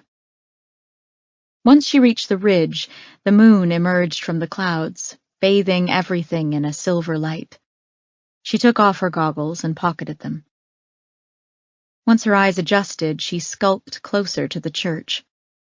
There was a door at the back. As she got closer to it, she saw the latch was broken. Josie pushed the door open as slowly as possible, not wanting to make any noise. As she stepped inside, her eyes adjusted once more. The altar stone and pulpit cast large shadows against a flickering light in the center of the church. 4 strides brought her to the edge of the altar. There, between the 2 rows of pews on the floor, was Rory. He lay curled on his side on top of a sleeping bag. Next to him was a large duffel bag. Josie could see a piece of clothing sticking out of it. His personal belongings, she thought. He stared at a candle on the floor, its flame dancing. "Rory," Josie whispered. He jumped up, hands held out in front of him, searching all around. "Who is it?" he hissed. Josie stepped closer into the light. She held her hands out as well, to show him she was unarmed. "Josie Quinn," she said. "I talked to your sister Emily tonight." Whipping around, he stared at her. His face was streaked with dirt. Locks of his thick brown hair stuck up on one side of his head. The single white forelock in the center of his forehead glowed in the candlelight. He wore a black sweatshirt and jeans, streaked with dried blood. Josie guessed the blood belonged to Reed Bryan. A fetid combination of smells surrounded him. Body odor, the coppery scent of blood, and something earthy. He froze in place, but Josie noticed his knees were bent, the heels of his feet slightly off the floor. He was ready to pounce. "I'm not going to hurt you," she said. "I just want to talk. Please." "Is Emily all right?" "Yes, she's fine." His posture relaxed slightly. His hands dropped to his sides. "How did you find me?" "You brought Holly here." "Yeah? So?" "A dead body in front of a church? No one is coming out here for at least a couple of weeks." A hint of a smile crossed his face. "Hiding in plain sight." "Rory, I came to ask you to come with me." "Where?" "To the police station." He motioned to the altar behind her. "Are there a bunch of police outside?" Josie shook her head. She took a step closer to him, even though doing so made her heart tick faster. He was only 15, but he was taller than her. Although he was thin and wiry, Josie remembered well how quickly and brutally he had overcome her before. "No," she answered. "It's just me. And I'm not here as a police officer. I don't even have my gun. I'm not a threat to you. Or to the creature." "Pax told you that, didn't he?" "Yes." "The creature didn't kill my family. Neither did I." "I know that," Josie said. "How do you know?" "I figured it out," Josie said. "No one is going to believe me," he muttered, his voice growing small. Josie took a step closer to him, arms still out, her shoulders aching. "I believe you. I brought Holly here so he would see what he had done, and so he would know that I wasn't going to let him get away with what he did. But I didn't kill that other lady. The one you were with that night, I didn't shoot at you." "I know. I don't even have a gun. I never had a gun. That was my mom's. She kept it in the truck. It was for deer and bear and coyote. I was never allowed to touch it, ever. I got real mad once and tried to get it out of the safe in the truck, but I couldn't. I didn't have the strength, even when I was most mad." "I know," Josie said. "But that doesn't matter," he insisted. "It doesn't matter if you believe me, 'cause no one else will. And now I killed Pax's dad. I didn't mean it. I didn't want to. But the creature... I got so mad. I don't even remember." "I don't want to talk about that," Josie said. "No matter what happens right now, tonight you're going to have to go to the police. Do you understand that?" "I know. It's exactly what my mom didn't want." "I'm sorry, Rory. I truly am. But right now I need you to help me. We both know who killed your mom and sister. And the first step to getting him put away is for you to come with me and tell my team everything you know." "I don't want to turn him in," Rory said, an edge to his voice. "I want him to die. I want to kill him. I want to smash his face into a million pieces." Josie sensed an amorphous tension around him, and she didn't want it to escalate. "I understand," she said. He stopped talking. His dark eyes flashed in the candlelight. "Do you?" He killed my grandmother, Josie said. The way you felt about your mom, that's how I felt about my grandmother. She raised me, protected me, tried to keep me out of trouble, tried to do her best for me, even when it wasn't the best thing to do. That sounds like my mom. Josie nodded. I met your mom. You weren't in the house that day.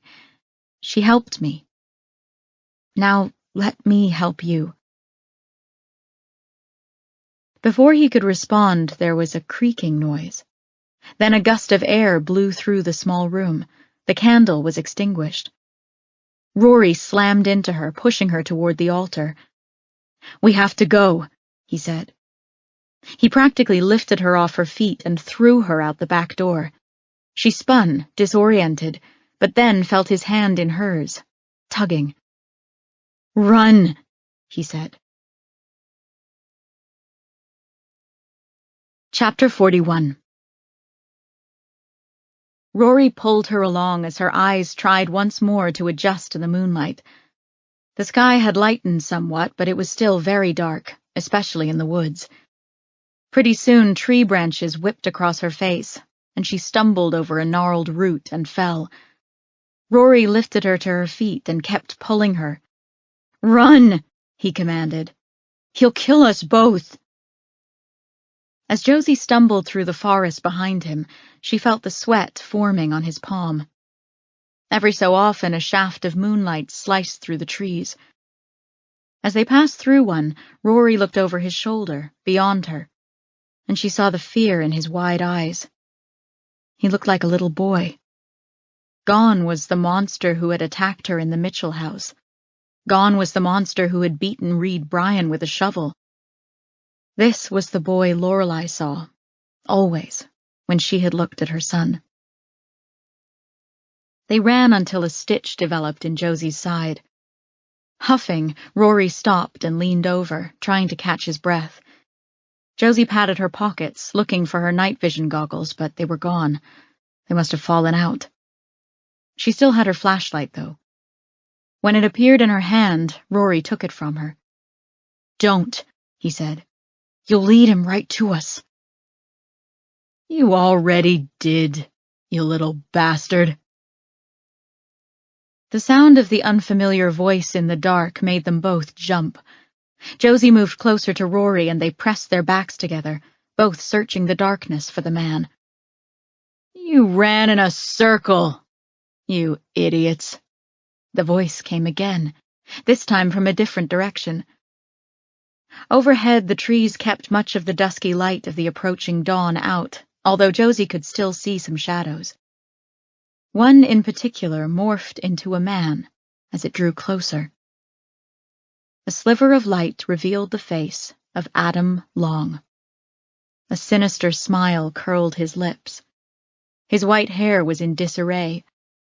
He wore a t-shirt, and when he lifted the shotgun in his hands, Josie saw what looked like a deep, festering stab wound on the inside of his forearm. Immediately, she thought of the bloody handprint on Lorelei's truck. Lorelei called you, Josie blurted, knowing from experience that more talking usually led to less shooting. Plus, if she could distract him, she could get the flashlight back from Rory, blind Adam with it, and disarm him. Adam said nothing, so Josie kept going. You're their father. Rory and Holly. Is that what this little shit told you? I screwed my sister-in-law a few times and he's telling you we had babies? This kid lives in a fantasy land. He didn't tell me, Josie said. You've got poliosis. So did Holly, so does Rory. It's genetic. The white forelock. Adam took one hand off the gun to tousle his hair. My whole head is white, honey. Don't mean shit. I saw your wedding photo, Josie said. It wasn't easy to find online, but I did. Back then, you had black hair, except for one lock of white hair in the front. When Emily was at your house, she saw your wedding photo, but she didn't realize it was you. She thought it was Rory. She thought it was a photo of Celeste and Rory. So what? That kid's just as nutty as this one. All Lorelai did was screw and spit out messed up kids. You're the one who's messed up, Rory shouted. Josie snaked a hand behind her and grasped his arm. She didn't want him rushing at him. He would get shot.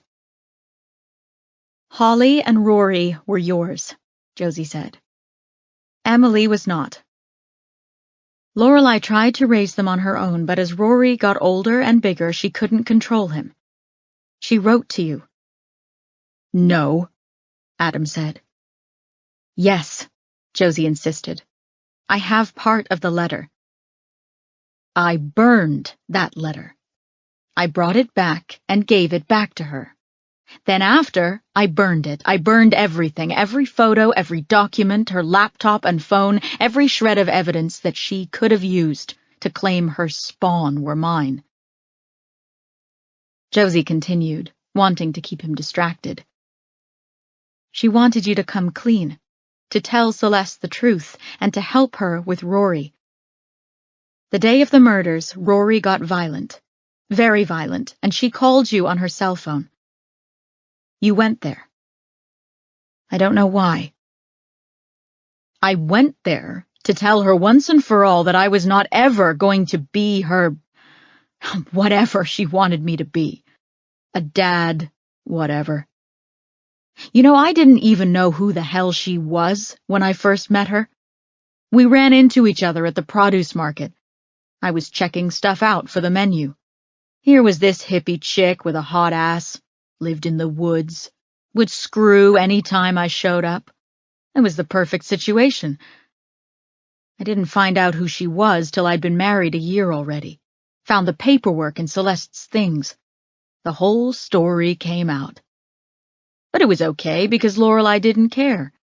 We were still going hot and heavy. Until she went and got knocked up. Even then, it wasn't so bad at first. She didn't care that I wasn't part of the kid's life. Until she got pregnant again, and this one started trying to kill his sister. It was perfect, Rory said. You ruined it. Adam gave a dry laugh. His teeth gleamed, a flash of white. The longer they stood there, the more Josie's eyes adjusted to the scant light rising in the sky. Sunrise was close. Kid, you wouldn't know perfect if it stabbed you in the damn neck. Your mother? She was a manipulative slut. I told her that DNA or no DNA, I was not your father. She was fine with that. Till you went and got all messed up in the head. Then all of a sudden she wanted to play house. When I told her it was never going to happen, she was fine with that too. Then, all of a sudden, one day, she wants me to leave my wife. You could have left your wife, Josie pointed out. There was nothing stopping you. He shook his head, the moonlight casting shadows across his face. I can't leave my damn wife. We have a prenup because, as you saw, Celeste is a cold, selfish, bitter, hateful bitch. If she found out about Lorelai, about the kids, I'd be out on the street with nothing, less than nothing. And if you think I was going to go from the luxury of Harper's Peak to some shithole halfway house for messed up kids in the woods without a penny to my name, you're crazy. Lorelai was crazy, 'cause she thought I would.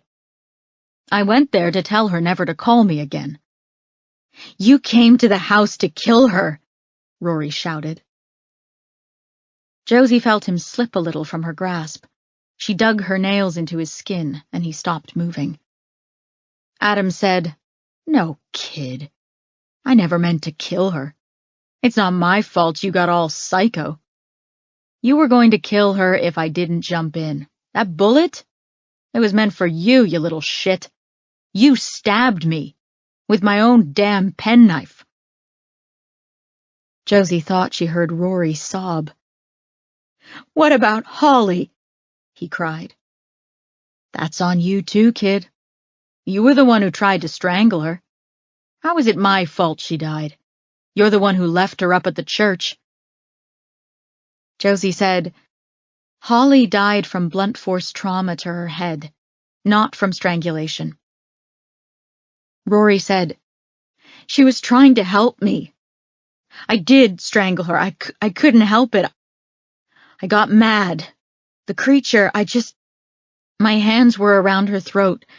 That's when Mom called him, but I didn't kill her. He came and he tried to kill me. You smashed your mom's head off the counter. What did you expect?" Adam said. "He came after me, tried to hit me," Rory explained. "Holly jumped on his back to try to stop him. He threw her off and she hit her head. That's when I grabbed his penknife from his belt and stabbed him. He went outside. Holly was okay. She got up. She was talking. Then he came back inside with the gun. He shot our mom.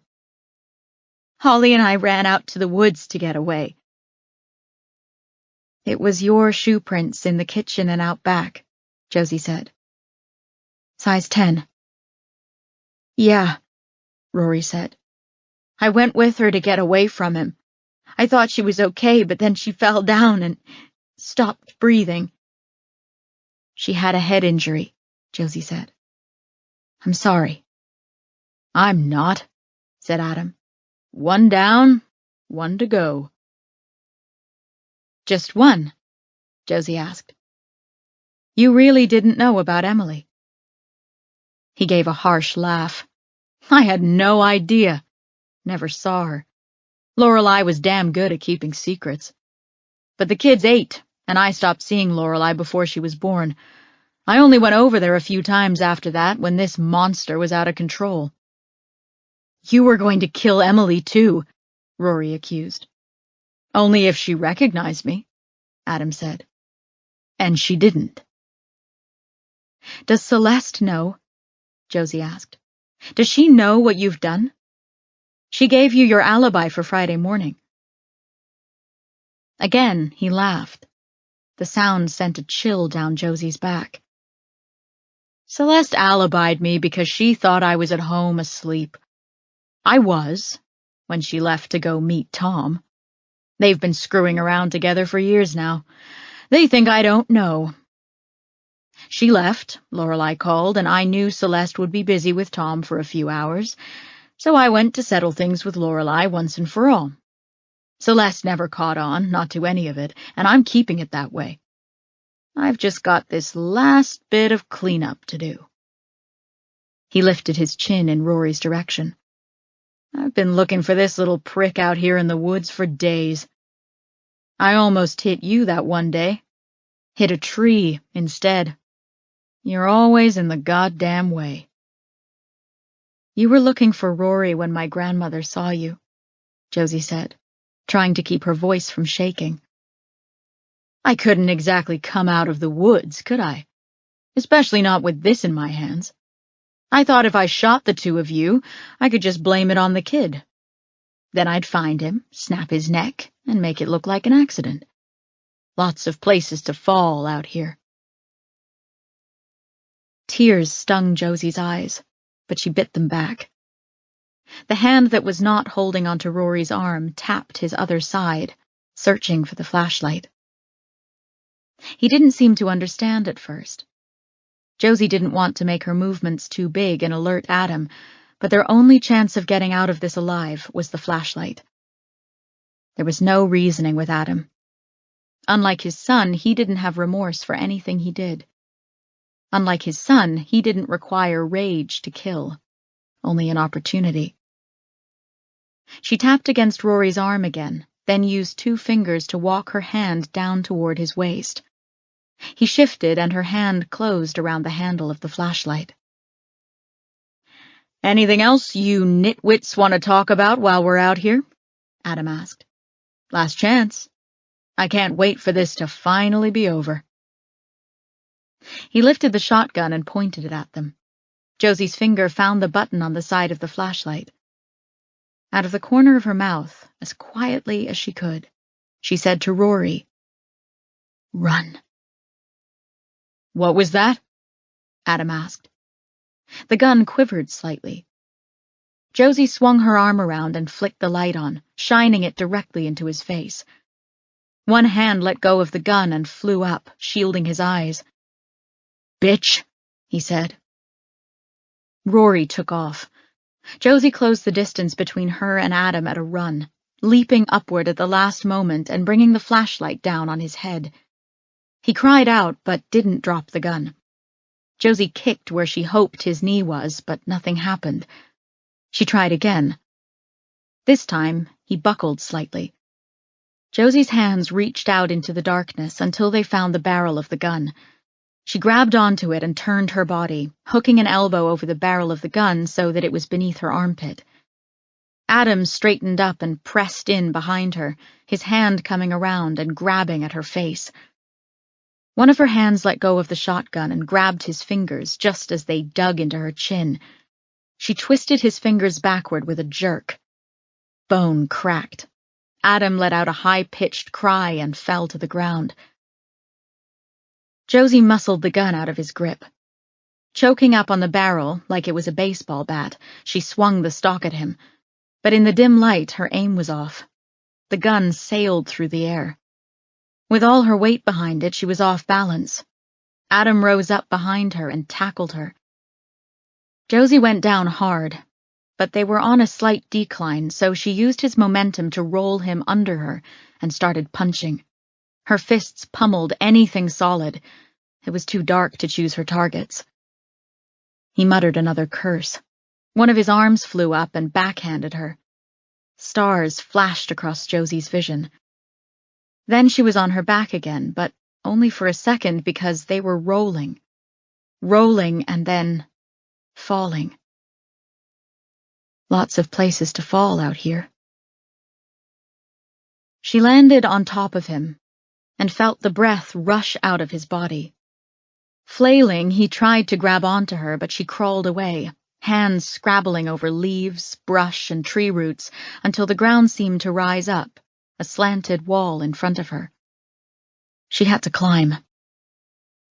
Coming to her knees, she moved side to side, trying to find a place to grab hold. It wasn't a complete vertical climb, but it was steep. A shaft of muted morning light punched through the trees overhead, a few feet away. Josie lurched toward it, aware of the sounds of Adam moving now behind her. Rustling, thuds, and a few muttered curse words drew closer, even though she was moving as quickly as her battered body would allow. In the faint morning light, she saw that a section of earth had fallen away to form the nearly vertical slope before her. Several large, gnarled tree roots jutted out from the dirt. If she could get a grip on one of them, she could get to higher ground and away from Adam. She had to jump up to snag the first one and pull up with all her might, her shoulders and upper chest muscles protesting. She could run for miles, but God save her, she couldn't do more than one pull-up. But one was all she needed. She felt Adam's hand brush her boot as she hefted herself up and started to climb the slope. Following the light, she used her arms and legs to claw her way to the ledge they had fallen from. Twice she felt Adam gaining on her, his hand brushing her foot. Kicking swiftly toward him, she sent him back down a few feet. At the top, the ledge jutted out just slightly, making the last hurdle particularly challenging. Josie used her elbows to hook her body onto it and try to pull herself over. Then she froze, half her body above and half below. There, in the dawning morning light, was a doe and two small fawns, silent and still. The doe's ears twitched and her eyes stared into Josie's, as if surprised to see her there, but not quite sure she was a threat. This was the deer's territory, not Josie's. As Josie hung suspended, the doe's tail twitched and she sauntered off, out of the light and into the darkness of the trees beyond. Her progeny followed, moving more quickly to keep up. Adam's heavy hand closed around Josie's calf. "You think you're getting away from me?" he snarled. "This isn't over, bitch. I'm gonna snap you in half, you hear me? I'm gonna kill you." Josie felt him pulling on her leg and stiffened her upper body. In front of her was another knobbly tree root sticking out of the ground. She grabbed on with both hands and turned her head, looking down over her shoulder. "You can't stop it," she told him. "Can't stop what? Death? You're right. No one is stopping me." "No," Josie said. "Life. You can't stop life." Then she used her free leg to kick him.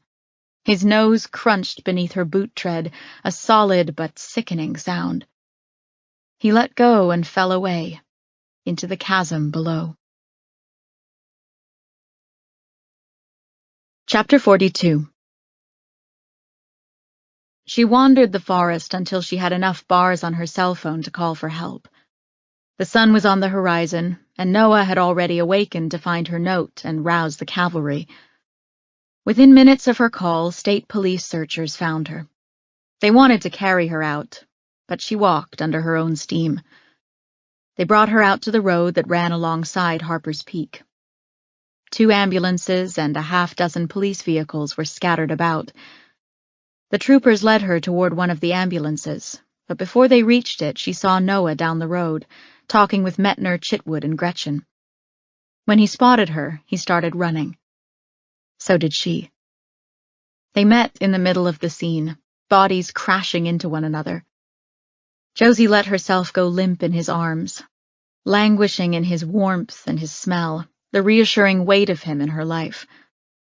"Hey," he whispered in her ear.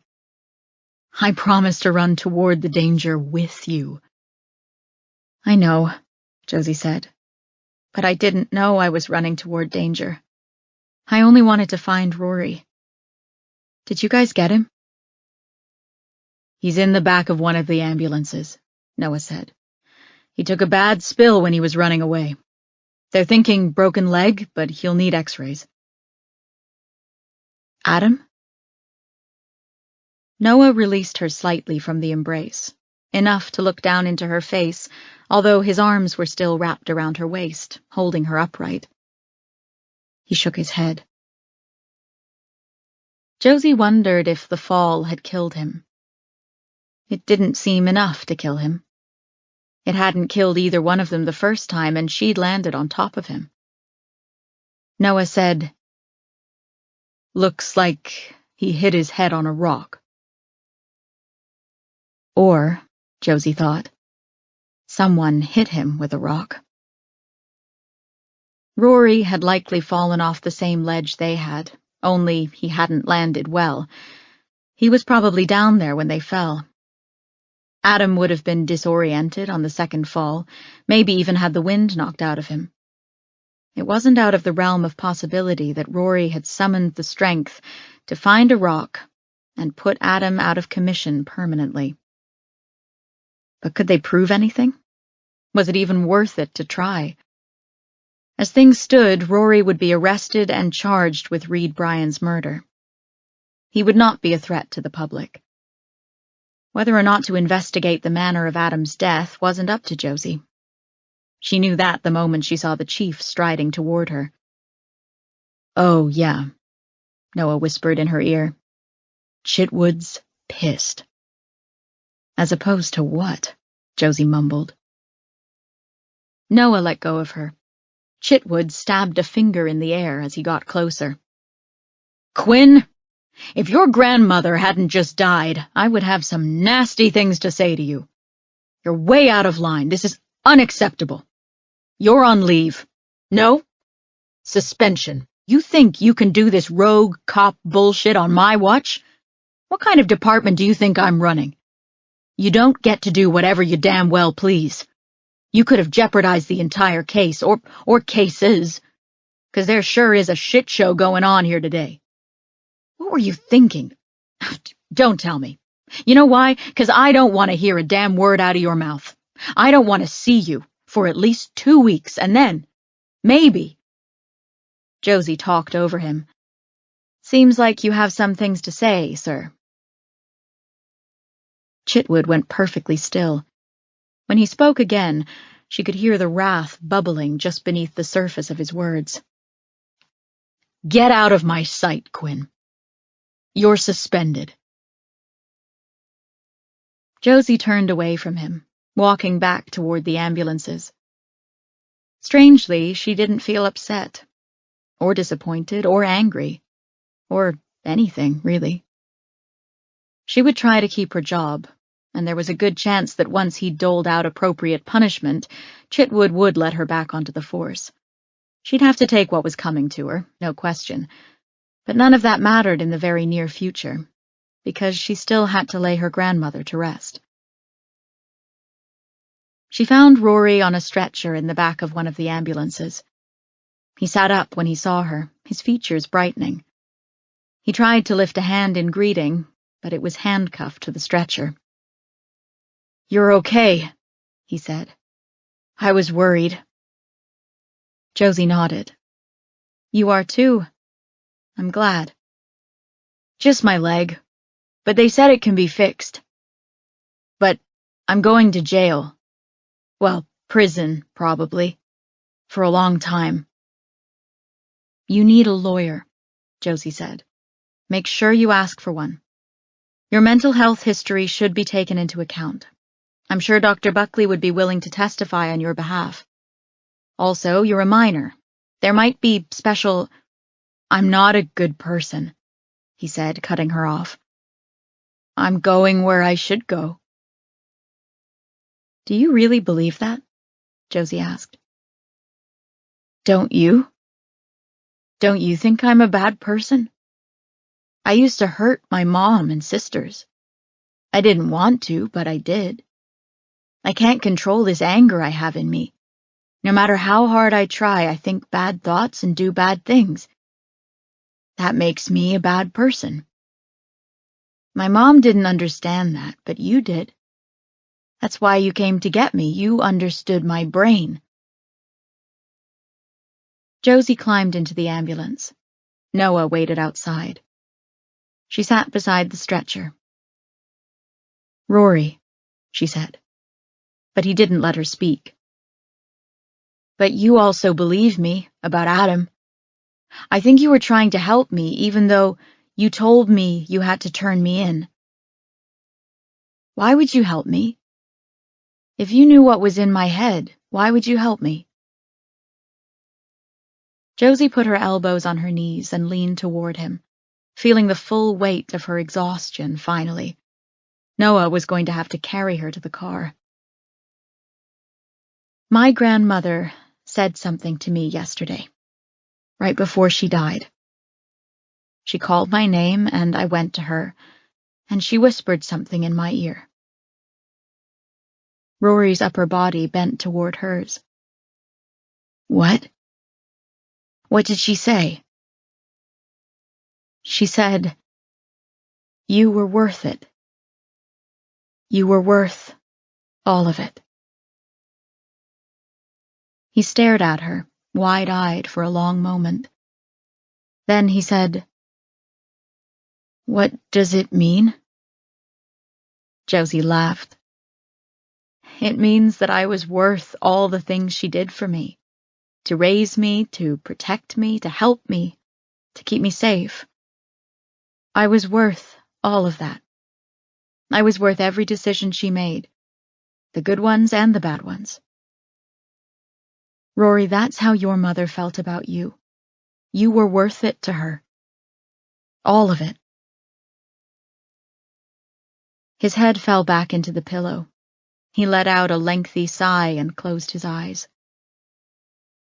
"Thank you," he said. Chapter 43. 1 week later. Josie stood in the middle of the lobby of Bob's big party skating rink and looked around. Practically everyone she knew was there, even people she didn't know. The residents from Rockview sat at the long tables in front of the food counter, some in wheelchairs, others in the rink chairs with their walkers beside them. Most everyone else sat along the benches, changing from their shoes to roller skates. The skate floor was empty, but a large disco ball spun lazily, casting flecks of light everywhere. Josie watched as Bob, the rink's owner, and one of his employees pushed a table into the center of the floor. On it, they placed 2 large vases of flowers, an 8x10 smiling photo of Lisette, and her urn. Once Bob had arranged it all, he walked back to Josie. "You ready?" he asked. "Bob," Josie said, "my grandmother planned this with you. I had no idea. So, am I ready? Not at all. But proceed anyway." He laughed and walked off toward the DJ booth. Trinity came flying at Josie, unsteady on a pair of skates. Josie caught her before she went face first onto the ground.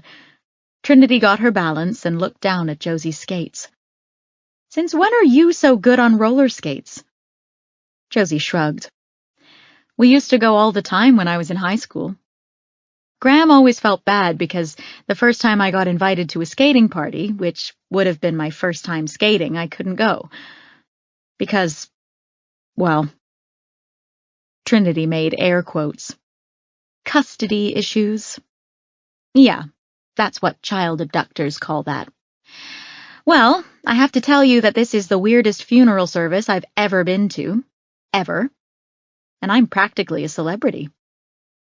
"You are a celebrity," Josie said. "Well, yeah.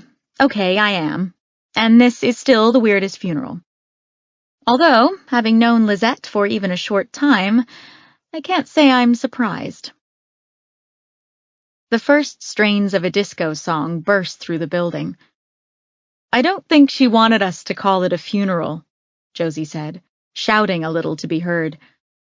"Oh, right," Trinity said. "A celebration of her life.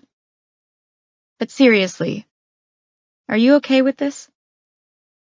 Josie smiled. "Okay with the fact that my Gram is gone? No. Okay with this?" She waved a hand around the room as people started to fill the skating floor.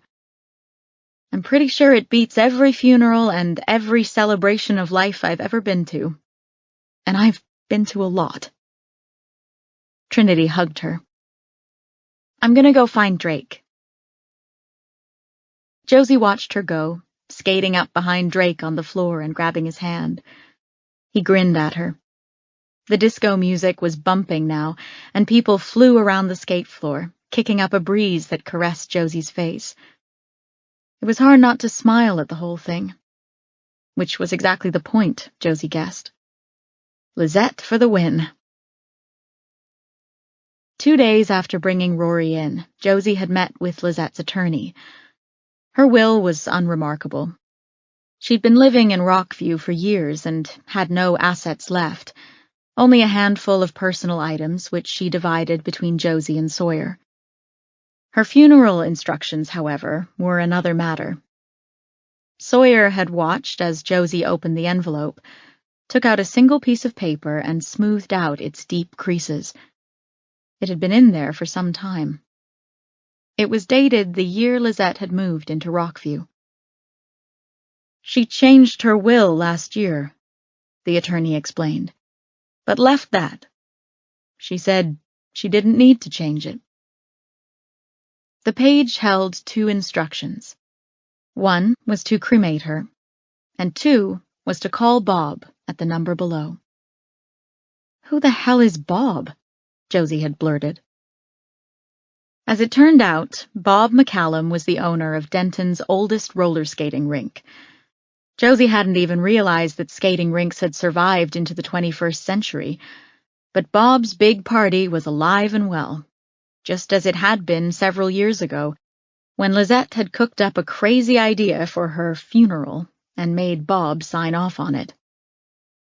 "Your grandmother used to work at the jewelry store over on Campbell Street," Bob told Josie and Sawyer when they went to see him. "Remember?" "Yes," Josie said. "She sold me the engagement ring that I used to propose to my wife. Been married 47 years now. Best thing I ever did. I'd do anything for your Gram."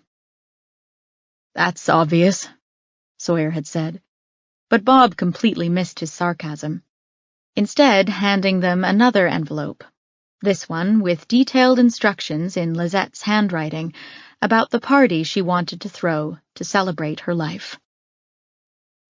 A few days after that, Bob's was full of people who had come to pay their respects to Lizette. Josie had expected resistance. Shannon suggested a compromise, a small service at a funeral home in the morning, and then, in the afternoon, the party at the rink. It had worked out well, and nearly everyone who had come to the funeral home was now at the rink, skating, enjoying food, or just dancing to the music. Josie watched the crowd, finding Misty and Harris skating hand in hand. Shannon skated forward and back, weaving in and out of people, while Christian held onto the wall that surrounded the floor. Josie's younger brother, Patrick, was there with his girlfriend. Metner and Amber held hands as they moved in perfect harmony, swaying to the beat of the music. Gretchen turned out to be a wall clinger too, but she still looked like she was having the time of her life. Her adult daughter, Paula, had moved in with her that week, and Gretchen had brought her along. Paula's skating prowess was far better than her mother's, and Josie could see she was getting a giggle out of watching Gretchen find her skating legs. Even Chitwood had shown up, although he hadn't yet spoken to Josie, and he wasn't skating. He stayed in the food area with the Rockview crowd. Even Dr. Feist and several members of the ERT were out on the floor. Only Sawyer cut a solitary figure. He still hadn't apologized for anything he'd said the night Lizette was shot. But they were maintaining a truce, and that was enough for Josie. Josie couldn't help but think of Emily. She would probably love this. But she was with Pax now, and his aunt, Karen. They were going to sell Reed's farm and move to Georgia for a fresh start. In the week since Adam Long's death, all the evidence had come back to corroborate his confession. His prints were the last unidentified set in the house. His blood type was O-positive, matching the blood found on the truck. Lorelei's cell phone records showed that she had called him the morning of the murders. The case was closed. Josie only hoped that both Pax and Emily could find some peace in the coming months and years. Just like her, they had a lot of grieving ahead of them. Arms wrapped around her waist. Josie looked down to see Noah lace his fingers over her stomach, his wedding band winking beneath the disco lights. He kissed her neck. "Are you fine?" It was an inside joke. No matter how much of a mess she was on the inside, Josie always answered the question, "Are you okay?" with, "I'm fine." It never stopped Noah from asking. "I don't know," Josie admitted. He breathed into her hair. "I don't remember you promising to be honest in your vows. Is this like a bonus thing or what?" She laughed. "I have to start feeling all my feelings," she thought, but didn't say it because the music faded and Bob's voice came over the PA system. "Where are my newlyweds?" he called. "Someone told me we've got newlyweds in the house. Can I get Josie and Noah on the floor, please? Josie and Noah?" Josie turned in Noah's arms. "My grandmother couldn't have planned this." "No," he said. "I did." To cheers, they skated onto the floor. Bob announced, "Can I have everyone to the side? Everyone to the side, please. Clear the floor for these newlyweds. This is their first skate as a married couple." Noah caught her hand and she smiled at him. "This is—" She heard the first notes of their wedding song fill the air. "Bless the Broken Road" by Rascal Flatts. "Exactly as Lizette would have wanted it?" Noah finished for her. Josie nodded and let him pull her in for a kiss.